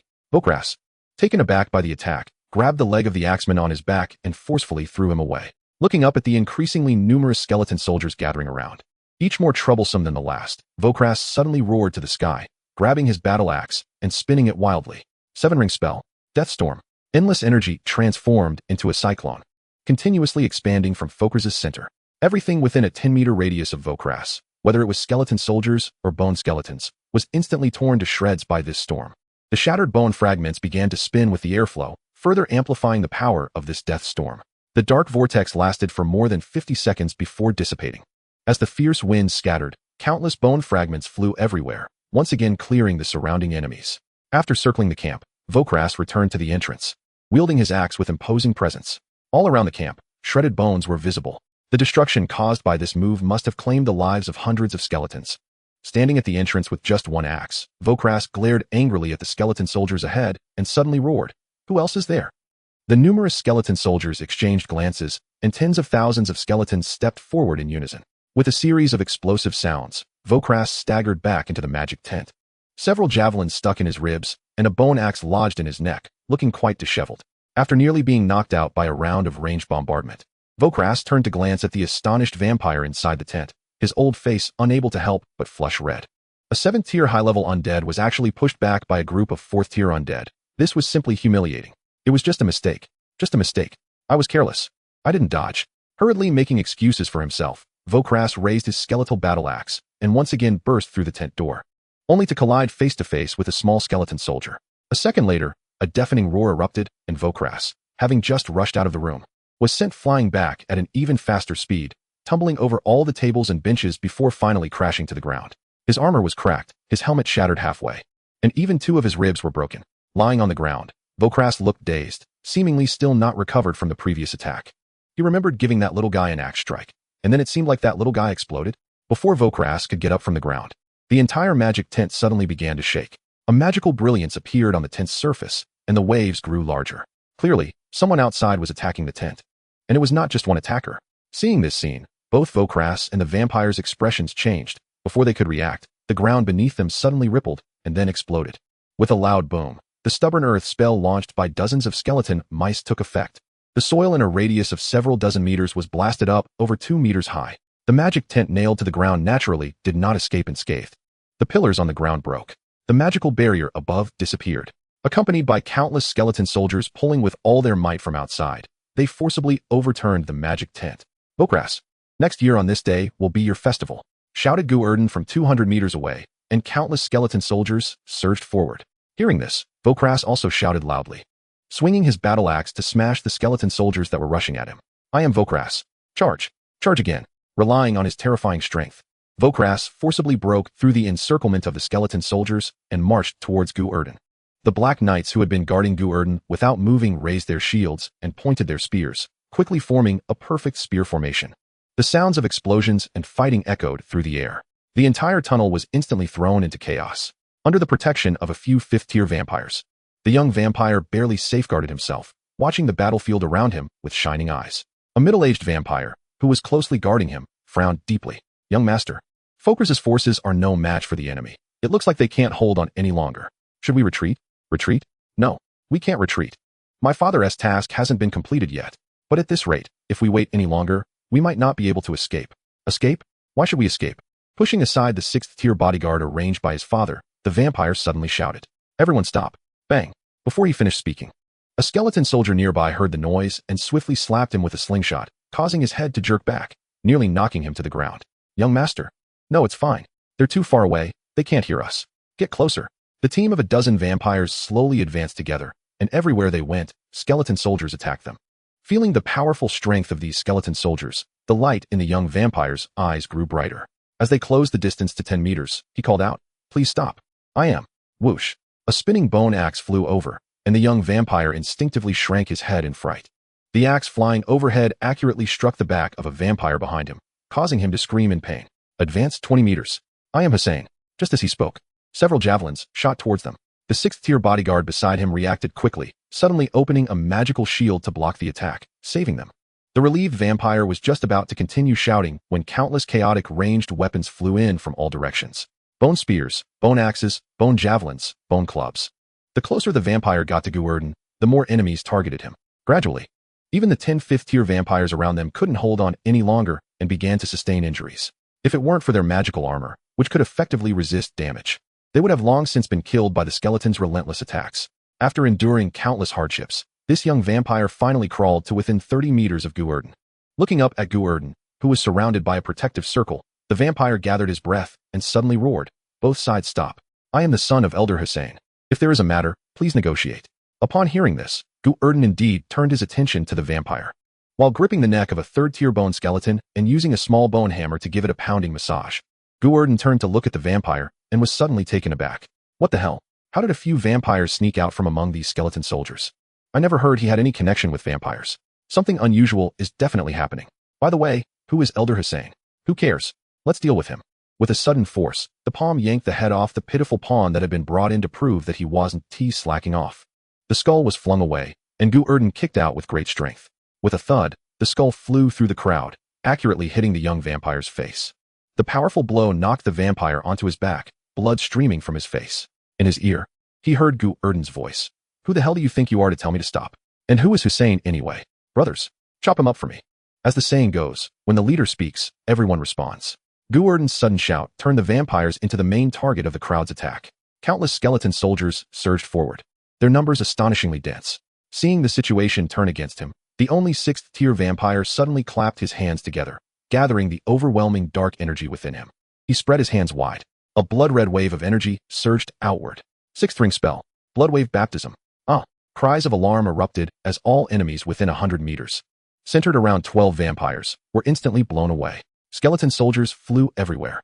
In the vast battlefield, a clear space was suddenly created. The 6th-tier vampire, having unleashed his ultimate move, was in poor condition. His face pale, he grabbed his young master and shouted, "Young master, run. These guys are all 4th-tier skeletons. I can't hold out for a second round. Now's your chance to escape. Go." With that, the 6th-tier vampire sprouted 2 wings behind him, grabbing his young master and preparing to fly into the sky. Chapter 70. The 4th young master of the Blood Clan. The young master, who had been forcibly pulled up, finally snapped out of his daze. At this point, he had already been dragged several meters into the sky, while 10 5th-tier vampires with wings were risking their lives to shield him from attacks. Seeing the skeleton soldiers below wildly throwing javelins and arrows at them, the young master suddenly focused his gaze and forcibly broke free from the 6th-tier vampire's grip, soaring down to the ground, completely ignoring the tear in his expensive suit. "Stop! Stop! My father is Elder Hussein. Everyone, let me say a few words. Let me say a few words." Clutching the white bone box in his hands, the young master shouted frantically. However, all around him were skeletons, and while they couldn't be said to lack intelligence, their intelligence was hardly distinguishable from having none. He might as well have remained silent. The skeleton soldiers were still mindlessly firing at the sky. As soon as he shouted, it immediately drew countless hostilities. Bending down to dodge a sweeping bone knife, he blocked 2 stabbing bone spears with his weapon. The young master nimbly evaded a dozen attacks in succession, but prolonged evasion was bound to fail. With the howling wind, a bone hammer propelled by magic swept towards him at several times its normal speed, striking him on the temple with a clang. With a thud, the young master flew 4 or 5 meters away, knocking over a dozen skeleton soldiers. More importantly, the precious box he had been holding was sent flying. Struggling to get up, his face was covered in blood, and everything in front of him turned dark. Fortunately, the vampire's physique far exceeded that of a normal person. As long as the blood core wasn't damaged, it was generally hard to kill. If it had been a normal person taking that hit, they would likely have been sent straight to the crematorium for the next step. My box. My box. Ignoring the excruciating pain in his head, the young master rolled and crawled toward the distant white bone box. Meanwhile, the skeleton soldiers all raised their weapons without hesitation, preparing to stab him like a porcupine. At this critical moment, the young master finally found the bone box, suddenly opened it, and infused his energy into it. Shouting to the sky, "Stop!" A terrifying energy surged forth. 3 8th-tier ghost fires were completely activated. The aura unique to the strong silenced the entire battlefield in an instant, no sound remaining. The Bone King Valkyries was hanging on to 6 or 7 skeleton soldiers, holding one by its armor, ready to cleave it in 2 with his battle axe. Gu Erdan was holding 2 small golden hammers, tinkering away at the head of a 3rd-tier skeleton pawn. There were also armored knights, skeleton axe wielders, and the Death Twins.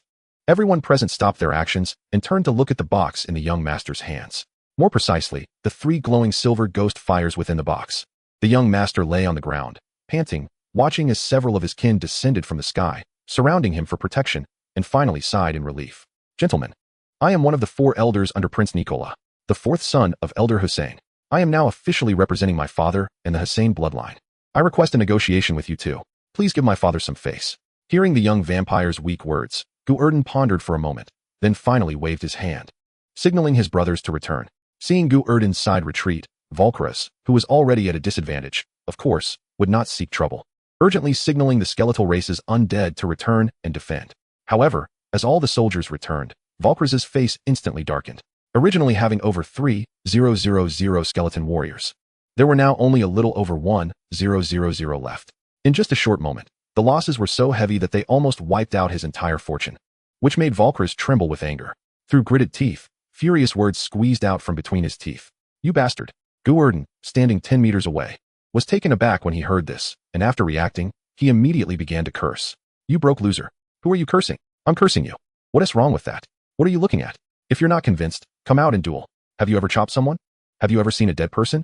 When it came to fighting skills, Gu Erdan was indeed just a low-level character. But when it came to cursing people, Gu Erdan was no slouch. He had deeply studied language programming and went to Zon for further studies. He had cut down countless enemies along the way and earned the title of Son of Zon. He was definitely a keyboard master. Who would dare to spar words with him? The Gu Pride Hunter orphan Bane Zon King Erdan. It was simply seeking death. Watching Gu Erdan, who had only his head showing behind his brothers, bombarding Valkyries with a series of insults, Valkyries' mouth opened for a long time, but he couldn't say a word. Asking this brainless skeleton soldier to spar words with a supreme commander in the keyboard world was indeed too difficult for him. Thankfully, the young vampire master reacted quickly, hurriedly stepping in to mediate, finally averting the outbreak of a second world war. Considering the face of Elder Hussein, whom he had never met, Gu Erdan couldn't be bothered to argue with Valkyries and swaggered toward the re-erected tent. Looking at the tent that had lost its magical effects, Gu Erdan's eyes shifted, and he suddenly slowed his pace. Watching Volkras and the young vampire master enter the tent, he suddenly waved his hand to the side. The captain of the skeleton axe wielders hurriedly ran over upon seeing this. Boss, what's up? Gather the brothers to guard outside the tent. Remember to keep a close watch. If there's any movement inside, you all go in immediately. No matter what, just stomp these guys down. I can understand moving when there's a sound. But what counts as a sound? That's the signal to smash.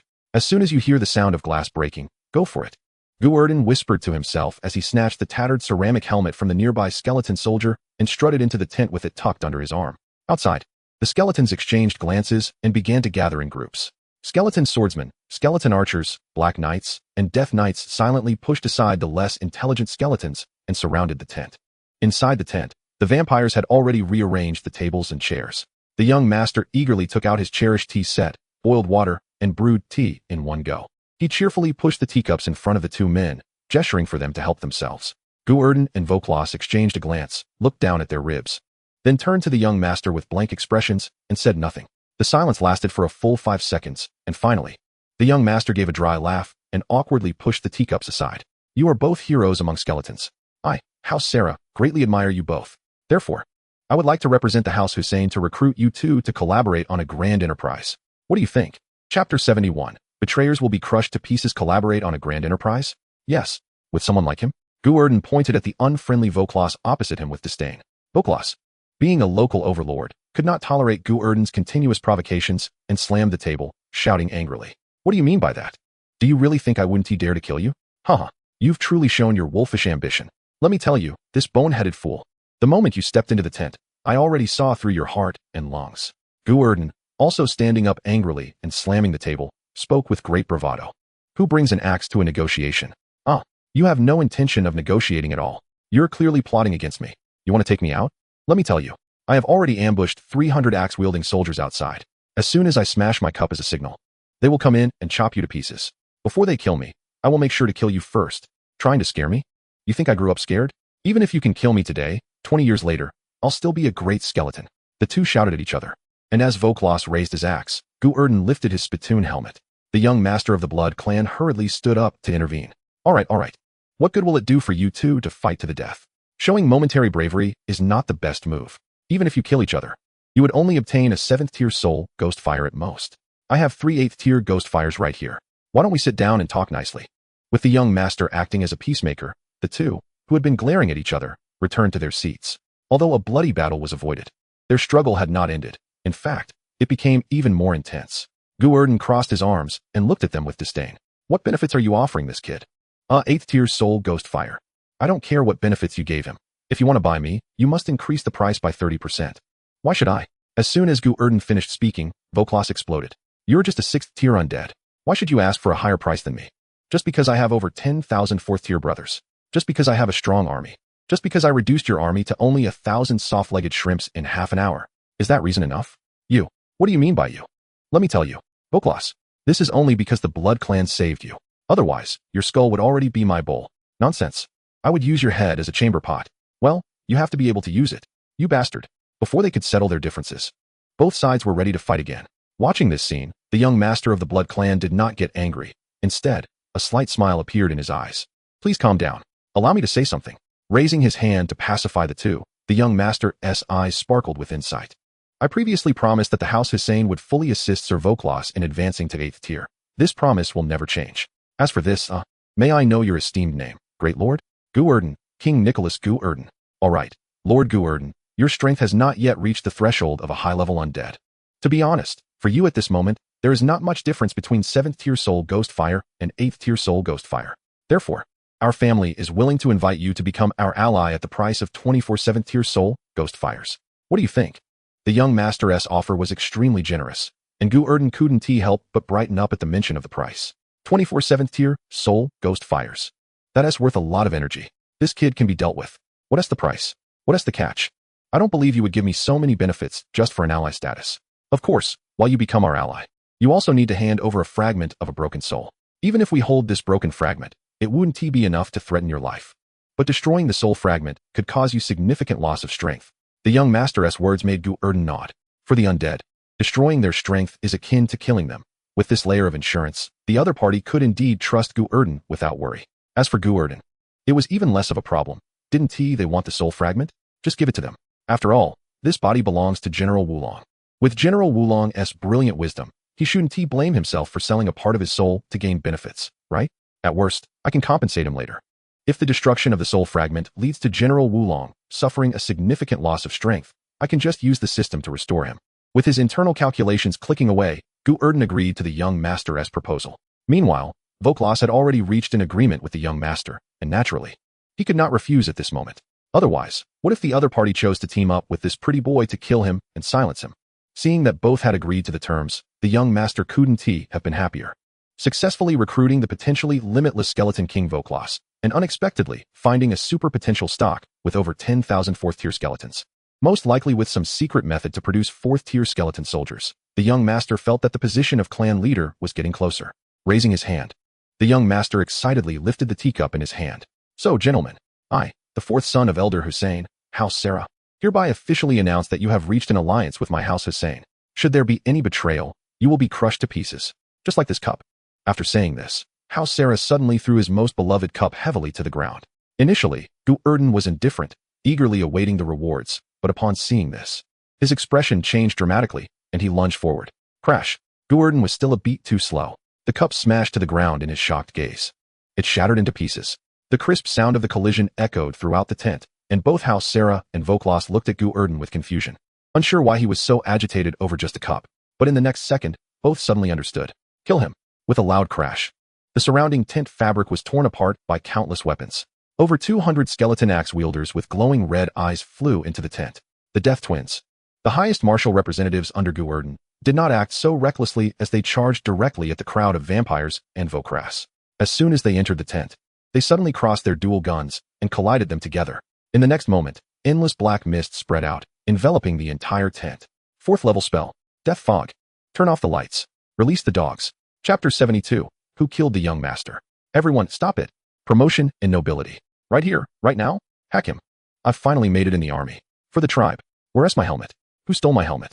In the black mist, the howls and screams intertwined, weaving a symphony of the undead. Some were attacking, some were being attacked, and some were both attacking and being attacked. Gu Erdan's roar was loud, but unfortunately, the surrounding noise was too great, and his voice was drowned out by the voices of hundreds. Ultimately, it was the close bodyguard of the young vampire master, Hussein, who reacted first, launching a blood wave baptism that howled through the air, dispersing the surrounding black mist. Without cover, the fighting around them immediately stopped. At this moment, Gu Erdan's subordinates had an absolute advantage. They could rely on their connected soul fragments to sense who among them were allies, and they were ruthless in their attacks. The vampires had lost 7 members, and Fokras's subordinates who rushed in after him suffered more than 20 deaths. Most importantly, there was a corpse leaning back in a chair by the conference table, completely lifeless. Looking at the motionless young vampire master Hussein lying on the chair, Gu Erdan and Vokras exchanged confused glances. At this moment, the two didn't even need to check. They could already confirm that this guy was beyond saving. With 2 axes buried in his head and 4 spears sticking out of his body, it would be a miracle if he survived. Slowly walking up to Hussein, Gu Erdan reached out and gently closed his unblinking eyes before suddenly turning to point at Vokras. Well, Vokras, I didn't expect you to commit such a despicable act for just 3 soul flames. You're talking nonsense. Seeing Gu Erdan splash dirt onto him, Vokras angrily raised his axe. The axe on his head was made of bone. How could my people have done this? It was clearly your mad dogs who did it. Humph. Evil people never leave evidence. The fact that the axe is white only proves my innocence. You clearly had this planned in advance to frame me. You are being unreasonable. You are slandering me. You are a thief shouting stop thief. You were a non-entity when you were alive. And you're still a coal heap black to the bone when dead. You bastard. The two went back and forth furiously, while the subordinates quickly gathered around their 2 leaders, shouting loudly in support of their boss. Just as their weapons were pointed at each other, ready to fight, a sudden wail came from the side. Young master. This sudden cry startled the 2 who were arguing, and they quickly pulled away from each other. Turning to look, they saw the 6th level vampire bodyguard finally snapping out of his shock, desperately shaking and crying over his young master's corpse. The scene looked nothing like a dead master. People would believe he was mourning for his own son. Young master, you mustn't be hurt. Otherwise, the Lord will surely skin me alive. Young master, suddenly pulling out his weapon. The bodyguard shook his young master's body so violently that Hussein's head banged against the chair, making a thumping sound. Seeing this, Gu Erdan secretly moved a step closer to Vokras and whispered softly, "What do you think? Is he saving him or killing him? It should be killing him, right?" In the peculiar gaze of the 2, The bodyguard performed various rescue measures: shaking, pressing, slapping, artificial respiration, feeding blood, and slapping him. With the loyal bodyguard's relentless efforts, his young master finally managed to get a fracture. Looking at his young master's head twisted back with a crack, completely dead beyond recovery, the bodyguard felt as if he had fallen into an ice pit. Knowing his lord's methods, this bodyguard understood better than anyone how ruthless his employer was. He was harsh to outsiders, and even harsher to his own people. Useful people received warmth and care, while useless ones were beaten to death or crippled without any consideration of past relations. He had failed to protect the fourth young master. A bodyguard had failed to protect his master. How could he still be considered useful? Trembling all over, the bodyguard held his master's corpse in silence for a few seconds before suddenly glaring at Gu Erdan and Vokras behind him. It's you. It's all of you. You killed the young master. Hearing this, Gu Erdan shrugged his shoulders, looking very innocent. Brother, calm down. One must recognize reality. You cannot just choose to evade because of your own mistakes. Huh. The bodyguard looked confused, while Gu Erdan looked up at the sky with a sigh. I know the pressure of being a bodyguard is immense, but you shouldn't attack your own young master. Look at what you did to him. You broke his neck. Hey, it's fate. Don't worry. When I see Elder Hussein, I will plead for you in front of him. Gu Erdan's words gradually transformed the bodyguard's expression from confusion to shock, and then from shock to astonishment. This bastard. How dare he throw dirt on himself? How shameless. How despicable. He had never seen such a brazen person. You're talking nonsense. It was clearly you and him who killed the young master. The bodyguard trembled with excitement, pointing at the two with shaking fingers. Gu Erdan turned his head to look at Vokras beside him. Did you kill that monkey? No. Did I kill that monkey? I shouldn't have either. Then it can only be. Gu Erdan quietly turned to look at the bodyguard. Brother, I will help you plead in front of your lord. Vokras, hearing this, also turned his head, looking quite awkward. Same here. The two, who had previously been at odds, suddenly reached a consensus, causing the bodyguard's eyes to go dark, nearly fainting on the spot. As his body swayed, he suddenly seemed to remember something, excitedly pointing to his forehead. I have a spell. It can extract everything I've seen recently. You can't frame me. I'll go tell the Lord right now. I want the Lord to kill you for the young master's revenge. At this point, the bodyguard suddenly hugged the young master's corpse, preparing to take him away. Seeing this, Gu Erdan and Vokras exchanged expressionless glances. Gu Erdan silently reached out to take the bone axe handed to him by the skeleton axe-wielding captain, while Vokras slowly tightened his grip on his weapon. The bodyguard, who had just picked up the young master's corpse, suddenly heard the sound of wind behind him and quickly turned around. But he only saw several cold glimmers falling. First, Gu Erdan rolled in. His dual axes struck heavily at the bodyguard's knees, and from above, taking advantage of the moment, the vampire bodyguard knelt down. A giant battle axe had already come crashing down on his forehead. Crack. Chapter 73, The Calamity Draws Eastward. Outside the Shadow Wind Tunnel, the sky had rarely begun to rain black rain. At this time, the sky had darkened, and the surrounding area, which had already been cleared of living beings by the skeletal warriors, should have had no life left. However, at this moment in the night, a group of people was busy in the wilderness. Vokras led a few of his subordinates, tirelessly digging in the dirt and throwing the soil mixed with bones aside. Gu Erdan and a few close aides were busy packing the corpses, fitting them all into armor.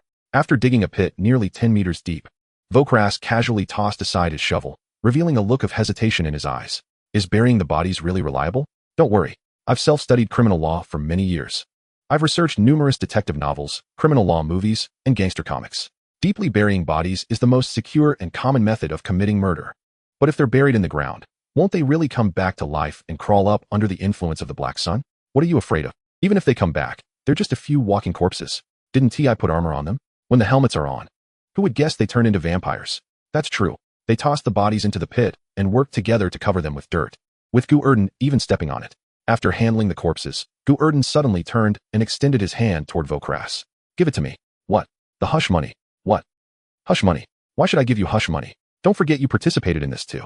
You were the mastermind. It was your people who did the killing. Stop talking nonsense. Now it's a matter of muddy pants. It's not shit, but it is shit. Do you think the other side will care who killed this person? If this is exposed, neither of us will escape. Shoving away Vokras's aggressively pointed finger, Gu Erdan spoke earnestly. So you need to learn to be sensible. Since we both killed the person, the loot should naturally be split in half. We'll divide it when we meet. You want my 8th tier soul, ghost fire? Humph, impossible. You're full of crap. You killed so many of my people and caused such a big mess. You still want me to share the benefits? Clearly, Vokras was just a skeleton. Yet he somehow managed to spit directly in Gu Erdan's face. Wiping his skeleton head with his hand, Gu Erdan looked at Vokras with a disappointed gaze. Not giving. Not giving. Are you sure? Sure. Well then, brothers, kill that bastard. Today we'll bury the entire skeletal clan here to accompany those vampires. I want a black eat black. Gu Erdan shouted suddenly, and the skeleton soldiers who had been dazed in the distance instantly perked up, howling as they rushed over. Seeing this scene, Vokras turned pale. How could he forget that this guy had so many soldiers? If they really started fighting here, all his remaining assets would be lost. Just touching the 3 soul ghost fires hidden in his embrace, Vokras was somewhat reluctant to let go. After all, soldiers can be recreated. But this 8th tier ghost fire is priceless. Once it's gone, it's really gone.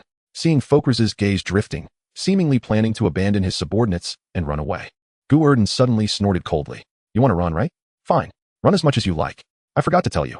These 2 death knights beside me are the famous twin stars. The older brother on the left has sprayed countless people. To this day, he has yet to meet a worthy opponent. The younger sister on the right is sharp-tongued and cunning. She loves to stir up people's hearts. If you dare to run away, I'll let them spread everywhere that you have 3 8th-tier soul ghost fires. I want to see how you, without soldiers or generals, can withstand the pursuit and blockade of an 8th-tier boss with your 7th-tier strength. Either you give me 1 soul ghost fire, and we part on good terms, or it's a fish dies and the net breaks. I'll dig up his body and carry it to see Elder Hussein. All right, very good, Gu Erdan. I remember you. If you keep talking, I'll want to. Here you go. A voice filled with gritted teeth sounded, and Vokras's entire skeletal face twisted. However, Gu Erdan's threat indeed struck at Vokras's soft spot. Without his subordinates' help, Vokras really had no confidence in protecting those 3 soul ghost fires. Looking at the soul ghost fire handed to him, Gu Erdan snatched it away. Thank you. Farewell. Never see you again. Get lost. Gu Erdan led a grand army out of the Shadow Wind Tunnel, marching in the pouring rain, having covered over 100 miles in one night. The next day, the black sun was covered by dark clouds, rarely showing its face. Gu Erdan walked at the front of the line, playing with the soul ghost fire in his hand. His palms suddenly tightening, and the soul ghost fire transformed into the purest energy absorbed by the system. Expressionless, after doing all this, Gu Erdan suddenly turned his head to glance at the skeletal axe and sword soldiers. Is the matter handled? Rest assured, Your Majesty. The skeletal mice have already secretly dug out the bodies and are following underground. Very good. Well done. Hiss, boss, what do you want these bodies for? To send to someone. To whom? To Elder Hussein. As soon as Gu Erdan's words fell, several capable subordinates around suddenly stopped. And even the usually calm, unarmored knight couldn't help but turn to look at him. Send to Elder Hussein. Your Majesty, that's this guy's father. Sending it over can't bring any good. Of course, sending it over won't bring any good, but do you think not sending it will have no consequences? Turning to the captain of the skeletal axe and sword soldiers, Gu Erdan shook his head in disappointment. After all, he is an 8th-tier boss, and this guy is his son. How could he not have a few ways to track people? Even if he doesn't, he is one of the elders of the Blood Clan, the leader and founder of the Hussein Blood Clan. There are countless talented people under him. Do you really think burying the body a few meters deep is useful? Gu Erdan's words left everyone in silence, and seeing that they had no hope of understanding, Gu Erdan sighed and spoke. Rather than wait for them to come looking for us, it's better to take the initiative. Get a few skeleton soldiers to deliver this guy's body. Let us firmly say it was that bastard Vokras who killed him. Besides Vokras and the dead guys, who else knows our background? Just a bunch of skeletons.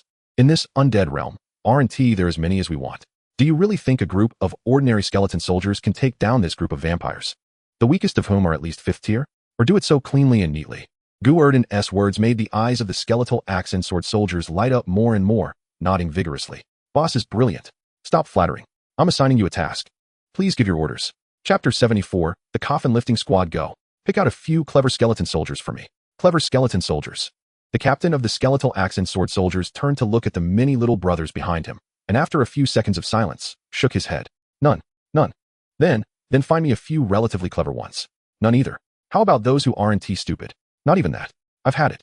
Just pick a few out for me. Preferably those with strong survival abilities. Like that one who loves to self-destruct, the 3-inch ding. It's best if they can die without affecting me, so I can revive them here. They're S1. I'll get it right away. With the order given, the skeleton soldiers were thrown into chaos, and after a moment, the captain of the skeletal axe and sword soldiers brought out 5 little generals. The self-destructing little skeleton led the way, followed closely by 4 little brothers. They all possessed the spell of soul splitting, allowing them to be resurrected using the remnants of their split souls, although their strength will be affected. But for Gu Erdan, this isn't a problem at all, as long as they don't truly die, even if they become severely disabled. Gu Erdan can resurrect them in no time. As for the vampire corpses, only one needs to be brought back, while the others are casually discarded by Gu Erdan. Corpses that still contain residual energy like this don't need to be dealt with. The underworld will naturally take care of them. They may either be resurrected as zombies or skeletons. In the underworld, there is no such thing as a corpse that is completely at rest. However, before discarding them, Gu Erdan made one last effort to utilize them, stripping them of their clothes and having his 5 little subordinates change into them.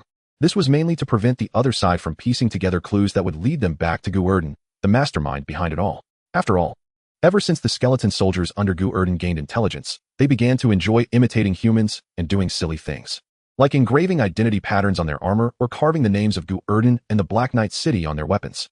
If they went to deliver the corpses wearing such gear, the other side would probably come knocking on their door the next day. Once the clothes were changed, Gu Erdan ordered the skeleton soldiers to temporarily craft a bone coffin to hold the corpse of Hussein. With everything prepared, the skeleton army watched as the 5-man coffin-carrying team set off, gradually fading into the distance. Hussein's blood clan is the smallest among the 4 major blood clans under Prince Nikola. This is because Elder Hussein became famous the latest. By the time he became an 8th-tier vampire, the territories nearby had long been divided among the other 3. As a result, Elder Hussein could only occupy some marginal areas. Territories that the other 3 looked down upon, with no profits to be gained.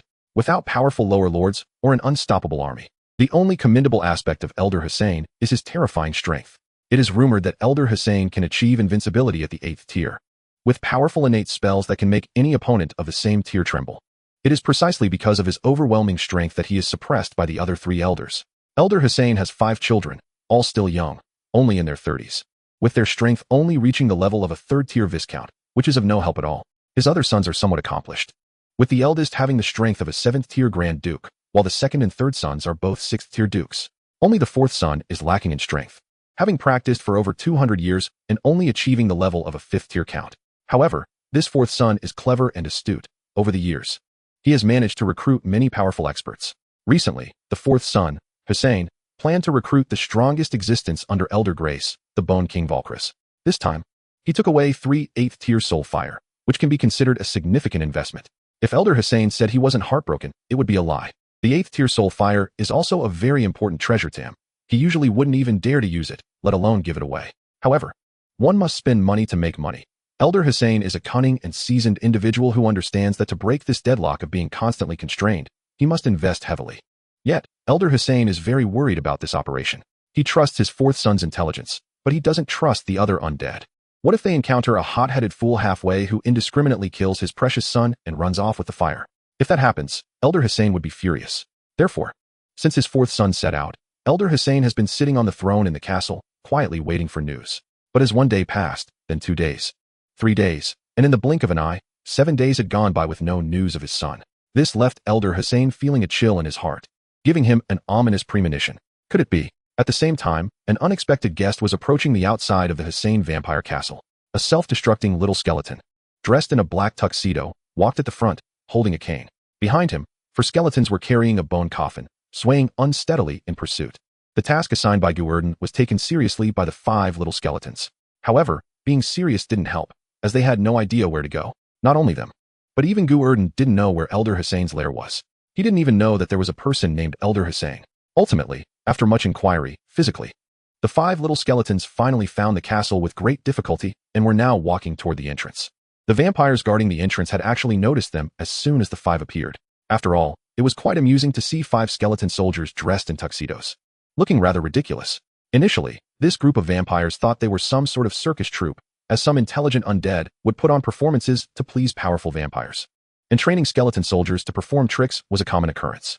After all, skeletons are easy to catch, tame, and find replacements for. The only drawback is their low intelligence. However, as the 5 skeleton soldiers got closer, the smiles on the vampires' faces began to fade, and their expressions grew increasingly serious. Because they discovered something. The clothes worn by these skeleton soldiers seemed to be the attire of their blood clan. Moreover, there were actually 4 count outfits and 1 duke outfit. This was a blatant provocation. A low, deep horn sounded. A large number of bats flew out rapidly from the castle. Upon landing beside the 5 skeleton soldiers, they transformed into vampires. How dare you humiliate us like this? You seek death. One impatient vampire, upon landing, launched an attack, swinging a blood-formed blade down heavily. Seeing this scene, the 5 skeleton soldiers focused their eyes. And with a clatter, they dropped the coffin. The attacked skeleton soldier yanked the battle axe from his back and swung it round to smash the vampire's head. Humph! A mere skeleton dares to act tough. Facing the skeleton soldier's counterattack, the vampire viscount chose to not dodge or avoid it, sneering disdainfully. He raised his hand, ready to snap this little skeleton soldier's neck. Then everyone saw the axe blade fall. It forcibly broke through the vampire Viscount's protective death energy. With a crack, it split his head in two. Third tier Viscount. Dead. Chapter 75. Elder Hussein appears. Enemy attack. Screams erupted as wave after wave of vampire soldiers charged out of the castle, surging toward the coffin-carrying squad. Faced with such a large number of vampires, all of whom were not weaker than third tier, the 5 coffin bearers were not the least bit intimidated. Their hearts were resolutely fearless. Because, in fact, they never expected to return alive. The sharp screeches sounded as the vampires and skeleton soldiers clashed. To be precise, it was the vampires who were beating the skeleton soldiers into a pile. Although the 5 skeleton soldiers had 4th tier strength and could be considered elite in the marginal areas of the underworld, they were now up against a blood clan that had existed for over 1,000 years. The millennia of heritage had endowed this vampire clan with countless experts. If it weren't for the enemy wanting to capture them alive, these 5 skeleton soldiers would have fallen apart long ago, just when everyone was locked in a fierce battle. Heavy footsteps suddenly echoed. The lord of the vampire castle, Elder Hussein, an 8th tier powerhouse, led the only 2 7th tier vampires of the family toward them, his expression exceedingly grim. Vampires encountered along the way hurriedly made way, with some even bowing deeply, afraid to raise their heads to meet his gaze. Logically speaking, such a minor incident as skeleton soldiers invading should not have alarmed Elder Hussein. Even the 7th tier vampires wouldn't need to be notified. Sending over a 6th tier vampire could easily resolve the issue. However, the problem was that sharp-eyed vampires had sensed something was off. They had recognized the clothing on the 5 skeleton soldiers, realizing that these were the outfits of those who had accompanied the 4th young master on a mission. They were the attire of the 4th young master's personal guard. Now, those clothes were strangely donned by skeleton soldiers, raising the question, where was the 4th young master? The vampires who reacted quickly rushed to inform their leader, and when Elder Hussein learned of this, he crushed his beloved teacup in his hand. The upper echelons of the vampire clan mobilized, and the other 4 siblings rushed out as well. They were quite concerned about their exceptionally clever 4th brother. Had he gotten into trouble? They hoped nothing unexpected would happen. What if the other party showed mercy? They had heard that some undead were quite fond of extorting humans. Paying them off wasn't an issue. Their family was wealthy and didn't lack that little bit of money. But if the other party truly kept their word and released the 4th brother, what would they do? Should they hire someone to pretend to be an assassin? The vampire clan was immortal and, in appearance, very similar to humans, also enjoying life and sharing similar living habits. One could say that vampires were the perfect combination of humans and the undead, and in some subspace realms, the vampire clan were even the rulers. They used their immortality as bait to entice nobles to obey them, indirectly controlling the entire world. Their only flaw was that their growth rate was slower than that of humans, which was also a common issue among the undead. As for why they liked to consume blood, it was actually a misunderstanding by others. They didn't consume blood, but rather the essence of living beings, which could also be referred to as the breath of the soul. What they sought was not blood, but, in their unique way, the extraction and consumption of the souls of living creatures. Being similar to humans had its pros and cons. The advantage was that they could easily blend into human society and inherently had higher intelligence than other undead. But the drawbacks were also evident. The intrigues and schemes that occurred among humans would also arise among them. At this moment, these 4 brothers could only wish for their most favored 4th brother to be turned into roasted bat. Offering help? It would be good enough if they didn't kick him while he was down. As the vampires dispersed, Elder Hussein led the many high-ranking members before the 5 skeleton soldiers. The battered skeleton soldiers exchanged glances. Even with their not-so-bright minds, upon seeing Elder Hussein and the others, they instantly understood one obvious thing. These guys were not ordinary. Without any hesitation, the self-destructing little skeleton raised its double-bone walnut hammer and charged forward, its body glowing red. After multiple experiences of self-detonation, the self-destructing little skeleton had summarized some insights. It realized that there were levels to explosions. Blowing up small fry was useless. Only by blowing up those of higher status could one earn greater military merits. Therefore, the self-destructing little skeleton had endured numerous beatings from the vampires, resisting the urge to self-destruct until now when a big fish had appeared, suddenly igniting its soul. The little skeleton prepared to perish along with this obviously powerful figure. However, ideals were often full of promise, while reality was stark. Faced with the aggressively charging little skeleton, Elder Hussein furrowed his brow and instantly recognized what the little guy was attempting to do. Was it soul self-detonation? How sinister. Unfortunately, it was useless against him. With a slight grasp of his palm, bloody mist began to swirl around Elder Hussein. This blood mist transformed into chains that suddenly bound the charging little skeleton tightly. Realizing it couldn't break free, the little skeleton intended to show the opponent some color. Yet, no matter how it tried to channel its internal power, the kinetic energy of its soul could not be released. Countless blood-red chains acted like a barrier, firmly suppressing all of the little skeleton's power within its body. Watching the continuously struggling, fiery red skeleton soldier, Elder Hussein suddenly let out a cold laugh. The next moment, the chains shot toward the sky, dragging the self-destructing skeleton soldier into the clouds. Boom! A deafening explosion rang out, painting the sky above in a fiery red. Useless bravado.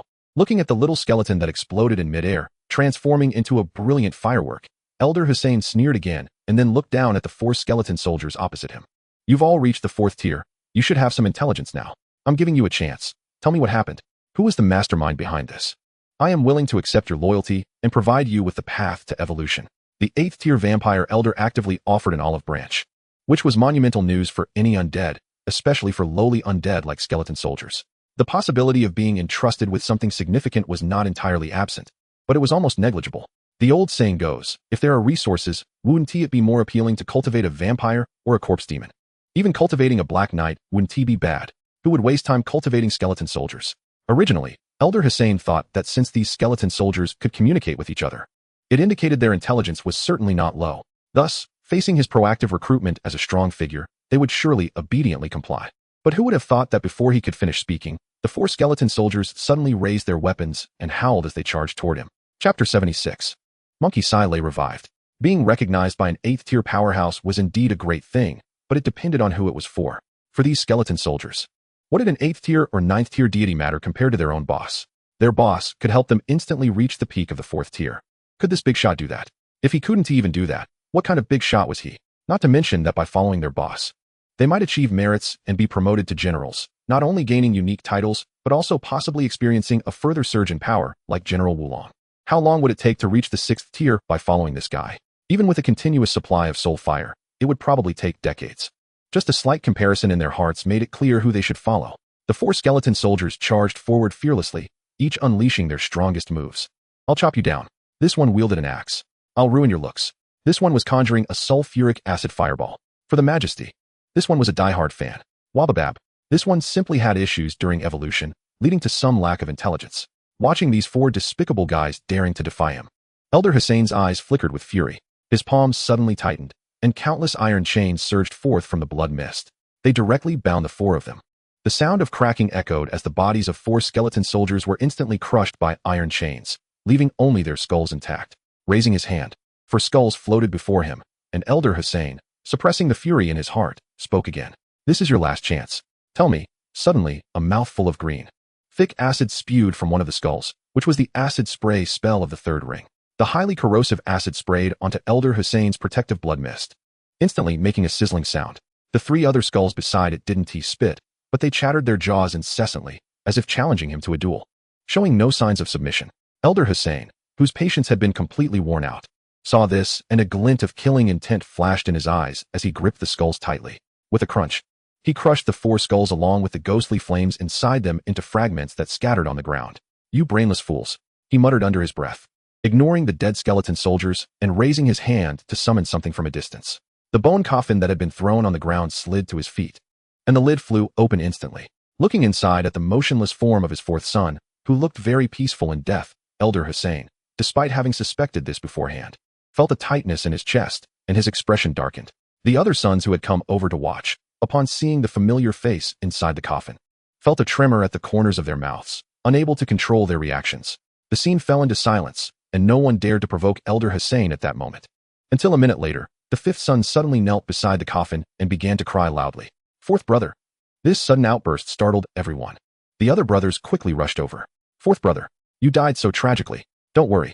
2nd brother will definitely take revenge for you. Yes, revenge.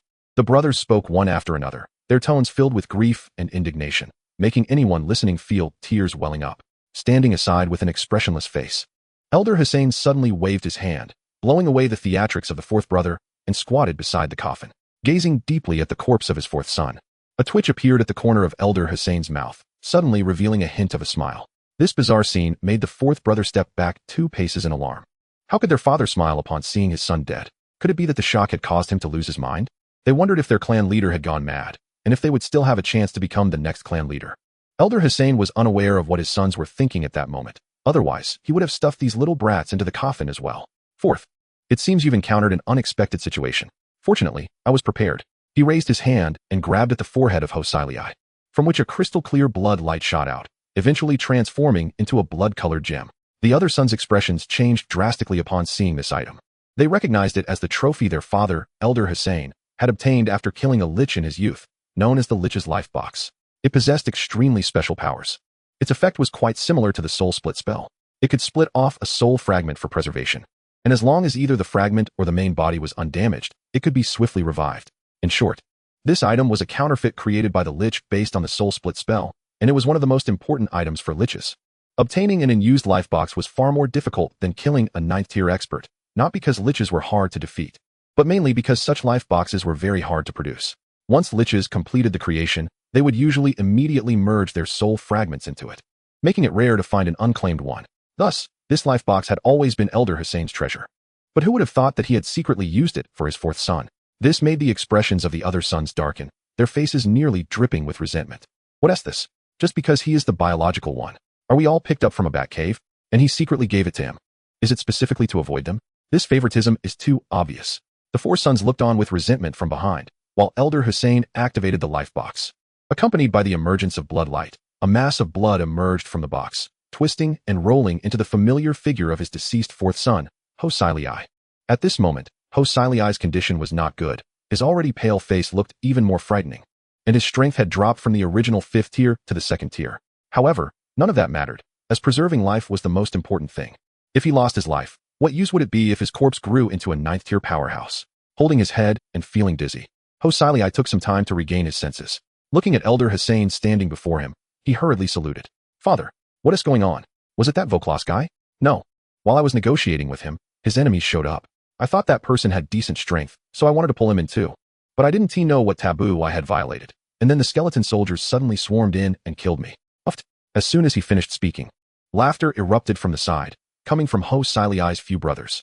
Hearing the laughter, Hosilii's expression remained unchanged. He simply looked up at his father and said, I'm sorry, father. Those 3 8th-tier soul ghost flames have probably been taken by the other side. I'm incompetent. Hosilii's words made Elder Hussein's gaze turn profound. A mere group of skeleton soldiers actually dared to kill my son.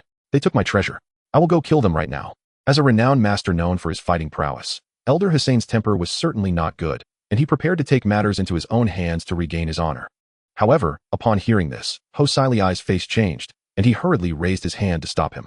Wait, father, that skeleton has great value. I suggest we spare no effort to capture him. 4th brother, it's just a skeleton. No matter how many subordinates it has, what is the use? We can have as many cannon fodder as we want. It's not worth taking so seriously, right? The 2nd son crossed his arms, his eyes filled with mockery. To be killed by a group of skeleton soldiers is simply disgraceful beyond belief. It's not just him. Even the other brothers and the surrounding vampires showed strange expressions. They knew that their 4th young master was not good at fighting, but even so, how could he be killed by a bunch of skeleton soldiers? Doesn't he have legs? Only Elder Hussein remained expressionless, even looking seriously at his son, waiting for him to provide an explanation. He believed in the wisdom of his 4th son. Half of his current strength, which barely allowed him to compete with the other blood clan elders, was due to the allies his son had painstakingly recruited. Even if his son really had been killed by a group of skeleton soldiers, Hussein would never ridicule him. At least not in front of him. Seeing the trusting gaze of his father, Hosilii's mouth curled up slightly. They are 4th-tier skeletons. Just 4th tier, it's nothing impressive. Is it? What if there are tens of thousands of 4th tier? As soon as the words fell, the surroundings fell silent. And everyone looked at Hosilii with a bewildered expression, seemingly trying to confirm if he was joking. Hosilii ignored the gazes and turned to his father. Father, that lord named Gu Erdan is truly extraordinary. He clearly has only 6th-tier strength, yet possesses over 10,000 4th-tier skeleton subordinates. This is absolutely abnormal. 4th-tier skeletons cannot possibly appear in large numbers in the fringe area. Therefore, I seriously suspect he has a special spell. He can create 4th-tier skeletons. And the consumption is definitely not high. Hosilii's words changed the expressions of everyone present. The ability to mass-produce 4th-tier skeleton soldiers at a low cost speaks for itself. A powerful legion, endless reinforcements, plus a leader with weak strength makes them easy to control. This is simply the ideal subordinate. Elder Hussein suppressed his excitement, and his expression became increasingly serious. Are you sure you didn't see it wrong? There are really over 10,000 4th-tier skeleton soldiers? No. Not just over 10,000, but at least over 10,000. He just came to lead troops to cause trouble. It's impossible for him to bring all his assets. According to my estimates, he has at least half of his strength left in his stronghold as backup. Father, he is just a 6th-tier skeleton. The skeleton race grows slowly, and their intelligence is generally low. It wouldn't take much to recruit him, far more worthwhile than recruiting that Bone King. This is why I chose to actively recruit him. My plan was already successful. I had convinced the two to lay down their weapons and pledge loyalty to our Hussein bloodline. But who would have thought that an unexpected incident occurred? I unfortunately died in the chaos. But this skeleton must not be given up. Whether our Hussein bloodline can reach the pinnacle depends on him. With him, there will be a continuous supply of troops. We will have the capital to defeat everything. So I suggest we continue to recruit him, at all costs. Hosai Lei's words made the vampire's eyes shine with excitement, and Elder Hussein suppressed his emotions as he looked intently at Hosai Lei. But he killed you. When saying this, Elder Hussein was startled by his own voice. He didn't realize when, but due to his excitement, his voice had become a bit hoarse. Hosai Lei smiled and shook his head. Father, a moment of impatience can ruin a great plan. Compared to reaching the pinnacle, what does dying once count for? If you are still willing to believe in your son, please let me lead people to negotiate with him again. If I fail, I will die trying. Hosai Lei's voice was strong and determined. Before Elder Hussein could respond, the second son, Hosai Foam, who had almost pressed his head against the two, suddenly spoke. Wait, father. My fourth brother is already injured like this. How can you bear to let him take risks again? Why not let me go? I promise to complete the mission. To recruit him under my command. Cough. Recruit him under our Hussein family's command. No. Second brother's personality is too reckless. It could easily backfire.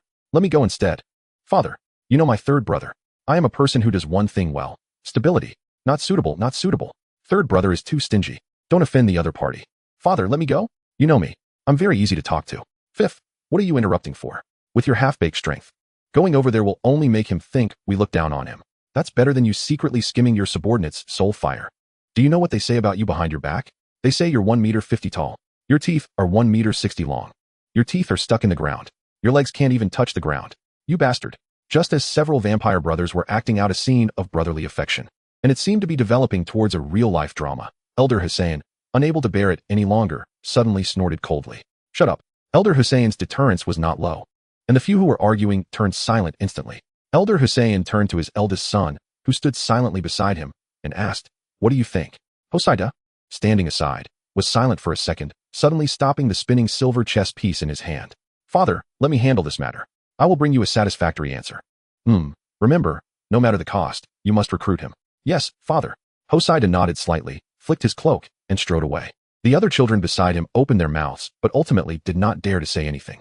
Hosaida, the martial member among Elder Hussein's 5 sons, was also one of the only 2 7th-tier undead in the Hussein family, with a powerful strength that resembled his father's style. He was proud, loved to fight, and held great prestige in the family. He was also the one with the highest voice to become the next clan leader, without exception.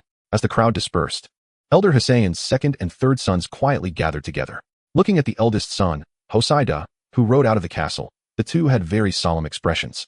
Second brother, we are already at a disadvantage in front of him. If he successfully finds such a subordinate, do you think there will still be a place for us in this family? Hosai, you don't always think of using me as a knife. But what you said this time is indeed correct. If he succeeds this time, we may really have no way to mix in the family anymore. The undead race does not value kinship deeply. In their eyes, their offspring are more like generals they personally created. The struggles between these offspring are often relentless. The two exchanged glances and turned to walk toward the city wall.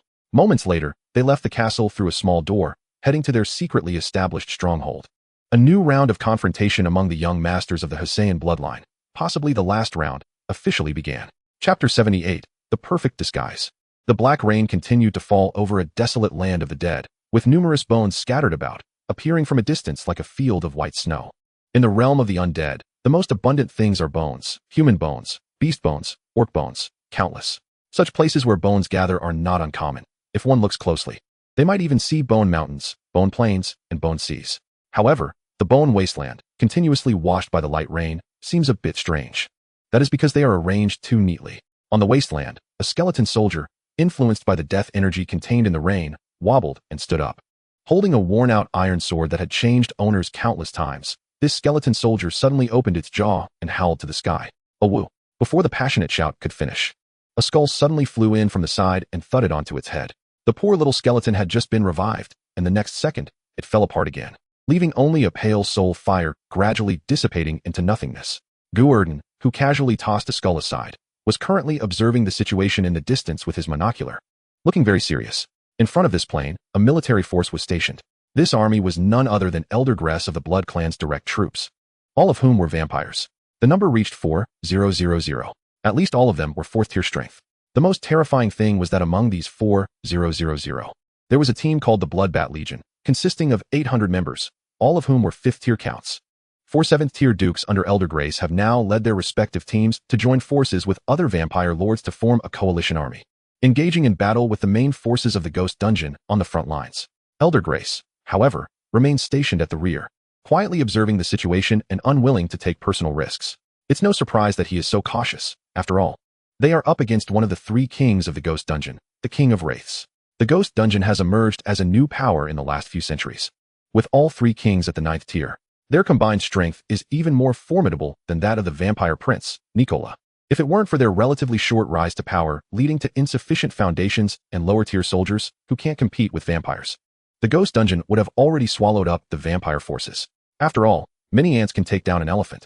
Unless you can break through the 9th tier limit and become a true lord of the undead, wielding the terrifying power of the laws. Otherwise, faced with thousands of enemies surrounding you, there will inevitably come a moment when you die in battle. Previously, when the 3 of them teamed up to assault Prince Nicola's forces, they were thoroughly beaten by his most powerful trump card, the 7th-tier Blood God Knights, numbering as many as 300. If these 3 were not all from the Ghost Clan and able to escape quickly, they might have been beaten to death. Scared by the beating, the 3 no longer dared to provoke Prince Nicola and instead turned their attention to the 4 elder forces under him, planning to nibble away at Prince Nicola's power piece by piece. Although Prince Nicola understood their intentions, he chose not to help his subordinates. The main reason was that when he was besieged earlier, these 4 chose to watch from the sidelines, hoping to reap the benefits. This led to a complete rift in the already tenuous vampire alliance. It can't be blamed on the 4 vampire elders for not respecting Prince Nicola. After all, over 1,000 years ago, these 5 were still calling each other brothers. Nicola was simply lucky to be chosen by a lord of the undead, becoming the spokesperson for the other party in this region, allowing him to advance to the 9th tier ahead of the others. If you were suddenly beaten down by the underdog in your group, and that underdog won not because of effort, but because they cheated, would you accept it? Therefore, while the 4 elders are nominally subordinates of Prince Nicola, they actually do not listen to him much. Now that the 4 elders are being targeted by the Ghost Dungeon, Prince Nicola is happy to let them fight and exhaust each other, not intending to intervene. The battle between the 3 kings of the Ghost Dungeon and the 4 elders of the vampire clan officially began. Initially, the 3 kings thought this battle would end quickly. After all, a 9th tier fighting an 8th tier is a complete strength crush. But who would have thought that this group of vampires had an outrageous number of trump cards? Their foundations were astonishingly thick. After so many battles, the 3 kings of the Ghost Dungeon have not gained any advantage. Moreover, whenever the 3 kings made a move together, the 4 would lay down their arms and unite against a common enemy. The 3 kings of the Ghost Dungeon dared not truly engage in a death struggle, fearing that Prince Nicola would take advantage of them, leading to a stalemate in the battle. This slaughter has continued for hundreds of years, with the Lord forces under both sides having changed several times, yet the main fighting forces on both sides have suffered little damage. Both sides are old schemers, surviving to an outrageous degree, especially on the vampire side, where these years they have been encouraging their subordinates to fight to the death, while they themselves would turn and flee at the slightest misstep. This battle is no different, with the vampire subordinates fighting desperately on the front lines, while other allied minor lords are fighting to the death in various canyons.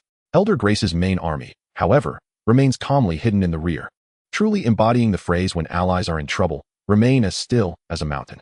If nothing unexpected happens, this will once again be a battle with a promising start but a disappointing end. However, Gu Erdan is confident that there will definitely be an unexpected event, as that unexpected event is something he personally set in motion. So Gu Erdan brought his people over to see if he could reap some benefits. All the skeletal subordinates lay flat on the bone wasteland, playing dead, while Gu Erdan used a somewhat unclear telescope to constantly observe the distant military camp. They were very close to Elder Grace's trump card forces, and from time to time, they could see vampire patrols passing nearby. However, the patrols came and went without anyone noticing their unusual presence. The reason is simple. Who would bother to check on skeleton soldiers for no reason? It's like during a battle, would scouts go to chase away rabbits? Relying on their perfect disguise, Gu Erdan's troops avoided wave after wave of scouts. Just as he was carefully surveying the surroundings of the distant camp, hoping to find the Death Knight Owlray, a blood-red bat suddenly descended from the sky, landing in front of him with a snap. This was one of Gu Erdan's Air Force units. It was also a communication device he used to stay in touch with the skeletal vanguard. Taking the note clutched in the bat's claws, he saw several large characters written above, "Target not found." Gu Erdan frowned in thought for a moment, took out a new note, quickly wrote a few words, and stuffed it into the bat's claws. "Stand by." The bat flew away, and 5 minutes later, it returned with a new note in its claws. Until when? Gu Erdan took out another note and put it in the bat's hand. "Until the target appears." The bat left, and 4 minutes later, it returned. It has been 3 days. Will it really come? Where is all this nonsense coming from? Are you the boss, or am I the boss? 2 minutes later. The bat returned again. Your Majesty, I feel it's not safe this close. We will be discovered. Nonsense. My disguise is flawless. 1 minute later. Your Majesty, are we here to provide support or to rebel? Depends on the situation. If he has the upper hand, we are allies. If he has the disadvantage, we are the resistance. 3 seconds later. What if that Death Knight doesn't show up? He will definitely show up. Don't forget he still has a trump card. With a royal flush, would you not play? Catching the note passed over to him. Gu Erdan quickly wrote down the words and instinctively handed the note back to the side. However, as the note was taken, Gu Erdan suddenly froze. He turned his head sharply to look at the skeletal vanguard beside him, who was crouched down writing. Gu Erdan suddenly swung a slap, hitting his head with a thud against the ground, leaving him unable to get up for a long time. What the hell are you doing here? Chapter 79. Gathering of the Army. Your Majesty. The skeletal vanguard, pulling his head out of the ground with great effort, looked very wronged. I just thought passing notes was too troublesome. A general is the soul of an army. You left your post and came here. How can the soldiers of the 3 armies listen to my commands? Speak. What punishment should you face? That is not necessary. The 10,000 brothers I brought back are lying just 800 meters away. I can shout and they will hear me. Don't believe me? I can demonstrate. As the skeletal vanguard prepared to shout, Gu Erdan gave him another slap on the back of the head, smacking his head back into the ground. You fool. Do you want to attract that group of vampires over? If they discover our whereabouts, we will be completely wiped out. Gu Erdan's scolding made the skeletal vanguard frown, as he silently calculated in his heart. It can't be, for 1,000 against 20,000, both sides are level 4 undead. Although the opponent has 800 level 5 counts. We also have 300 axe wielders, dividing 8,000 to fight 4,000, with the remaining 12,000 against 800. How can that not be an advantage for us? And you say the advantage is on your side? The last person who said that had their head beaten in.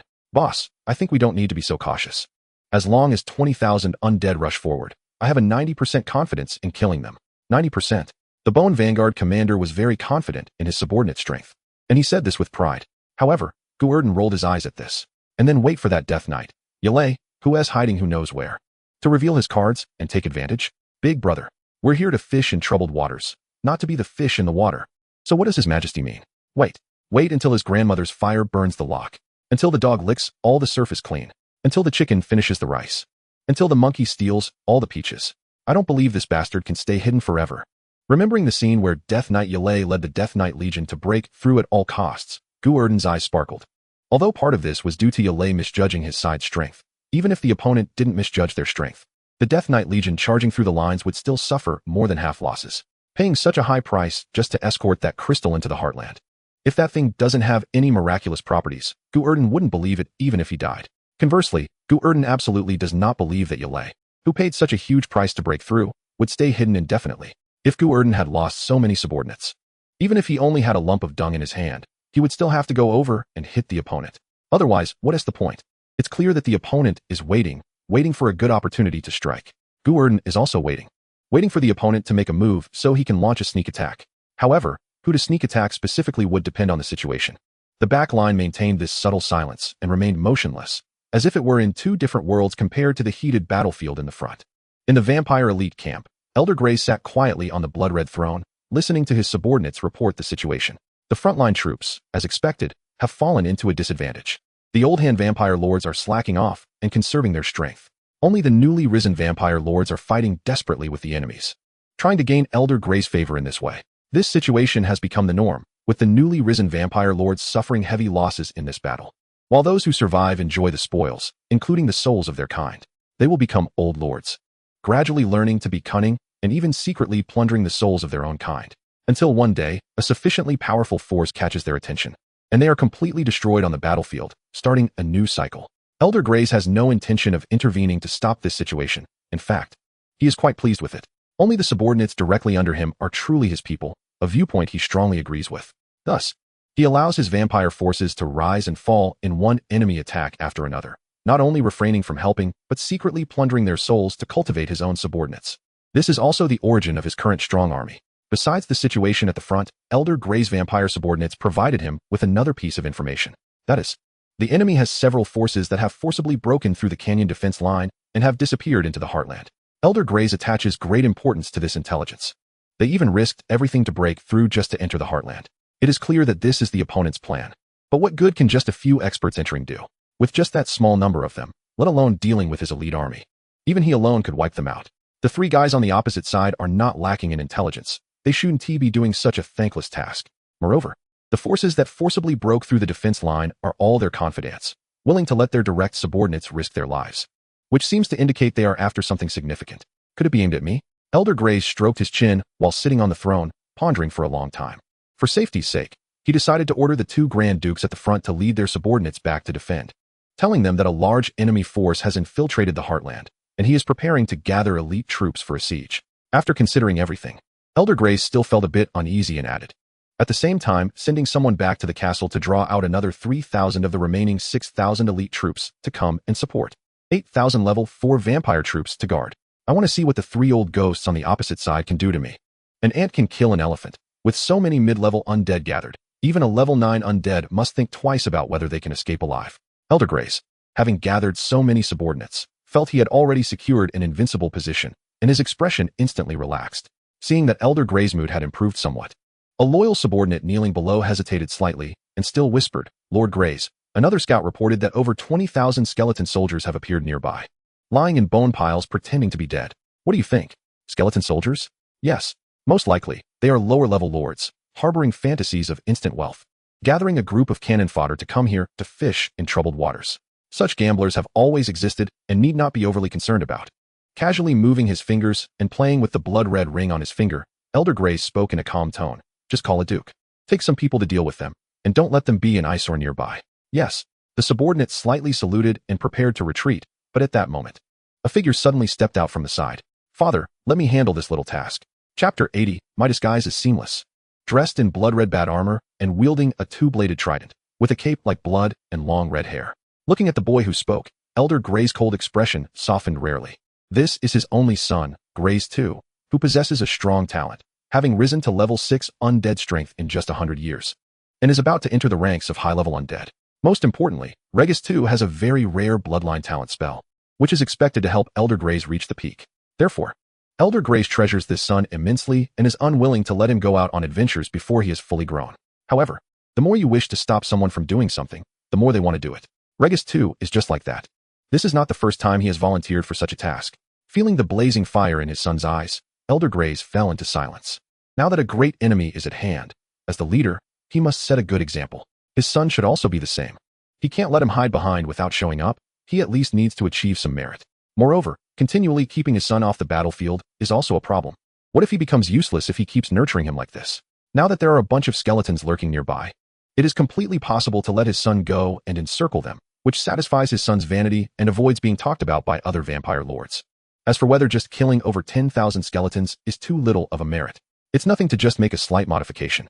Just say there are thousands of skeletal remains inside, which are the main forces of the enemy that have infiltrated, and they were accidentally bumped into by my son and were extremely bravely eliminated. The achievements counted by myself can say whatever I want. Alright, I will leave this task to you. Lead 2,000 Blood Clan warriors into battle. Also take 400 Bloodbat Knights with you. With just a few casual words, Elder Grace dispatched half of his combat power to assist in the operation. This situation is clearly not just to encircle the skeleton soldiers. This is obviously going to be a siege battle. Hearing his father's words, Regis II frowned slightly and shook his head slowly. No, just give me 1,000 elite soldiers. Let the Bloodbat Knights stay behind to protect my father. With a flick of his cloak, Regis II left proudly. Elder Grace looked at his son's pride and nodded with satisfaction. After his son left, Elder Grace turned to the subordinates kneeling on the ground, not speaking but raising an eyebrow slightly.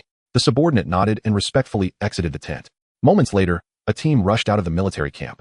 A vampire legion of over 1,000. These elite troops, all at the 4th rank, surged towards the hillside, leaving a trail of blood in their wake. Although this level of vampire can only be considered ordinary forces under Elder Grace, their sheer numbers are overwhelming. Elder Grace has more than 13,000 such warriors. And if they were to mobilize as a group, they would be enough to instill fear in any existence. At this time, although there were only 1,000, their might was not to be underestimated. On the hillside, the skeletal vanguard officer lying next to Gu Erdan raised his head slightly, looking at the approaching vampire legion. The skeletal vanguard officer spoke softly. Your Majesty, it seems they are coming this way. Gu Erdan, who was lying face down pretending to be dead, did not even lift his head upon hearing this. Impossible, absolutely impossible. My disguise is flawless. But they really are coming this way. They are coming straight at us. That's just because bats have small eyes and can only see a straight line ahead, so they're walking straight. Ignore them. But they have already started aiming. Aiming at whom? Do they dare aim at me? How dare they? Gu Erdan suddenly pulled his head out of the ground and glared fiercely ahead. Just then, he saw a blood-red arrow arcing down from the sky, splitting into hundreds in mid-air. It densely covered the area he was in. Foring spell. Shadow technique. Boom. The sound of explosions erupted, and Gu Erdan was instantly engulfed in flames. The ground in his area was blown into the air. The nearby skeletal vanguard officer was caught off guard and was thrown away. When he finally reacted from the shock, he hurriedly rushed to the ground that had just been bombarded. Boss. Crash. The once silent sea of bones erupted into chaos. Tens of thousands of skeleton soldiers stood up, gathering towards their leader's position. In the distance, Regis II, who had casually shot an arrow, was momentarily stunned by the scene, then revealed a brilliant smile. Did I just win the lottery with a random shot? Could it be that I killed their leader? The adjutant assigned to assist in the operation frowned. Young master, doing this will alert the enemy. I know, what I want is to alert the enemy. Casually handing his longbow to the adjutant, Regis II maintained a calm expression. I didn't come here to remove weeds. I came to kill snakes.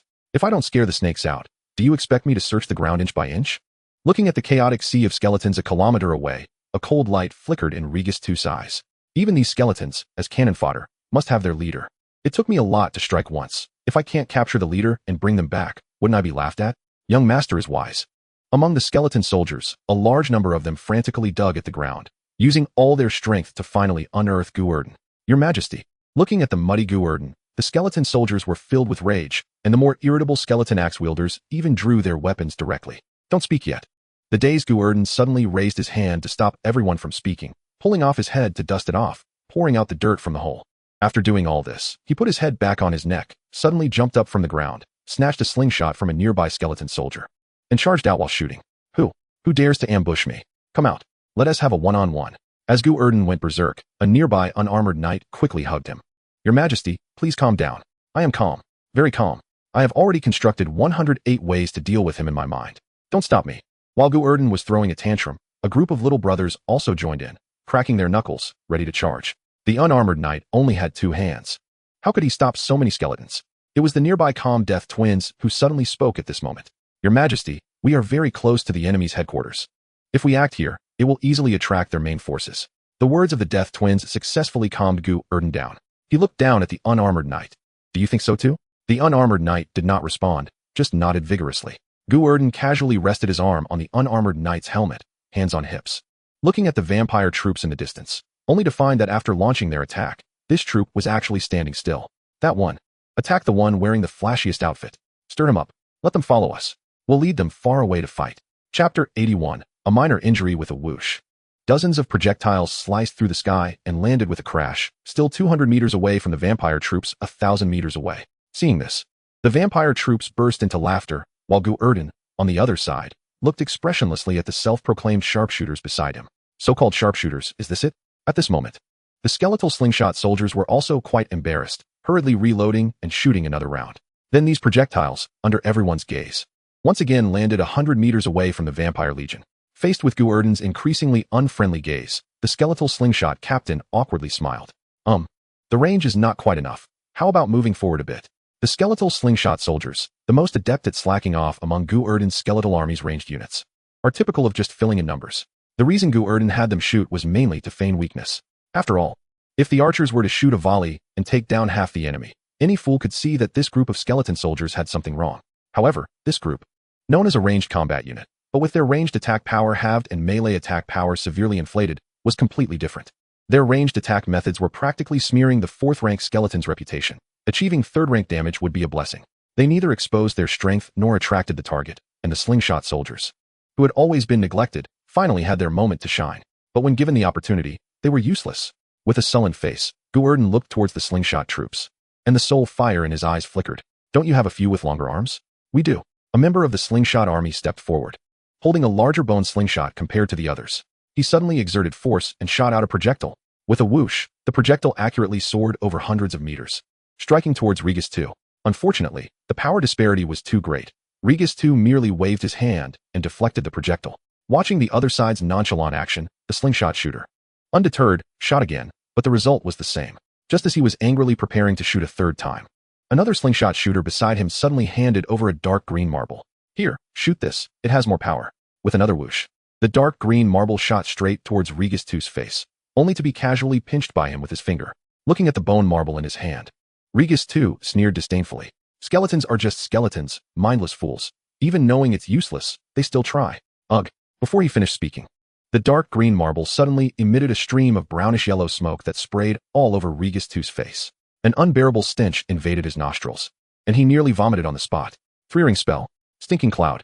Desperately waving his hands to disperse the smoke, Regis II was furious, retching while crushing the bone marble in his hand. The adjutant, who had been chuckling earlier, turned pale at this scene. No, although he shouted a warning. It was already too late. Originally, catching the marble had only leaked a hint of the spell's aura. But now, with the marble crushed, the full power of the spell erupted. An indescribable stench rapidly spread, enveloping Regis II and dozens of nearby vampires. Suddenly, sounds of retching echoed, and Regis II, who had already been retching, directly vomited. Gu Erdan, who had achieved great revenge, led his subordinates joyfully to retreat. In the distance, the vampire adjutants and others struggled to endure the stench, surrounding Regis II with worried expressions. Young master, are you okay? I'm not retching. I'm going to take my men and wipe them out. No, there's no need. A small inability to endure leads to a major plan's disruption. Pursue slowly, until their leader retches. Regis II, tears streaming down his face from vomiting, proved to be a carefully nurtured genius, even in such a state. He still maintained his rationality and thinking ability. As he watched the vampire troops begin to advance, Regis II grabbed the adjutant's shoulder, his expression turning extremely grim. Wait, we must find that skeleton soldier. I want to twist its head off and use it as a chamber pot. Yes. The news of the vampire troops chasing the skeleton soldiers was quickly reported to Elder Greys. However, Elder Greys did not pay much attention to this news. Although it did not rule out the possibility of the enemy luring them deeper, Elder Greys had already set up contingency plans. Even if something unexpected happened, they could definitely crush the enemy's teeth. It was also a good opportunity to train his son, to prevent him from becoming too arrogant and suffering significant losses in the future. Elder Greys put this matter aside and continued to study the situation ahead. Meanwhile, the skeleton soldier troops, not focusing on escaping, and the vampire troops, not seriously pursuing, maintained a steady speed as they rushed into a valley. The skeleton soldier troops that reached the deepest part suddenly stopped, turned around, and began to form ranks. The vampires that followed closely also silently halted their pursuit. Regis II stepped forward, arriving at the front of the line. After scanning the surroundings and seeing no hidden ambushes or strong enemies, he let out a disappointed sigh. So, you really are just a bunch of jackhauls trying to come and pick up scraps? I had a sliver of hope for you, but you truly let me down. Humph. Don't underestimate skeleton soldiers. Be careful not to lose your teeth. At this moment, Gu Erdan, with his helmet covering his eyes, also stepped to the front of the line and suddenly shouted, inserting his finger into his mouth. Isn't this surprise enough? I'll give you a surprise. Who after biting his finger and blowing for half a day, Gu Erdan was stuck in place for several seconds without producing a whistle. In the vampire's half-smiling, half-amused gazes, Gu Erdan raised his hand and slapped the nearby bone commander on the head. The next moment, a clattering sound erupted as thousands of skeleton soldiers surged out from the rear entrance, instantly blocking it completely. Surprise. Ambush. Are you surprised? Is it unexpected? Uft. Your so-called surprise is just this many skeletons? I have to admit, your comedic talent is quite impressive. Regis too shook his head, covering his forehead, and waved to the adjutant beside him. All right, although the clown is amusing, it also becomes boring if overdone. I don't have much patience left, so dispose of them. Yes. The adjutant, with a strength of at least level 6, strode towards Gu Erdan, swinging his arm as blood transformed into a long knife. Duke Argas, one of Elder Grey's generals, reporting. Just as the words fell, an arrow suddenly shot and struck his chest, piercing through his body. The unexpected blow nearly made the adjutant spit out blood. Enduring the intense pain, he snapped the arrow off. A mere minor injury. At the moment he spoke, a torrential rain of arrows descended, attacking with extreme precision. With a series of cracking sounds, the adjutant, who had been hit by about 200 arrows, collapsed and died on the spot. Regis II, who was drinking water on horseback, immediately spewed water from both his mouth and nose upon witnessing this scene. Chapter 82, The Replaying of History. Not good. A startled cry arose from the troops as they witnessed hundreds of vampires suddenly burst out from the 1,000-strong vampire army, fiercely protecting Regis II.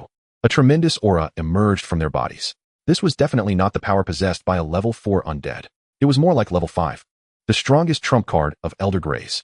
The Bloodbat Knight Corps.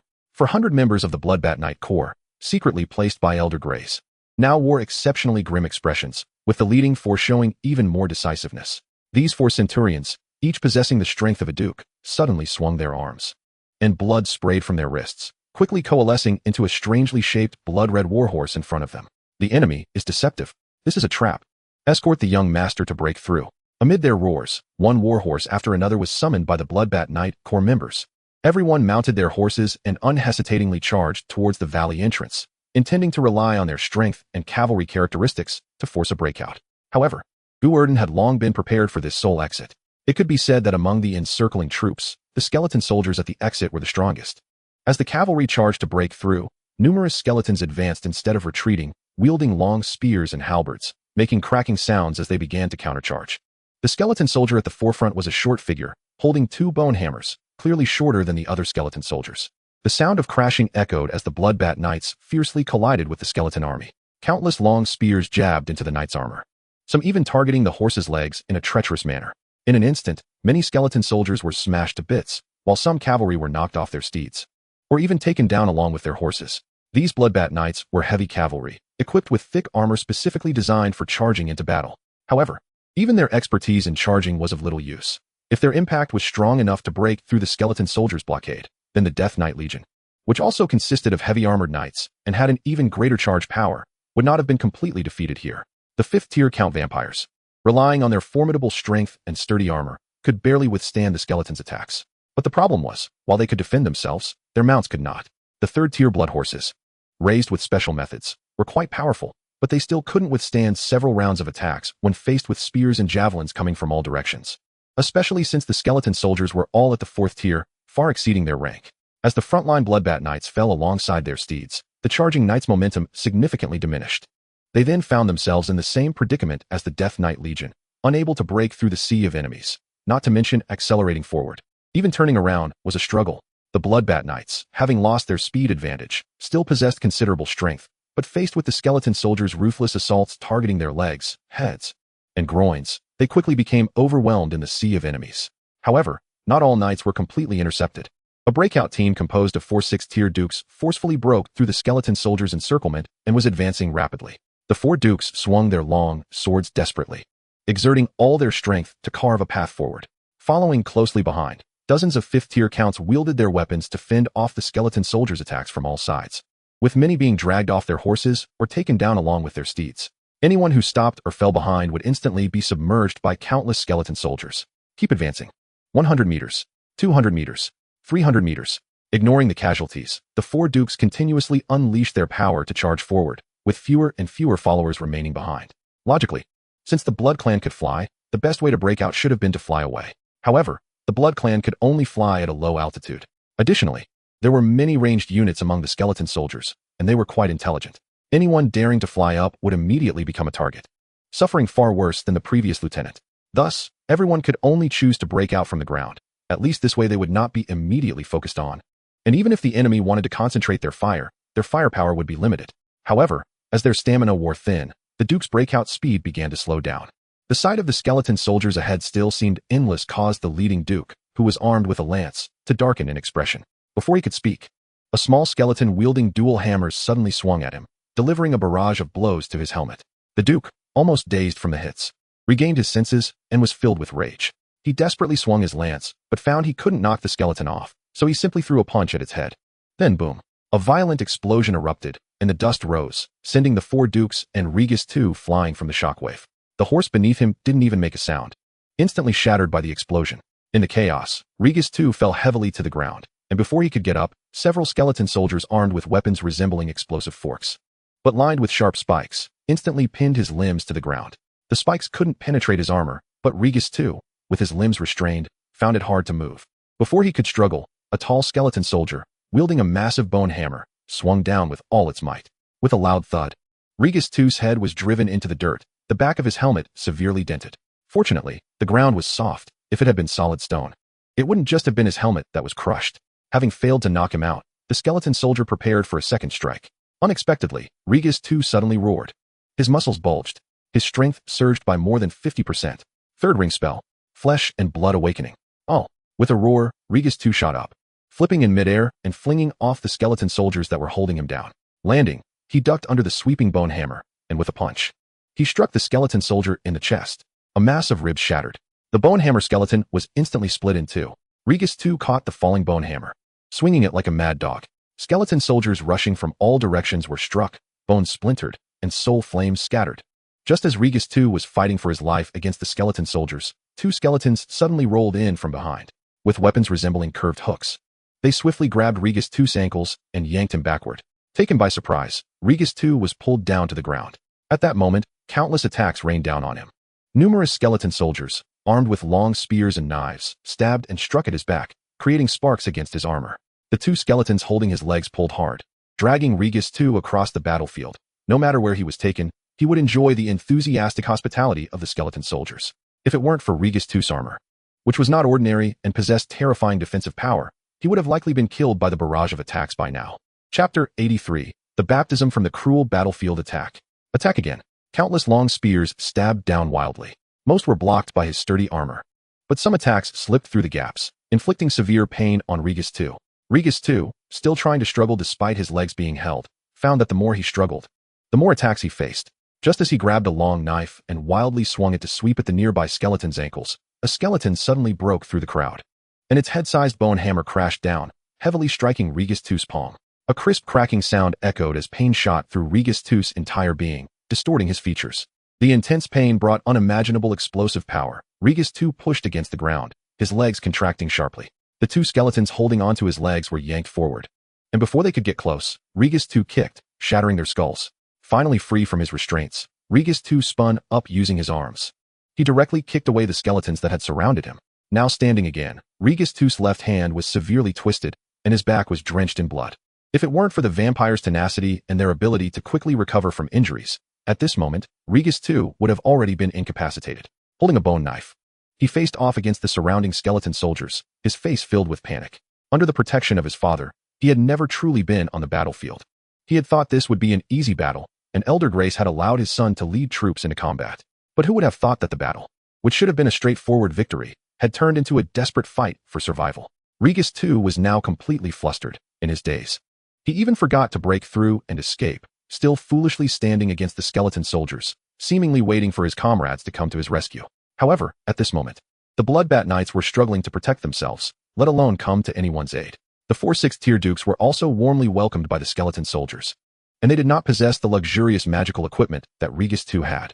If it weren't for their long survival time and rich battle experience, which allowed them to turn danger into safety at critical moments, these 4 vampire dukes might have already fallen before Regus II. Even though they were still alive, they were already battered and bruised at the end of their strength.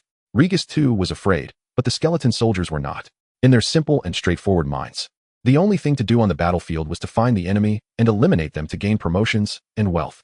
A large number of skeleton soldiers rushed in, and Regus II swung his dual blades desperately. Having learned from previous setbacks, he was now being cautious and paying attention to his feet. Several times, skeleton soldiers tried to lock his legs, but he quickly kicked them away. However, prolonged defense must lead to loss. After all, Regus II only had 2 eyes. He could guard in front and below, but he couldn't keep watch all around. Suddenly, with a crack, a long spear lunged at him from behind with full force. Hearing the noise, Regus II instinctively dodged, successfully avoiding the tip. However, the spear that pierced his shoulder suddenly twisted, and its hooked blade was now across his throat. It pulled back with force. The armor saved Regus II's life once again. The hooked blade cut sharply into the neck guard, creating a gap above, but did not injure Regus II in the slightest. However, although Regus II was unharmed, he was knocked to the ground. Before he could recover from the dizziness of the hard fall, a skeleton soldier with a long fork locked it around his neck. A flurry of attacks came again, with various weapons striking one after another. One of them swung a bone hammer and struck hard at Regus II's groin. This sudden heavy blow could not be fully absorbed just by high defense. Regus II curled up in pain, and before he could scream, a skeleton soldier swiftly thrust a spear, piercing through the gap in his helmet and into the socket of his left eye. Being hit in vital areas completely made Regus II lose his rationality. What fear! What anxiety! In the face of such intense pain, everything turned into rage. Grabbing the spear that was stuck in his eye, Regus II swung his other arm, directly splitting the spear in half. Roaring, he yanked the half spear out of his eye socket. Lying on the ground, he wildly swung it, breaking the leg bones of the skeleton soldiers on either side. As the skeleton soldiers fell one after another, Regus II finally broke free from his constraints, and with the half spear in hand, he lunged out like a mad dog, piercing through the skull of the skeleton soldier that attacked his eye. With vengeance fulfilled, Regus II grabbed the skeleton soldier's frame and swung it wildly, knocking down wave after wave of approaching skeleton soldiers. At this moment, Regus II had completely fallen into madness. In military terms, he was blood red with rage. He didn't even care about his injured left eye anymore. grabbing whatever weapon he could find and fighting for his life. Faced with such a reckless fighting style, the skeleton soldiers, unable to form an encirclement, found themselves at a loss for a moment. Gradually, the surrounding encirclement began to disperse, creating a 2-meter radius of open space centered around Regis II.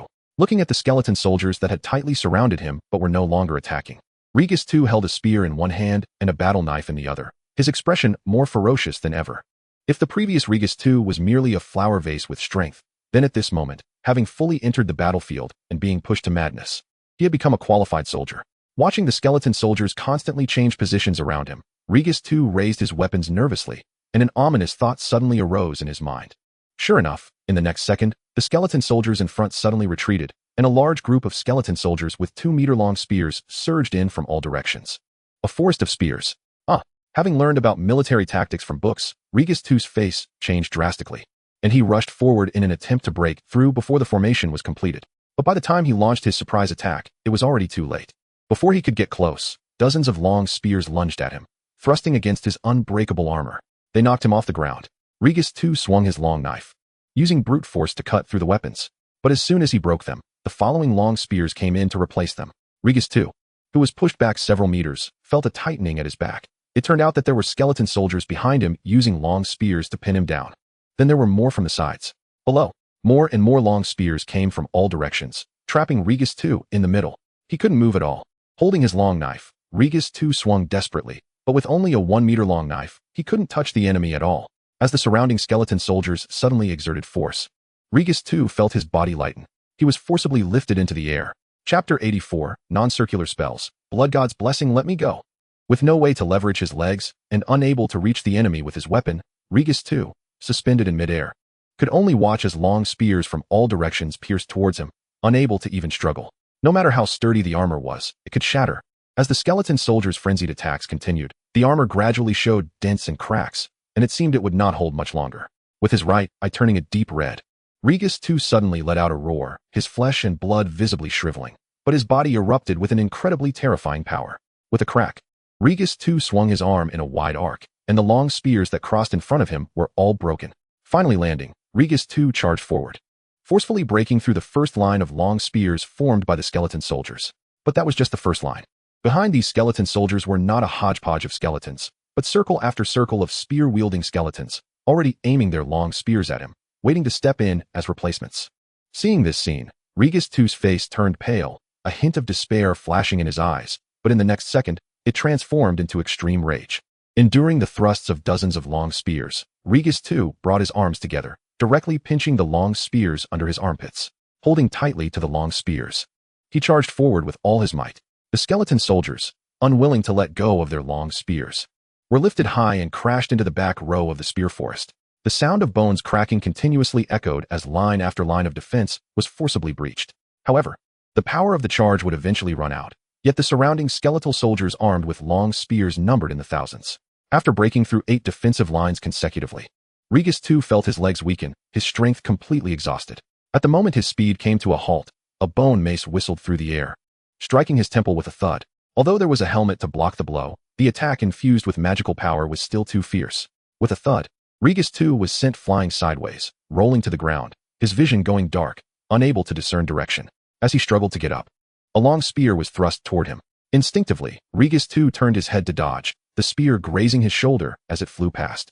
Before Regis II could retaliate against the skeleton soldier, the thrusting spear was seized by another skeleton soldier from the other side. The two of them pressed down hard, the spear crashing heavily onto Regis II's shoulder, forcing him to kneel on one knee. And it didn't stop there. Following that came the second, third, and fourth spears. More and more spears crossed over Regis II's shoulder, held down by countless skeletal soldiers. Regis II felt his body sink, his knees slamming heavily against the ground. The spears turned into shackles, pinning him down so he couldn't get up. Meanwhile, a large group of skeletal soldiers wielding giant bone hammers crashed through the crowd, clearly intending to give Regis II's head a good pounding. "Get away from me." A heart-wrenching roar erupted, and Regis II's body shrank threefold, his already immense power surging by more than half again. With a thunderous boom, hundreds of skeletons hanging around Regis II by the spears were flung into the sky. Regis II had forcibly broken the spear formation using sheer brute strength. But the price he paid was also extremely heavy. This spell that consumed flesh and blood to unleash power was the infamous hemolysis spell among the 6th tier spells. After casting this spell, One would gain a massive boost in power for a short time, but the cost was that after the power was exhausted, their strength would permanently decline. At this moment, Regis II had exploded with power twice in a row, and even if he could escape from here, once the enhancement wore off, his strength would likely drop to around the 4th tier. But now, with his life on the line, who could care about strength? After 2 rounds of enhancement, Regis II's combat power had changed drastically. Grabbing a long spear and swinging it wildly, he smashed the surrounding bone hammer skeletons into pieces. His body continued to charge forward. Looking at the skeletons that could no longer withstand his blows, Regis II seemed to see a glimmer of hope for survival. However, this flicker of hope was quickly extinguished. With a whoosh, a mace whistled in an arc, striking Regis II under the jaw from below. Poor Regis II now had power, but his physique had deteriorated further. In a normal state, he would have had a chance to withstand this blow. But now, with his true strength having regressed to the 4th tier, this strike sent him flying. His body soared over 2 meters high, and the battered helmet shattered at that moment. When Regis II landed heavily on the ground after flying 4 or 5 meters, his vision was already pitch black, as if all his strength had been drained away. Struggling to push himself up with both hands on the ground, Regis II knelt there, his gaze hazy as he looked around. But no matter which direction he looked, all he could see were skeletons. This seemingly endless enemy had completely crushed the last shred of Regis II's sanity. Grabbing his hair with both hands, he screamed in madness. His remaining eyes filled with blood-red fury. "You don't want me to live? Then none of you will live. Blood God bless me." As soon as the words left his mouth, Regis II's entire body exploded into a cloud of blood mist. From the blood mist spread thousands of blood-colored tendrils. Like they had eyes, they shot out in all directions. Tendrils as thick as chopsticks precisely avoided the skeletons and violently plunged into the bodies of the dead or still living vampires. In an instant, these vampires shriveled at a visible speed. The 4th tier vampires had no power to fight back, while the 5th tier vampires could barely struggle a little, but that was all. Only the 4 6th tier vampires were not directly absorbed, but were desperately struggling and resisting. "Young master, stop! Young master!" The 4 dukes shouted loudly, but received no response. Regis II laughed maniacally, the entire cloud of blood mist visibly condensing into flesh. Blood God bless. A spell without rings. But it was also an existence beyond ordinary spells. It was rumored that this move was a power granted by one of the bloodline gods, the blood god of the higher gods, which, once activated, would crazily absorb all blood around, with no growth limit. That's right, it was an endless devouring and absorption. The user would grow larger and larger. It was said that in the end, it could even consume all living things in the world. However, this spell also had flaws, and they were very obvious. The user would gradually lose their sanity, ultimately becoming a monster that only knows how to consume flesh and blood. In short, this move was used by the blood god to collect energy for himself. When a bloodline user performing the blood god bless expands to a certain extent, the blood god would then bring him to his divine realm and swallow him. This thing, let alone a 9th tier being, if it couldn't be eliminated before it grew, even a lord-level existence would be useless. In the blink of an eye, the 4 6th tier dukes were also devoured completely. Regis II had completely transformed into a massive flesh ball, with dozens of meters-long tentacles all over his body, slapping against the ground and causing it to crack. The flesh ball turned, and a large blood-red eye emerged from within, glaring at everyone present. "I will devour you all. I will extract all your blood and flesh. I will kill all of you bastards." Hearing Regis II's loud threat, the skeletons looked down at their own bony frames, and not a single one spoke. Regis II gazed at these skeletal soldiers' bony bodies and fell into silence. Chapter 85. The System of 2 Evolutions. Regis II died, and he died very frustratingly. Normally, in the state of blood god bless, he was supposed to be immortal. He would grow while devouring the blood and flesh of living beings. And the more people attacked him, the faster he would grow. The only way to defeat him was to find a master and challenge him one-on-one, giving him no chance to devour. However, today, this legendary undefeated group battle had failed, and it was a complete defeat. After devouring a multitude of blood clans and barely growing to the 7th tier, Regis II was besieged by 20,000 skeletons. And the skeletons were all made of bone, offering nothing for him to absorb. This led to him getting smaller and smaller with each fight, his strength shrinking as his size diminished. Regis II even tried to struggle, rolling on the ground in a frenzy, hoping to crush the skeletons with his weight. But after rolling a few times, he hardly crushed any skeletons, as he was just a flesh ball and the ground wasn't hard enough. Instead, many skeleton soldiers took the opportunity to crawl onto him, sticking like a dog's skin plaster. Impossible to shake off. The blood god's blessing that devours flesh and blood collided with the skeleton soldiers, who lacked flesh and blood, marking a complete encounter with a natural enemy. When the shrunk Regis II crashed to the ground, his strength had already degraded to the 4th rank. A monster that was originally qualified to challenge the undead lord fell just like that to a group of skeleton soldiers. As Regis II was about to perish, Gu Erdan squeezed through the crowd and ran over, kicking him repeatedly. This bastard. He actually almost ate his entire Special Forces team. The hard-earned recruits of ghouls, zombies, and corpses, plus 2 bats and 1 corpse bird, all of them were absorbed by him. Really not picky at all. It doesn't matter if it's fragrant or stinky. To him, it's all meat, isn't it? After venting his anger with several kicks, Gu Erdan finally felt satisfied. He decided not to recruit vampires anymore. These guys were incredibly arrogant and looked down on skeleton soldiers. He couldn't let them turn against him. Moreover, with this thing causing chaos, it would be strange if they could find any survivors on the battlefield. Fortunately, this creature didn't consume dry corpses, allowing the armored knights and the death twins to escape disaster. Otherwise, if this thing eliminated both his chief of guards and the cavalry commander, Gu Erdan would have to whip its corpse. After collecting the spoils, Gu Erdan led his main force to flee quickly. However, walking out of the canyon so brazenly was too conspicuous. If the enemy sensed something was wrong, it would easily attract a large-scale encirclement. If just a few dukes were already this troublesome, what would happen if that elder-level bigwig showed up? How many of his subordinates would die? So, Gu Erdan chose to retreat underground. Isn't it said that the most dangerous place is the safest? So Gu Erdan hid in the depths of this valley. After Gu Erdan and his group were busy for a while and finally hid, Elder Regis also sensed that something was off. How could it take so long to eliminate a group of skeleton soldiers without any news? Something must have gone wrong. When Elder Grace personally led the Bloodbat Knights to rush over, he found no trace of the enemy, only a devastated battlefield, with countless discarded bone fragments and BloodClan corpses strewn about. Looking at the limp mass in the middle of the battlefield, Elder Grace felt a tightness in his chest and nearly fainted on the spot. Half an hour later, in the vampire camp, Elder Grace sat on the throne with a blank expression. In front of him lay the corpse of Grace II. This corpse was forcibly altered back by Elder Grace's subordinates using shaping techniques.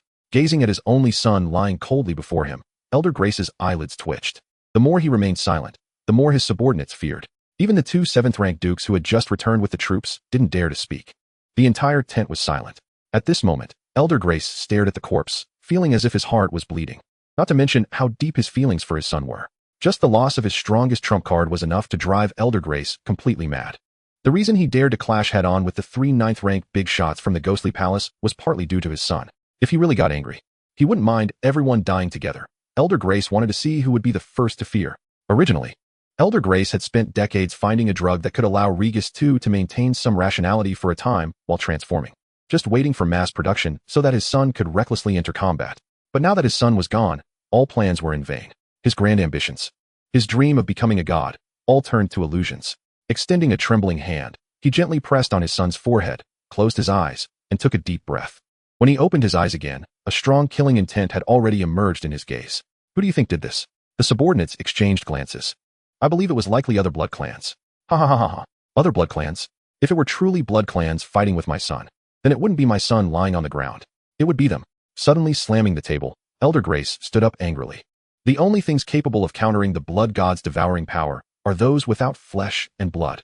It must be a powerful being from the Ghostly Palace. Who is it? Who did this? The Death Knight, King Alii? The Nightmare Luss? Or did the 3 kings come personally? Damn bastard. Bastard. In his fury, Elder Grace swept everything off the table to the ground, looked up at the sky, and took a long time to calm himself down. You told me earlier that there were experts among the enemies breaking through, right? It seems they have delivered a great gift to me. Am I someone who doesn't understand how to return a favor? Pass down my orders. Everyone, search for them. I will ensure they are exterminated. Not a single one will be left. Yes, the Blood Clan troops on the ground began to act, splitting into countless small teams searching the mountains. This was tough for those lurking nearby. Some were little lords trying to take advantage of the chaos. Some were other blood clans with ulterior motives. And besides them were the experts from hostile forces who had infiltrated. Elder Grace, who was completely furious, wouldn't care who they were. He would kill on sight. Battles erupted everywhere. Bloodshed was everywhere. The originally peaceful plains suddenly fell into chaos. Watching the Blood Clan troops chasing them like mad dogs, these people were stunned. They admitted they had come to make small moves, but they hadn't done anything yet. Why were these guys clinging to them as if someone had stepped on their tails? Gu Erdan, hiding deep underground, was unaware of all this. At this moment, he was facing a tremendous surprise. His system had evolved again. Chapter 86, Let Go of Me. I can still draw ding. Absorb the fragments of divine souls. The system is undergoing secondary evolution. As Gu Erdan absorbed the soul fire of Regis II, a voice suddenly echoed in his mind. Hearing this sound, Gu Erdan instinctively froze, and after realizing it, he excitedly hugged the head of the armored knight next to him and shook it vigorously. My dear system, you finally want to update. I don't ask for you to evolve into something amazing. Just let me level up. Hurry up. Ding dong. System upgrading. Level up. Level up. I want. Level up. Ding dong. System upgrade completed. Talent template loaded. Enjoy your cheating. Listening to the prompt in his mind, Gu Erdan hugged the armored knight's head. His whole body frozen in place. Trembling, he opened the system. Looking at the newly added talent panel, Gu Erdan excitedly drew it over.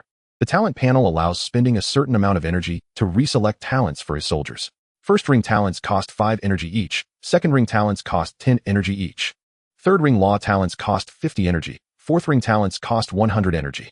Fifth ring 500. Sixth ring 1000. Seventh ring 5000. Eighth ring 10,000. Introduction. Are you still troubled by the insufficient strength of your soldiers? Are you still lamenting the uneven strength of your soldiers? Spend money, young man. Your million legendary talent subordinates are waiting for you. Sitting down with the help of the unarmored knight, Gu Erdan suddenly felt a bit of moisture in his empty eye sockets. Worried about the strength of his little brother? No, he only worries about his own strength. Among the more than 20,000 skeleton soldiers, he, the leader, is the weakest. Is there any justice in this world? Please don't just walk a single road to darkness. You bastard. Don't just focus on strengthening the little minions, you bastard. Don't forget that I am the main character. With sand flowing in his eyes, Gu Erdan grabbed the unarmored knight and forced him in front of himself. Come, sit, as the first elder brother to follow me. Today I will grant you a great fortune. This fortune that I haven't even enjoyed. Why haven't you put on your armor yet? Are you addicted to being bare-chested? Gu Erdan's words made the unarmored knight feel a bit awkward. The soldiers say that my title is unarmored knight, so I'm not allowed to wear armor. Hiss. Is there such a saying? Then I'll find a female vampire in the future and bestow her the title of naked war goddess. I wonder if she will cough. Enough of the small talk. Let's get down to business. Gu Erdan quickly straightened his posture and opened the unarmored knight's panel to check her abilities. In Gu Erdan's eyes, talent spells have no hierarchy. Every spell has its shining point. As the saying goes, there are no useless spells, only useless skeletons. Look, when he started from scratch back then, he relied on a spell deemed useless, the bone regeneration spell, to thrive. So, it really depends on who uses the spell. However, Gu Erdan's contentment began to crumble gradually after obtaining the talent panel. Looking at the 4 spells of the unarmored knight, the more he looked, the more awkward he felt. Cursed armor?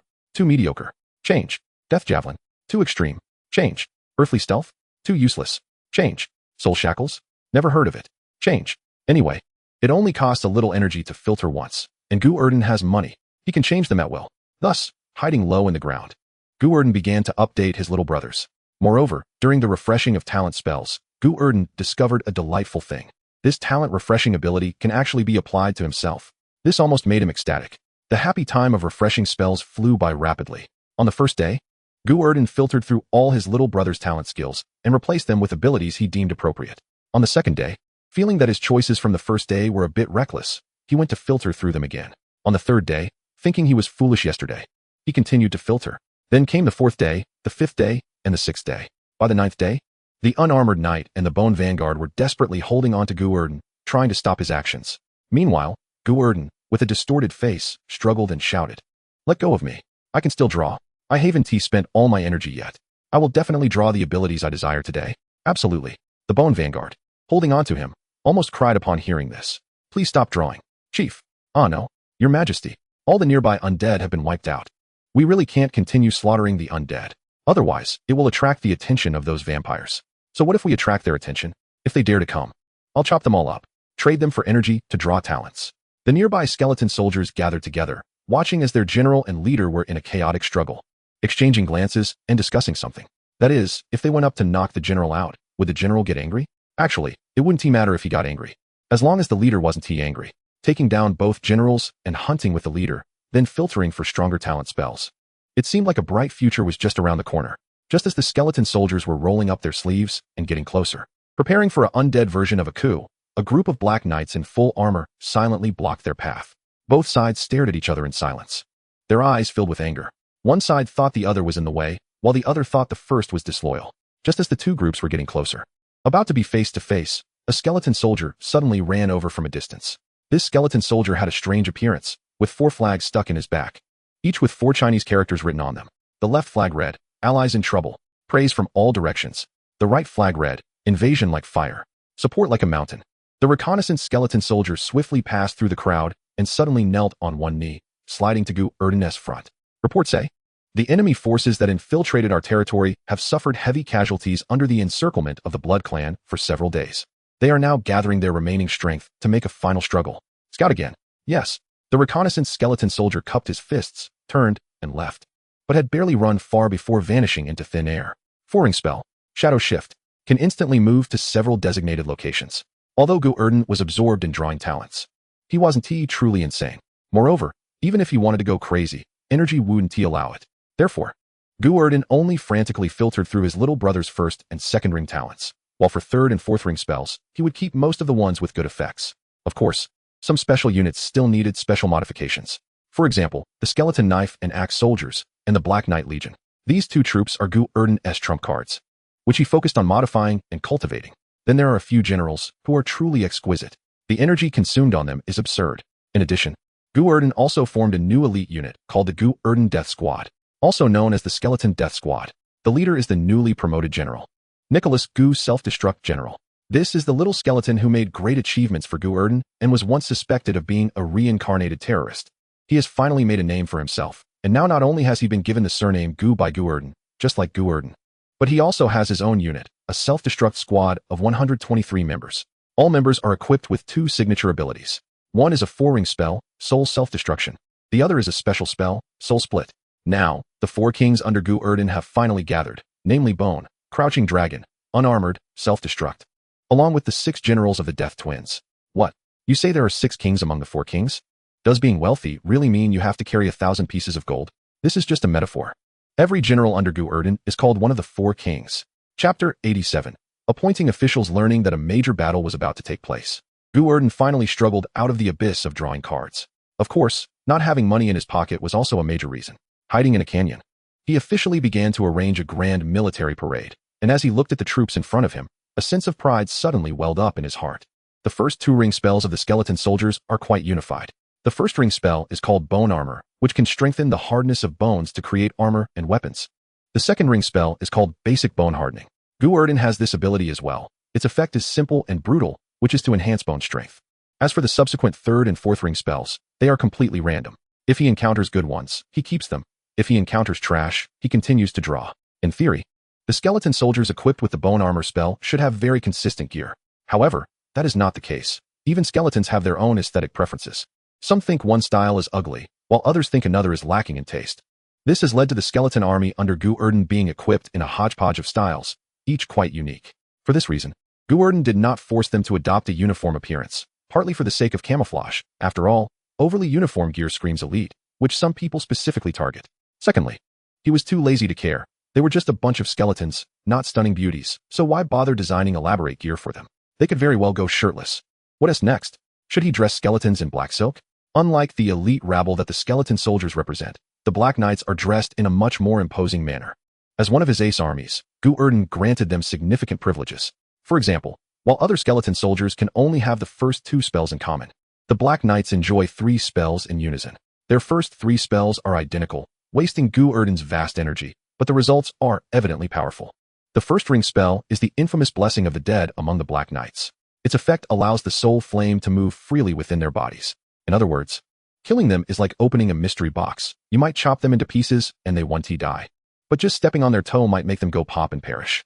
The second ring spell is called Black Knight Armor, which utilizes bones and minerals to create their own weapons and armor through dark energy. The third ring spell is called the Formation of Soldiers. This spell isn't well known, but a similar spell is widely circulated among mages. That is, the life-saving skill, Blink. That's right. The so-called Formation of Soldiers is essentially a displacement spell. However, unlike the instant disappearance of Blink, this move leaves a trace, making it a low-tier version of Blink. The body transforms into black mist, zipping to the target's side, then reconstituting into solid form. The maximum movement distance is 100 meters. The farther they move, the greater the consumption. However, conversely, if they stay close to you, they can even achieve continuous displacement. Imagine a group of floating figures suddenly darting to your side to stab you, and before you can react, they poof into black mist and vanish. With a number as high as 1,000, how utterly despairing that would be. It was precisely because Gu Erdan discovered that the Black Knights possessed such a skill that he went crazy, selecting 3-ring spells for them. The Black Knight's appearance remains unchanged, still clad in pitch-black armor engraved with rose patterns, holding shields in their left hands and swords in their right, with 4 javelins strapped to their backs. However, their destructive power has decreased a bit because they no longer have spell enhancements for throwing javelins, but their defensive capabilities have increased significantly. Their second ring spell is known as the strongest ability of the Black Knights. If a necromancer can recruit a Black Knight with the Black Knight armor ability, they might find themselves laughing in their sleep at night, as they would carefully nurture him. The armor produced by this spell is said to be invincible in defense at the same tier. Of course, this refers to armor that has been carefully cultivated. These Black Knights have only had this ability for a few days, so the strength of their armor has yet to catch up with their level. The ability to absorb dark energy for infinite growth is the most terrifying aspect of this armor. It is also a unique divine skill of the Black Knights. In fact, the first ring spell of the skeleton soldiers is also considered a divine skill. The hardness of the bone armor depends entirely on the hardness of the bones used. Moreover, these skeleton soldiers possess the ability of basic bone reinforcement, allowing them to break their own bones to create armor, as their bones can slowly regenerate. If they level up in the future and Gu Erdan selects intermediate or advanced bone reinforcement, or even the legendary death goddess bones for them, then the hardness of their armor might surpass that of the Black Knights. But if their own bones reach such hardness, why would they need such strong armor? Looking at the large army before him, Gu Erdan grew more and more satisfied. These are my elite troops. They will be the ones to help me establish my empire. Look, the valiant self-detonation corps. Look, the reliable Black Knight army. Look, the astonishing number of skeleton soldiers. Look, the grim-faced skeleton axe-wielders. Wait a minute, grim-faced? Slowly shifting his gaze back, Gu Erdan noticed the leader of the skeleton axe-wielders, whose entire skull had taken on a distressed expression, radiating an aura of unhappiness. He couldn't help but scratch his head. Ahem, axe-wielder captain, are you dissatisfied with something? Not daring to voice it, the captain merely shot Gu Erdan a resentful glance before turning to look at the generals beside Gu Erdan, especially the newly promoted self-detonation general. Seeing this scene, the not-so-dull Gu Erdan immediately understood what he was resenting. After all, the captain of the axe-wielders had always been loyal and led every battle himself. Moreover, this self-detonation skeleton was someone he had promoted. Back when he was not famous, he was under the captain's command. Now, the little brother he promoted had become a general while he remained just a captain. How could he balance that in his heart? And this self-detonation general only had about 100 self-detonation soldiers, yet could be appointed as a general. The two newly added so-called death twins are nominally the cavalry commanders. But Gu Erdan only has one horse under him, which is also Gu Erdan's steed, and it would definitely not obey orders. How could someone like this be made a general? But him. He has 300 axe-wielders. Why is he still just a captain? Feeling the resentful gaze of this veteran, Gu Erdan's expression grew quite awkward. However, the appointment of officials had already ended, and it would be inappropriate to appoint him now. Isn't it said that a word is worth its weight in gold? If he casually made him a general, wouldn't it make him, Gu Erdan, seem like a very casual skeleton? That wouldn't he do? Reaching out, he patted the axe-wielder captain on the shoulder. Gu Erdan decided to give him some encouragement. So, he leaned his head close to the captain's ear and spoke in a very low voice. Go, kill a 6th tier 1. I'll make you General Ghostly Might. The axe-wielder captain's eyes lit up at the words, and his excited bony frame creaked. However, the captain is a very proud skeleton, as a small team leader. He dared to clash head-on with several generals, and even tried to seize the position of the Black Knight's guard. His ambition is not to be underestimated. Therefore, he wasn't satisfied with such an achievement. He wanted to grow stronger and create glory, and he wanted to make his boss see him in a new light. To understand who the real general is, with fierce determination in his eyes, the axe-wielder captain suddenly swiped at his neck. Your Majesty, what if I kill a 7th tier 1? Then, I'll make you General Divine Might. What if I kill an 8th tier 1? I'll make you General Heavenly Might. What if I kill a 9th tier 1? I appoint you as the greatest general of the universe. What if I kill a Death Lord? If you can kill a Death Lord, then you can take this leader's position. I'll be your general. Chapter 88, The Great War is about to begin. Death Knight Arel, the strongest lord under the Ghost King. Without exception, he once commanded the Death Knight Corps, striking fear in the hearts of many, and no one dared to provoke him. This time, he came to execute a special plan on the orders of the Ghost King. He thought he would encounter the troublesome Bone King under Elder Grace, and had even gathered a lot of intelligence about him. But unexpectedly, plans changed. He did not meet the Bone King, but instead encountered a group of unprecedented terrifying skeleton soldiers. The Death Knight Corps was annihilated, and the once feared Death Knight King has now completely become a mere figurehead. This led him to be mocked when he joined other lords who had managed to break through, especially when they learned that he had been defeated by a group of skeleton soldiers. Their laughter became even more unrestrained. In fact, these lords were not foolish. To annihilate the famous Death Knight Corps, that group of skeleton soldiers must be formidable. But so what? Even if they were formidable, they still laughed at him. As this Death Knight Arel had been so arrogant before, now that he had fallen to such a state, he deserved it. Unfortunately, the mockery did not last long. For some unknown reason, Elder Grace, who was known for his cautious and steady approach, suddenly went berserk, like a rabid dog, killing and biting anyone in his way. In just a few days, the lords who had finally broken through suffered heavy casualties, with 2 7th-tier beings dead, one of whom was killed by Elder Grace himself.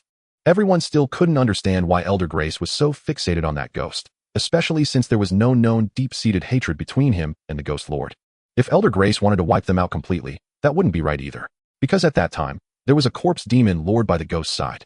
This guy was also 7th tier, stronger than the Ghost Lord. Yet Elder Grace led his army, ignoring him entirely, and went straight for the ghost, who was now reduced to ashes scattered who knows where, while the corpse demon lord remained unharmed. Seeing Elder Grace transform into a mad dog, abandoning his previous steady strategy, he bore a striking resemblance to Elder Hussein, known as the Reckless One among the 4 great elders of the Blood Clan. Many lords realized they could not continue to drag this out. Even if their strength was not yet sufficient, they could only choose to fight back. The lords began to gather and quickly formed a resistance army. Their numbers were few, but they were all elite.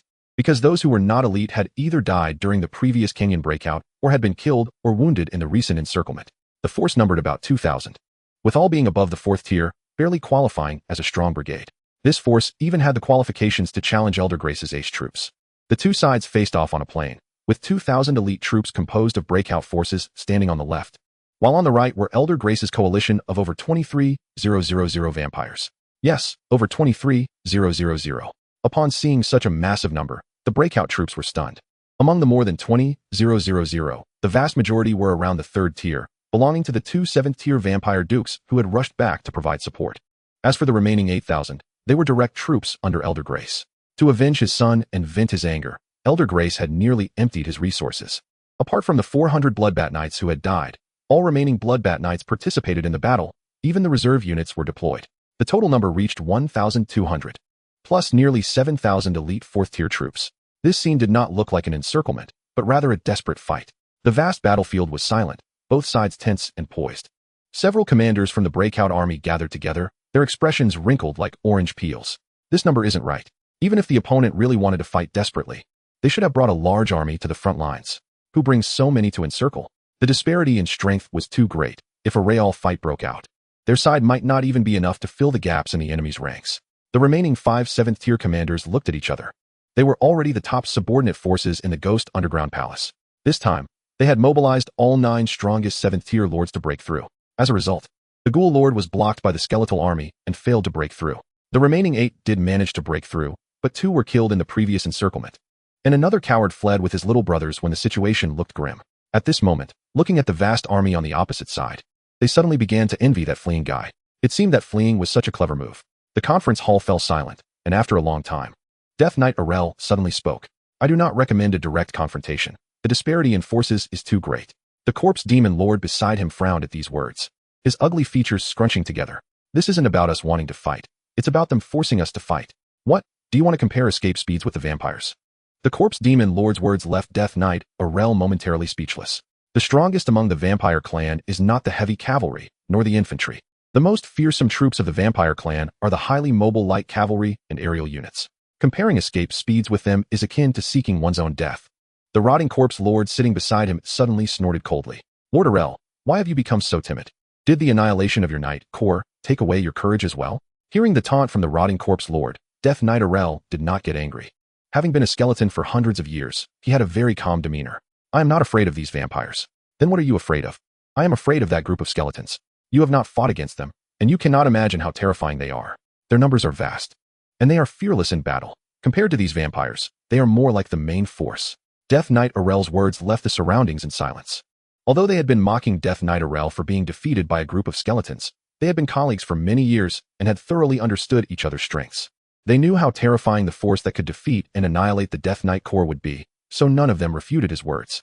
However, not refuting did not mean agreeing. The usually taciturn Wraith Knight King suddenly looked up, gazing deeply at Death Knight Arel, with silver flames flickering in his eyes. If that group of skeletons truly possesses such terrifying strength, do you think they would really be willing to inhabit under others? Hearing the Wraith Knight's words, Death Knight Arel also looked up and deeply gazed at him. That is exactly what I fear. If they are not under Elder Grace's command, then things could really become troublesome. Chapter 89, The Legendary Superlevel Magic. Death Knight Arel's words were like a cold wind, causing everyone to shiver. A force not belonging to Elder Grace is still so powerful. What kind of terrifying force is behind him? Does this mean that a third party has already intervened? Is it an ace force secretly sent by another Blood Clan elder? Or is it an undercover agent planted by that vampire prince? Regardless of the situation, it signifies one thing: variables. As everyone fell silent, the leader of this battle, who once stood shoulder to shoulder with the Death Knight Yair and commanded 105th tier stitched monstrosities, suddenly spoke up. At this point, the arrow is already knocked. We have no choice but to fight. If we fight, we still have a glimmer of hope. If we don't, we will surely die. If we relay this information to the three lords and they choose to abandon this opportunity, do you think they will come to rescue us? Our subordinates have already become pawns in this battle. Do you also want to be pawns? The crowd fell silent. No one spoke. They knew that if the three lords truly felt danger, they would absolutely not come to save them. In that case, they wouldn't even have the chance to fight back. Now, the only path before them is to take a gamble and risk everything. They would drag the three rulers of the ghostly palace into the fray. Either everyone lives or everyone dies. As for any conspiracies or other forces intervening, that is no longer something they can concern themselves with. If the sky falls, there will be tall people to hold it up. They just need to carry out their mission. The great battle was about to begin, and over 2,000 elite troops began to line up in defense. They chose a hill as a barrier to protect their rear and formed a semicircular formation, clearly intending to defend to the end. Meanwhile, the vampire army in the distance also began to line up. The reason they didn't charge directly was mainly to annihilate the enemy completely, thus giving them ample time to assemble. Now that they saw the enemy preparing to fight to the death, they knew that those who could come had already arrived.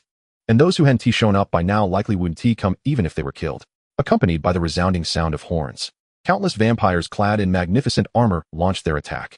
The vampire clan had thoroughly implemented the custom of sending in cannon fodder in situations where the enemy had fewer troops, and their units were unevenly matched. The best method was to forcefully charge with heavy cavalry, supported by light cavalry. The heavy cavalry would tear open a gap, and the light cavalry would take the opportunity to widen that gap until the entire front collapsed. Although charging with cavalry is a foolish method, when the numbers are equal and the enemy is not composed of heavy infantry, even blind heavy cavalry could charge through them. Unfortunately, the vampires didn't do this. They didn't even send out cavalry. Elder Grace led his ace army to hold their ground, ordering 2 vampire Grand Dukes under his command to launch a strong assault. The 2 Grand Dukes, skilled at shifting blame, turned around and ordered their small vampire lords to lead the charge. The small vampire lords, knowing the enemy was formidable, unhesitatingly commanded their generals to attack fiercely. Then the generals ordered their officers to charge, and the officers sent the foot soldiers to attack. Thus, the battlefield formed a bizarre scene. The vampire army sent out a large force to charge, but they were all mere cannon fodder. There were hardly any top-tier experts, not even a few 4th-tier undead. Even more absurdly, this group was entirely infantry. In a hard-hitting siege battle, the quality of the soldiers represents everything. If you used cavalry to charge, there might be a chance to win against the odds. But sending in mixed soldiers to clash with elite soldiers? That is just sending them to their deaths. The brutal war erupted, as numerous undead rushed forward but could not break through the enemy's defenses. Seeing this scene, the vampires were not anxious. They were just cannon fodder, and they could send as many as they wanted since they were not their own subordinates. So they felt no pain in their deaths. A group of big shots leisurely watched the spectacle, quietly waiting for the forces within to exhaust their strength. 1 hour, 2 hours, 3 hours passed. The formation of the breaching troops was continually compressed, transforming from a scattered formation into a turtle shell formation, and casualties began to appear. If it weren't for the presence of over 105 to 6 meter tall 5th-tier, stitched monstrosities, made from countless corpses, effectively slaughtering low-tier undead, the defensive line would have likely been breached by sheer numbers. However, this could not continue. The 4 7th-tier lords stood in a row, frowning as they looked at the front line in silence. Just as they were observing silently, a gust of cold wind suddenly swept across the ground, eventually taking the form of a flickering shadow. Underneath it was a black misty horse, its body enveloped in green flames. He was none other than the king of the Phantom Knights, one of the mutant undead of the Ghost Clan. Upon seeing his appearance, the 4 instantly locked their sights on him. What is going on? It's done. My Phantom Knights have already set up the formation. Whether we can take down Grace will be decided here. Then let us move. The 5 lords pulled out brilliant crystals from their bosoms, while simultaneously revealing black rings on their other hands. These were storage rings, but unlike conventional storage rings, these were forged from special materials and could only store souls. As the rings opened, a terrifying number of soul flames flew out, although they were all low-quality souls. Their quantity made up for their quality. Endless souls flew into the crystal, which emitted a dazzling light, ultimately shooting a beam of light straight into the sky. Teleportation crystal. Activate. The blinding light released immense power, instantly activating the formation on the ground. 5 beams of light converged in the sky, forming a massive magical array that corresponded with the formation on the ground. One after another, white lights fell from the array, transforming into various ghostly figures. breaking through the usual limits of power, touching the realm of power with 10th tier superlative magic. Time-space, group teleportation. Watching the countless figures descending. The vampires who were desperately launching their attack panicked and hurriedly turned to escape. However, they did not expect that these descending undead were extremely strong, capable of slaying them with a mere wave of their hands. In an instant, rivers of blood flowed as tens of thousands of undead emerged from the array.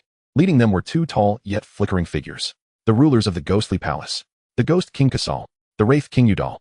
The two who led the large force appeared here, exchanged glances, and upon seeing the massive vampire army opposite them, smiles appeared in their eyes. It seems the plan succeeded. It was worth the three of them spending a large amount of resources to have that undead lord specially create the teleportation crystal. If they could eliminate Elder Grace here, then their deadlock with the vampire clan would be thoroughly broken. Even if they couldn't kill him, wiping out all his forces would be a good thing. At that time, with only 3 vampire elders working together, they might not be a match for their ghostly palace. However, the smiles on their faces did not last long as they realized something. Where's the undead King Ryger? Where did he and his army go? Wasn't he had agreed that we would strike together and kill Elder Grace with a thunderous force? That bastard wouldn't have ditched them, would he? The two exchanged glances, eventually turning their eyes back. Not only had the Death King Rigger and his army not arrived, but they also discovered that out of the 20,000 elite troops they had gathered, only 10,000 had been teleported over. Chapter 90, A Crazy Bet. Faced with the grim expressions of the two big shots, Death Knight Alii steeled himself and stepped forward. Report to the two kings. That Blood Clan Elder Grace has gone mad and actually sent all his ace troops to encircle us. We suffered heavy losses, with several killed. And the teleportation crystals were also lost. Moreover, the Ghoul Lord failed to break through, and the Plague Lord fled with his troops.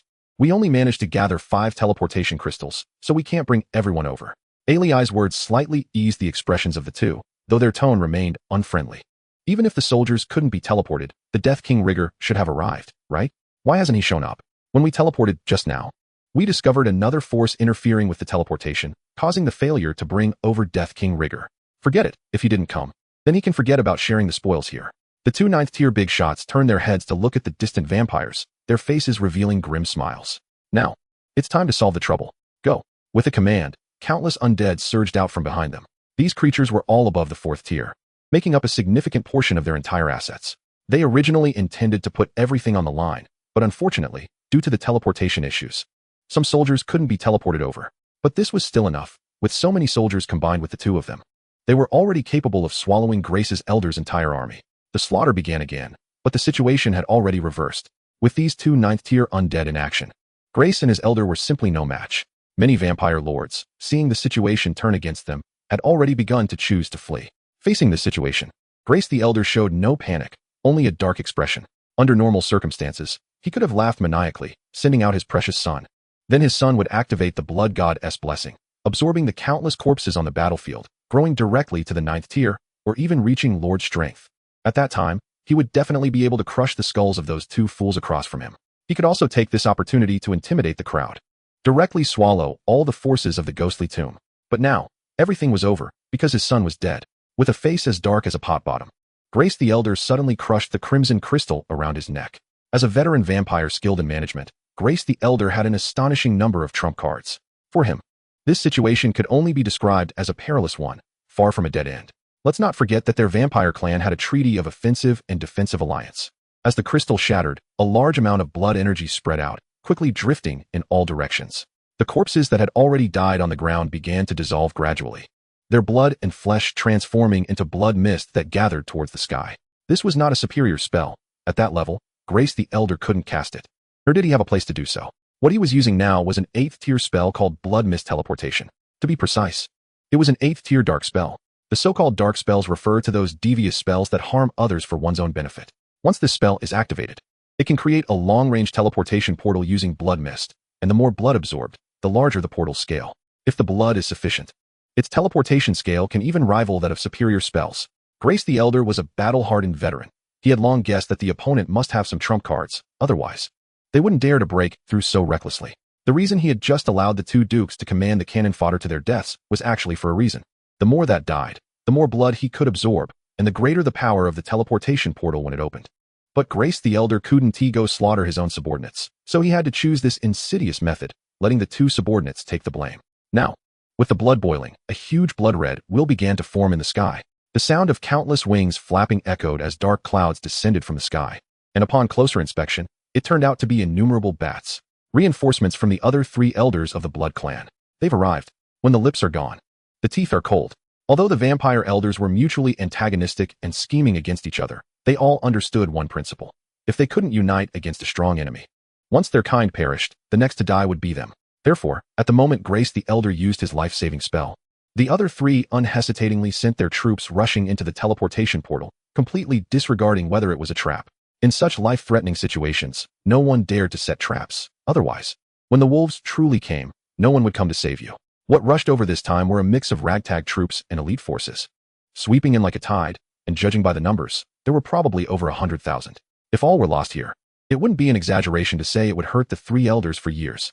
However, none of the 3 elders or their important generals came over because no one could grasp the situation here, and this teleportation portal could only exit but not enter. If the enemies here were truly unbeatable, then coming over would be equivalent to sending themselves to death. Thus, they only sent reinforcements. And whether they could help or save Grace the Elder would be left to fate. Grace the Elder had long anticipated this outcome. Or rather, this was the result he wanted. With red light flickering in his eyes and a fierce expression, Grace the Elder glared at the 2 9th-tier ghost kings across from him, suddenly revealing a grim smile. With his trump card to become a lord already gone, even if he could survive this crisis, he would never be able to lift his head in front of the other elders. Rather than that, it was better to take a gamble. Leveraging the power of the other 3 elders, he would stake everything he had and directly fight those 3 guys. If successful, he would slay one of the 3.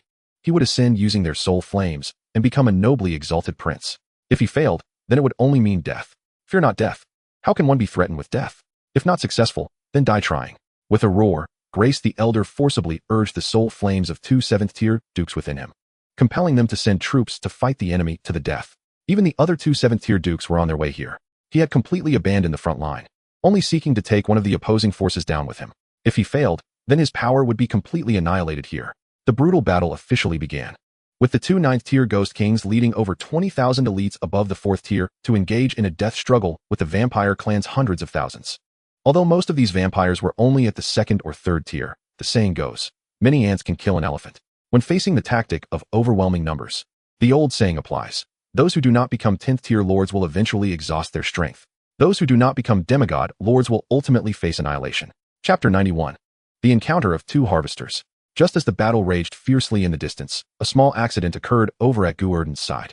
At this moment, they were playing the fine tradition of skeleton soldiers, lying on the ground pretending to be dead. Originally, seeing that a fight had broken out in the distance, Gu Erdan was ready to wait for them to exhaust each other before going out to reap the benefits. However, plans could not keep up with changes. Just as the battle began in the distance, an unexpected guest arrived at their hillside. It was a horde of around 800 zombies. To be precise, it was one of the variants of zombies, the infamous plague zombies. These foul-smelling creatures were all above the 4th tier, clearly elite troops. The leader was even a 7th-tier powerhouse, who was currently sneaking around the canyon setting something up. Watching the unexpected guest suddenly appear, the skeleton soldiers looked at each other, unsure of what to do. Should they suddenly spring up and take him down, or should they quietly observe and let things unfold naturally?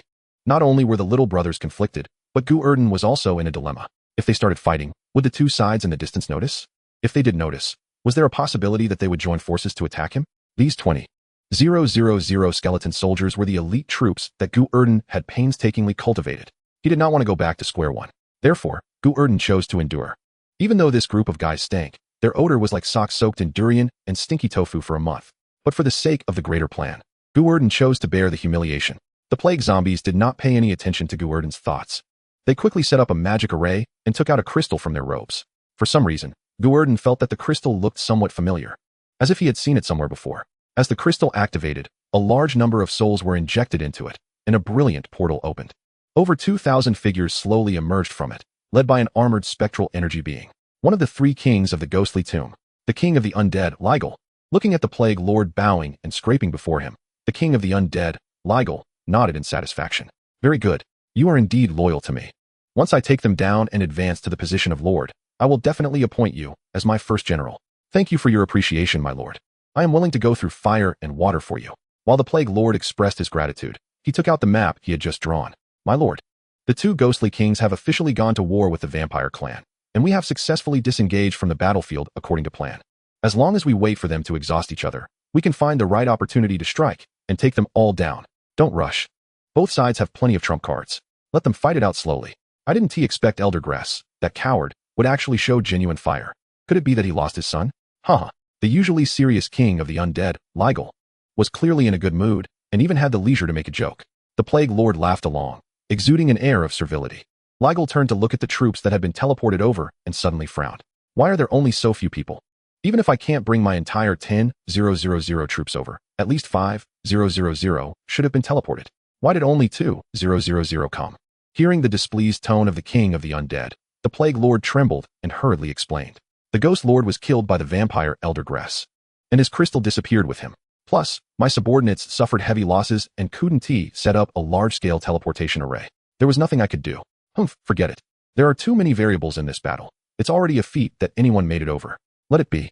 The king of the undead, Ligel, ultimately did not pursue the Plague Lord's responsibility. He also understood that this battle was somewhat strange. First, Elder Grass had aggressively sought them out. Even knowing there was a trap, he still insisted on fighting to the end.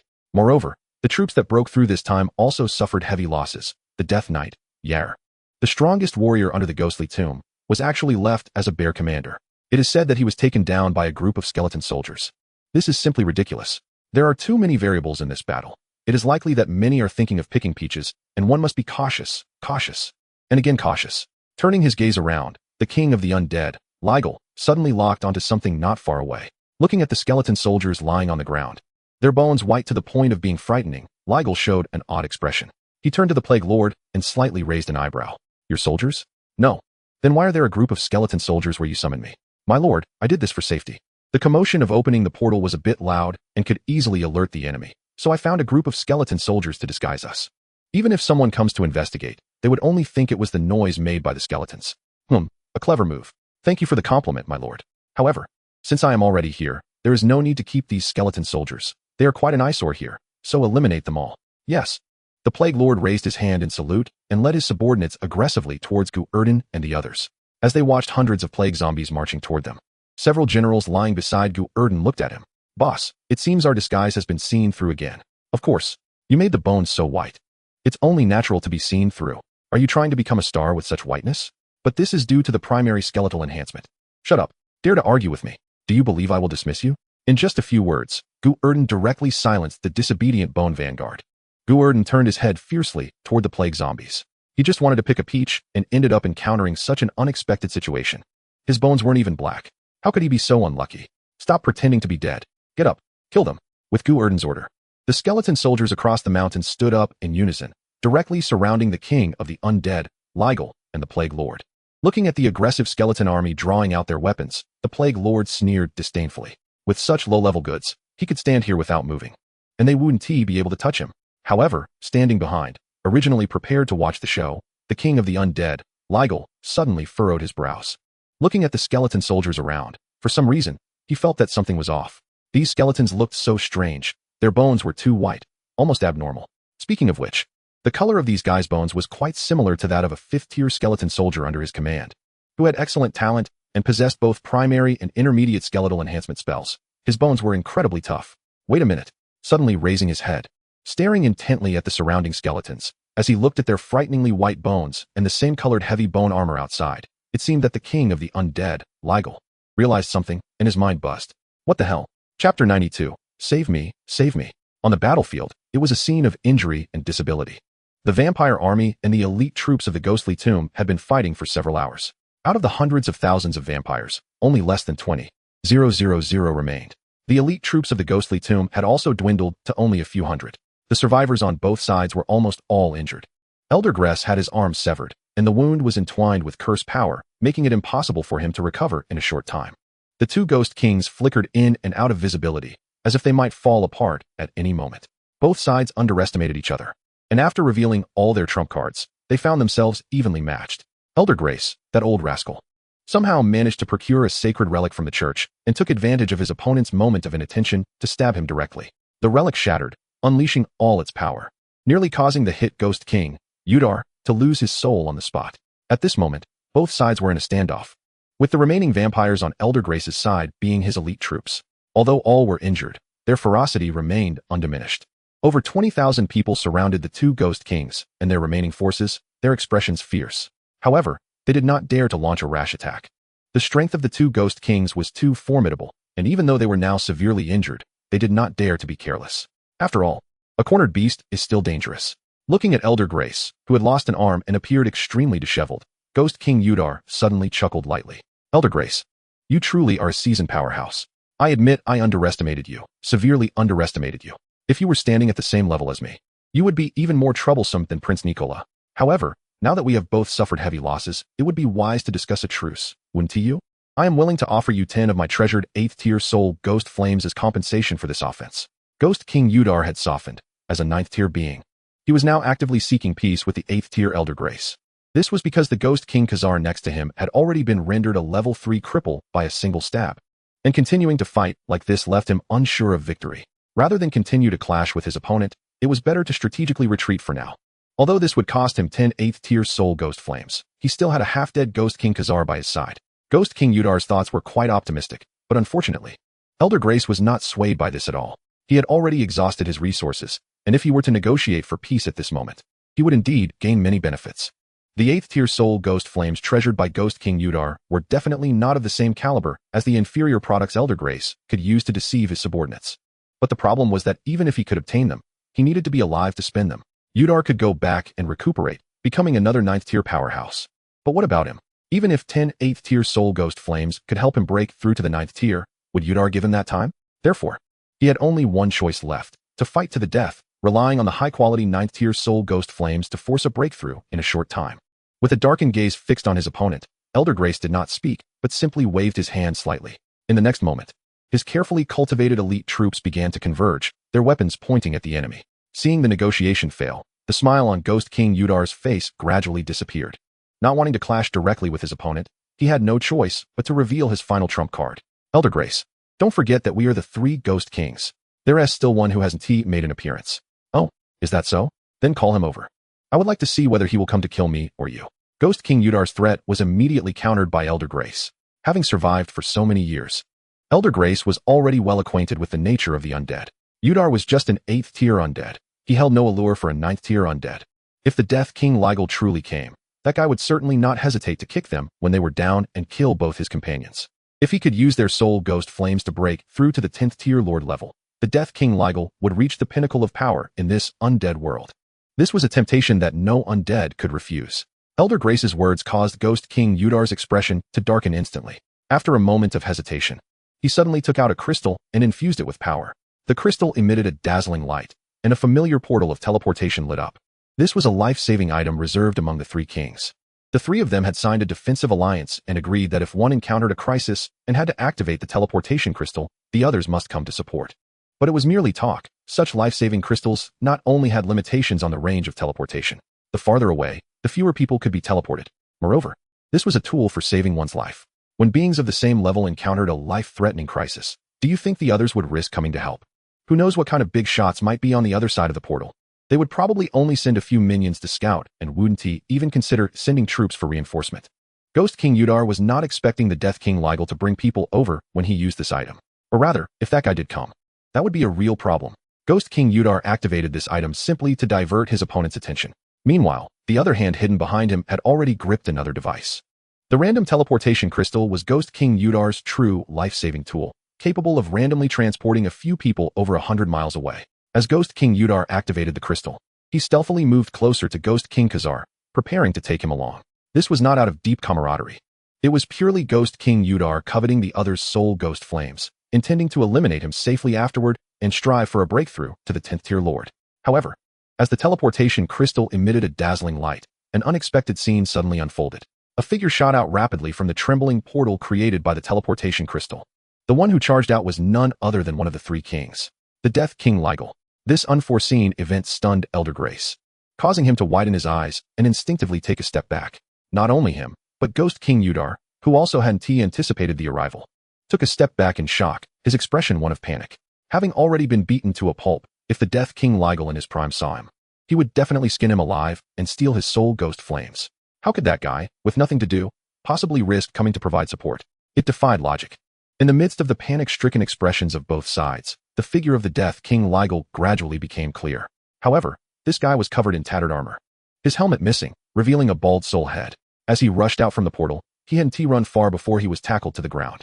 A skeleton soldier clad in white bone armor and wielding two large axes followed closely behind, pouncing on the Death King Ligel's back and hacking away like a mad dog.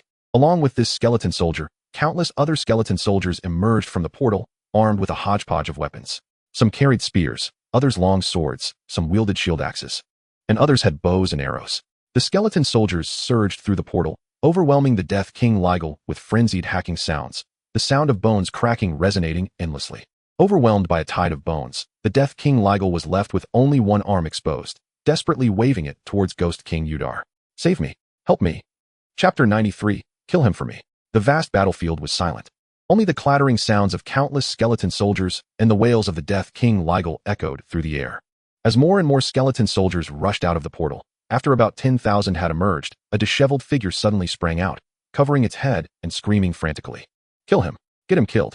General Wulong was not smart to begin with, and you hit him on the skull. The one who rushed out of the portal was none other than Gu Erdan, who at that moment was occupying the severely damaged body of General Wulong. Not only were most of the ribs broken, but the skull, which already had a hole in it, had more than half of it shaved off. This was all thanks to the Death Lord, Liger, who was extremely powerful in battle and had not only killed a large number of Gu Erdan's skeleton soldiers, but had also cracked open Gu Erdan's skull. Fortunately, Gu Erdan had habitually hidden fragments of soul fire in his chest cavity, and the original ghost fire of the skeleton general was not in his head. Otherwise, this blow could have killed him on the spot. The strength of a 9th-tier undead far exceeded Gu Erdan's understanding. According to his calculations, a 5th-tier undead could trade 1-for-1 with his enhanced 4th-tier skeleton soldiers. A 6th tier should be able to take on 10 at once. A 7th tier could handle 100 without issue. After all, no matter how high the quality, the level difference was still too great. By this calculation, an 8th tier could kill 500, and a 9th tier could at most take down 1,000. But who would have thought that the combat power of this Death Lord, Liger, was absurdly strong? He was truly slaughtering in the crowd, crushing more than 3,000 of Gu Erdan's skeletons.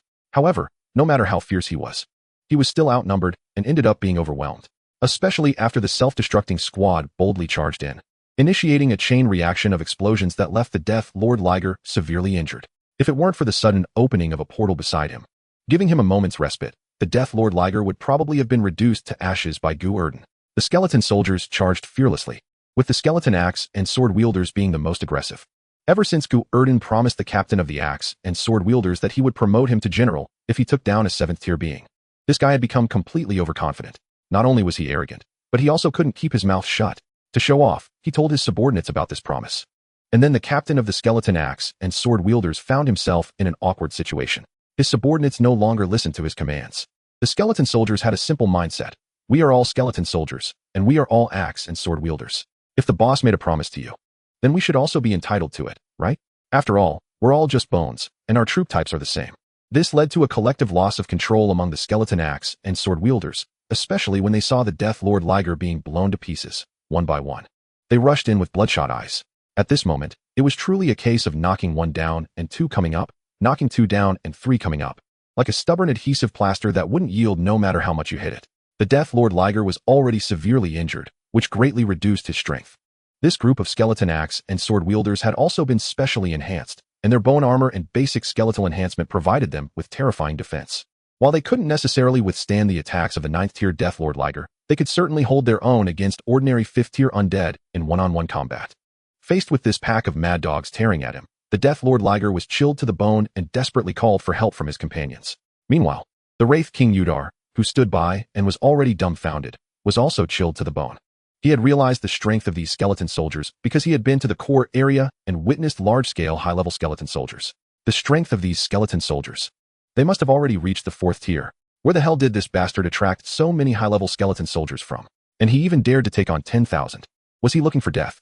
Originally thinking of retreating, Wraith King Udar unhesitatingly grabbed the arm of the Ghost King Kasal beside him and suddenly activated the random teleportation crystal in his hand. With a buzzing sound, the two disappeared, opting to flee. The commotion over here successfully drew the attention of everyone present. The Death Lord Liger, seeing this scene, was filled with despair. He had initially hoped that the two would come to help, allowing him to escape, but unexpectedly, they ran away so decisively without even testing the waters. Normally, when encountering skeleton soldiers, shouldn't they be indifferent? Why was this bastard so cautious? Before the Death Lord Liger could let out a wail, the angry roar of Elder Grace suddenly sounded nearby. Don't let them escape. Chase them down. The heavily injured adjutant was momentarily stunned, turning to look at the suppressed Death Lord Liger. What about him? Don't let any of them go. Kill him. Kill these skeleton soldiers too. As Elder Grace's voice fell, the Death Lord Liger, who was being pinned down by a skeleton axe and sword wielder, suddenly saw a glimmer of hope in his eyes. Damn it. There are actually fools brave enough to provoke them. Hurry, hurry. Get them away. Under the excited gaze of the Death Lord Liger, the remaining vampires charged forward, directly engaging the skeleton soldiers in a melee. Unfortunately, the scenario that the Death Lord Liger envisioned, where all the skeleton soldiers would be drawn away, did not occur. On the contrary, these more than 20,000 vampires only managed to barely draw away the outermost skeleton soldiers, and the number didn't seem to exceed 5,000. Seeing this scene, the Death Lord Liger's eyes nearly burst with rage, and he couldn't help but roar. Damn useless trash. At this moment, it was not only him. Elder Grace beside him was also stunned. He had never seen high-level skeleton soldiers, and had not expected that this group of skeleton soldiers would be even stronger than his elite troops. Watching the vampires, who were being chased by 1,500 skeleton soldiers and running everywhere, knowing that if they slowed down even slightly, they would be pierced by countless spears. Elder Grace's mind buzzed as if he suddenly remembered something, and his eyes turned blood red. Skeleton soldiers. Very strong. All snow white. Not afraid of devouring flesh and blood. Could it be that this is the skeleton soldier unit that killed my son? Glaring fiercely at the skeleton soldiers, Elder Grace's eyes nearly burst with rage, and he couldn't help but shout, "Retreat!" Elder Grace also wanted to avenge his son, but he truly had no way to do so. If it were in his prime, although his elite troops couldn't defeat the enhanced skeleton soldiers, they wouldn't collapse so easily. Even with 20,000 against 5,000, there would still be a significant chance of a counterkill. But the problem was that his troops had already been decimated. The quality was already inferior to that of the skeletons, and now they were more than half injured, unable to even handle the opponent's 5,000. What was the point of fighting? Charging in at this time wouldn't be revenge, it would be seeking death. Elder Grace led his guards in an attempt to escape, not even wanting to care for his subordinates. After all, life was more important than anything else. However, the moment they moved, they drew the attention of those with ulterior motives. Black smoke billowed, and countless black gas rushed in at high speed, quickly coalescing into human forms around them. Looking at the thousands of black soldiers appearing around them, all wearing uniform armor and exuding a murderous aura, Elder Grace's face instantly turned pale. Black Knights. And those who can form formations like this are Black Knights. There are actually as many as 1,000 of them. What kind of monster has come this time? Chapter 94. The escaping Death Knight, King. The black sun gradually set, and the chaotic battlefield fell silent. On the battlefield, corpses were everywhere, as were the figures of skeleton soldiers. They were searching for bodies, looking for soul flames while cruelly delivering finishing blows. Occasionally, one could see high-level undead pretending to be dead trying to escape, only to be instantly killed by concentrated fire. As for why the ones pretending to be dead were all high-level undead, because with the intelligence of low-level undead, they probably wouldn't even understand what it meant to pretend to be dead. Even if a few with high intelligence could barely comprehend it, they would still need a chance to pretend to be dead in front of the overwhelmingly powerful skeleton soldiers, with the strength of low-level undead. If they were hit by a blow, they wouldn't be pretending, they would be truly dead. Elder Grace died, and he died in a very aggrieved manner. With his trump cards exhausted and seeing no way to escape, he shouted for revenge for his son while charging forward. He was then struck down by a barrage of javelins from the Black Knights, pierced like a hedgehog. The Death Lord Liger also died, but he was hacked to death by the skeleton axe wielders. Faced with this pack of mad dogs, the already battered Death Lord Liger ultimately couldn't withstand the onslaught. Gu Erdan sat atop a massive stitched-together corpse, proudly accepting the spoils presented by his subordinates. Beside him were two extremely rare mutated skeletons, with a skeleton sorceress healing the wounds on his head. As the bone regeneration spell was cast, the gap on his head was rapidly healing. But the hollow in the middle couldn't be filled, indicating that it wasn't an acquired injury, but a congenital defect. Just like Gu Erdan's own head, it was a natural imperfection that couldn't be cured. The skeleton sorceress, an extremely rare variant among skeleton soldiers, possessed the terrifying power to create skeleton soldiers. Hence the nickname cannon fodder manufacturing machine. After all his hard work, Gu Erdan had only managed to gather over 20. They were Gu Erdan's treasures, and he was reluctant to let them join the battlefield, instead leaving them at home to guard, fearing they might be easily eliminated. The reason they were brought by the Bone Vanguard this time was mainly to facilitate troop replenishment. After all, this battle would be a tough one, and who knows how many subordinates might die. Preparations for a protracted war were necessary. These skeleton sorcerers' innate spells were different from other skeleton soldiers. They didn't focus on defense because Gu Erdan had no intention of letting them go to battle. Their first ring spell was their signature bone resurrection spell. The second ring spell was a group bone regeneration spell, which Gu Erdan's body also knew, except that the second ring version was a group spell. The third ring and fourth ring spells were random, and Gu Erdan hadn't filtered them carefully. The main roles of these guys were as soldier manufacturing machines and healers. The two skeleton sorcerers following Gu Erdan to heal his wounds were identified as female by him due to their petite bones, although they could also be elven bones, halfling bones, or special orc bones. Gu Erdan firmly believed they were female and designated them as his personal technicians. The harvest from this battle was extremely terrifying. Over 100,000 vampire souls, plus the elite troop souls cultivated for 100 years in the ghostly underground. Among them were even a 9th-tier soul and an 8th-tier soul. Unfortunately, Gu Erdan couldn't be happy at all, because 2 ducks that were almost in his grasp had flown away, even though Gu Erdan had dispatched the Black Knight Legion to search alongside the skeleton soldiers. They still hadn't found any trace of the 2. It was clear that the other party had completely escaped. Not only that, aside from these 2 powerful individuals, several other undead had successfully fled as well. This included those with special skills, those with good luck, and those who fought bravely. Among them was Gu Erdan's old acquaintance, the Death Knight Yair. Gu Erdan had been eyeing this Death Knight King for a long time. Seeing him break through the encirclement to escape, Gu Erdan hurriedly commanded his troops to pursue. He didn't know if the small squads he had sent out had caught him. While Gu Erdan and his men worked hard to collect their spoils and heal their injuries, a figure was desperately running forward in the jungle 10 kilometers away. It was the Death Knight Yair. At this moment, he was covered in wounds, with most of his armor shattered, exposing his emaciated body inside. Behind him, hundreds of ghostly figures transformed into black mist, continuously surging from all directions, searching for his whereabouts. With a thud, the Death Knight Yair stumbled and fell to the ground, landing directly in the black muck. This place was a breeding ground for rotting corpses, filled with mud and swamps, with an extremely harsh environment. It was precisely because he saw the harsh environment here and knew it wouldn't leave any traces that the Death Knight Yair desperately ran this way, hoping to rely on the terrain to shake off his pursuers. Without any hesitation, the fallen Death Knight Yair rolled over and lay in the mud, covering himself entirely with muck, merging with the environment. Lying on the ground, the Death Knight Yair went silent, completely becoming part of the soil. The Black Knights pursuing from behind transformed into black mist, passing over him and disappearing in an instant. The Death Knight Yair didn't rush to get up, but lay on the ground for a few minutes. Only after confirming that the group had truly left did he struggle to rise from the mud. Looking at his disheveled appearance, the Death Knight Yair couldn't help but let out a bitter laugh. Shattered armor, a damaged body. He felt as if he had returned to the time when he had just awakened and couldn't defeat anyone. He was considered lucky. Recognizing the identity of the skeleton soldiers, he had turned and run without a second thought.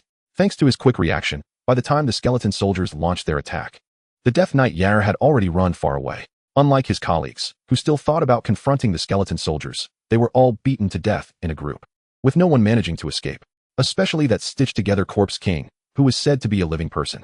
Once a magician, he had sought immortality and began to touch forbidden spells, namely the infamous necromancy. Unfortunately, this guy lacked talent and was unable to transform himself into a lich, ultimately having to settle for becoming a stitched-together corpse. Mastering the technique to create stitched corpses, he was quickly absorbed by the ghostly underground, becoming one of its top lords. Unfortunately, he had run into a hard nail this time, foolishly thinking he could defeat the skeleton soldiers with his size. How could a group of beings that couldn't even break through their own cavalry charge possibly win? Staggering forward, the Death Knight Yair couldn't help but feel a sense of desolation rising within him. The Knight Order was gone, one of the 3 leaders was dead, and the other 2 were also unaccounted for. The ghostly underground could no longer contend with the Blood Clan. Where would he go from here? As he walked, the Death Knight Yair suddenly stopped. Grabbing the broken sword at his waist, he silently turned his head. Behind him, 2 pitch-black heavy knights in identical armor stood still, their long spears glinting coldly under the blood-red moonlight. 5th-tier knights, Death Twins. These 2 choices have allied with the Death Knight Gu Erdan, which is still not enough to pose a threat to the Death Knight Yair, even though Yair is already in such a disabled state. After all, a dead camel is still bigger than a horse, and the undead are no different. The problem is that with the appearance of the 2, a large amount of black mist began to swirl around, transforming into one black figure after another. In soldiers' formation, black warriors. Looking at the more than 200 black warriors surrounding him, along with the motionless Death Twins in front of him, the corners of Yair's mouth twitched slightly, revealing a bitter smile. He had already recognized their identities. They were actually his former soldiers. Chapter 95. Guan Death Twins Yinchang. I never expected that I would ultimately die at the hands of my own people, or rather, at the hands of the soldiers I created myself. The bitter voice of the Death Knight Yair echoed. Upon hearing this, the Death Twins' eyes trembled slightly, and the younger sister among the twins spoke up. We never thought that one day we would end up as enemies with you. You have allied with him? Yes. Why? No reason, just don't want to die. Indeed, how could someone who has already died once be willing to die again? Drawing out his broken sword, the Death Knight Yair assumed the stance for a knight's charge. This battle is my defeat. The defeated should have the appearance of a defeated. Grant me my final glory. Soldiers. Looking at the former leader who was covered in wounds and had no one by his side, the younger sister of the Death Twins suddenly spoke. General, we are ordered to ask you to return. If you are willing to submit, we are willing to give you the position of the Knight Commander. Huh? Are you humiliating me? I am a knight. Do you really want to fight to the bitter end? Soldiers. If you still have even the slightest bit of gratitude toward your former general, then please witness my final glory at this moment, and not insult me. With the broken sword raised, black mist enveloped it, quickly transforming into a blade. Although his eyes were sunken, the tone of the Death Knight Yair was exceptionally resolute. Knights, I will never kneel before two masters. Stepping forward, the remaining power within Yair erupted. The black warriors surrounding him immediately raised their spears and shields, the sharp long spears pointing directly at the man in the center. With just one command, these hundreds of spears would turn him into a hedgehog, just like Elder Grace. At this moment, the younger sister of the Death Twins suddenly waved her hand, stopping everyone's actions. She looked deeply at Yair, then retracted her long spear, lowering its tip to the ground. Step aside, let him go. What? The crowd stirred, and the black warriors looked at each other, none daring to move. The elder brother of the Death Twins shouted in surprise. Are you crazy? Little sister, if the king finds out you let him go, you're dead.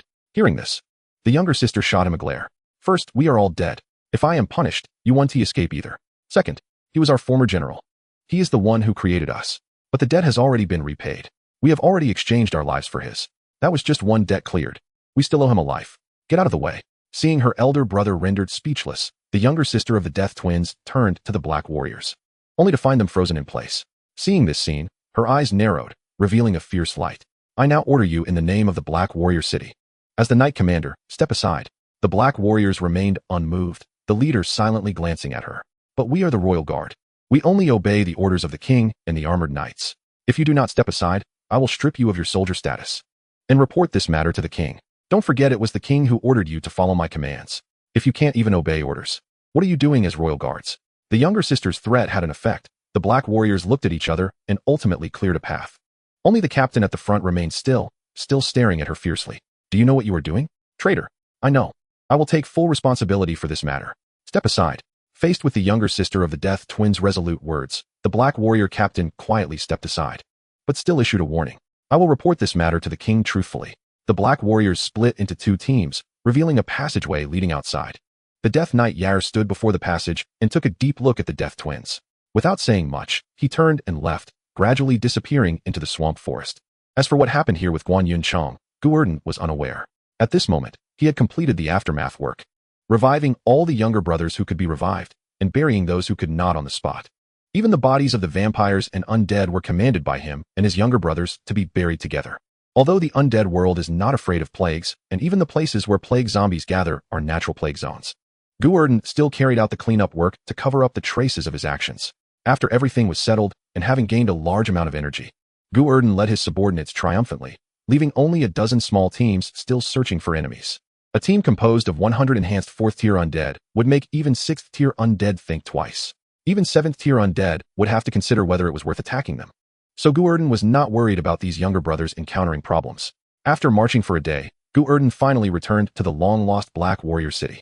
The younger brothers left behind had still been following Gu Erdan's orders, madly reinforcing the city walls, resulting in walls that were now thick and long, looking like a mountain from a distance. Proudly leading his younger brothers into the city, Gu Erdan quickly detached from the body of General Wulong and returned to his original form. First, he habitually patted his head, greeting the guy on his neck. After completing all this, Gu Erdan quickly checked his condition and nodded in satisfaction after a moment. Not bad. The absorption of the ghost fire power in my body over such a long time has greatly increased my energy. In less than 3 months, I should be able to advance to 5th-tier undead. However, there was also bad news, which was that the 10th-tier Lord-level soul ghost fire in his body was nearly depleted. After all, facing Gu Erdan's prodigal behavior, even the 10th-tier ghost fire could not withstand it. Fortunately, he had already found a substitute. Taking out the unabsorbed 9th-tier soul ghost fire, Gu Erdan quickly placed it into his chest cavity. Although its quality was slightly inferior, it was still better than the rest of the lower tiers. Absorbing it would allow for rapid growth. After completing all this, Gu Erdan began a grand military review. He called over all those younger brothers who had not yet been enhanced and started upgrading and transforming them one by one after another. Enhanced 4th-tier skeleton soldiers were quickly produced. Not only that, Gu Erdan also began ordering the skeleton mages to fully manufacture new skeletons to expand his forces. After relying on sheer numbers to overpower a 9th-tier undead, Gu Erdan experienced for the first time what it meant to have strength in numbers. He was no longer satisfied with just 20,000 younger brothers. He wanted to create an army of 100,000. He wanted to recruit 1,000,000 elite troops. By then, what would 9th-tier undead be? Even if a 10th-tier undead lord were to come, Gu Erdan would still dare to point at his nose and shout. I refuse to accept this. Anyway, this time he had gained quite a lot, enough for him to squander for a while. As long as he kept over 1,000,000 energy as a trump card for his life. The rest of the energy could be completely converted into military strength to fight and sustain himself. Just as the entire Black Knight city was mobilized to recruit soldiers and expand its forces. Those little brothers sent out to execute the capture orders began to return one after another. Naturally, this included the team led by the Death Twins. In the dark, skull-embellished hall that exuded a strong Black Knight style, Gu Erdan sat on the throne, glaring angrily at the people below. To be precise, it was the skull on his head that was glaring. On the left stood the generals Zibao and Wulong, while on the right stood the vanguards Baigo and Wuzhou. With an immortal skull above his head and riding the swift steed, Gu Erdan, clad in black armor, did have some kingly demeanor, provided he didn't open his mouth. What? You let him escape? What the hell did you let him go for? Don't you know how important he is to me? As soon as he spoke, Gu Erdan instantly ruined all his imposing aura, slapping the armrest excitedly. The Death Twins knelt below, flanked by 2 rows of Black Knights, who were the soldiers they led. Now acting as witnesses. Seeing that Gu Erdan was furious, the younger sister of the Death Twins wanted to plead for herself. Your Majesty, it's just a 7th-tier undead. Why should His Majesty be so angry? If Your Majesty wishes, we are willing to lead troops to bloodily sweep all nearby lords. The Death Twins were clever enough to know that mere words couldn't make up for their mistake. The younger sister prepared to go hunting to make up for it. However, they misjudged one thing. Gu Erdan wanted to capture the Death Knight Yair not because he coveted his soul fire, but because of his abilities. Who needs you to hunt? What I want is a general. A general who can create knights for me. Can you 2 make knights? But Yair can. He is the king of Death Knights, naturally capable of creating cavalry subordinates. Now this king is about to command an army of 1,000,000, dominating thousands of miles of land. How can I not have even a cavalry unit? He stamped his foot hard on the swift steed at his feet, which barely reached his waist, and Gu Erdan felt even more distressed. I'm counting on you too and this broken horse. How can I form my cavalry unit? The Death Twins' expressions changed. They initially thought Gu Erdan was going to kill their former leader, which was why he chose to let him go. But now, hearing that Gu Erdan actually intended to recruit him, things became awkward. Having witnessed Gu Erdan's abilities, they had no doubts about his potential rise. Especially after hearing other generals say that Gu Erdan had created a lord-level being when he was only at the 2nd tier. They respected Gu Erdan even more. To create an undead lord out of thin air. What a terrifying power. And how fortunate they were to unexpectedly join in and be promoted to generals. The 2 exchanged glances. The older brother looked a bit regretful, while the younger sister frowned. Your Majesty, you may not know what a Death Knight represents. Although Death Knights are undead born in darkness, they still adhere to the code of knights: loyalty, valor, and obedience. These 3 traits are essential to becoming a knight. Lord Yair has a straightforward personality. Even if we don't let him go, he would never accept recruitment. So what? That is not a reason for you to let him go. Leaning back in his chair, Gu Erdan looked boredly at the 2 of them, sizing up the siblings who were tightly huddled together, when suddenly a thought struck him. He slammed his armrest and stood up abruptly, waving the large red cloak he had retrieved from a corpse behind him, speaking in a serious tone. Rewards for merit, punishments for mistakes. This is my principle. You 2 let him go without permission. You caused me to lose the foundation for forming my cavalry. This is a serious crime. So now I give you 2 choices. First, I will dismiss you. From now on, you are no longer generals. Not even knights. You will all go to the Black Knight Legion and obediently serve as aides. As for your war horses, they will be kept by me. Don't worry. I will take good care of them. Once your punishment is over, I will definitely return them to you. Absolutely. As he finished, the soul fire in Gu Erdan's chest flickered, leaving the nearby generals looking helpless. The swift steed at his feet became furious and bit him. Gu Erdan shook his arm vigorously to get it off, but struggled for a long time before finally shaking it free. Cough. As for the second choice, it's simple. I give you 10 days to gather 1,000 cavalry for me, and also find me a good horse. If you can't do it, you will have to hand over your war horses as punishment. Gu Erdan's words made the Death Twins exchange glances, and ultimately they clasped their fists. The subordinate chooses the second option. Within 10 days, I will definitely bring back 1,000 cavalry for your Majesty. Good. But the 2 of you can't all go. What if you run away? Either leave one person behind, or leave all the horses. Choose. Brother, it was I who let him go without permission. Let me carry out this task. 10 days later, I will definitely bring back the cavalry. All right. After the siblings finished discussing, as the city gate opened, the younger sister rode her warhorse out of the city. Gu Erdan didn't let her leave alone. After all, he only had these 2 cavalry units. What if something unexpected happened? He also dispatched 1,000 skeleton soldiers to follow her, both to assist in finding cavalry and to prevent any mishaps. The older brother of the Death Twins, left behind in Black Knight City, didn't he receive very good treatment? As soon as his sister left, his warhorse was taken by Gu Erdan. The older brother looked at the little pony rolling on the ground in anger, and suddenly seemed to understand why their former leader always wanted to take his horse. As time passed, Black Knight City was urgently recruiting more troops. During these days, the skeleton soldiers resurrected in the surroundings were brought back by Gu Erdan's men. The military strength surged crazily, from originally 20,000 to now 80,000 in just 7 days. But it stopped there, as such a massive expenditure meant that the windfall Gu Erdan had earned during this time was almost all squandered. With no money left in his pocket, the newly rich Gu Erdan naturally reverted to his original form. At this point, the Black Knight Legion had completely become a personal guard, and Gu Erdan even gave them a resounding name, the Black Knight Guard. In addition, Gu Erdan selected 5,000 combat-ready skeleton soldiers from the army, painted them with uniform armor, and modified the armor details according to ranks, forming a retinue specifically to defend the safety of Gu Erdan's residence.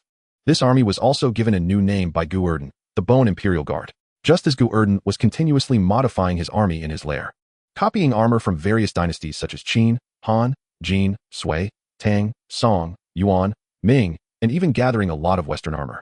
Several skeletal scouts suddenly rushed in from outside the city. These specialized skeleton soldiers, moving at an incredible speed, quickly signaled below. Someone immediately lowered a basket from the city wall, and after he sat down, they pulled him up. The skeletal scouts were soon summoned by Gu Erdan. Upon hearing their intelligence, Gu Erdan's expression darkened as he fell into deep thought. According to the words of the fast-moving skeleton scout, who can burrow underground, they have detected 4 armies charging towards the city of the Black Knight. These armies vary in size, with the largest having tens of thousands and the smallest less than 1,000. Among them, the largest and fastest army, consisting of 10,000, is already close to the borders of the city of the Black Knight. The leader is none other than one of the Death Twins who left earlier. 4 armies? Why are there 4? Looking at the map before him, Gu Erdan couldn't help but fall into deep thought. Could it be that the Death Twin figured out he was going to steal her horse and, feeling dissatisfied, wanted to rebel? He never expected that such a thick-browed, big-eyed character would actually betray him. With a flick of his cloak, Gu Erdan led the 4 heavenly kings towards the city wall. Gather, prepare for battle, and bring the hostage up here. Yes. Chapter 97. The Undead World Wu Sangue. On the city wall, numerous flags fluttered in the wind. All the flags were black, with a grayish-white liquid ground from bones painted on top. These flags either bore the character Gu or Dan. On the other side of the flags, the codes of various armies were also engraved. For example, the Forbidden of the Black Martial Forbidden Army, the Frenzy of the Skeleton Axe and Sword Hand, the Imperial of the White Bone Imperial Forest Army, and the Blast of the Self-Exploding Legion. A multitude of flags danced wildly in the strong wind, and below them were densely packed skeletons. Tens of thousands of skeletons lined up to face the enemy. Although their formation was still not great, it was at least passable. In terms of hierarchy, it should be comparable to middle school students lining up on the playground. Gu Erdan stood proudly on the city gate tower with the 4 heavenly kings, gazing at the plains in the distance. At the edge of the plains, smoke signals were rising. Countless skeleton cavalry riding white bone warhorses charged forward, raising visible dust in the distance. Looking at the younger sister of the Death Twins, who was leading the charge, Gu Erdan couldn't help but snort coldly. Sure enough, it's her. I didn't expect that just a few days apart. She would betray me for a horse. This is simply Wu Sangue of the undead world, trying to trick me into opening the city gates to let the enemy in. Fortunately, I was prepared, skillful enough. With a wave of his hand, Gu Erdan shouted angrily, "Someone, bring the hostage." As his words fell, the generals and soldiers around looked at each other in confusion, not understanding what Gu Erdan meant. Meanwhile, the elder brother of the Death Twins was also looking around among the generals, seemingly searching for who the hostage was. Seeing this scene, Gu Erdan's mouth twitched as he waved his hand. Come over here. Your Majesty, did you call me?" The elder brother of the Death Twins approached with a confused expression, but unexpectedly, Gu Erdan suddenly sprang up, drew a palm-sized knife from his bosom, and pressed it against his neck, shouting downwards, "Stop! Your brother is in my hands. Surrender if you know what's good for you. Then hand over the horse. I can consider sparing your life." The younger sister of the Death Twins, leading the cavalry, was stunned by this scene and suddenly pulled the reins to stop in front of the city gate. She looked up at Gu Erdan above, her head filled with question marks. When Gu Erdan saw that the other party didn't surrender, he was truly furious. "Don't think I won't dare to act. Let me tell you, I fought my way out from countless skeletons back in the day. When I go crazy, I can even chop myself. If you don't surrender now, I'll cut you down." As Gu Erdan spoke, he moved the blade, but the bony knife scraped against the neck armor of the Death Knight, leaving only a white mark on the armor, basically unharmed. The blade of the small knife was indeed worn down. Seeing this, Gu Erdan's expression remained unchanged. And just as the elder brother of the Death Twins was cautiously looking at him, he suddenly slapped him. Stop looking. Lift your neck. Huh. Oh. The elder brother obediently lifted his neck, revealing the gap in the armor. Gu Erdan directly pressed the blade against the gap, his expression returning to a fierce snarl. Be careful. I will stab you with the white blade and pull out the red blade. Looking at the blade pressed against his vital point. The elder brother of the Death Twins hesitated for a long time, but still couldn't help but quietly remind him. Your Majesty, the two of us can respawn infinitely within a certain distance, so this won't work on me. Damn. Hearing the elder brother of the Death Twins, Gu Erdan turned to look at him in shock. Are you mocking me? I wouldn't dare. Then you must have thought about it, right? That one. Take him out and chop him.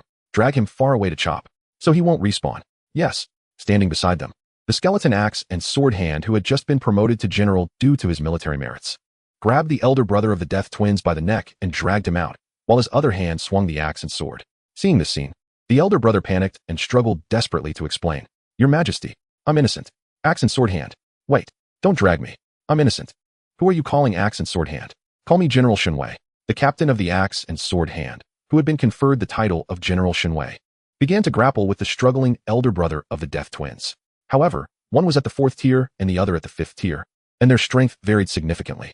After struggling for a while, General Shenwei not only failed to subdue the other party, but nearly got thrown off the city wall himself. Feeling embarrassed, General Shenwei became furious and suddenly shouted, You guys, come at me. With a whoosh, the axe and sword hands, which had expanded to more than 2,000, pounced on him, directly lifting him up with 7 hands and 8 feet, preparing to throw him off the city. Seeing the commotion above, the younger sister of the Death Twins, riding a warhorse, covered her forehead, unable to bear to look. Beside her, a skeleton knight dressed in bone armor, looking quite imposing, suddenly spoke. My Lord Death Knight, you told me that your respected lord is both martial and literary, with strong soldiers and powerful horses, which is why I led my subordinates to come and pledge allegiance to you. If your so-called martial and literary is this kind of behavior, then I'm sorry. I will take my people back. The skeleton knight lord, from over 800 miles away from the city of the Black Knight, commanded more than 10,000 skeleton knights under him.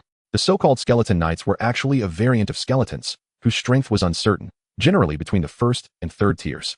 Gu Erdan had so many subordinates, but there were no skeleton knights because there were no skeleton horses here. Without skeleton horses, there was naturally no way to evolve into skeleton knights. The younger sister of the Death Knights had discovered a few maps on the corpses during the collection of spoils, from which she learned about the information of this cavalry. Thus, she traveled a long distance to invite them to come and pledge allegiance, relying on her own powerful strength and over 1,000 4th-tier skeleton soldiers. In fact, the strength of skeleton knights is not necessarily stronger than that of skeleton soldiers, as their bone frames are too fragile, and the main attributes of cavalry are impact and speed. A cavalryman that crashes into others without inflicting any damage while falling apart himself is simply like a chicken rib. This is also the reason why this Knight Lord has over 10,000 cavalry, but no one is willing to recruit them. Seeing this Knight Lord starting to retreat, the younger sister of the Death Twins hurriedly comforted him while stepping forward to explain to Gu Erdan, Your Majesty, this is the cavalry unit I recruited for you. You're full of crap. 1,000 recruits in 7 days? Did you dig up the ancestral grave of the knights? How could it be so fast? This must be a conspiracy. A blatant conspiracy. Observing the Knight Legion outside, Gu Erdan estimated the strengths of both sides and felt a surge of confidence. Clearly, the Death Twins were unaware that they had expanded their forces.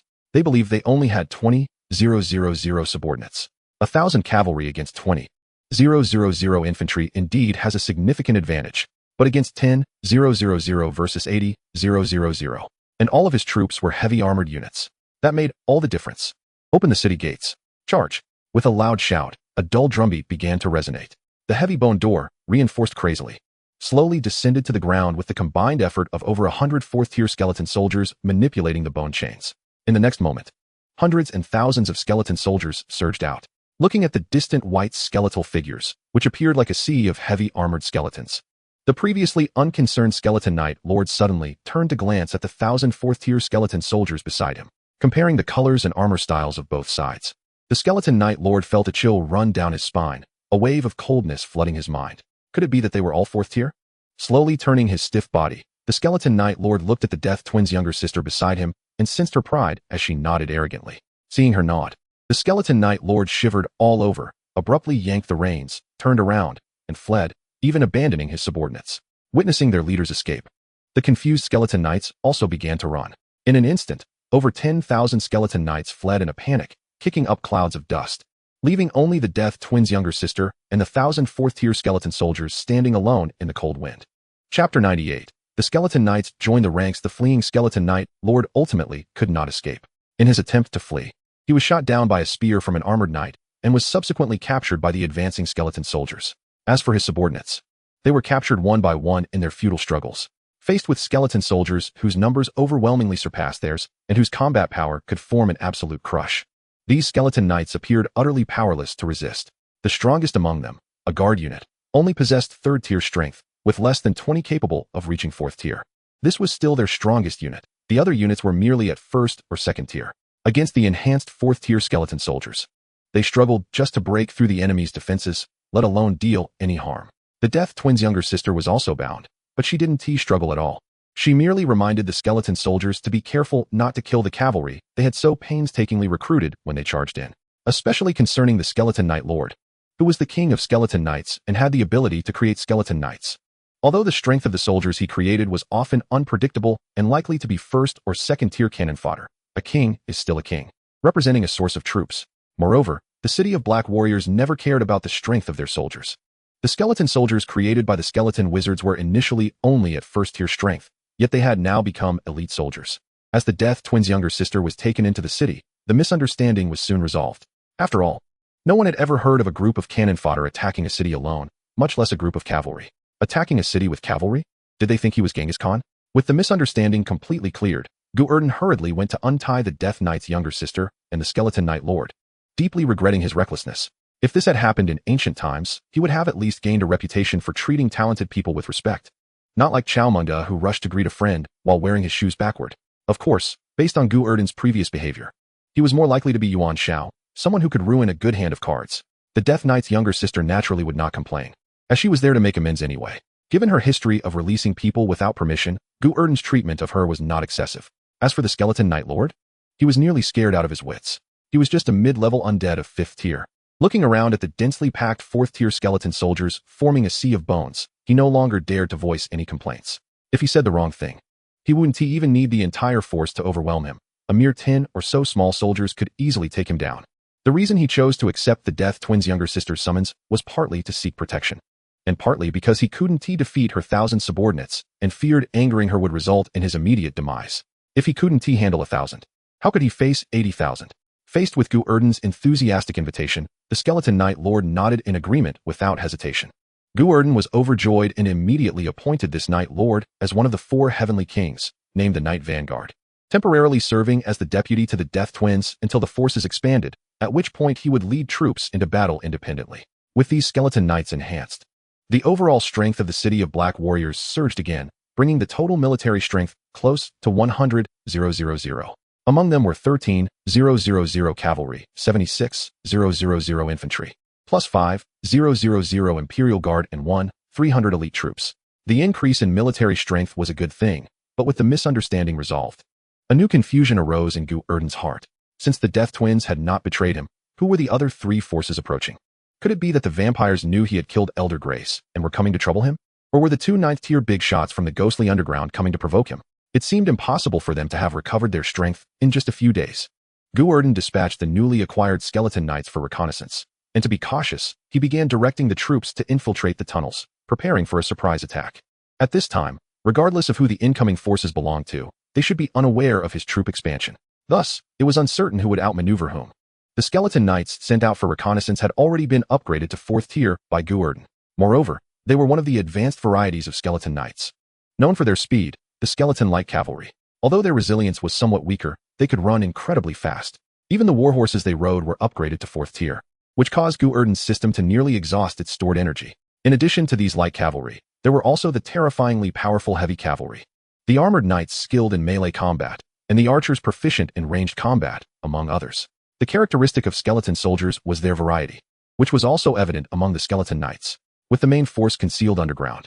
Gu Erdan once again took control of General Wulong's body and stationed over 10,000 skeleton soldiers to guard the city. Meanwhile, the 500 skeleton light cavalry quickly gathered intelligence on the opposing forces. The 3 incoming armies had at least around 1,000 troops, with the other 2 numbering approximately 1,500 and 2,000 respectively, and their strengths were quite impressive, all at 4th tier. In fact, among the first army, There were even several hundred fifth-tier existences. Their momentum was openly displayed without any concealment. Clearly, these three incoming forces were elite among elites. Such a fierce approach likely indicated that they were not coming with good intentions. While the skeleton light cavalry were gathering intelligence, their movements were also precisely captured by the enemy. The first army to charge forward was none other than the elite legion led by Elder Hussein's eldest son. There are even 300 fifth-tier vampire counts among them. In order to recruit Gu Erdan, Elder Hussein has gone out of his way to give him face, even sending half of his personal guard. Watching the skeleton light cavalry in the distance quickly fleeing after realizing they had been exposed, the eldest son, Hausaid, frowned. The adjutant beside him grasped his weapon and asked softly, "Do we need to intercept him? Can you intercept him?" The other party was very fast. Likely a mutated soldier good at traveling, but their strength was only around the 4th tier. If they encountered a 5th-tier opponent not skilled in speed, they would indeed be unable to catch up. However, as a 6th-tier vampire, I could stop him if the eldest son wished. 4th tier? Forget it. It's always about courtesy before violence. There's no such thing as violence before courtesy. Let him go. Inform the soldiers to slow down and avoid causing any misunderstandings. Over 1,000 cavalry transformed from galloping to brisk walking, their speed instantly reduced by more than half. Their unusual behavior quickly reached Gu Erdan's ears. The cavalry, adept at speed, had voluntarily given up their swift pace. Frowning, Gu Erdan signaled the ambushing soldiers not to act rashly and led an army of 10,000 out of the city. Chapter 99. Visitors from the house of Hussein. The sound of heavy footsteps echoed as over 10,000 skeletons rushed out of the city, forming ranks to defend. On the city wall, more than 1,000 skeleton archers had already drawn their bows, ready to fire. As for the slingers and throwers, let's forget about them. If these half-baked troops got on the city wall, they might end up hitting their own people first. In the distance, the elite 1,000 led by Hausaid quickly arrived, forming ranks 50 meters away from Gu Erdan and his forces. Their orderly formation and splendid equipment exuded an air of elite prowess. Looking at the tens of thousands of skeleton soldiers ahead, Hausaid took a deep breath, excitement flashing in his eyes. He never expected his fourth brother to be telling the truth. Although he couldn't confirm if these skeleton soldiers were indeed 4th tier, just judging by their extraordinary armor, these guys were definitely not ordinary. If he could recruit them, the Hussein family's rise to prominence would be just around the corner. While Hausaid was pondering, a skeleton soldier suddenly stepped forward, riding a tall horse. It was the newly joined Knight Vanguard. To showcase his abilities, he had been secretly observing Gu Erdan. Upon seeing Gu Erdan signal someone to approach and ask questions, he rushed forward, pointing his 2-meter bone spear and booming, "I am the Knight Vanguard under the Bone King. Who are you? Quickly state your names." I must say, although this Knight Vanguard was only 5th tier and far from matching the opponent, combined with the newly acquired basic and intermediate bone enhancement spells, along with his heavy armor and tall horse, he indeed had the demeanor of a general. Hearing the Knight Vanguard's roar, the adjutant beside frowned, seemingly dissatisfied that a skeleton soldier dared to be so arrogant. Just as he was about to reprimand him, Hausaid suddenly raised his hand to stop him and urged his blood horse to meet Gu Erdan. "I am Hausaid, the eldest son of Elder Hussein.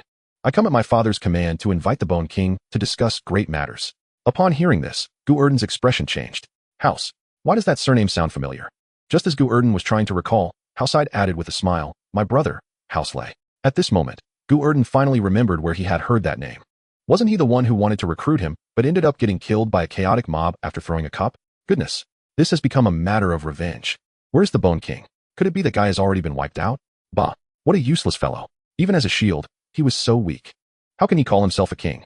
Realizing that the other party was here for revenge, Gu Erdan couldn't be bothered to waste words and waved his hand to order an attack. This action was quickly noticed by Hausaid, who had been watching him closely. A flash of blood light appeared in Hausaid's eyes, and he exploded into a cloud of blood mist, disappearing from his spot in an instant. The next moment, the blood mist condensed in front of Gu Erdan. Hausaid grabbed Gu Erdan's raised wrist, forcibly stopping his movement. "Your Majesty the Bone King, I have not finished speaking." Why the rush? One person and one horse crossed the 50-meter distance in an instant, standing face to face with Gu Erdan. This ghostly movement truly startled Gu Erdan, making him widen his eyes in fear, his soul fire trembling wildly. The generals guarding Gu Erdan reacted at this moment, shouting angrily as they drew their weapons. Even a figure teleported as black mist appeared before the two, thrusting a spear towards Hausaid's body. Whoosh! Hausaid transformed into blood mist once more, disappearing without a trace. The unarmored knight who had attacked with the ability of the shadow soldiers missed his shot and did not pursue further, instead standing guard with his spear in front of Gu Erdan. Several generals gathered around, glaring angrily at Hausaid. Hausaid, returning to his spot, chuckled lightly and looked sharply at the unarmored knight. "What a great move with the shadow soldiers. Your talent is indeed remarkable. The Bone King's subordinates are truly hidden dragons and crouching tigers. Gu Erdan raised his hand to stop the generals from rushing forward, gazing deeply at Halcide. It was clear that this move was intended to intimidate him. Gu Erdan had to admit that he was indeed impressed by this tactic. What a ghostly speed. This was simply the divine skill of taking the enemy general's head amidst a sea of troops. If he had known the other party had such a move, he would have brought all 1,000 Black Knights with him instead of hiding his strength. He wanted to see whether the opponent's speed was faster or that of the Black Knights. Are you trying to warn me that you can instantly stop my actions and also instantly take my head? Haha, Your Majesty the Bone King is joking. We have no grievances or enmities between us. I come with goodwill. How could I suddenly attack you? Your brother was killed by me and the Bone King. Although the Bone King was the mastermind, I was involved after all. Are you really not here for revenge? Of course not. If I were here for revenge, do you think I would only bring this few people?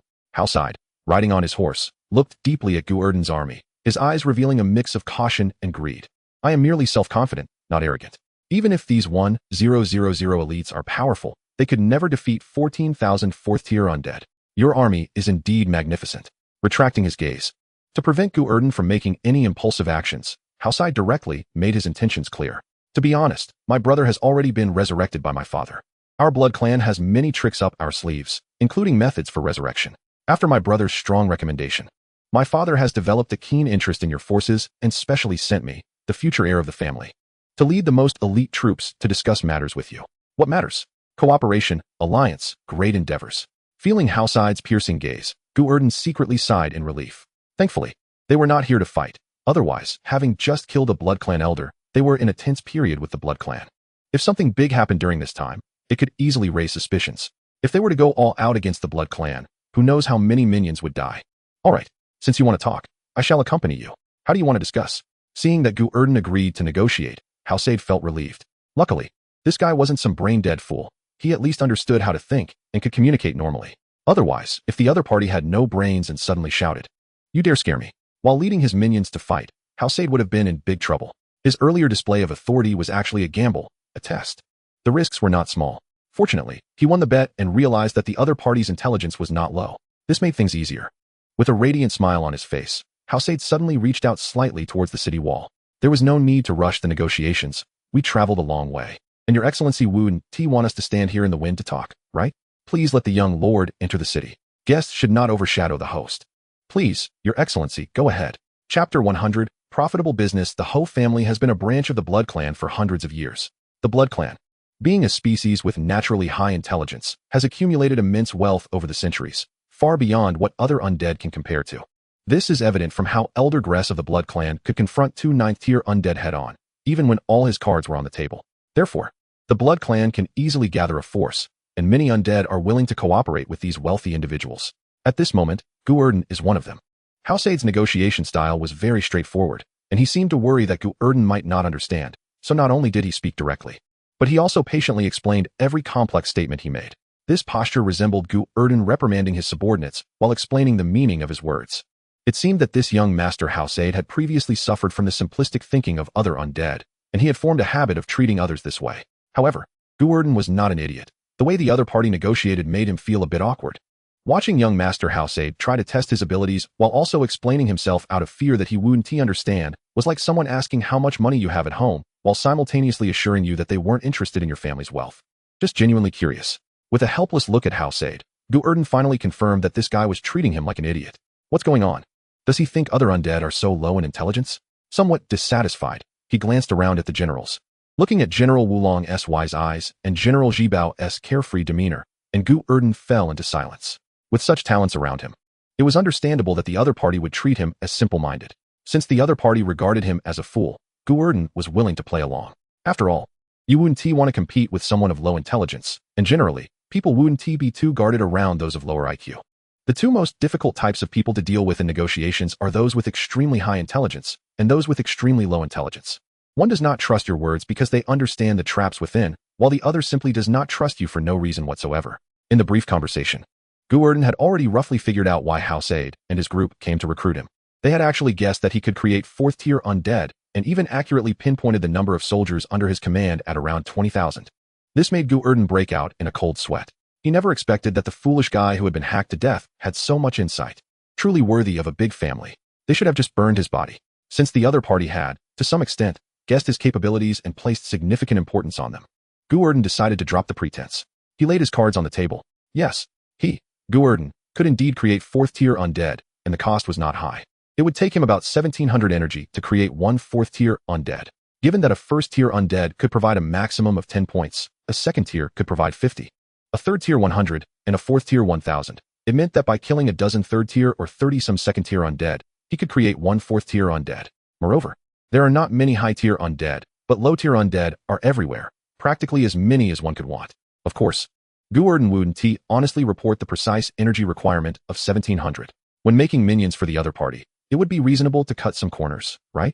1700 energy was the requirement for creating a peak 4th tier undead. He could compress the energy needed for creating basic or intermediate 4th tier undead to just over 1000. Then he could report back and make some extra profit by adding a 0 after the 1000, which would be quite reasonable. 10,000 energy would equate to 10 4th tier undead ghost fires, or 100 3rd tier soul ghost fires, 200 2nd tier soul ghost fires, or 1000 1st tier undead ghost fires. Is that a lot? There are plenty of 2nd tier undead available, and within the undead realm, millions are revived every day. If you go out for a bit and kill a bunch of unwanted cannon fodder, Gu Erdan could easily process it into a usable 4th tier elite for you. What a profitable deal. It takes years, even decades, to naturally generate a 4th tier undead, and during that time, a significant amount of low-tier soul ghost fires is consumed. Compared to Gu Erdan's fast-track method, the original manufacturing of undead is time-consuming and labor-intensive, and the costs may not be less than his. In comparison, Gu Erdan's method is definitely a surefire profit. Upon realizing that it only took such a small cost to create 4th tier undead, Hausaid was so excited that he rubbed his hands together. Looking at his expression of having struck gold, Gu Erdan couldn't help but feel a thud in his heart. Damn, I underestimated these wealthy folks' financial power. I should have added another 0. Ultimately, the wealthy Hausaid not only agreed to the ghost fire required by Gu Erdan, but also added an extra 20 soul ghost fires per unit, generously calling it Gu Erdan's reward. This guy truly understands how to win people over. He is definitely a typical rich 2nd generation. When spending his father's money, he didn't hold back at all. However, although the negotiation was completed, Gu Erdan's unconvincing words were lacking credibility. While undead generally don't boast, there are always exceptions. Therefore, before proceeding with the trade, they needed to verify the goods. The two went outside the city, where Hausaid casually found a few broken skeletons and quickly produced 6,000 2nd-tier soul ghost fires from his black soul storage ring to hand over to Gu Erdan. Clearly, he was worried that Gu Erdan might pull some tricks with the bones. After all, there are no shortage of scammers among the undead. What if the other party didn't have the ability to revive 4th tier undead, or could only revive a few each day at a huge cost, or had strict revival requirements? If they were tricked into handing over a large amount of soul ghost fires and Gu Erdan took the money and ran, wouldn't they end up losing everything? Thus, these skeleton soldiers were randomly chosen by him, and he provided the soul ghost fires himself, keeping his eyes on Gu Erdan's hands the whole time to prevent any switcheroo. Gu Erdan didn't resort to any tricks. He directly absorbed the ghostly flames at the scene and quickly converted them into energy. Ding dong, the system credited 27,261 energy. Hearing the melodious prompt sound in his ear, Gu Erdan's face bloomed with joy. Indeed, the Blood Clan was wealthy. The quality of these soul ghost flames was quite high, with each one basically at the peak of the 2nd tier. In fact, it didn't matter if they weren't at their peak, at worst.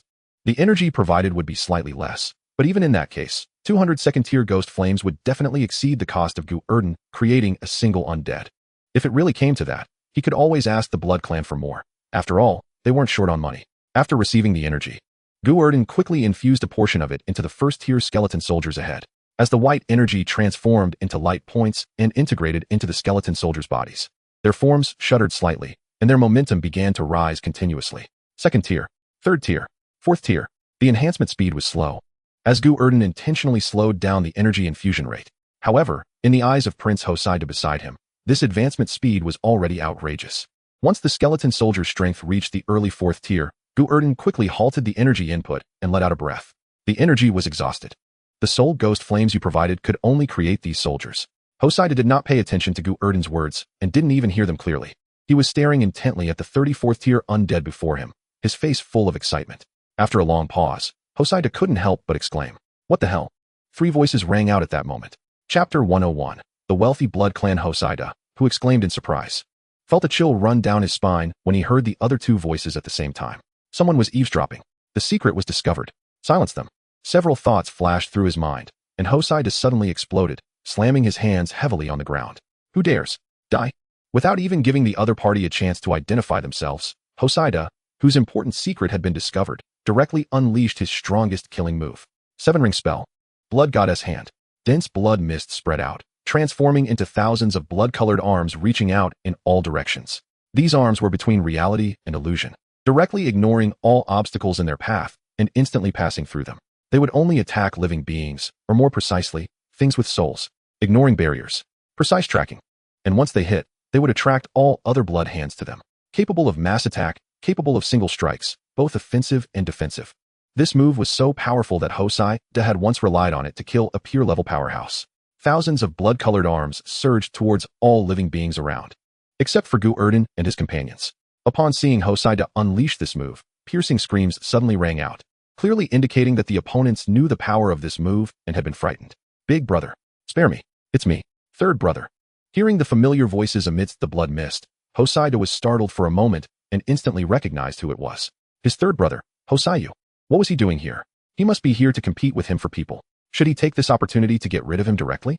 With the addition of this Lord Gu Erdan beside him, his father would surely be very happy. He probably wouldn't care about losing his son, right? With a glint of murderous intent in his eyes, the eldest son Hoshide showed no signs of stopping. Just then, another voice rang out. Big brother, please spare me. This voice was still very familiar, clearly belonging to the second son, Hoshide. Hoshide's expression changed slightly, and after hesitating for a moment, he dispersed his killing move. They were just two 6th-tier undead. He was confident he could take them out in one strike. But the problem was, if he killed both sons at once, it would be hard to explain. After all, killing one could be said to be an accident, but killing two at once would look intentional. As the blood mist dispersed, two disheveled figures sprang out, quickly transforming from bats back into human form. They were two very handsome young men, but their current state was quite poor. Their clothes were tattered, and they bore many injuries. However, their wounds were visibly healing at a rapid pace. What are you two doing here? Hoshide coldly questioned, and the two brothers exchanged awkward smiles, unsure of how to respond. What else could they be here for? Of course, to cause trouble. Unfortunately, due to Gu Erdan's absurd speed in creating his subordinates, the two had cried out in surprise, exposing their location. Not daring to confront their elder brother, the two brothers turned to Gu Erdan, second son of the blood clan, Hoshide. Greetings, esteemed one. Third son of the blood clan, Hoshide. Greetings. The two introduced themselves and warmly shook hands with Gu Erdan. Gu Erdan looked at the two with an odd expression. Hoshide, Hoshide. They were even in order. Their father really knew how to name them. The two brothers were very enthusiastic towards Gu Erdan, especially after witnessing his abilities firsthand. They were only here to seize power, not to seek death. Facing such a formidable individual, it would be too late to win him over. So how could they speak harshly? A new round of subtle exchanges began, with the addition of the two brothers. The number of people treating Gu Erdan as a fool went from 1 to 3. Gu Erdan was also happy to share information, not only revealing his requirements for creating 4th-tier undead, but also mentioning that Hoshide would give him an extra 22nd-tier ghost flames for each one created, praising his generosity. Regarding this matter, Hoshide and Hoshide had completely different attitudes. The third brother Hoshide was pained. After all, he was a money lover and would even cut corners on his own subordinates' wages. Hearing that his elder brother was giving an extra 110 as payment for each, his little heart couldn't take it. The second brother Hoshide, on the other hand, was dissatisfied. In his eyes, the blood clan's wealth would eventually all belong to him, and his elder brother was being wasteful, effectively using his money to sell favors to others. Even if he was selling favors, it should be him doing it. Amidst the scheming of the three brothers, Gu Erdan's partnership contract was officially established. Gu Erdan would be responsible for creating subordinates for the blood clan, while the blood clan would give Gu Erdan 106th-tier soul ghost flames as a joining gift. Moreover, in the future, Gu Erdan would not need to contribute any resources, and would also receive a share of any good fortune that came their way. 106th-tier soul ghost flames was also a significant sum for the blood clan, causing the money-loving third brother Hoshide to clutch his heart and nearly faint. So many high-quality ghost flames. How many subordinates could this create? Wasteful. This was an enormous waste. With everything settled, it was time to meet the main authority. Currently, the blood clan was still led by Elder Hoshide, and if Gu Erdan wanted to join, he naturally had to pay his respects at their gates. So, after a brief rest, Gu Erdan led 104th-tier skeleton soldiers and set off with the three brothers. The territory of Elder Hoshide was not close to Gu Erdan's domain. In fact, it was quite far. The three sons of the blood clan took several days to lead their cavalry over, and fortunately, Gu Erdan now had a cavalry unit. If they were still relying on their feet, who knows when they would arrive. After a day and night of travel, the group began to rest. Although the undead do not feel tired, they inevitably encounter some careless fellows along the way, leading to several skirmishes of various sizes, which result in some injuries within the team. Therefore, necessary rest is still required. Inside the erected tent, The young lord of the monkey-sod family shook hands with Gu Erdan to bid farewell, and as he left, he had over 100 skeleton knights accompanying him. These were urgently created by Gu Erdan using soul fire, in order to expand his troop and simultaneously prove to his family members how significant his gains were this time. As the young lord departed, Gu Erdan returned to his quarters, feeling elated as he looked at the newly added energy, feeling as if he was floating. What a wealthy dog. No wonder he is the bloodline lord who has lived for hundreds of years. This little treasury has quite a lot of money. He can casually produce so much soul fire, and the quality is so high. Just as Gu Erdan happily counted his gains, a skeleton knight entered from outside, who was the recently joined Knight Vanguard officer. Always wanting to show off, he took the initiative this time to volunteer as Gu Erdan's cavalry bodyguard captain. Since the Black Warrior Legion had already hidden away and it was not convenient for them to show up, Gu Erdan agreed to his request. Your Majesty, someone is requesting an audience outside. Who? The Bloodline's second son, House Ifing. Please invite him in. Yes. The Knight Vanguard officer exited the tent, and Gu Erdan hurriedly concealed his smug expression, putting on a somewhat dazed smile to disguise himself. In fact, he didn't need to disguise himself at all, as he was currently using the body of General Wulong. With General Wulong's reliable appearance and wise gaze, as long as he stood there, no one would dare to doubt his intelligence. Any disguise seemed pale and powerless in front of his true nature. The tent door opened, and House Ifing, wearing a hearty smile, appeared before Gu Erdan. Second son, what brings you here at such a late hour? Gu Erdan, sitting in armor, spoke in an official tone. Unfortunately, House Ifing was not impressed by this and sat down directly in front of Gu Erdan, speaking very straightforwardly. What price do I need to pay for you to listen to me? Such a direct inquiry caught Gu Erdan, who was trying to put on airs, off guard. Staring wide-eyed at House Ifing, Gu Erdan was puzzled. Is it really that direct to recruit people these days? Seeing that Gu Erdan did not respond, House Ifing stroked his chin, looking conflicted. Or did I make it too complicated? Let me be more straightforward. I want you to side with me. Help me with my work. Assist me in competing for the position of clan leader.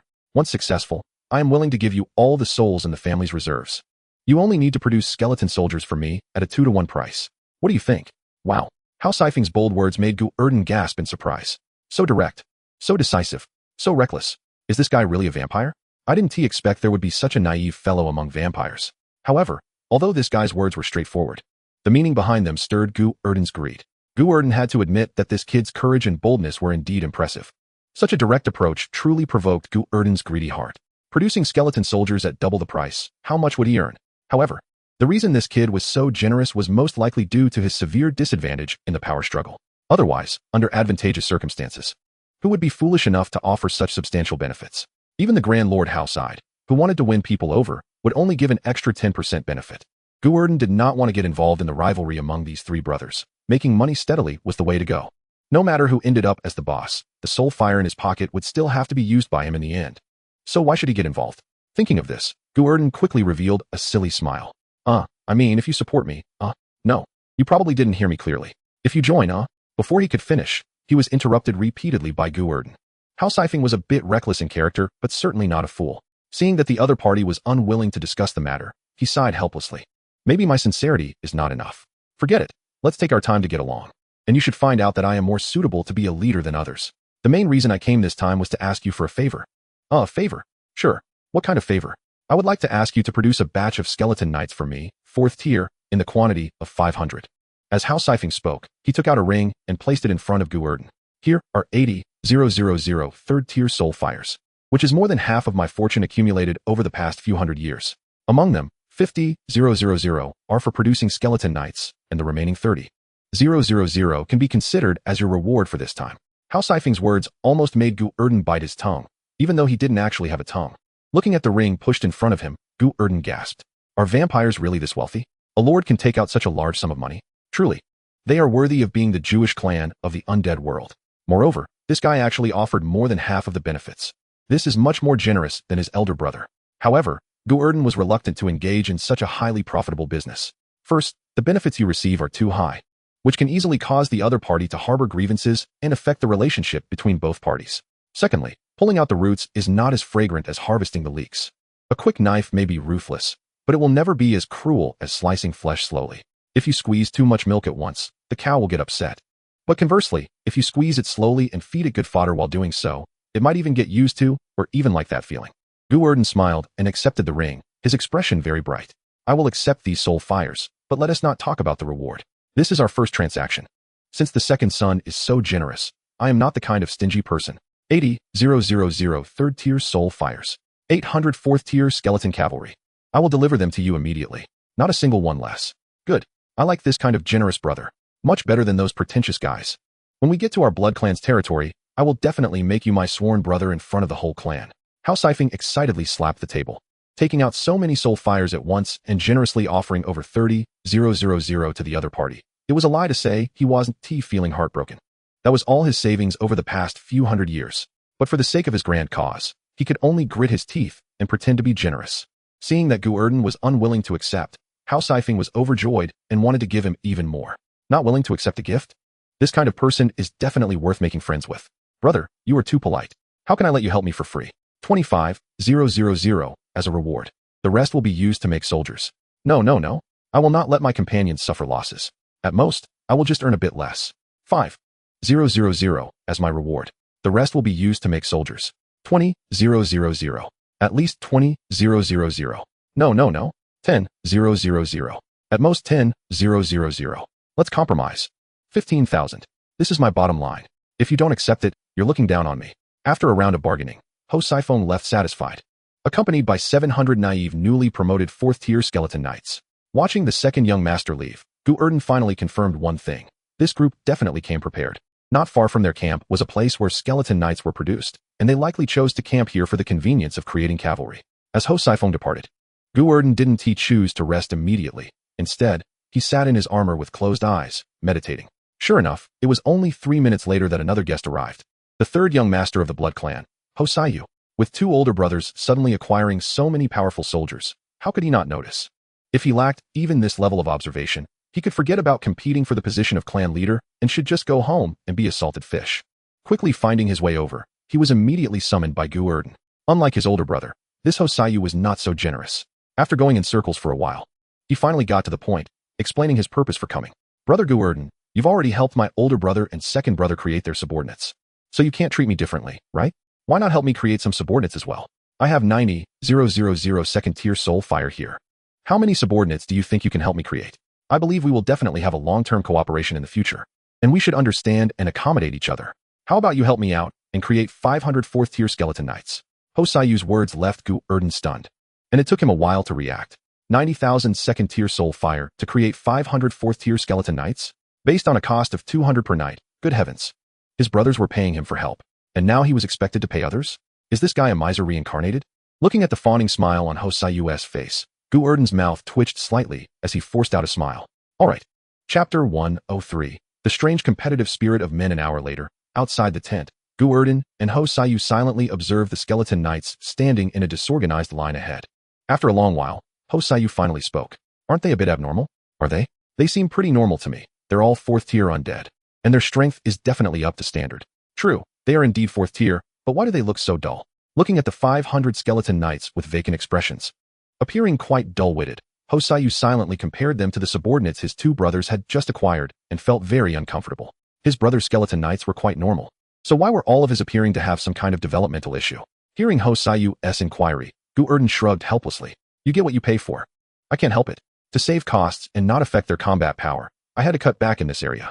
Seeing that Ho Siyu wanted to say something else, Gu Erdan hurriedly added, besides, having low intelligence is good.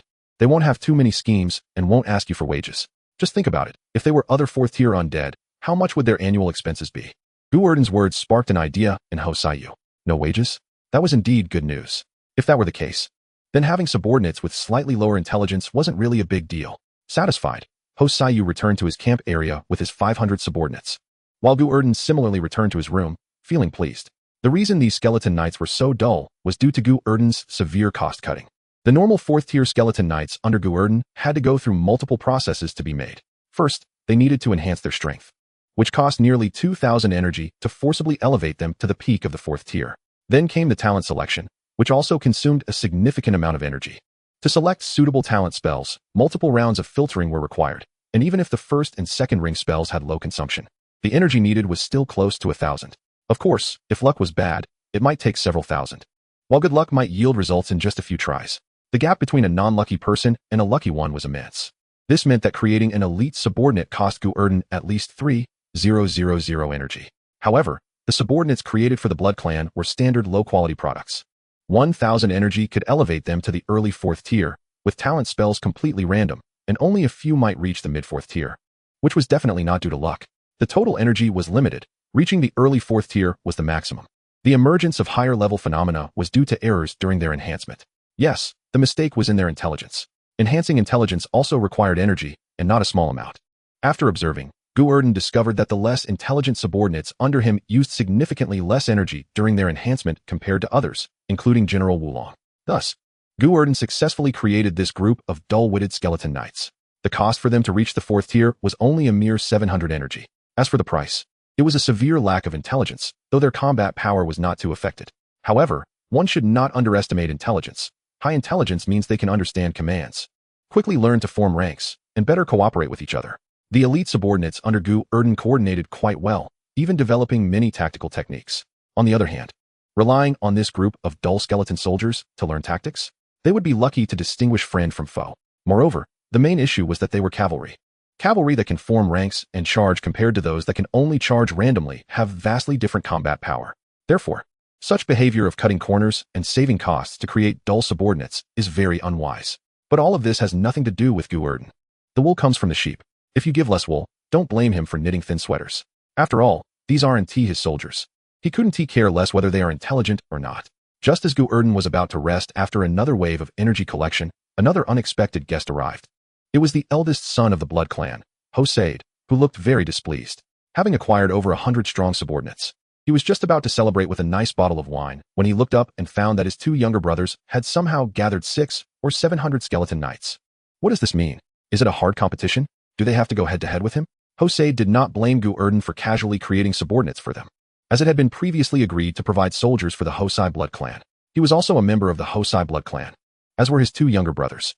As all were members of the blood clan, Hosaid had no right to stop them. He was just angry that these 2 managed to recruit so many soldiers at once.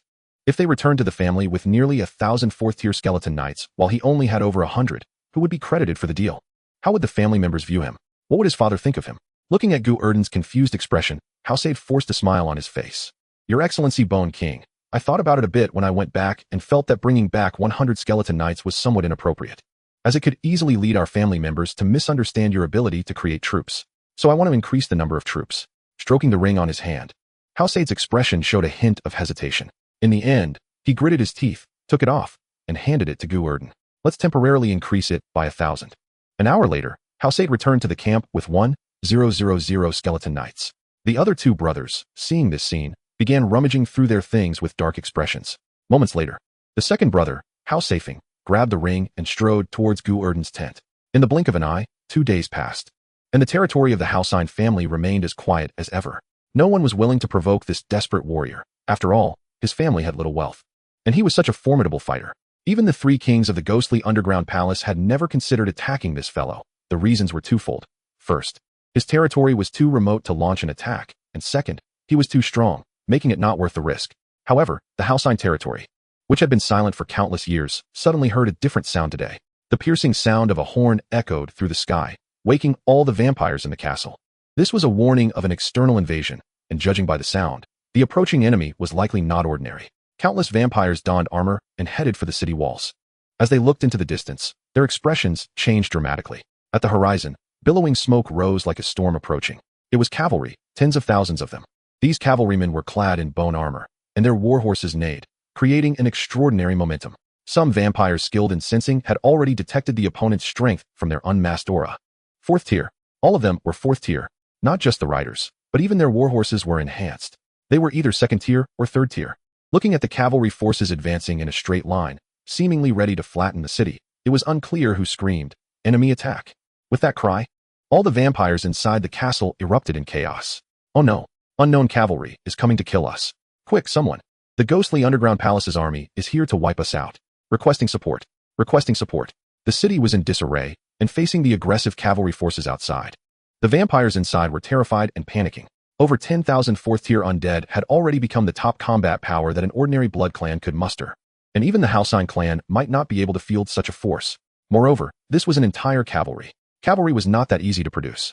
The opponent could dispatch a force of 10,000 cavalry, indicating they had the strength to send out another, or even multiple, 4th-tier infantry units of the same size. They were likely just here to encircle and block the path. The real attacking force was probably still behind. Elders of the Halcyon clan quickly ascended the city walls, led by the top fighters, gazing at the overwhelming cavalry forces approaching. Even someone as composed as he was had a serious expression at this moment. His mind raced, trying to figure out who was coming to annihilate them. The people from the ghostly underground palace?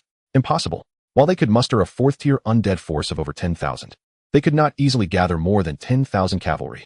Moreover, there was the mountain of the dead separating them, and the Halcyon family was deep within their territory, blocked by countless blood clans. If it were indeed the ghostly underground palace attacking, he would have received news. Then whose cavalry force could this be? Could it be Prince Nikola finally coming after him? But why had his informants not received any news? Why hadn't the other two major families come to help? Now that Elder Glaze had just been wiped out, it was even heard that Prince Nikola had sent his people to take over his remaining forces. At this time, those two old fellows should understand better than anyone the principle of if the lips are gone, the teeth will be cold. They must be more afraid of him encountering trouble than he was. How could they possibly remain indifferent? Who could it be? Who could mobilize such a grand force to destroy him? At this moment, Elder Halcyon was already dressed in a full set of armor, staring fiercely down below. Although the enemy's strength surprised him, as a battle-hardened elite who had crawled his way up from the bottom, Elder Halcyon showed no signs of fear, just a desperate situation. He had encountered worse before. A mere 10,000 fourth-tier cavalry could not wipe out the Halcyon family. Even if there were indeed tens of thousands of fourth-tier infantry coming from behind, it was still uncertain who would live and who would die. The city defenses were completed, and the plague catapults were fully deployed. The Halcyon clan stood on the city walls, nervously preparing for the imminent siege. However, when the over 10,000 cavalry reached near the city walls, they suddenly stopped. The leading general, clad in bone armor, galloped out, excitedly removing his helmet and shouted loudly, "Dad, stop!" With the other party's words, Elder Halcyon didn't even catch what was shouted and angrily yelled at his side. The next moment, a rain of arrows fell, forming a dense cloud in the sky. Among them were a large number of plague-infested flesh and giant crossbow bolts. Originally excited, the eldest son Halcyon, upon seeing this, turned pale with rage and hurriedly transformed into a blood mist, vanishing from the spot. He ran fast enough, but it was tough for the two brothers beside him. They did not have their elder brother's ability to disappear at will and could only watch helplessly as the rain of arrows fell. Fortunately, their equipment was extraordinary, made of very precious magical materials, providing them with terrifying defensive capabilities. Accompanied by the sound of clanging metal, the two were shot back over 3 meters, and their warhorse let out a scream before dying on the spot. As for the fourth-tier skeleton knights behind, they continued to fall in the storm of arrows. "Stop! Stop! It's our own people! Our own people!" Looking at the 3,000 knights he had painstakingly gathered being shot down by his own side, the third son Hoseyu almost fainted from the pain. However, the overwhelming sound of arrows and the continuous falling of giant stones and flesh drowned out his voice. The attack continued, and no matter how the two called out, it did not stop. Ultimately, it was the eldest brother Halcyon who reacted the fastest, slamming his hands onto the ground. 7-ring spell, Hand of the Blood God. A multitude of arms transformed into solid entities, desperately blocking the rain of arrows. The magical defense had its limits, but this move was too distinctive, instantly recognized by Elder Halcyon on the city wall. His eyes widened, and Elder Halcyon hurriedly grabbed a nearby flag and waved it. "Stop! Stop! Ceasefire!" With the command delivered, the Blood Clan on the city wall gradually halted their shooting. However, in just a few rounds of attack, the cavalry below still suffered heavy losses. From over 10,000 cavalry, at least 500 had already been lost. Among them, the third son Hoseyu suffered the most casualties, as he was the one who had recruited the most troops due to his usual stinginess leading to a strong financial base. Looking at the scattered skeleton knights in his team, at least 700 or 800 of them had fallen. Hoseyu felt darkness closing in before his eyes and a heaviness in his chest. Holding a small brother who had turned into a skeleton, he suddenly knelt down on the ground. "Dad!" At this moment, the high-ranking members of the Blood Clan had already followed Elder Halcyon down from the city wall. Looking at the severely damaged cavalry unit, everyone was silent. They were initially puzzled as to why this elite force was foolishly standing within shooting range, only to realize they were hitting their own men. In an instant, nearly 2,000 fourth-tier elites were wiped out, all of them their own soldiers. Even someone as resilient as Elder Halcyon felt a weight in his chest at this moment. He looked at his second son, who was in a sorry state, his third son, who was wailing on the ground, and his eldest son, whose face was ashen. Elder Halcyon's entire face trembled slightly. What on earth was happening? Hearing his father's question, the eldest son Halcyon, who had donned the skeletal armor and was experiencing the thrill of being a general, had an awkward expression. "We just wanted to give you a surprise." "Surprise? You call this a surprise?" Elder Halcyon almost swung a slap in response, glaring at his 3 sons. Elder Halcyon's teeth ground together with a creaking sound. Where did these soldiers come from? We just recruited them. It's the work of that Lord Gu Erdan. The moment eldest son Hausaid said this, he suddenly froze, his face changing drastically as he hurriedly turned to look behind him. Where's Gu Erdan? Why is there no movement at all? He wouldn't have been shot dead by that volley just now, would he? At this moment, the wailing third son and the disheveled second son were also startled, turning to look behind them. As they turned, they saw Gu Erdan leading his 100 cavalry, standing at the back of the main force with a shocked expression that seemed to say, "What the hell is this?" Looking at the chaotic battlefield, the numerous shattered skeleton knights, and the Blood Clan members turning to look at him, Gu Erdan's heart raced. What a damn family this is. Is it really that fierce just to greet someone? This isn't just a desperate warrior. This is simply a deadly warrior. Just greeting someone can lead to the death of over 1,000 subordinates. Is it safe to follow them? While they might make money, Gu Erdan was afraid he would earn with his life on the line. He better not get too happy and end up getting himself killed to entertain them. Should he run? Chapter 105. The correct use of the system in the Blood Clan castle. A lively banquet was underway, with numerous Blood Clan members singing and dancing, enjoying delicious food and beautiful views. However, among this crowd, there was an outlier, Gu Erdan, the skeleton frame. He couldn't drink alcohol or enjoy beautiful women. He was stuck in a forced sage mode, unable to feel any desire. As he joined the clan, the Hausain Blood Clan held a welcome party specifically for him. After learning about Gu Erdan's abilities, many high-ranking Blood Clan members came to establish good relations with him. Of course, they were also secretly seeking some help, such as creating some little brothers. Gu Erdan accepted all orders. The more, the better. After all, they might make a killing, but he would definitely not lose out. Logically speaking, a strategic-level killing weapon like Gu Erdan should be well protected, and the fewer people who knew about his information, the better. But who let the Hausain Blood Clan be in the midst of a succession war? Each of the 5 sons had their own power circles, and to stabilize the military's morale, they had to spread the news. Naturally, in their words, Gu Erdan was discovered by them and warmly invited in. Their relationship was incredibly good. They were like a fine horse and its rider, bees and honey, Romeo and Juliet, and a dung beetle, and, well, they had been through the 4 great ironies of life together. They had carried guns, been wounded, escaped from the wild, engaged in, well, vampires couldn't fathom how a skeleton soldier could engage in such activities, but since he didn't say anything, they didn't dare to ask. In any case, the news about Gu Erdan spread throughout the entire Hausain Blood Clan, and he was invited as a guest of honor. He could walk proudly among the Blood Clan. Even if Gu Erdan went up to slap the clan leader's son, they would probably think twice before retaliating. If he beat them up, it wouldn't be a big deal since Elder Hausain had 5 sons. Losing one wasn't a big deal. But if they retaliated and hurt Gu Erdan, that would be serious. Elder Hausain would surely skin them alive. The lively welcome party lasted for a whole day and night. After the banquet, Elder Hausain personally met with Gu Erdan. Following the standard procedure, they first exchanged warm greetings and then built relationships. After Gu Erdan presented a fragment of a broken soul as a token of joining, he officially became a member of the Hausain Blood Clan. Then came the recruitment of soldiers. Initially, Gu Erdan thought that the 3 sons of the Ho family were already generous enough, offering tens of thousands of soul flames. But after witnessing Elder Hausain's capabilities today, Gu Erdan realized what a true old-school powerhouse was. How much did this guy spend? Let's just say, he used soul flames to single-handedly create 30,000 skeleton soldiers. However, these skeleton soldiers were not cavalry. Cavalry required strengthening horses and were not good at siege warfare. He strengthened infantry instead, focusing on heavy infantry who excelled in siege warfare. The only regret was that these skeleton soldiers lacked a bit of intelligence. Yes, these were the dumbed-down versions of skeletons, severely cut corners. Elder Hausain explained that such cannon fodder didn't need high intelligence.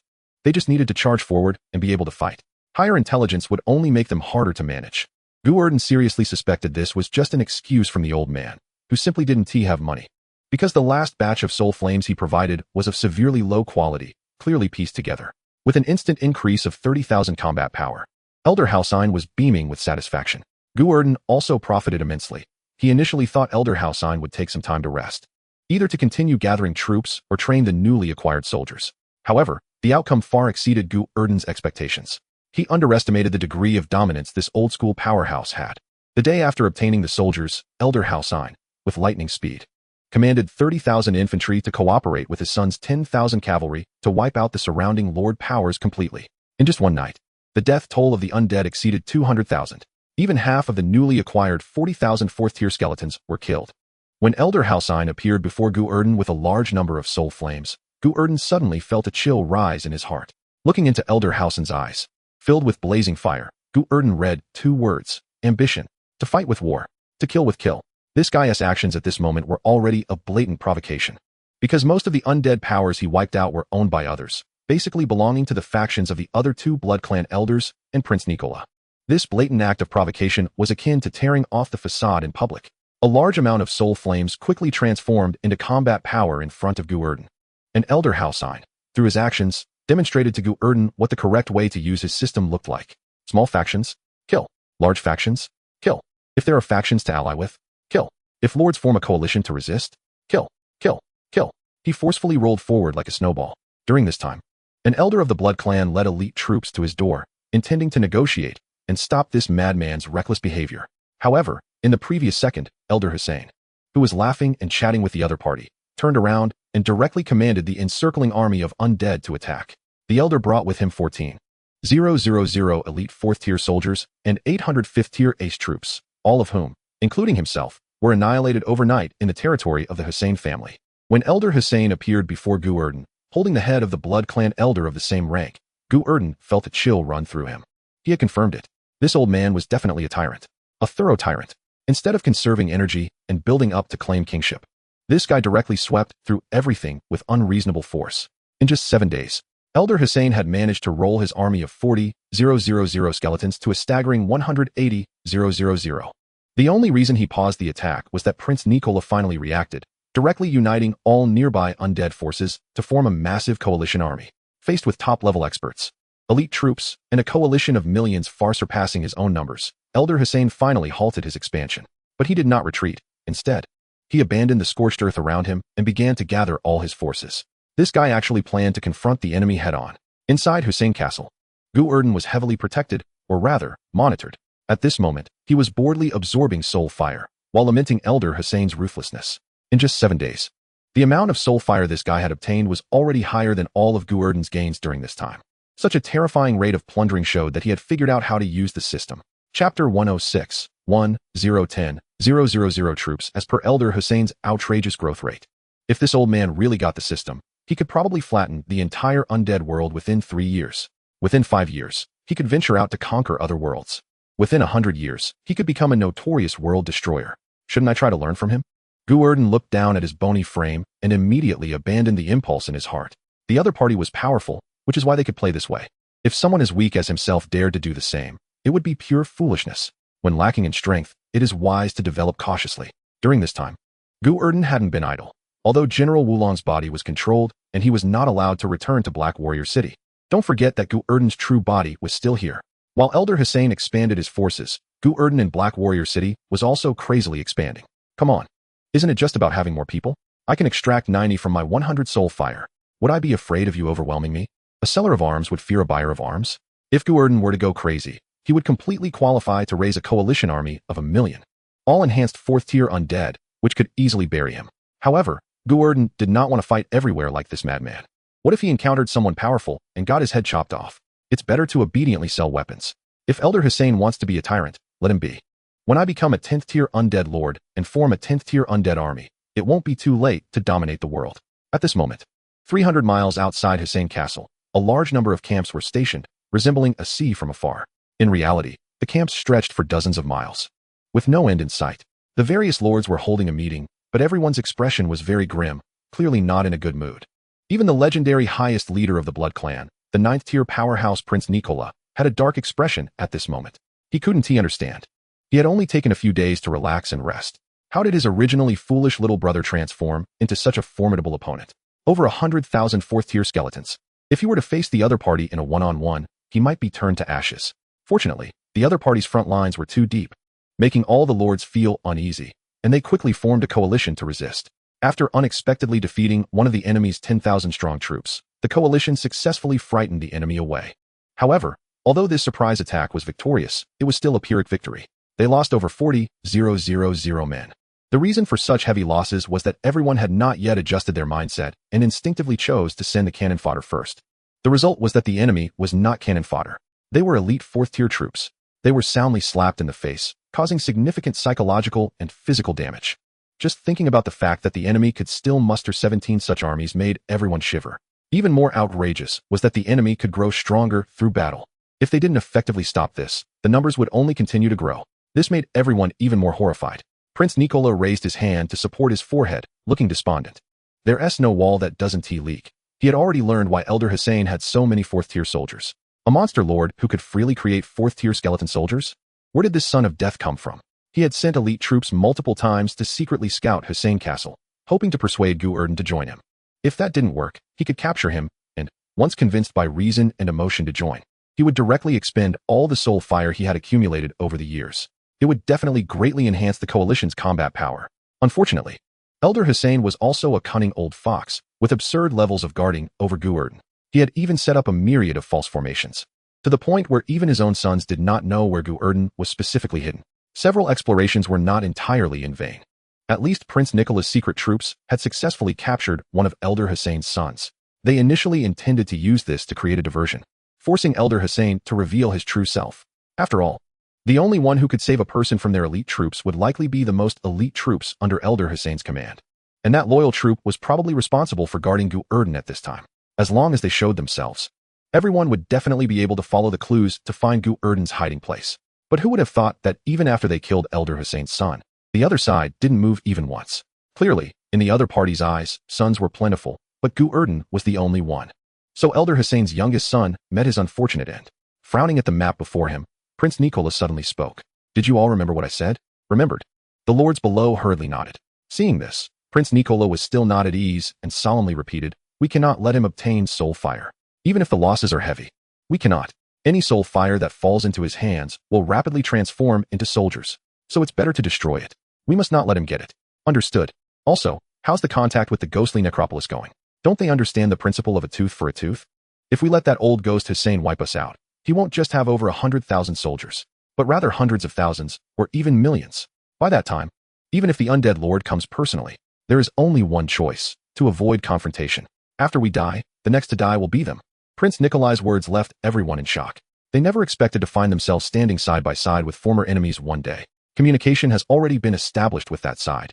But one of the ghost kings has fallen, and the other two are missing, causing their lords to be uncooperative and unable to mobilize fully. However, through our communication, more than half of the lords willing to come to support have already been reached, with a total number around 300,000. What is their strength? Those who have reached the third tier and above probably do not exceed 50,000, and those who have reached the fourth tier are likely just over 10,000. Better than nothing, at least we have some.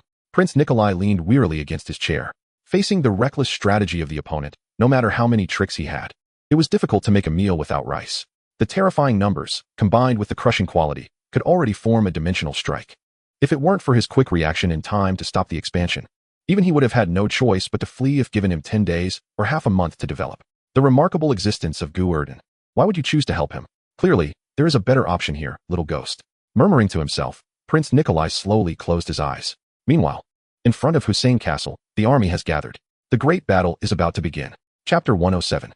The true trump card of Elder Hussein in the muffled sound of the horn. War officially broke out 3 days later. A coalition of undead numbering 1.5 million clashed fiercely with Elder Hussein's 170,000 elite fourth-tier soldiers, and in an instant, bones flew everywhere, with countless undead perishing. At this moment, the battlefield had gathered the most elite forces from the northern edge of the undead realm, and both sides were fighting fiercely, with high-level undead continually falling in battle. The coalition lords watched this scene, their hearts twisted in pain. These were their elite. The elite they had painstakingly cultivated for decades, or even centuries.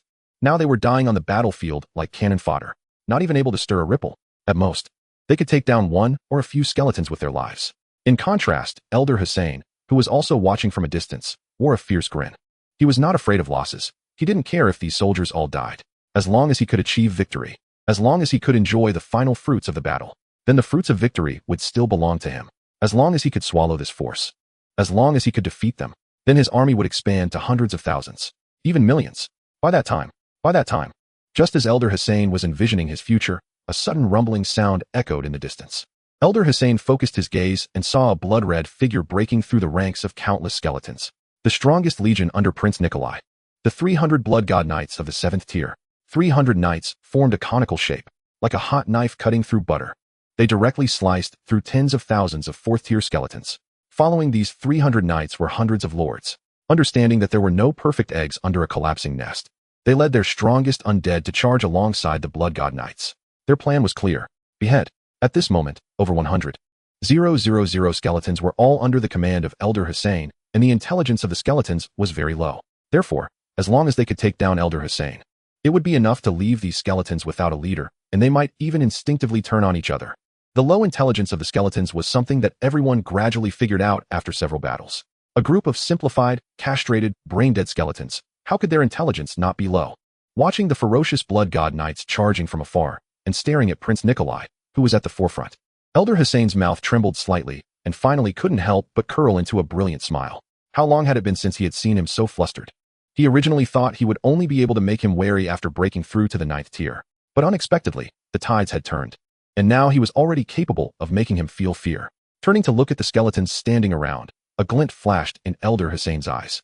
Others called him a reckless fighter, daring to bite even when facing a 9th tier expert. But if he were truly a reckless fighter, how could he have steadily climbed to his current position and survived so luckily? He was not a reckless fighter. The reason he dared to fight anyone was that he had the capital to do so and the certainty of victory. Raising a hand to point at the sky, watching the approaching blood god knights, Elder Hussein suddenly let out a wild laugh. Come, today, let you witness the true trump card of Hussein. Super-level magic. The souls of 10,000 return to 1. Rise. As he tightened his hand, an invisible energy spread out, instantly sweeping across the entire battlefield. Then, countless 4th-tier skeletons fell like wheat being cut down, their souls being pulled toward Elder Hussein, quickly merging into his body. Upon seeing this scene, Prince Nikolai's expression suddenly changed drastically, and with a shout, he turned his horse and rushed to the side. At the same time he turned, Elder Hussein, whose body was entwined with countless souls, suddenly waved his hand, and thousands of souls surged forth like a flood. 5th ring spell. Soul explosion. Multicolored lights lit up, colliding into the blood god knights, charging ahead. What was clearly just a very ordinary 5th ring spell erupted with unprecedented destructive power at this moment. The knights were instantly thrown into disarray. The entire unit was pierced through. A large number of 7th tier experts turned to ashes. The light beam even penetrated the rear army, splitting the entire battlefield in half. Such a terrifying strike directly stunned everyone present. Even Prince Nikolai turned pale, his lips trembling wildly. Ha ha ha, did you see that? This is power. My power. Elder Hussein. Oh no, it is Prince Hussein. The power of Emperor Hussein. Floating in midair, Elder Hussein was surrounded by multicolored souls, and the dazzling round jade hanging on his chest emitted a brilliant light. The so-called holy artifact actually refers to treasures made from the bodies and souls of 10th tier experts. After infusing power, one can use the domain powers of the person who was forged in life.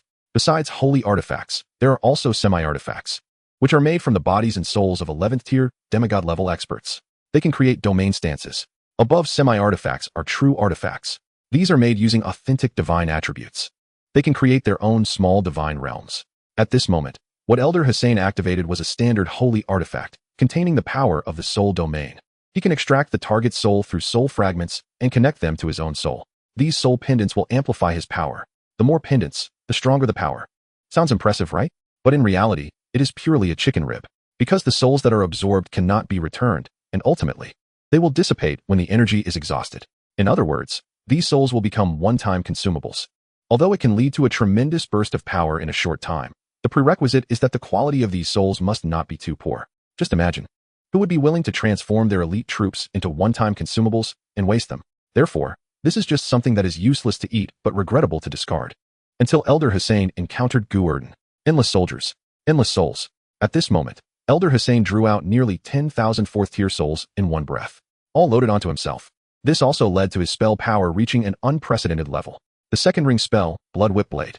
Originally, he could only condense a whip about 10 meters long to swing, but now it spread to 100 meters, whipping like a blade. Everything along its path was shattered. There was also the 3rd ring spell, Soul Hand, transmitting soul power into the ground to form an arm. It spread out for hundreds of meters, grabbing and tearing flesh. In addition, there was the 6th ring spell, Blood Soul Arrow. Blood from his body transformed into sharp arrows flying out, automatically tracking and killing. Moreover, the blood of the killed would also be assimilated into arrows, increasing at a snowballing rate. The surrounding undead fell like wheat being harvested, both enemies and allies.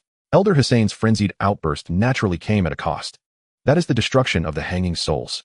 Each time a spell was used, many of the souls connected to him would dissipate into nothing. Just as losses appeared on one side, Elder Hussein quickly activated the soul gem, mobilizing the soul fragments of the skeleton soldiers stored inside, pulling their souls out to continue fighting. This perpetual motion-like strategy brought great damage to the undead coalition, while Elder Hussein's own skeleton army was visibly diminishing. In just a short 5 minutes of explosion, the number of undead killed by him had already exceeded 90,000. The fourth-tier skeleton soldiers from whom he had extracted souls also reached tens of thousands. Chapter 108. The Battle Between Old Monsters. Hussein.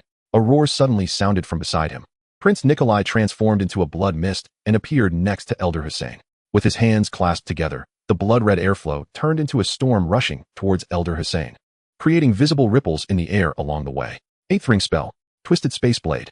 Faced with the power from space, even Elder Hussein at this moment did not dare to be the slightest bit careless. He raised a finger, and blood condensed from his hand, forming a double-edged blade that spun rapidly, instantly creating a blood-red barrier beside him. Seventh ring spell. Bloodblade. The powers of space and blood collided. The entire space trembled violently. Even the center of the collision had begun to show cracks. This was a sign of space collapse. Being able to cause space to collapse also meant that he had touched the edge of the 10th tier domain power. One was a 9th tier powerhouse who had half-stepped into the realm of the undead lord. The other was a genius who forcibly touched the power of the domain relying on the Blood Clan sacred artifact. The two unleashed all their power in a head-on clash.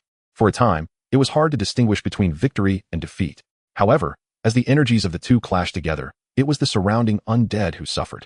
Visible energy waves surged in all directions, and those hit by the blood-red air wave would be dissolved on the spot, while those struck by the spatial fluctuations would be turned to dust. The two remained in a stalemate for more than a minute, within 100 meters radius. No living thing could stand for more than 3 seconds besides them. Such a frenzied contest. The consumption was unimaginable, and Prince Nikolai gradually began to struggle. This was not because his power was weak, but because Elder Hussein, with countless souls bolstering him, was adept at long battles. Prince Nikolai, crashing into a steel plate, gradually began to exhaust his strength. The blood-red air wave began to gain the upper hand. Elder Hussein wielded his weapon to dispel the spatial power, instantly turning from defense to attack. The raised blade pointed directly at Prince Nikolai's chest. The blood-red air wave tore through the spatial power like a withered branch. Inching closer to Prince Nikolai, looking at Prince Nikolai's pale face, Elder Hussein's smile grew increasingly sinister. Old buddy, we've been scheming against each other for so many years. It seems it's time to settle this. As he spoke, the blade had completely broken through the spatial barrier and pierced into Prince Nikolai's chest. At an extremely slow yet exceptionally firm pace, inch by inch penetrating into his chest, armor was pierced, flesh was torn, bones were dissolved. The blood-red blade pierced through the chest, and Prince Nikolai hung on the blade, his body visibly beginning to dissolve. Just as Elder Hussein, with a sinister smile, prepared to press on and directly eliminate this old rival, he suddenly found his weapon stuck and unable to move. Prince Nikolai gripped the weapon with his hand, allowing the flesh and blood on his palm to be completely dissolved. After forcibly controlling Elder Hussein's weapon, Prince Nikolai's eyes suddenly widened. In his eyes, a blood-red skull pattern gradually emerged. Ninth ring spell, Eye of the Reaper, a powerful killing move that can directly pull the target's soul out. As the spell was activated, Elder Hussein felt a jolt in his soul, and his spirit showed signs of leaving his body. However, facing such a killing move, Elder Hussein, though surprised, was not angry. Instead, a hint of mockery appeared in his eyes. Nikolai, we've known each other for nearly 1,000 years, and we both know each other's trump cards inside out. Do you think I would be completely unprepared for this move of yours? As soon as his words fell, Elder Hussein's soul suddenly distorted strangely, directly swapping places with an attached subordinate soul. Fourth ring special spell, Soul Transfer. The soul of Elder Hussein, originally locked on, instantly transformed into the soul of a skeleton soldier. Faced with the ninth ring spell, Eye of the Reaper, even Elder Hussein found it difficult to fully resist, let alone a mere 4th-tier skeleton soldier's soul. With almost no room for struggle, the skeleton soldier's soul only had time to let out a scream before being dragged into the Eye of the Reaper, instantly turning to ashes. Crack. Seizing the moment when Prince Nikolai's killing move was exhausted, Elder Hussein fiercely lunged forward and drove a blade straight through Prince Nikolai's entire body. The blood-red blade pierced through his body, instantly twisting and spreading, transforming into more than a dozen fine blades that reversed back, piercing through Prince Nikolai's internal organs from behind. Elder Hussein did this because he knew that Prince Nikolai had a life-saving skill, with 5 blood beads inside him. They could move back and forth within his internal organs. As long as one blood bead remained intact, Prince Nikolai could use it to revive. At this moment, with all internal organs pierced, the freely changing blood blades could quickly capture the positions of the 5 blood beads, dealing him a fatal blow. At this moment, Prince Nikolai had fallen into a desperate situation. Even his life-saving skill was instantly broken. Elder Hussein thought he would be terrified or completely mad. But who would have thought that the severely injured Prince Nikolai showed no sign of fear at all? Instead, those blood-red eyes of the Reaper continued to lock onto Elder Hussein's direction, never moving away. Looking at Prince Nikolai's blood-red eyeballs, an ominous premonition suddenly arose in Elder Hussein's heart, yet he did not know why. The Eye of the Reaper was indeed domineering. even among equally matched strong opponents. If they were unprepared or not good at soul power, they would be instantly killed. However, this ability also has its flaws, namely an extremely long buffering time, making it a decisive move that will only be used at the last moment. The power of the Eye of Death has already been exhausted, and it cannot be restored in a short time. Why is this guy using the Eye of Death to lock onto his own soul? Wait a minute. Locking onto the soul. Not good. Elder Hussein, realizing this, almost instantly made a dodging motion. He even discarded his blood blade, abruptly raised his left arm and swept it forcefully, severing his right arm that was connected to the blood blade. His body then quickly retreated, trying to create distance from Prince Nikolai. This series of actions was as quick as lightning, without a hint of hesitation. Yet, despite this rapid speed and terrifying reaction, he still could not evade Prince Nikolai's killing move. A crack appeared on Prince Nikolai's forehead, and a blood-colored jade bead resembling an eye emerged from it. Above it emanated a strong aura of evil power. The undead sacred artifact, the Eye of Death. A beam of light flashed by, ignoring the obstruction of physical objects and the skeleton souls entangled around Elder Hussein, and shot straight into Elder Hussein's soul. This also belonged to the power of the soul's domain. However, unlike the soul pearl that enslaves other souls to provide power, the power of the Eye of Death is the purest annihilation of souls. Its power is so great that it can instantly slay Lord-level powerhouses. Even if it has been transformed into a sacred artifact and cannot exert its original strength, it is still enough to annihilate a 9th-level undead in an instant. But controlling such a powerful domain force is extremely difficult, especially when relying on a sacred artifact. Prince Nikolai used the Eye of Death's ability to lock onto a person's soul to lure Elder Hussein into using a soul transfer spell that could evade this killing move, and then took aim for a full 10 seconds, sacrificing 3 of his own blood beads. Only then did he manage to hit his target. And the effect of such a costly strike is outstanding. Elder Hussein, with wide-open eyes, was shot and fell to the ground on his back. Although his body showed no injuries, he had completely lost all sound. The soul perished. Chapter 109, The Yellow Sparrow Catching Cicadas. Cough. Prince Nikolai covered his wound and coughed painfully, his face pale. 3 of his 5 life-saving blood beads had now been destroyed, and much of his flesh and blood had been dissolved, leaving him severely injured. Moreover, both the lords under his command and the 307th-level Blood God Knights had suffered heavy casualties. After all, Elder Hussein's previous outburst was too terrifying. Even if the undead lord were to come, he might not fare well. Fortunately, he was still a step ahead, managing to pull off a desperate counterattack. Covering his wound, he slowly stood up, revealing a hint of a smile in his eyes. This undead sacred artifact was a treasure given to him by the lord above who had high hopes for him, one of the items used to win him over. It was also that great figure who granted him 2 9th-level soul ghost fires, helping him break through to the 9th-level prince position. As for the cost, he had to submit a large amount of soul ghost fires each year as a tribute. The losses this time were too heavy. The experts were nearly all dead, and the soldiers lay scattered across the battlefield. But so what? In the end, he still won. As long as he could gain the loyalty of that guy who could continuously create 4th-level undead, he would have an endless army. By then, what would a mere northern border region count for? He would take over the entire north. No, he would take over the entire undead realm. He would become a lord. He would become a king. He would become the supreme god. Despite being severely injured, with half of his face nearly dissolved, Prince Nikolai was still laughing wildly at this moment. However, just a few laughs in, his laughter abruptly stopped. Looking at the soul pearl floating up from Elder Hussein's chest, Prince Nikolai first froze, and after realizing it, he suddenly swung his arm, completely ignoring the pain from his injuries, and directly thrust forward with the spell, Twisting Blade of the 8 Rings. He didn't know why the soul pearl was floating up on its own, but years of battle experience told him that something was definitely wrong here. Although attacking recklessly would destroy an undead sacred artifact, if he failed to stop the unexpected occurrence in time, he might end up dead himself, having survived for over 1,000 years. Prince Nikolai showed no hesitation as he made his move. However, as he thrust down with his blade, the twisted spatial blade met the soul pearl but could not penetrate it even a bit. The attack of the weapon actually had an effect. The reason the soul pearl did not shatter was that there was a barrier in front of it, a barrier made up of the souls of thousands of skeleton soldiers. Facing a blade capable of tearing apart space, the souls of the numerous skeleton soldiers broke upon contact, yet they managed to forcibly block the attack with sheer numbers. In Prince Nikolai's grim expression, a flickering figure floated above the soul pearl. It was Elder Hussein. At this moment, he appeared in ghostly form, his eyes showing both fear and a hint of mockery. Nikolai, did you not expect this? You're not the only one with a trump card. The soul box? It's a method used by liches to preserve souls. You actually refined the soul pearl into your soul box. How could you have such a method? Ha ha ha. Nikolai, you and others are too focused on expanding your power, forgetting that strength itself is everything. We are immortal. If we were to use this infinite time for pleasure, wouldn't that be too wasteful? I have studied human martial arts.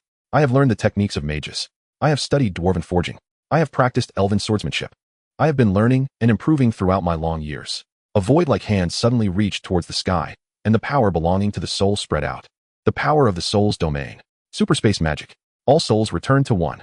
In an instant, all the shattered soul fragments of the skeleton soldiers stored in the soul pearl exploded, and on the battlefield, over 100,000 skeleton soldier souls flew out. They gathered like a dark cloud towards Elder Hussein's soul. Seeing such a terrifying scene, Prince Nikolai's face turned pale, and he instantly exploded into a cloud of blood mist, attempting to forcefully escape. However, no matter how decisive his actions were, it was useless, as at this moment, the overwhelming souls had already surged into Elder Hussein's body. The next moment, a brilliant array of colorful soul light beams shot out from Elder Hussein's body, illuminating the entire battlefield brightly. 5-ring magic. Soul explosion. The ultimate killing move executed at the cost of over 100,000 4th-level undead souls. Screams, wails, vast numbers of undead fell like harvested wheat, either shattered or turned to nothingness. The light lasted for more than a minute, and as the brilliance illuminating the world gradually faded, there were no living beings left on the entire battlefield. Indeed, there were no living beings left. Not only the enemies, but even their own had not survived. Several sons who had fought alongside their father had all perished under this move. Seeing this scene, Elder Hussein frowned slightly. If possible, he did not want to harm his own people. But the problem was that this move was ultimately not his own power, but was unleashed through the Soul Pearl, making it impossible to distinguish friend from foe. In order to achieve victory, Elder Hussein could only choose indiscriminate strikes. The souls controlling the Soul Gem fell together, and with a wave of his hand, the scattered souls on the battlefield converged. The terrifying energy from over 1 million souls even caused ripples in space. Elder Hussein felt the energy fluctuations within the Soul Gem that captivated him, and a brilliant smile couldn't help but appear on his face. With them, he could quickly create an army of 1 million. What are a few sons? What is a handful of elites? In front of 1 million 4th-tier skeleton soldiers. Even if the Lord of the Undead were to come in person, he could flatten them. In fact, after gathering the power of 1 million souls with the Soul Gem, Elder Hussein was confident enough to challenge legendary figures like the Lord of the Undead, who were of demigod level. Landing on the ground, Elder Hussein looked down. Before him, Prince Nikola was lying there, gasping for breath. Relying on his own powerful strength, Prince Nikola had not died under this attack, but he was not far from death either. Just this indiscriminate attack almost turned Prince Nikola to dust. If all this power were aimed at one person, even the Lord of the Undead would likely perish on the spot. Looking up at Elder Hussein, who was floating over, Prince Nikola's lips twitched, and a hint of a smile appeared on his battered face. You won, Hussein, but I didn't lose to you. What defeated me was luck. Upon hearing this, Elder Hussein raised his hand, his finger aimed at Prince Nikola's forehead. With a tremor of his finger, a black beam shot out, instantly shattering the last drop of blood in Prince Nikola. Looking at Prince Nikola's eyes that could not close even in death, Elder Hussein smiled.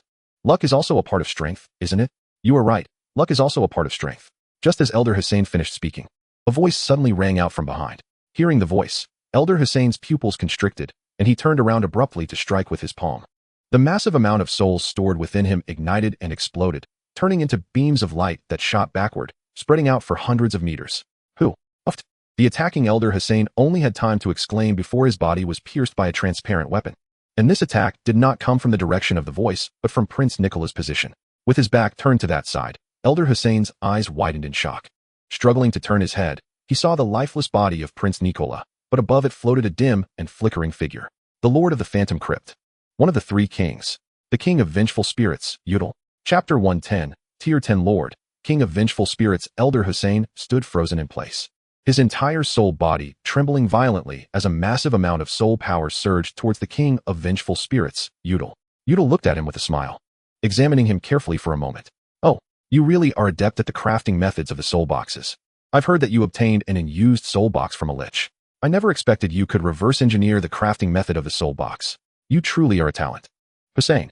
Listening to the mockery in his ear, Elder Hussein's hand trembled as he tried to grasp the weapon, but unfortunately, sensing his movements, Udal suddenly urged his power, causing the weapon that absorbed souls to increase in strength, forcibly pinning Elder Hussein in place. Feeling the soul power being crazily drained, Elder Hussein was both shocked and furious, his eyes revealing a hint of fear and disbelief. This is not normal power. This is the power of a lord. And unlike the incomplete domain powers you use with sacred artifacts, this is genuine, complete domain power. You just said that luck is also a part of strength, right? I completely agree. Did you not expect it? A great defeat in the Phantom Crypt has instead fully realized my potential. with a sinister smile on his face. Feeling the terrifying power within him, Udal felt as if he were ascending to the heavens. Even gods could be easily destroyed. I have broken through. After absorbing the soul of the Phantom King, Khazar, I have successfully broken through to the 10th tier. Do you see it, Hussein? This is true domain power. A power that you half-baked beings can never hope to rival. The transparent weapon continued to absorb wildly, and Elder Hussein's entire soul became dimmed significantly, as if it would collapse at any moment. Seeing that Elder Hussein had no power to fight back in his hands, Udal became increasingly proud. Hussein, my domain power is also related to souls. I can forcibly take anyone's soul power. If this continues, your soul flame will degrade. Degrade to Tier 7, Tier 6, Tier 5. I could even turn you into a blood slave. So surrender, Hussein. As long as you choose to pledge loyalty to me. As long as you tell me where that guy is hiding. I am willing to make you my first general. Shall we work together for great achievements? At this moment, the king of vengeful spirits, Udal, finally revealed his tale. He was also here to create 4th tier undead and to eliminate all threats. Elder Hussein's previous explosive move had indeed frightened Udal, who did not dare to confront him head-on and instead chose to launch a sneak attack. To sneak attack an 8th tier being as a lord of the undead, if this got out, he would probably be laughed at. But if anyone had witnessed the terrifying power Elder Hussein had previously unleashed, they probably wouldn't dare to laugh. That level of explosion, if solely considering destructive power, had already surpassed the strength of an ordinary 10th tier undead lord. This was also why the king of vengeful spirits, Udal, did not dare to face him directly. Listening to Udal's words, Elder Hussein's lips quivered slightly, and after a moment, he surprisingly revealed a smile. But it was a very mocking smile. Udal, we have both survived for over 1,000 years and are well aware of human nature. Do you think you can deceive me with words like that? If I tell you his location, I fear that in the next moment, I will die at your hands. So you don't intend to say, huh? Actually, it doesn't matter whether you say it or not. At worst, I will just search slowly. Your territory is that big. I will eventually find it. That requires you to be alive to search. A sharp cry suddenly rang out, and Elder Hussein's entire soul turned blood red, then exploded on the spot. The remaining souls of the skeleton soldiers were also detonated together, releasing terrifying power in all directions. This power was extremely strong. Even a 9th tier expert would not dare to take it head-on. However, the king of vengeful spirits, Udal, who had already advanced to the 10th tier lord position, merely frowned at this moment, and he wasn't even worried about this wave of energy. Raising his hand, he pointed, and the energy within him formed a barrier to protect himself. Looking at Elder Hussein, who had chosen to self-destruct, Udal wore a helpless expression. Even in death, you have to cause me trouble, truly. Boom. Before Udal could finish his sentence, a deafening explosion suddenly erupted in the distance. Udal turned in shock, only to see that the castle within Elder Hussein's territory had turned into a sea of fire. Elder Hussein had unexpectedly used some means to blow up his home at the same time as his soul self-destructed. Damn bastard. The king of vengeful spirits, Udar, suddenly turned extremely sinister, transforming into a black light that vanished in an instant, covering hundreds of meters. He did not care about the spoils in Elder Hussein's lair, and there was a high probability that there would be no spoils left. According to the informant, this guy had sold everything that could be sold to create soldiers, and now his lair was practically empty. A hollow castle like this would not make much difference even if it hid some self-destructive means that harmed both others and himself. What Udar was worried about was that guy called Gu Erdan. Elder Hussein actually dragged that guy down with him before dying, not even leaving anything for himself. Even if he killed him, that damn bastard. If I had known this earlier, I wouldn't have wasted my breath with him. The black light that was Udar moved at an incredible speed. After breaking through to the 10th tier, the energy within him underwent a qualitative transformation. It was a power beyond the mundane, capable of instilling fear in others with just a wave of his hand. In just a few seconds, Udar had disappeared from sight. After he completely left, the ashes on the ground, formed from souls, suddenly trembled slightly, and then a blood-red disc flew out from it. The soul of 10,000 souls. Did he lead him away? Thankfully, I left a backup plan. Elder Hussein, whose soul was hidden within the soul of 10,000 souls, let out a sigh of relief and, without daring to delay, accelerated and flew far away. His earlier self-detonation was just a ruse. At the moment of self-detonation, Elder Hussein used a soul transfer spell to swap his soul with that of a skeleton soldier. The remaining skeleton soldier souls were all detonated by him in an instant. And even if Elder Hussein's soul was somewhat affected by the explosion's power, it would be covered up.